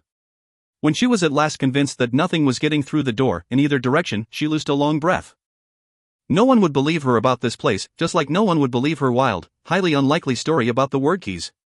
To find the word keys, she'd first have to solve the riddle. And then convince the king to let her go for a few months. Years. It would take careful manipulation, especially since it seemed likely that he already had a key. But which one? They hear wings. Yellowlegs said that only combined could the three open the actual word gate, but alone each still wielded immense power. What other sorts of terrors could he create? If he ever got all 3 word keys, what might he bring into Aurelia to serve him? Things were already stirring on the continent, unrest was brewing. She had a feeling that he wouldn't tolerate it for long. No, it would only be a matter of time before he unleashed whatever he'd been creating upon them all, and crush all resistance forever. Selina looked at the sealed door, her stomach turning. A half-dried pool of blood lay at the base of the door, so dark it looked like oil. She crouched, swiping a finger through the puddle. She sniffed at it, almost gagged at the reek, and then rubbed her finger against the pad of her thumb. It felt as oily as it looked. She got to her feet and reached into her pocket, looking for something to wipe off her fingers. She drew out a handful of papers. Scraps was more like it, bits of things that she'd carried around to study whenever she had a spare moment. Frowning, she shifted through them to sort out which one she could spare to use as a makeshift handkerchief. One was just a receipt for a pair of shoes, which she must have accidentally tucked into her pocket that morning. And another. Selina lifted that one closer. Ah! Time's Rift. Had been written there. She'd scribbled it down when she'd been trying to solve the eye riddle. When everything in the tomb had felt like a great secret, one giant clue. Some help that had been. Just another dead end. Cursing under her breath, she used it to wipe the grime off her fingers. The tomb still didn't make sense, though. What did the trees on the ceiling and the stars on the floor have to do with the riddle? The stars had led to the secret hole, but they could just as easily have been on the ceiling to do that. Why make everything backward? Would Brannon have been so foolish as to put all the answers in one place? She uncrumpled the scrap of paper, now stained with the creature's oily blood. Ah! Time's Rift. There was no inscription at Gavin's feet, only Elena's. And the words made little sense. But what if they weren't meant to make sense? What if they were only just logical enough to imply one thing, but really mean another? Everything in the tomb was backward, rearranged, the natural order in reverse. To hint that things were jumbled, misarranged. So the thing that should have been concealed was right in the open. But, like everything else, its meaning was warped. And there was one person, one being, who could possibly tell her whether she was right. Chapter 46. It's an anagram, she panted as she reached the tomb. Mort opened an eye. Clever, wasn't it? To hide it right where everyone could see? Selina eased open the door just wide enough to slip inside. The moonlight was strong, and her breath caught in her throat as she saw precisely where it fell. Trembling, she stopped at the foot of the sarcophagus and traced her fingers over the stone letters. Tell me what it means. He paused, long enough for her to take a breath to start yelling at him, but he then said, I am the first. And that was all the confirmation she needed. The first word key of the 3. Selina moved around the stone body, her eyes on Elena's sleeping face. As she looked upon those fine features, she whispered the words. In grief, he hid one in the crown. Of her he loved so well, to keep with her where she lay down. Inside the starry cell. She lifted shaking fingers to the blue jewel in the center of the crown. If this was indeed the word key, what would she do with it? Would she be forced to destroy it? Where could she hide it so no one else would discover it? The question swirled, threatening with all the difficulty they offered to send her running back to her rooms, but she steeled herself. She'd consider everything later. I will not be afraid, she told herself. The gem in the crown glowed in the moonlight, and she gingerly pushed against one side of the jewel. It didn't move. She pushed again, staying closer to the side, digging her nail into the slight crease between the gem and the stone rim. It shifted and turned over to reveal a small compartment beneath. It was no larger than a coin, and no deeper than a knuckle's length. Selina peered in. The moonlight revealed only gray stone. She stuck a finger inside, scraping every surface. There was nothing there. Not even a shard. A shot of cold ran down her spine. So he truly has it, she whispered. He found the key before me. And he's been using its power for his own agenda. He was barely 20 when he found it, Mort said softly. Strange, bellicose youth. Always poking about in forgotten places where he wasn't wanted, reading books no one his age or any age should read. Though, Mort added, that does sound awfully like someone I know. And you somehow forgot to tell me until now? I didn't know what it was then, I thought he merely took something. It wasn't until you read the riddle that I suspected. It was a good thing he was made of bronze. Otherwise she'd have smashed his face in. Do you have any suspicions about what he might have done with it? She turned the gem back over as she fought her rising terror. How should I know? He never said anything to me, though I'll admit I didn't condescend to speak with him. He came back here once he was king, but he only poked around for a few minutes and then left. I suspect he was looking for the other two keys. How did he discover it was here? She asked, stepping away from the marble figure. The same way you did, though far faster. I suppose that makes him cleverer than you. Do you think he has the other two? She said, eyeing the treasure along the far wall, the stand where Damaris was displayed. Why hadn't he taken Damaris, one of the greatest heirlooms of his house? If he had the others, don't you think that our doom would have come upon us already? You think he doesn't have all of the keys? She asked, beginning to sweat despite the cold. Well, Brannon once told me that if you have all three keys, then you have control over the word gate. I think it's fair to assume the current king would have tried his hand at conquering another realm, or enslaved creatures to conquer the rest of ours, if he had all three. WYRD save us if that happens. WYRD? Mort laughed. You're pleading with the wrong force. If he controls the WYRD, you're going to have to find another means of saving yourself. And don't you think it's too much of a coincidence that magic stopped as soon as he began his conquest? How magic stopped? He used the word keys to stifle magic. All magic, she added, but his own. And by extension, Dorian's. She swore, then asked, so you think he might also have the second word key? I don't think a person could eliminate magic with only one, though I might be wrong. No one really knows what they're capable of. Selina pressed the heels of her palms to her eyes. Oh, gods. This was what Elena wanted me to learn. And now what am I supposed to do? Go hunt the third one down? Steal the other two from him? Nehemia, you had to have known. You must have had a plan. But what were you going to do? The now familiar abyss inside of her stretched wider. There was no end to it, that hollow ache. No end at all. If the gods had bothered to listen, she would have traded her life for Nehemia's. It would have been such an easy choice to make. Because the world didn't need an assassin with a coward's heart. It needed someone like Nehemia. But there were no gods left to bargain with, no one to offer her soul to in exchange for another moment with Nehemia, just one more chance to talk to her, to hear her voice. Yet. Maybe she didn't need the gods to talk to Nehemia. Cain had summoned the Ritterak, and he certainly hadn't possessed a word key. No, Nehemia had said that there were spells to open a temporary portal, just long enough for something to slip through. If Cain could do that, and if Selina could use the marks to freeze the catacombs creature in place and permanently seal a door, then couldn't marks open a portal to yet another realm? Her chest tightened. If there were other realms where the dead dwelled, in torment or in peace, who was to say that she couldn't speak to Nehemia? She could do it. No matter the cost, it would only be for a moment, just long enough to ask Nehemia where the king was keeping the keys, or how to find the third, and to find out what else Nehemia might have known. She could do it. There were other things she needed to tell Nehemia, too. Words she needed to say, truths she needed to confess. And that final goodbye that she hadn't been allowed to make. Selena took Damaris off its stand again. Mort, how long do you think a portal can stay open? Whatever you are thinking, whatever you are going to do right now, stop it. But Selena was already walking out of the tomb. He didn't understand, couldn't understand. She had lost and lost and lost, been denied countless goodbyes. But not this time, not when she could change all of that, even for a few minutes. This time, it would be different. She'd need the Walking Dead, another dagger or two, some candles, and space, more space than the tomb could offer. The drawings that Kane had made had taken up a fair amount of room. There was a large passage one level up in the secret tunnels, a long hallway and a set of doors she'd never dared open. The hallway was wide, its ceiling high, enough room to cast the spell.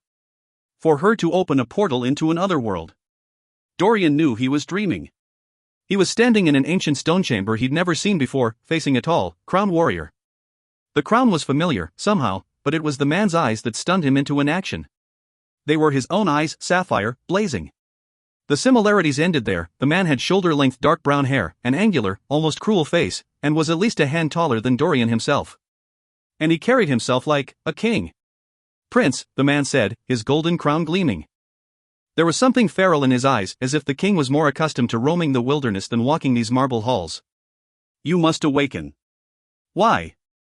Dorian asked, not sounding very princely at all. Strange green symbols were glowing on the grey stones, similar to the symbols Selena had made in the library. What was this place? Because a line that should never be crossed is about to be breached. It puts this entire castle in jeopardy, and the life of your friend. His voice wasn't harsh, but Dorian had a sense it could turn that way, if provoked. Which, judging by that ancient wildness, the arrogance and challenge in the king's eyes, seemed like a fairly easy thing to do. Dorian said, "What are you talking about? Who are you? Don't waste time with pointless questions." Yes, this king wasn't one to mince words at all. You must go to her rooms. There is a door hidden behind a tapestry. Take the third passage on the right. Go now, prince, or lose her forever, but. And somehow, Dorian didn't think twice about the fact that Gavin, first king of Adarlan, had spoken to him as he awoke, yanked on his clothes, grabbed his sword belt, and sprinted from his tower. Chapter 47. The cut on her arm throbbed, but Selena kept her hand steady as she dipped her finger again into her blood and traced the wordmark on the wall, copying the symbols in the book with perfect precision. They formed an archway, a door, and her blood gleamed in the light of the candles she had brought. It had to be perfect, each symbol had to be flawless, or else it wouldn't work.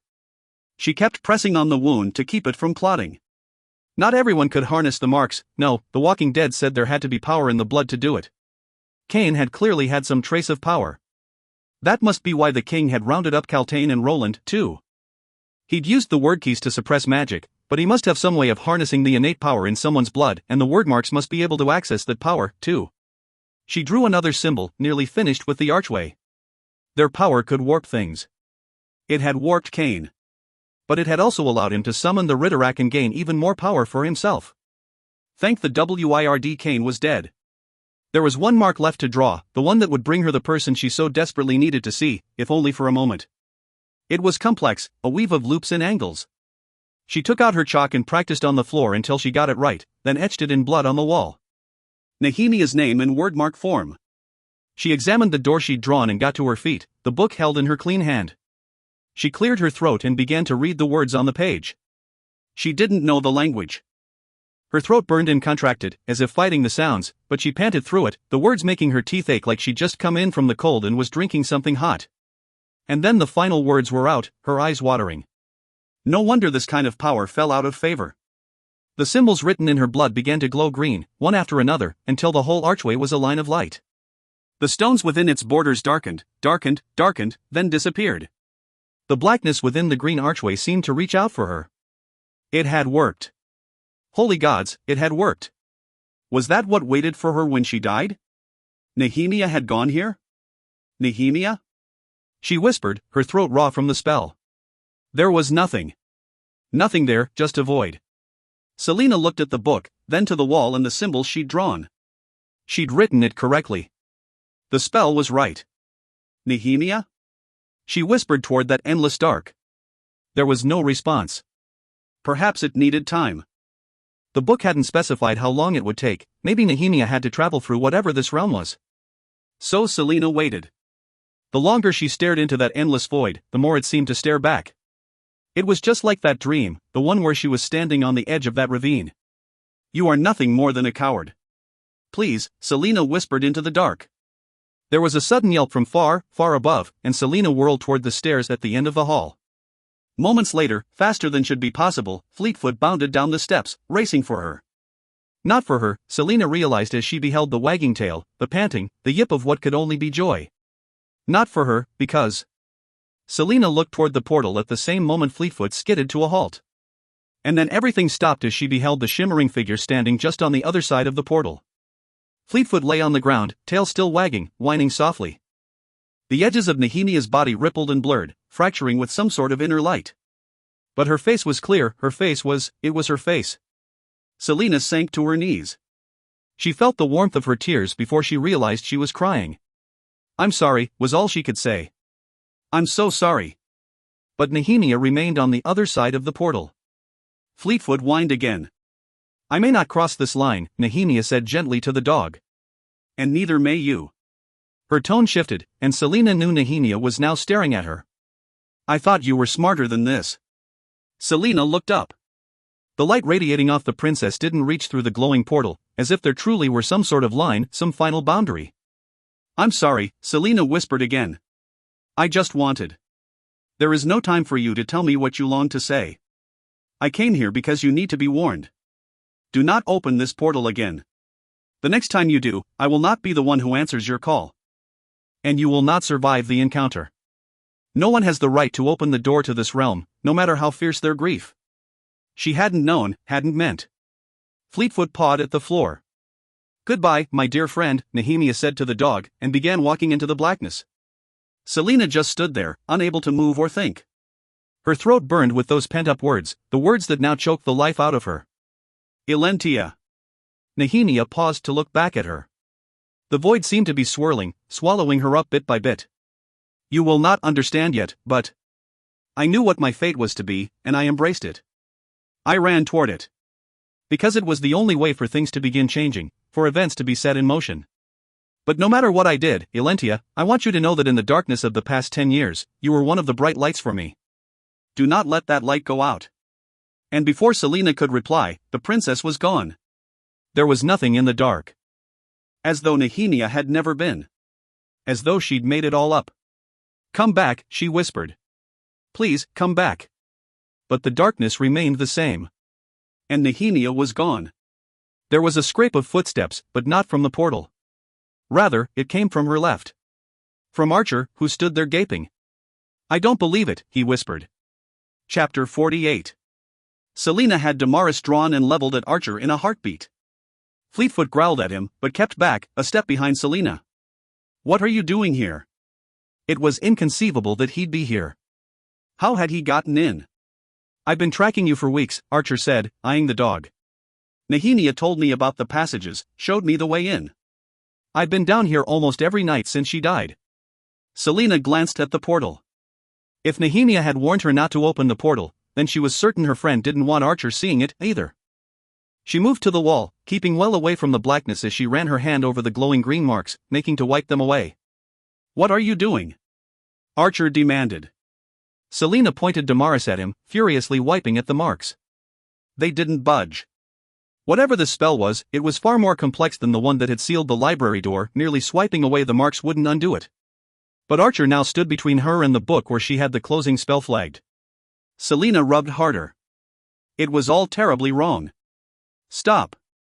Archer lunged, getting past her guard with unnatural ease as he grasped her wrist. Fleetfoot barked a ferocious warning, but a sharp whistle from Selena had the dog staying well away. She whirled to Archer, already making to dislocate the arm that held her, but the green light of the portal illuminated the plane of his wrist, where the sleeve of his tunic had fallen back. A black tattoo of some snake-like creature appeared there. She'd seen that before. Seen it. Selena raised her eyes to his face. "Do not trust." She had thought Nehemia's drawing had been of the royal seal, a slightly warped version of the wyvern. But it had actually been of this tattoo. Of Archer's tattoo. "Do not trust Archer," she'd been trying to tell her. Selena shoved back from him, drawing a dagger. She pointed both Damaris and the knife at him. How much had Nehemia hidden from Archer and his contacts? If she didn't trust them, then why had she told them all that she did? Tell me how you learned this, Archer whispered, his eyes going back to the portal and the darkness beyond. Please. Did you find the word keys? Is that how you did it? What do you know of the word keys? She got out. Where are they? Where did you find them? I don't have the keys. You found the riddle, though, Archer panted. I let you find that riddle I hid in Davis's office. It took us 5 years to find that riddle, and you must have solved it. I knew you'd be the one to solve it. Nehemia knew, too. Selena was shaking her head. He didn't know that there had been a second riddle, a riddle with a map to the keys. The king has at least one key. But where the other two are, I don't know. Archer's eyes darkened. We suspected as much. That was why she came here in the first place. To learn whether he'd actually stolen them, and if so, how many. That was why Nehemia couldn't leave, she realized. Why she'd opted to stay here instead of returning to Iowa. To fight for the one thing that was more important than the fate of her country, the fate of the world. Of other worlds, too. I don't have to get on a ship tomorrow. We'll tell everyone, Archer breathed. We'll tell everyone he has them, Anne.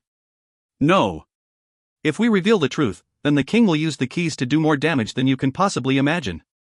We'll lose any chance of stealth. We have to find the others. He took a step closer to her. Fleetfoot let out another warning growl, but kept her distance. Then we'll find where he's keeping the key.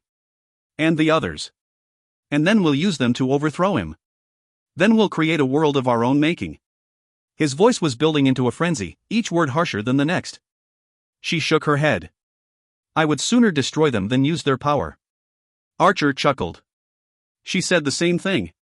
She said they should be destroyed, put back in the gate, if we could discover a way. But what is the point of finding them if we don't use them against him? Make him suffer? Her stomach turned. There was more he wasn't saying, more that he knew. So she sighed and shook her head, beginning to pace. Archer was silent as she walked, silent until she halted, as if suddenly understanding. She raised her voice. He should suffer for as long as possible. And so should the people who destroyed us, who made us into what we are. Arabin, Clarice, she chewed on her lip. Nehemia could never understand that. She never tried to. You're right. They should be used. He studied her warily enough that she came closer and tilted her head to the side, contemplating his words, contemplating him. And Archer bought it. That was why she left the movement. She left a week before she died. We knew it was a matter of time before she went to the king to expose us all, to use what she'd learned to grant clemency to Ailwe, and to annihilate us with the same stroke. She said she'd rather have one all-powerful tyrant than a dozen of them. Selena said with deadly calm, she would have ruined everything for you. She almost ruined everything for me, too. She told me to stay away from the word keys. She tried to keep me from solving the riddle. Because she wanted to keep the knowledge to herself, for her own gain. She smiled even as she felt the world shifting beneath her. And she couldn't explain why, or how she began to wonder, but if it was true, she had to get him to admit it. She found herself saying, you and I worked for everything we have, we had everything taken away and used against us, too. Other people can't even begin to fathom the things we were forced to do. I think that's why I was so infatuated with you when I was a girl. I knew, even then, that you understood. That you knew what it was like to be raised by people like Arabin and Clarice and then, sold. You understood me then. She willed her eyes to gleam, her mouth to tighten as if she were keeping it from wobbling. Blinking furiously, she murmured, but I think I finally understand you now, too. She reached out a hand as if to grab his, but lowered it, making her face tender and soft and bittersweet. Why didn't you tell me sooner? We could have been working toward this for weeks. We could have tried to solve the riddle together. If I'd known what Nehemia was going to do, how she could lie to me again and again. She betrayed me. In every possible way, Archer. She lied to my face, made me believe. Her shoulders slumped. After a long moment, she took a step toward him. Nehemia was no better than Arabin or Clarice in the end. Archer, you should have told me. About everything. I knew it wasn't Mollison, he wasn't smart enough. If you told me, I could have taken care of it. A risk, a leap of faith. For you. For us, I would have taken care of it. But Archer gave her a hesitant smile. She spent so much time complaining about Councilman Mollison that I knew he'd be the easiest one to blame. And thanks to that competition, he already had a connection to Grave. Grave didn't recognize that you weren't Mollison? She asked as calmly as she could. You'd be surprised how easily men see what they want to see. A cloak, a mask, and some fine clothes, and he didn't think twice. Oh, gods. Gods. So the night at the warehouse, she went on, raising an eyebrow and intrigued co-conspirator. Why did you really kidnap Kale? I had to get you away from Nehemia. And when I took that arrow for you, I knew you'd trust me, if only for that night. I apologize if my methods were harsh. Trick of the trade, I'm afraid. Trust him, lose Nehemia, and lose Kale. He had isolated her from her friends, the same thing she'd suspected Roland had wanted to do with Dorian. And that threat the king received before Nehemia's death, the threat on her life, Selena said, her lips curling upward. You planted that threat, didn't you?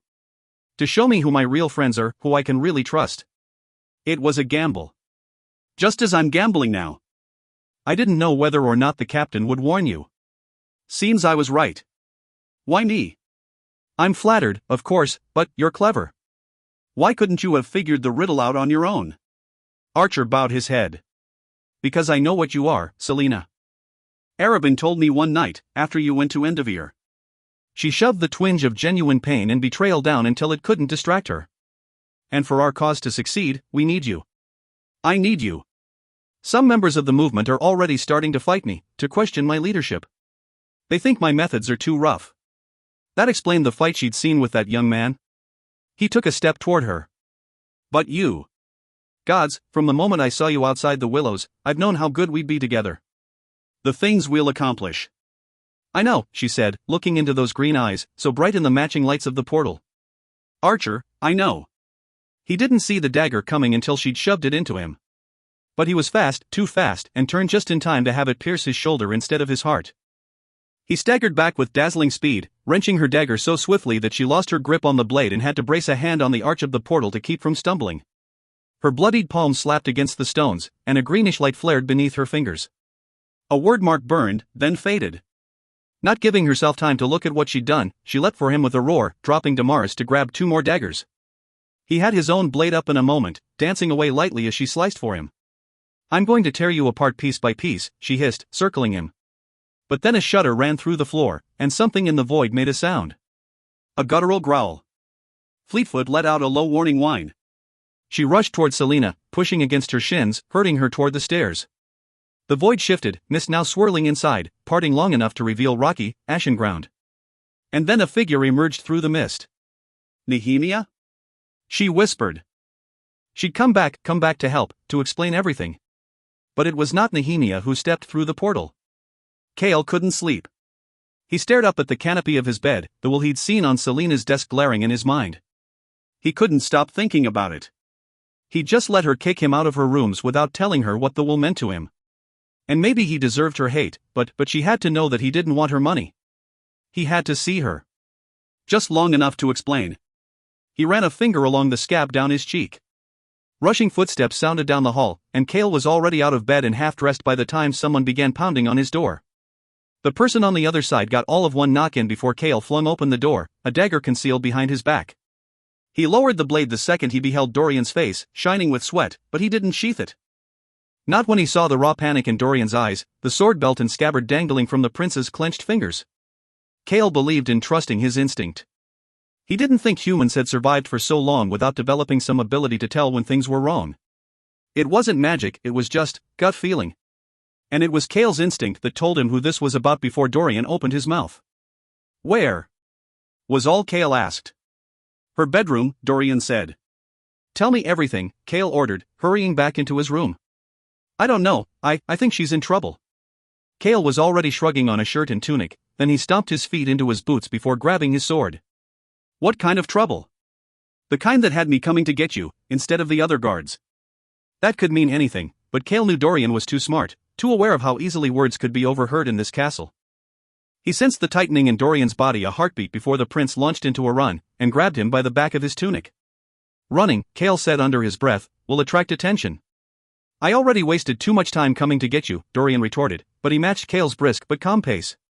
It would take 5 minutes to get to her rooms if they kept this speed.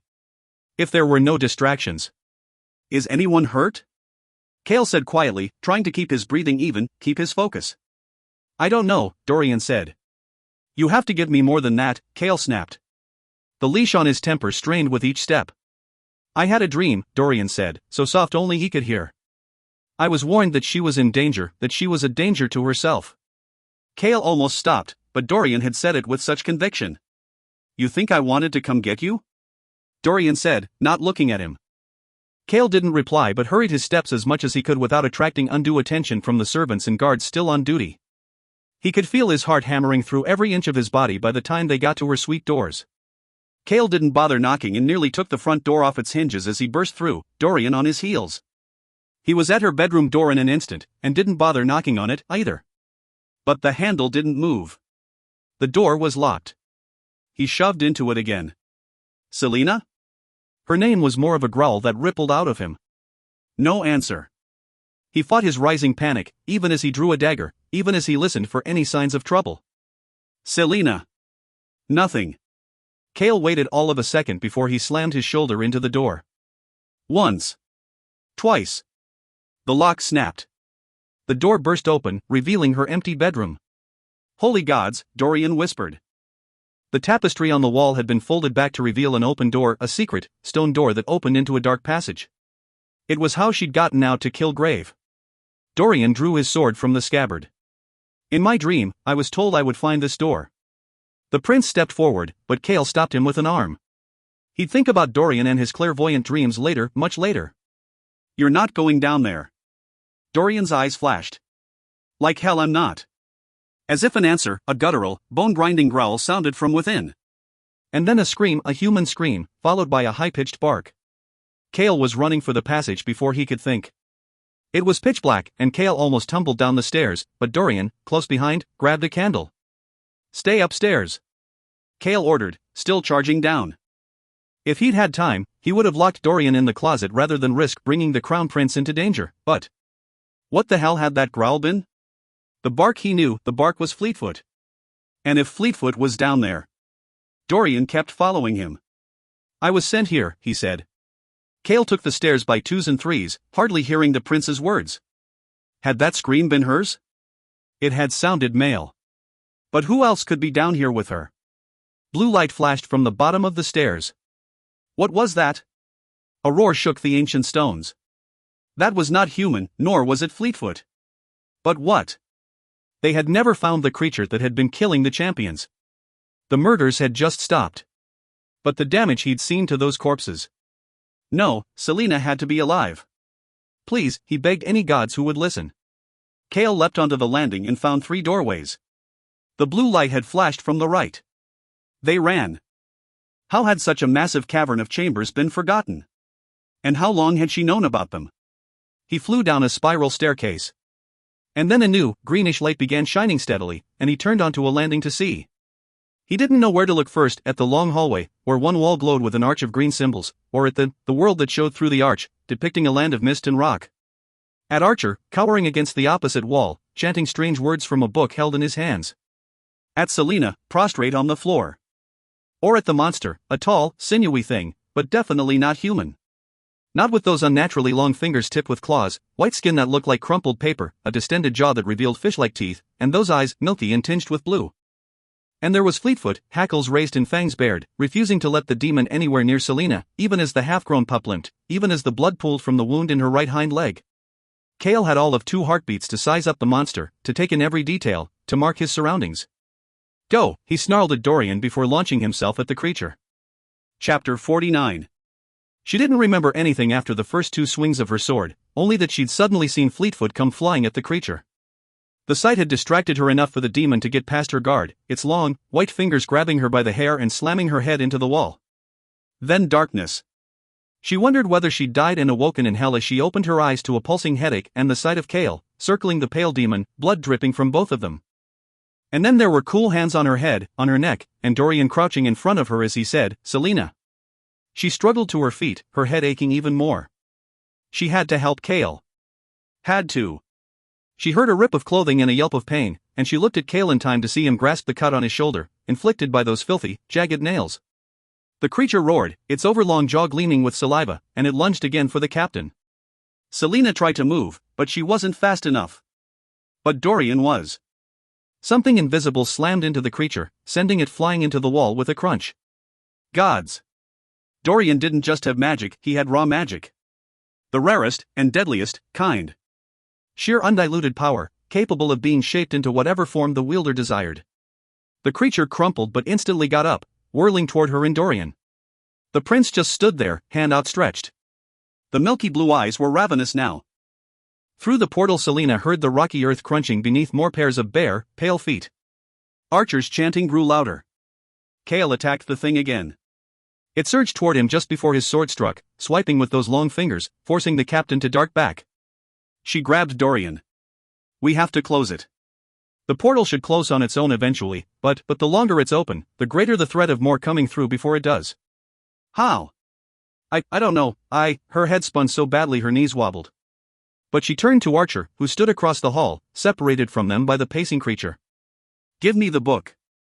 Kale wounded the demon across its abdomen with a sure, deft stroke, but it didn't slow down. Even from a few feet away, the tang of the dark blood reached her nose.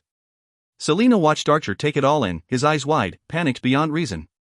And then he sprinted down the hall, taking with him the book and any hope of shutting the portal.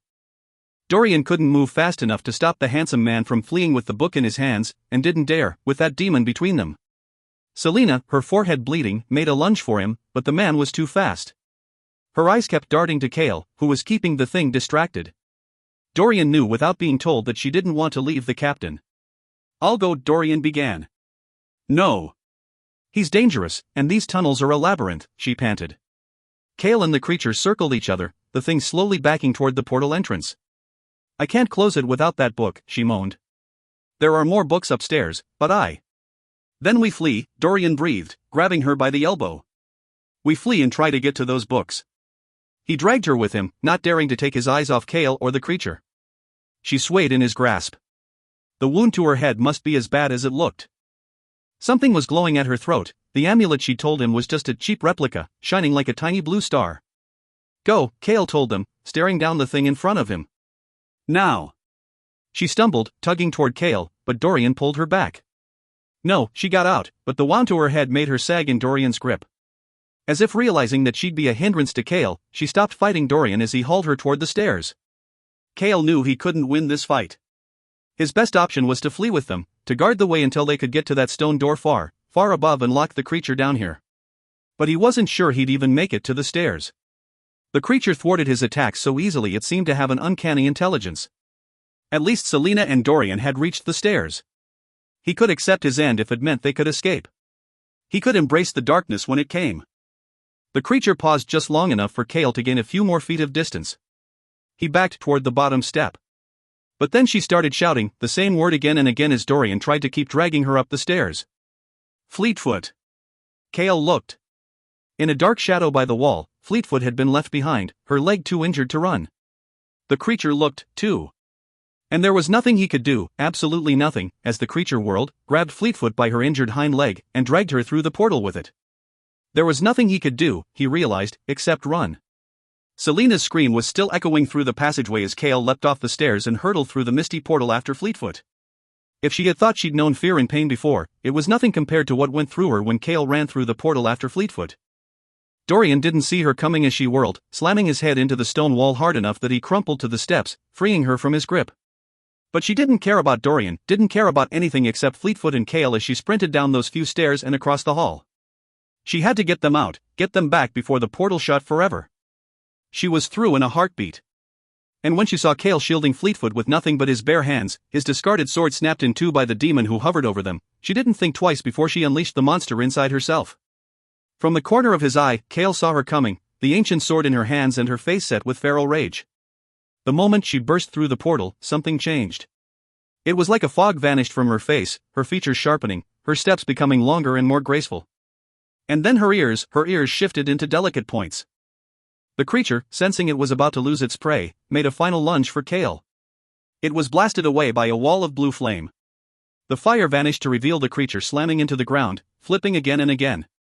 It was on its feet before it finished rolling, whirling toward Selina in the same move. She was between them now, sword raised. She roared, revealing elongated canines, and the sound was unlike anything he'd ever heard. There was nothing human in it. Because she wasn't human, Kale realized, gaping up at her from where he still crouched over Fleetfoot. No, she wasn't human at all. Selena was Fae. Chapter 50. She knew the shift had happened, because it hurt like hell. A flash of blinding pain as her features ripped free of the hold that hid them. The demon lunged, and she plummeted into the well of power that was suddenly overflowing inside of her. Magic, savage and unforgiving, erupted out of her, punching into the creature and sending it flying. Flame. Years ago, her power had always manifested as some form of fire. She could smell everything, see everything. Her heightened senses pulled her attention every which way, telling her that this world was wrong, and she needed to get out now.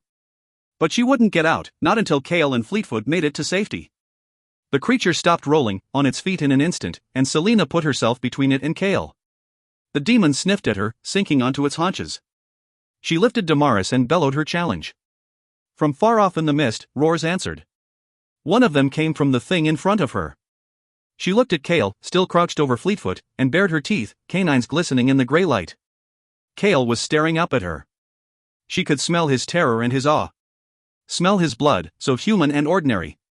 The magic welled up more and more and more, uncontrollable and ancient and burning. Run, she snarled, more a plea than a command, because the magic was a living thing, and it wanted out, and she was just as likely to hurt him as she was to hurt the creature. Because that portal might close at any moment and seal them here forever. She didn't wait to see what Kale did. The creature rushed for her, a blur of withered white flesh. She ran toward it, flinging her immortal power like a phantom punch. It shot out in a blue burst of wildfire, but the creature dodged it, and the next blow and the next. Selena swung Damaris, and the creature ducked before jumping back a few paces. The roars in the distance were getting closer. Crunching rocks sounded behind her, and she knew Kale was making for the portal. The demon began pacing. Then the crunching stopped. That meant Kale was in the passageway again. He must have carried Fleetfoot with him. He was safe. Safe. This thing was too smart, too fast and too strong, despite its gangly limbs. And if others were coming, if more got through the portal before it closed. Her magic was building again, the spring deeper now. Selena gauged the distance between them as she backed toward the portal. She had little control over the power, but she did have a sword, a sacred sword made by the Fae, capable of withstanding magic. A conduit. Not giving herself time to think it through, she threw all her raw power into the golden sword. Its blade glowed red-hot, its edges crackling with lightning. The creature tensed, as if sensing what she was about to do as she lifted the sword over her head. With a battle cry that shattered through the mists, Selena plunged Damaris into the earth. The ground cracked toward the demon, a burning web of lines and fissures. And then the ground between them began to collapse, foot by foot, until the creature was sprinting away. Soon there was just a small lip of land surrounding Selena, backed by the open portal, and an ever-growing chasm before her. She wrenched Damaris from the broken earth. She knew she had to get out now. But before she could move, before she could get to the portal, the magic rippled, so violently that she sagged to her knees. Pain flashed, and she shifted back into her clumsy, frail mortal body. And then there were strong hands under her shoulders, hands she knew so well, dragging her back through the portal and into Aurelia, where her magic was snuffed out like a candle. Dorian came to just in time to see Kale hauling Selena back through the portal. She was conscious, but was a dead weight in the captain's arms as he dragged her across the ground. Once they were over the border, he dropped her as though she were made of flame, and Selena lay panting on the stones. What had happened? There had been a land of rock beyond the portal, and now there was nothing but a small ledge and a massive crater. The pale creature was gone. Selena pushed herself up onto her elbows, her limbs wobbling. Dorian's head ached, but he managed to walk to them. He'd been dragging her one moment, and then she'd knocked him out. Why? Close it, Kale was saying to her, his face so white that the blood splattered on it stood out even more starkly. Close it. I can't, Selena breathed. Dorian gripped the wall to keep himself from falling to his knees from the ache in his head. He made it to where they were positioned in front of the portal, Fleetfoot nuzzling Selena. They're going to keep coming through, Kale panted. Something was wrong, Dorian realized, something was wrong between them. Kale wasn't touching her, wasn't helping her up. Beyond the crater inside the portal, the roaring was growing louder. No doubt those things would find some way to get through. I'm drained, I don't have anything left to close this gate, Selena winced, then lifted her eyes to Dorian's. But you do. From the corner of her eye, Selena saw Kale whirl to face Dorian. She staggered to her feet. Fleetfoot had again put herself between Selena and the portal, snarling softly. Help me, she whispered to the prince, some semblance of energy returning. Dorian didn't look at Kale. He stepped forward. What must I do? I need your blood. The rest I can do. At least, I hope I can. Kale started to object, and Selena gave him a faint, bitter smile. Don't worry. Only a cut on the arm. Sheathing his sword, Dorian rolled up the sleeve of his shirt and drew a dagger. Blood welled from the cut, quick and bright. Kale growled, How did you learn to open a portal? I found a book, she said. It was the truth. I wanted to speak to Nehemia. Silence felt pitying, horrifying silence. But then she added, I think I accidentally changed a symbol. She pointed to the word mark she'd smeared, the one that had rearranged itself. It went to the wrong place. But this might close the door if we're lucky. What she didn't tell them was that there was a good chance it wouldn't work. But because there were no other books in her rooms, and because Archer had taken The Walking Dead with him, all she had left was that sealing spell she'd used on the door in the library. And there was no way in hell she was going to abandon this open portal, or leave one of them to guard it. The portal would eventually close on its own, but she didn't know when. More of those things could creep through at any time. So she'd try this, because it was her only option. She'd figure out something else if it didn't work. It will work, she told herself. Dorian put a warm, reassuring hand on her back as she dipped her fingers into his blood. She hadn't realized how freezing her hands were until the heat of his blood warmed her fingertips. One by one, she drew the sealing marks over the green glowing symbols. Dorian never let go of her, only stepped even closer when she swayed. Kale said nothing. Her knees buckled, but she finished covering the symbols with Dorian's blood. A lingering roar echoed through the damned world as the final symbol flared, the mists and rock and ravine fading into black, then into familiar stone. Selena kept her breathing steady, throwing all her focus into that. If she could keep breathing, she wouldn't fall apart. Dorian lowered his arm and loosed a sigh, finally letting go of her. Let's go, Kale ordered, scooping up Fleetfoot, who whined in pain and gave him a warning growl. I think we all need a drink, Dorian said quietly. And an explanation. But Selena looked down the hall, to the stairwell where Archer had fled. Had it only been minutes ago? It had felt like a lifetime. But if it had only been minutes? Her breathing stumbled. She had discovered only one way out of the castle, and she was certain that was where Archer had gone. After what he'd done to Nehemia, after taking the book and abandoning them to that creature. Exhaustion was replaced by familiar anger that burned through everything, just as Archer had destroyed what she loved. Kale stepped into her path. Don't you even think? Panting, she sheathed Damaris. He's mine. Before Kale could grab her, she hurtled down the stairs. Chapter 51. Though Selena's face senses were extinguished, she could swear she still smelled Archer's cologne as she moved toward the sewer tunnel, still smelled the blood on him. He had destroyed everything. He'd had Nehemia assassinated, had manipulated them both, had used Nehemia's death to drive a wedge between her and Kale, all in the name of power and revenge. She would take him apart. Slowly. I know what you are, he'd said. She didn't know what Arabin had told him about her heritage, but Archer had no idea what sort of darkness lurked inside her, or what sort of monster she was willing to become in order to make things right. Ahead of her, she could hear muffled curses and banging against metal. By the time she reached the sewer tunnel, she knew what had happened. The grate had slid shut, and none of Archer's attempts to open it had worked. Perhaps the gods did listen sometimes. Selena smiled, drawing both of her daggers. She walked through the archway, but the passage was empty on either side of the small river. She stepped farther onto the walkway, peering into the water, wondering if he'd tried to swim deep enough to go under the grate.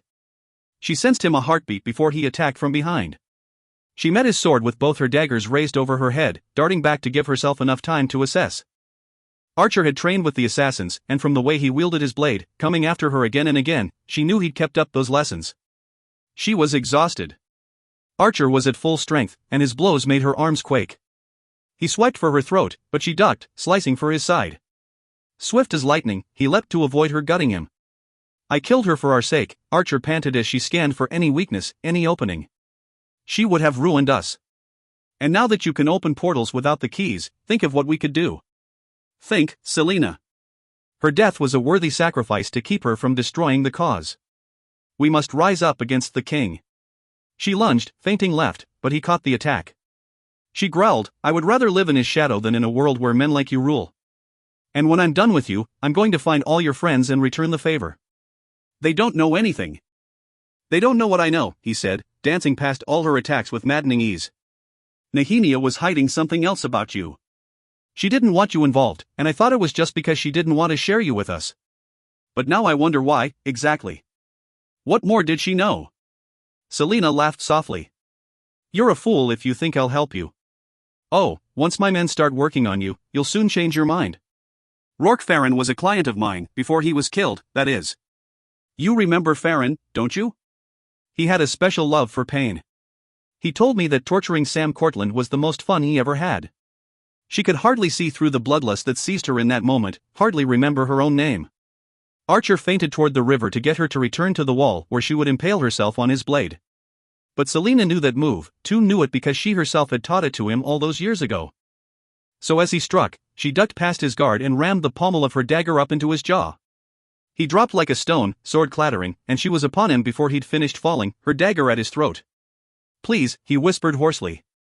She pushed the edge of the blade into his skin, wondering how she could make this last without killing him too quickly. Please, he begged, chest heaving. I'm doing it for our freedom. Our freedom. We're on the same side in the end. One flick of the wrist, and she could slit his throat. Or she could disable him the way she'd disabled Grave. She could give him the injuries Grave had given Nehemia. She smiled. You're not a murderer, he whispered. Oh, I am, she purred, torchlight dancing on the dagger as she considered what to do with him. Nehemia wouldn't want this. She wouldn't want you to do this. And though she knew she shouldn't listen, the words struck home.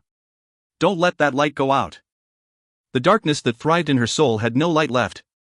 No light save for a kernel, a faint flicker that grew smaller by the day. Wherever she was now, Nehemia knew how small the flame had become. Don't let that light go out. Selina felt the tension go out of her body, but she kept her dagger on Archer's throat until she was on her feet. You're leaving Rift Hold tonight, she told him. You and all of your friends. Thank you, Archer breathed, standing. If I find out you're still in the city at dawn, she said, putting her back to him as she stalked toward the tunnel stairs, I'll kill you. Enough. It was enough. Thank you, Archer said again. She kept walking, listening for any sign of him moving to attack her back. I knew you were a good woman, he said. Selina halted. Turned. There was a hint of triumph in his eyes. He thought he'd won. Manipulated her again. One foot after another, she walked back toward him with predatory calmness. She stopped, close enough to kiss him. He gave her a wary smile. No, I'm not, she said. Then she moved, too fast for him to stand a chance. Archer's eyes went wide as she slid the dagger home, jamming it up into his heart. He sagged in her arms. She brought her mouth to his ear, holding him upright with one hand and twisting the dagger with the other as she whispered, but Nehemia was. Chapter 52. Cale watched blood bubble out of Archer's lips as Selina let him slump to the stone floor.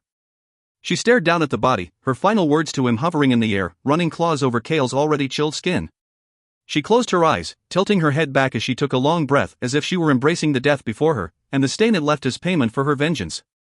He had arrived in time to hear Archer beg for his life and utter the words that had been his last mistake. Cale shifted his boot against the step to warn her that he was there. How much of her face senses did she retain when she looked like a human? Archer's blood spread across the dark stones, and Selina opened her eyes as she slowly turned to Cale. The blood had soaked the ends of her hair, turning them a brilliant red. And her eyes? There was nothing there, as though she'd been hollowed out. For a heartbeat, he wondered if she would kill him, too, just for being there, for seeing the dark truth of her. She blinked, and the killing calm in her eyes vanished, replaced only by bone-deep weariness and sorrow. An invisible burden that he couldn't begin to imagine made her shoulders slump. She picked up the black book that Archer had dropped on the damp stones, but let it dangle from her fingers as if it were a piece of dirty clothing. I owe you an explanation, was all she said. Selina refused to let the healer look at her until Fleetfoot's leg had been fixed. It was only a long scratch, but it was deep. Selina had held Fleetfoot's head in her arms as the thrashing dog was forced to swallow water laced with a sedative. Dorian helped as best he could while the healer worked on the dog lying unconscious on Selina's dining room table. Cale leaned against the wall of the room, arms crossed over his chest. He'd said nothing to Dorian since they'd gone down into the passageway. The young, brown-haired healer didn't ask any questions, either. Once Fleetfoot was patched up and moved to Selina's bed, Dorian insisted Selina get her head looked at. But Selina waved him off and told the healer that if she didn't inspect the crown prince first, she'd report her to the king. Scowling, Dorian let the young woman clean the small wound on his temple, received when Selena had knocked him out cold. Considering how bloody Selena and Kale were, he felt utterly ridiculous, even if his head still pounded. The healer finished with him, giving him a timid, slightly concerned smile. And when it was time to decide who should be looked at next, the glaring contest between Kale and Selena was one for the ages. At last, Kale just shook his head and slumped into the seat that Dorian had recently vacated. He had blood everywhere, and ended up peeling off his tunic and shirt so the healer could cleanse his minor wounds. Despite the scratches and cuts, the abrasions on his hands and knees, the healer still asked no questions, her pretty face an unreadable, professional mask. Selena turned to Dorian, her voice quiet. "I'll come to your rooms when I'm done here." From the corner of his eye, he sensed Kale stiffening, and Dorian bit down on his surge of jealousy as he realized he was being dismissed. The captain was making a good show of not looking at them. What had happened during the time he'd blacked out? And what had happened when she'd gone to kill Archer? "Fine," Dorian said, and thanked the healer for her help. At least he had time now to piece himself together, to sort through all that had happened in the last few hours. And to plan how to explain his magic to Kale. But even as he walked out of the dining room, part of him realized that his magic, that he was the least of their concerns. Because even from that first day in Endeavor, this had always been about them. Selena didn't need a healer to look at her head. When the magic had taken her over, it had somehow healed everything. All that was left of her wounds now were bloodstains and torn clothing. And exhaustion, utter exhaustion. "I'm taking a bath," she told Kale, who still sat shirtless under the healer's ministrations. She needed to wash Archer's blood off her. She shucked off her clothing and bathed, scrubbing herself until her skin hurt, washing her hair twice. When she emerged, she slipped into a clean tunic and pants, and just as she finished combing out her dripping hair, Kale walked into her bedroom and sat at the chair before her desk. The healer gone, he'd put his shirt back on, and she could see the white bandages peeking through the rips in the dark cloth. Selena checked on Fleetfoot, who was still unconscious on the bed, and then walked to the balcony doors. She studied the night sky for a long moment, seeking out a familiar constellation, the Stag, the Lord of the North. She took a long breath. "My great-grandmother was Fae," she said. "And even though my mother couldn't switch into an animal form the way the Fae can, I somehow inherited the ability to shift between my Fae form and my human form." "And you can't shift anymore?" She looked over her shoulder at him. "When magic stopped 10 years ago, I lost my ability. It's what saved my life, I think. As a child, when I was scared or upset or had tantrums, I couldn't control the shift. I was learning to master it, but I would have given myself away at some point. But in that other world, you could." She turned to face him, seeing the haunted gleam in his eyes. "Yes. In that world, magic, or something like it, still exists. And it is just as awful and overwhelming as I remembered." She eased onto the edge of her bed, the distance between them feeling like leagues. "I had no control over it, over the shift, or the magic, or myself. I was as likely to hurt you as I was to hurt that creature." She closed her eyes, her hands shaking a bit. "So you did open a portal to another world. How?"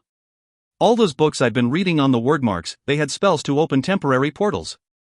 And then she explained about finding the passage on Samhain, and the tomb and Elena's command to become the champion, and what Cain had been doing and how she had killed him, and how tonight she had wanted to open a portal to see Nehemia. She left out the word keys, the king, and what she suspected he might be doing with Kaltain and Roland. When she finished, Kale said, "I would say you're insane, except I have the blood of that creature on me, and went into that world myself. If anyone knew not just about the spells to open portals, but about what I am," she said wearily, "you understand that I would be executed." His eyes flashed. "I'm not going to tell anyone. I swear it." She bit her lip, nodding, and walked back to the window. "Archer told me that he was the one who had Nehemia assassinated, because she was a threat to his control over the group. He posed as Councilman Mullison and hired Grave. He kidnapped you to lure me away. He planted that anonymous threat against her life, too. Because he wanted me to blame you for her death." Kale swore, but she kept gazing out the window, kept looking at that constellation. "But even though I know you're not responsible," she said softly, She found his face full of anguish. "You still can't trust me," he finished. She nodded. In this, she knew Archer had won, and hated him for it. "When I look at you," she whispered, "all I want to do is touch you. But what happened that night? I don't know if I can ever forget it." The deepest cut on his cheek had scabbed, and she knew it would scar. "For my part, I am sorry for what I did to you." He stood, wincing at his wounds, and walked over to her. "We both made mistakes," he said in that voice that made her heart stumble. She found the nerve to turn to him, gazing up into his face. "How can you still look at me like that when you know what I truly am, His fingers grazed her cheeks, warming her chilled skin. "Fae, assassin, no matter what you are, I don't." She stepped back. "Don't say it." She couldn't give him everything again, not now. It wouldn't be fair to either of them. Even if she ever learned to forgive him for picking the king over Nehemia, her journey to find the word keys would require her to go far away, to a place where she would never ask him to follow. "I need to prepare Archer's body to present to the king," she got out. Before he could say anything else, she picked up Damaris from where she'd dropped it by the door and vanished into the passage. She waited until she was deep inside before she let the tears start flowing. Cale stared at where she had gone and wondered if he should follow her into that ancient darkness. But he thought of all that she'd told him, all the secrets she'd revealed, and knew he needed time to comprehend it all. He could tell that she had left out information. She'd told him only the vaguest details, and then there was the matter of her Fae heritage. He'd never heard of anyone inheriting their powers in such a throwback way, but then again, no one spoke of the Fae nowadays. It explained how she knew the ancient dirges. With a gentle pat on Fleetfoot's head, he left the room. The halls were empty and silent. And Dorian, she had acted like Dorian had some power, too. There had been the moment when the creature was blasted away by an invisible wall. But it was impossible for Dorian to have power. How could he, when Selena's own magic had disappeared as soon as she returned to this world? Selena was Fae, and heir to a power she couldn't control. Even if she couldn't shift, if anyone ever discovered what she was. It explained why she was so terrified of the king, why she never said anything about where she'd come from, or what she'd been through. And living here, this was the most dangerous place for her, or any Fae to be. If someone found out what she was, they could use that information against her, or have her killed. And there would be nothing he could do to save her. No lie he could tell, no strings he could pull. How long before someone else went digging into her past? How long before someone decided to go right to Arab and Hamel and torture him for the truth? Cale's feet knew where he was going long before he'd made the choice, formed the plan. Minutes later, he found himself knocking on a wooden door. His father's eyes were bleary with sleep, and they narrowed as they saw him. "Do you know what time it is?" He didn't, and he didn't care. Cale shouldered his way into the room and shut the door, scanning the dimness for any other people. "I have a favor to ask you, but before I do, promise you won't ask any questions." His father gave him a slightly bemused look, then crossed his arms. "No questions. Make your request, Dot." Beyond the window, the sky was beginning to lighten into a softer shade of black. "I think that we should send the king's champion to Wenlin to dispatch the royal family." His father's brows rose. Cale went on. "We've been at war with them for 2 years, and have yet to break past their naval defenses. But if the king and his son are eliminated, we might stand a chance of getting through in the ensuing chaos. Especially if the king's champion also gets her hands on their naval defense plans." He took a breath, keeping his voice disinterested. "I want to present the idea to the king this morning. And I want you to support me. Because Dorian would never agree to it, not without knowing what Selena was. And Cale would never tell anyone, Dorian included. But with an idea this drastic, he'd need as much political muscle as he could get. An ambitious, ruthless plan." His father smiled.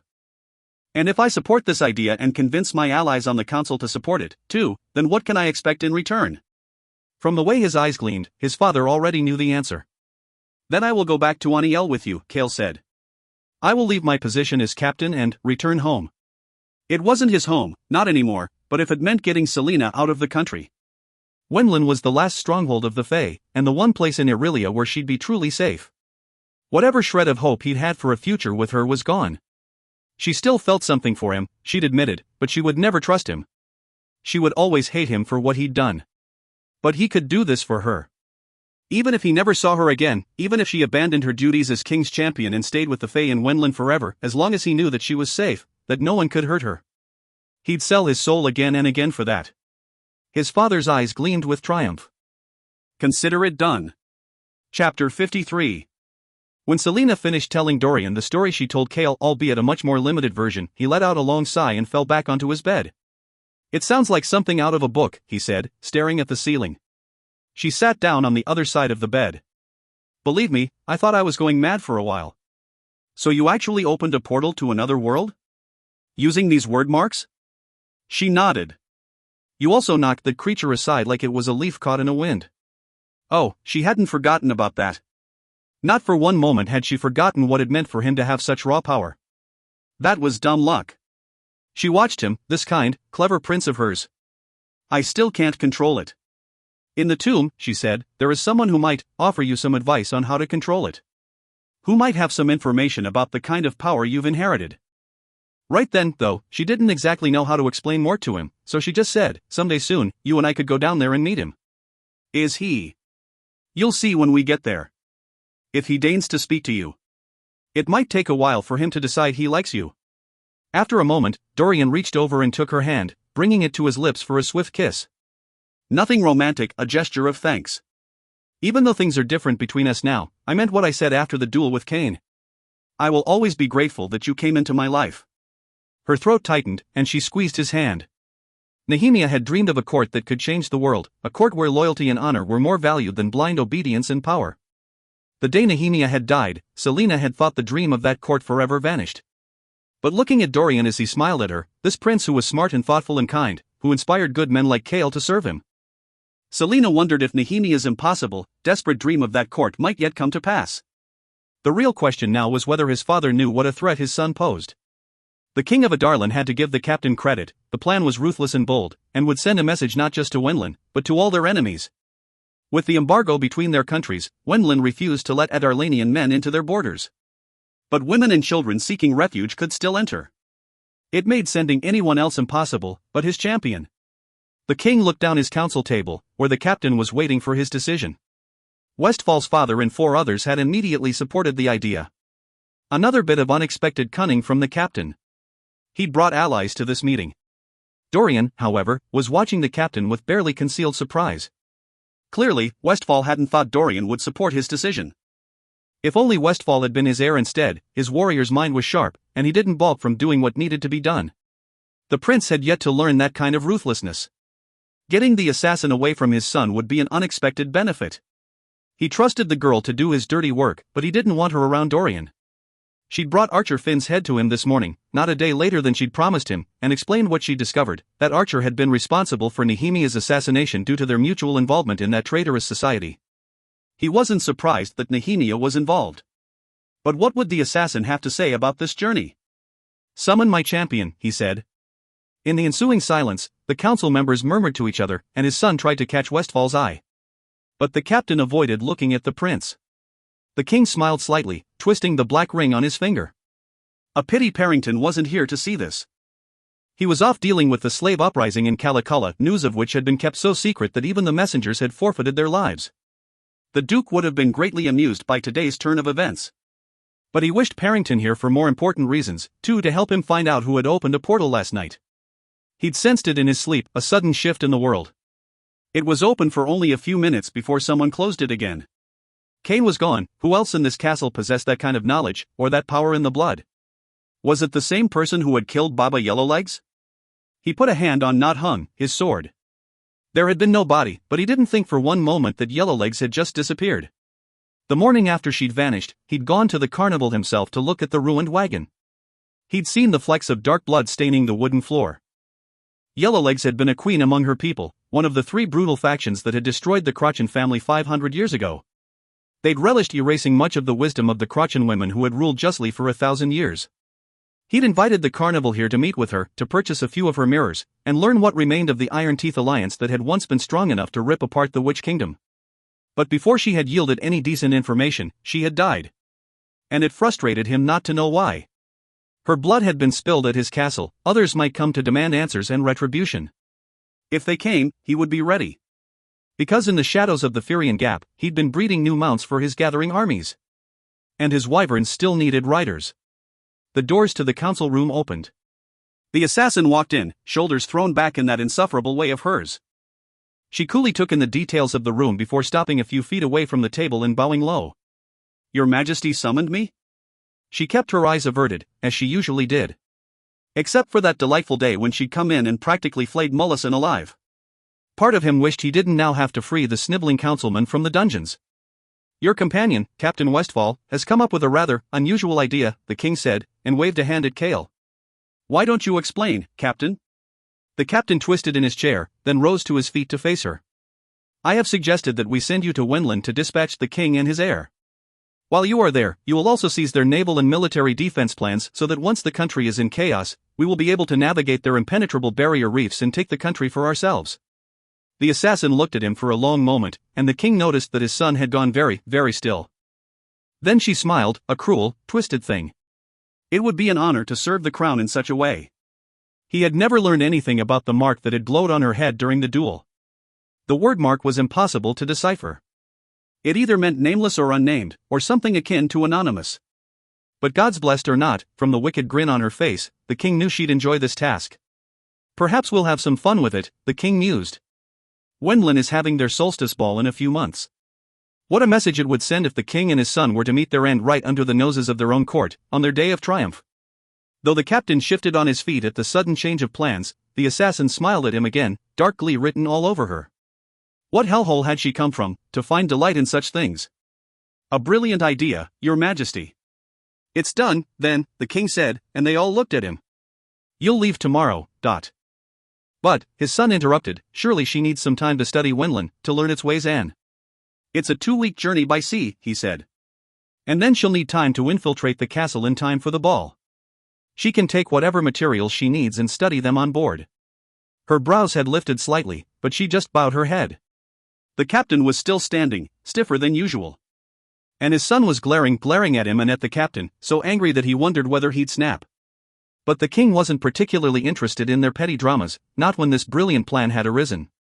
He'd have to send riders immediately to the Firian Gap and the Dead Islands, and have General Narek ready his legion. He didn't mean to make mistakes with this one chance in Wenlin. And it would be the perfect opportunity to test a few of the weapons he'd been forging in secret all these years. Tomorrow. She was leaving tomorrow. And Kale had come up with the idea? But why? She wanted to demand answers, wanted to know what he was thinking when he'd come up with this plan. She'd never told him the truth about the king's threats, that he would execute Kale if she didn't return from a mission, if she failed. And she could fake the deaths of petty lords and merchants, but not the king and crown prince of Wenlin. Not in 1,000 lifetimes could she find a way out of it. She paced and paced, knowing Kale wouldn't be back in his rooms yet, and wound up going down to the tomb, if only to give herself something to do. She expected Mort to lecture her about the portal, which she did, thoroughly, but she didn't expect to find Elena waiting for her inside the tomb. You have enough power to appear to me now, but you couldn't help close the portal last night? She took one look at the queen's frown and began pacing again. I could not, Elena said. Even now, this visit is draining me faster than it should, Selena scowled at her. I can't go to Wenlin. I can't go. Kale knows what I'm doing for you, so why would he make me go there? Take a breath, Elena said softly. Selena glared at her. This ruins your plans, too. If I'm in Wenlin, then I can't deal with the word keys and the king. And even if I pretended to go and instead went questing across this continent, it wouldn't take long for the king to realize I'm not where I'm supposed to be. Elena crossed her arms. If you are in Wenlin, then you will be near Doranel. I think that's why the captain wants you to go. Selena barked a laugh. Oh, what a tangled mess he'd gotten her into. He wants me to go hide with the Fae and never come back to Adarlan? That's not going to happen. Not only will he be killed, but the word keys. You will sail to Wenlin tomorrow. Elena's eyes glowed bright. Leave the word keys and the king for now. Go to Wenlin, and do what needs to be done. Did you plant this idea in his head somehow, Dot? No. The captain is trying to save you the only way he knows how.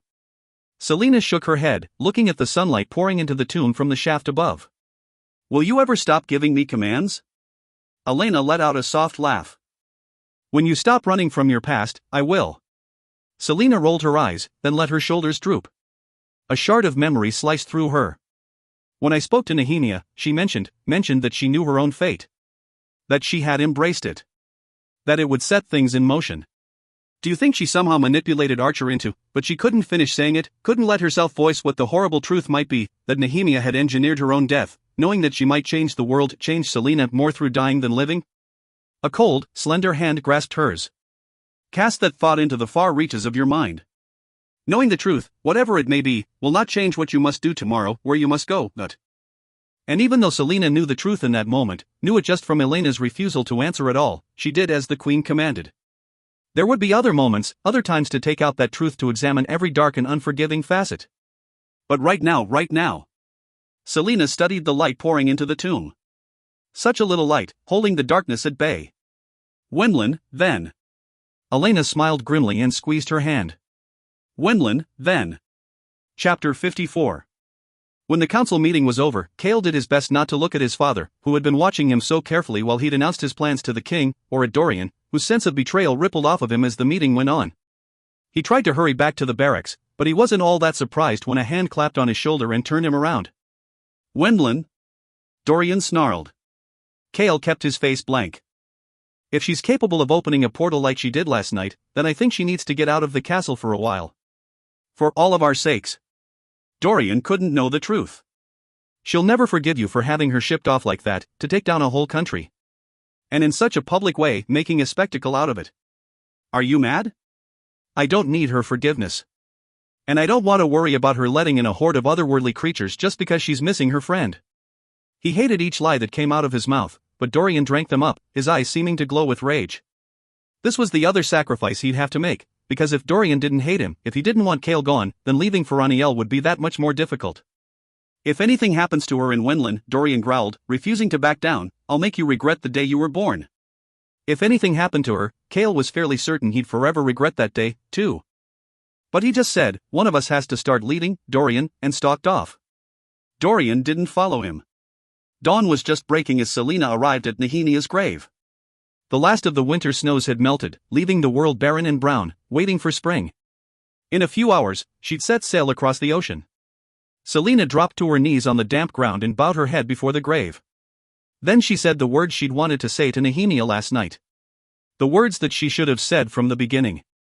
Words that wouldn't change, no matter what she learned about Nehemia's death. I want you to know, she whispered to the wind, to the earth, to the body far beneath her, that you were right. You were right. I am a coward. And I have been running for so long that I've forgotten what it is to stand and fight. She bowed deeper, putting her forehead against the dirt. But I promise, she breathed into the soil, I promise that I will stop him. I promise that I will never forgive, never forget what they did to you. I promise that I will free Ailwe. I promise that I will see your father's crown restored to his head. She raised herself, drawing a dagger from her pocket, and sliced a line across her left palm. Blood welled, ruby bright against the golden dawn, sliding down the side of her hand before she pressed her palm to the earth. I promise, she whispered again. On my name, on my life, even if it takes until my last breath, I promise I will see Ailwe freed. She let her blood soak into the ground, willing it to carry the words of her oath to the other world where Nehemia was safe at last. From now on, there would be no other oaths but this, no other contracts, no other obligations. Never forgive, never forget. And she didn't know how she would do it, or how long it would take, but she would see it through. Because Nehemia couldn't. Because it was time. Chapter 55. The shattered lock on Selena's bedroom door still wasn't fixed by the time Dorian appeared after breakfast, a stack of books in his arms.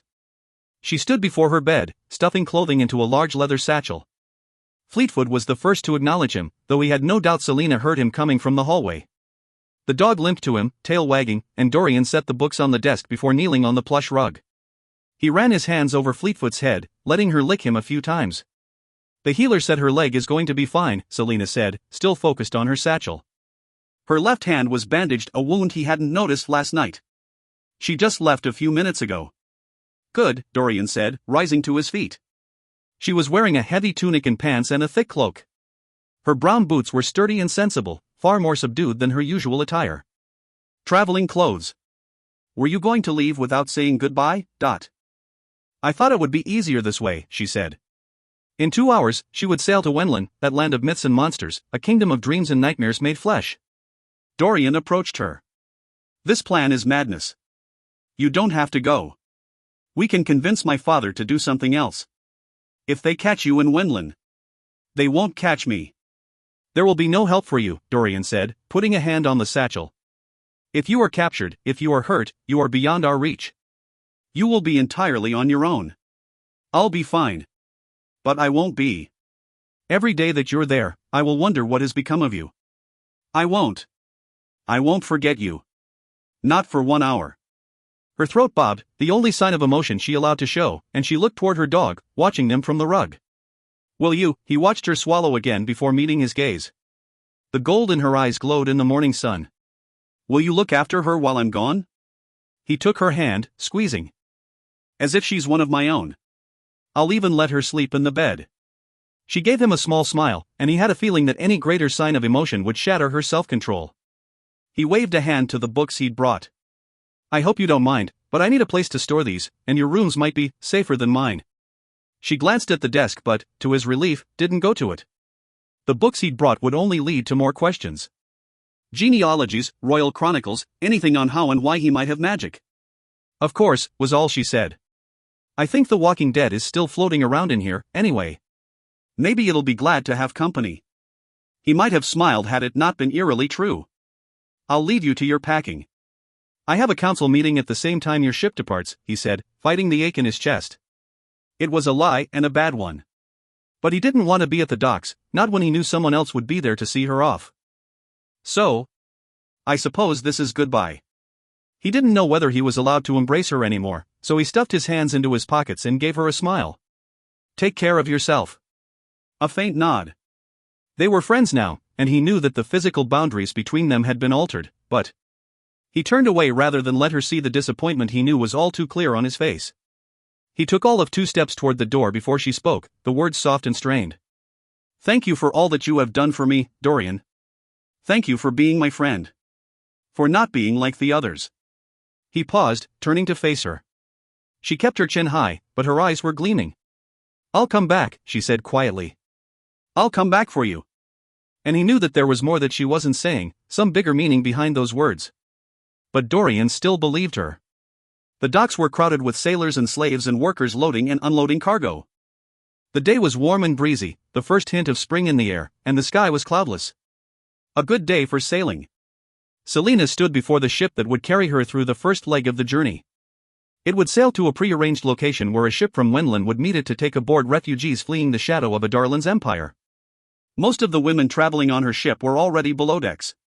She shifted the fingers of her bandaged left hand, wincing at the dull pain radiating outward from her palm.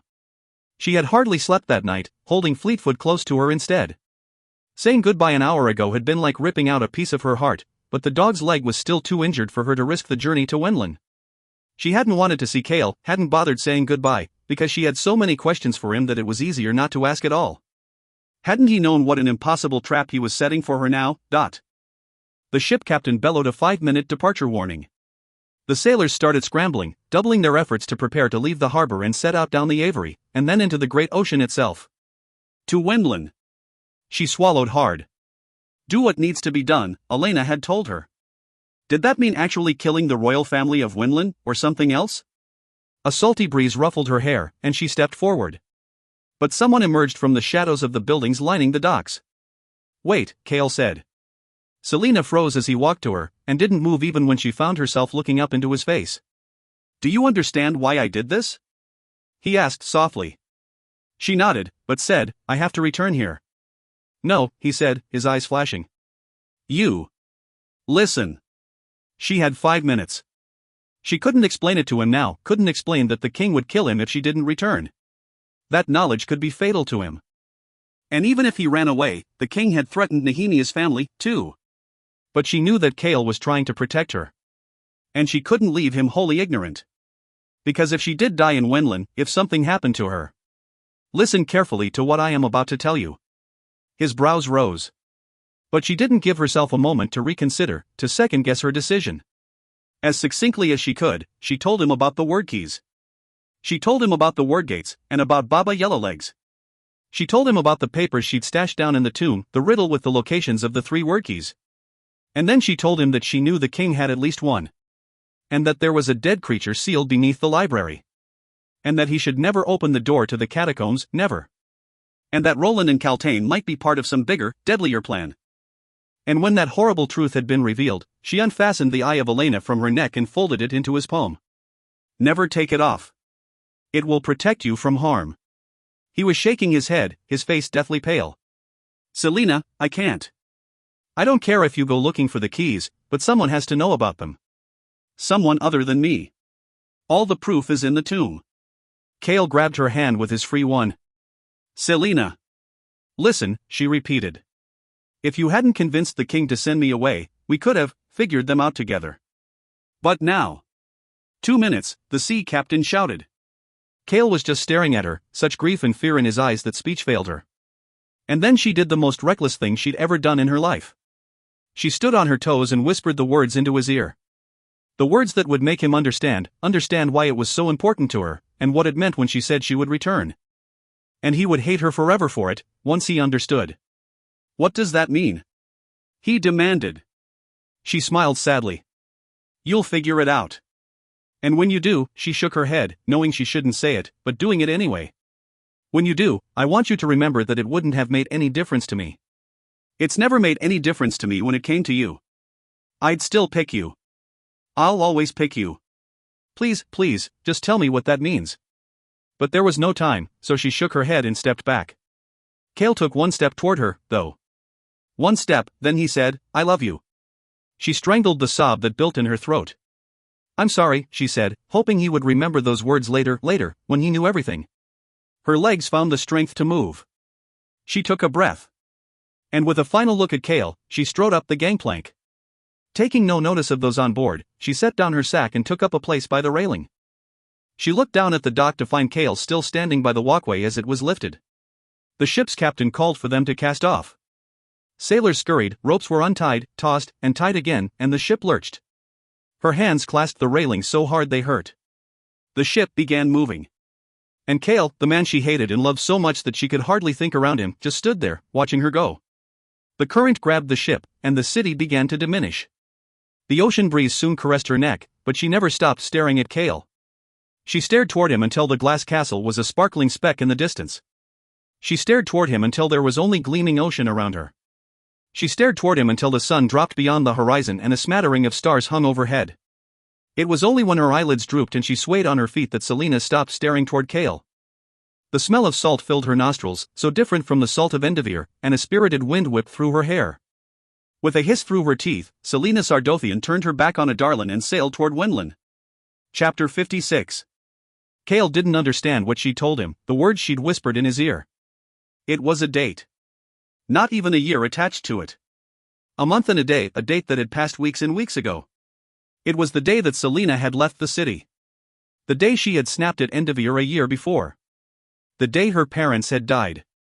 He stayed on the docks long after the ship was out of the harbor, watching its sails become smaller and smaller as he mulled over the date again and again. Why had she told him everything about those word keys, but made this hint so obscure? What could possibly be more important than the horrible truth about the king he served? The word keys, while they terrified him, made sense. They explained so much. The king's great power, his journeys that ended with the whole party mysteriously dying, how Cain had become so strong. Even that time Cale had looked at Parrington and seen his eyes darken so strangely. But when she'd told him, had she known what kind of choice she'd left him? And what could he possibly do about it from Aniel? Unless he could find a way out of the vow he'd made. He'd never said when he would go to Aniel. He could think about that tomorrow. For now. When Cale returned to the castle, he went to her rooms, sorting through the contents of her desk. But there was nothing about that date. He checked the will she'd written, but that had been signed several days after. The silence and emptiness of her chambers threatened to swallow him whole, and he was about to leave when he spotted the stack of books half hidden in the shadows of her desk. Genealogies and countless royal chronicles. When had she brought these books here? He hadn't seen them the other night. Was it somehow another clue? Standing before the desk, he pulled out the royal chronicles, all from the past 18 years, and started back, one by one. Nothing. Then came the chronicle from 10 years ago. It was thicker than all the rest, as it should be, given the events that had happened that year. But when he saw what was written about the date she had given, everything froze. This morning, King Orlan Galathinius, his nephew and heir, Ro Galathinius, and Ro's wife, Evelyn, were found assassinated. Orlan was murdered in his bed at the royal palace in Orinth, and Ro and Evelyn were found dead in their beds at their country estate along the river Florine. There is no word yet about the fate of Ro and Evelyn's daughter, Aelin. Cale grabbed for the first genealogy book, the one on the bloodlines of the royal houses of Adarlan and Terrasun. Was Selina trying to tell him she knew the truth about what had happened that night, that she might know where the lost Princess Aelin was hiding? That she had been there when this all happened? He flipped through the pages, scanning the genealogies he had already read. But then he remembered something about the name Evelyn Eschriver. Eschriver. Evelyn had come from Wendlan, had been a princess of the king's court. Hands shaking, he yanked out a book containing Wendlan's royal family tree. On the last page, Aelin Eschriver Galathinius's name was written at the bottom, and above it, her mother, Evelyn's. But the family tree traced only the female line. The female, not the male, because 2 spots above Evelyn's name was written Mab. Aelin's great-grandmother. She was one of the 3 Fae sister queens, Maeve, Mora, and Mab.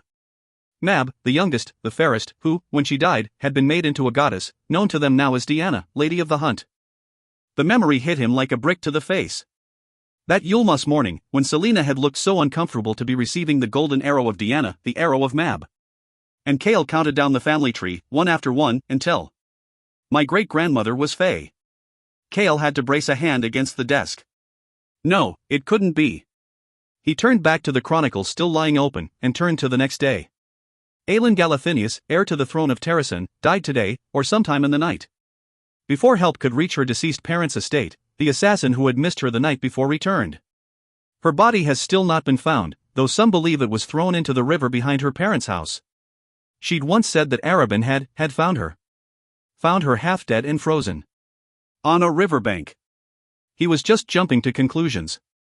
Maybe she merely wanted him to know that she still cared about Terrasen, or there was a poem scribbled at the top of the Ashriver family tree, as though some student had dashed it down it as a reminder while studying. Ashriver eyes. The fairest eyes, from legends old. Of brightest blue, ringed with gold. Bright blue eyes, ringed with gold. A strangled cry came out of him.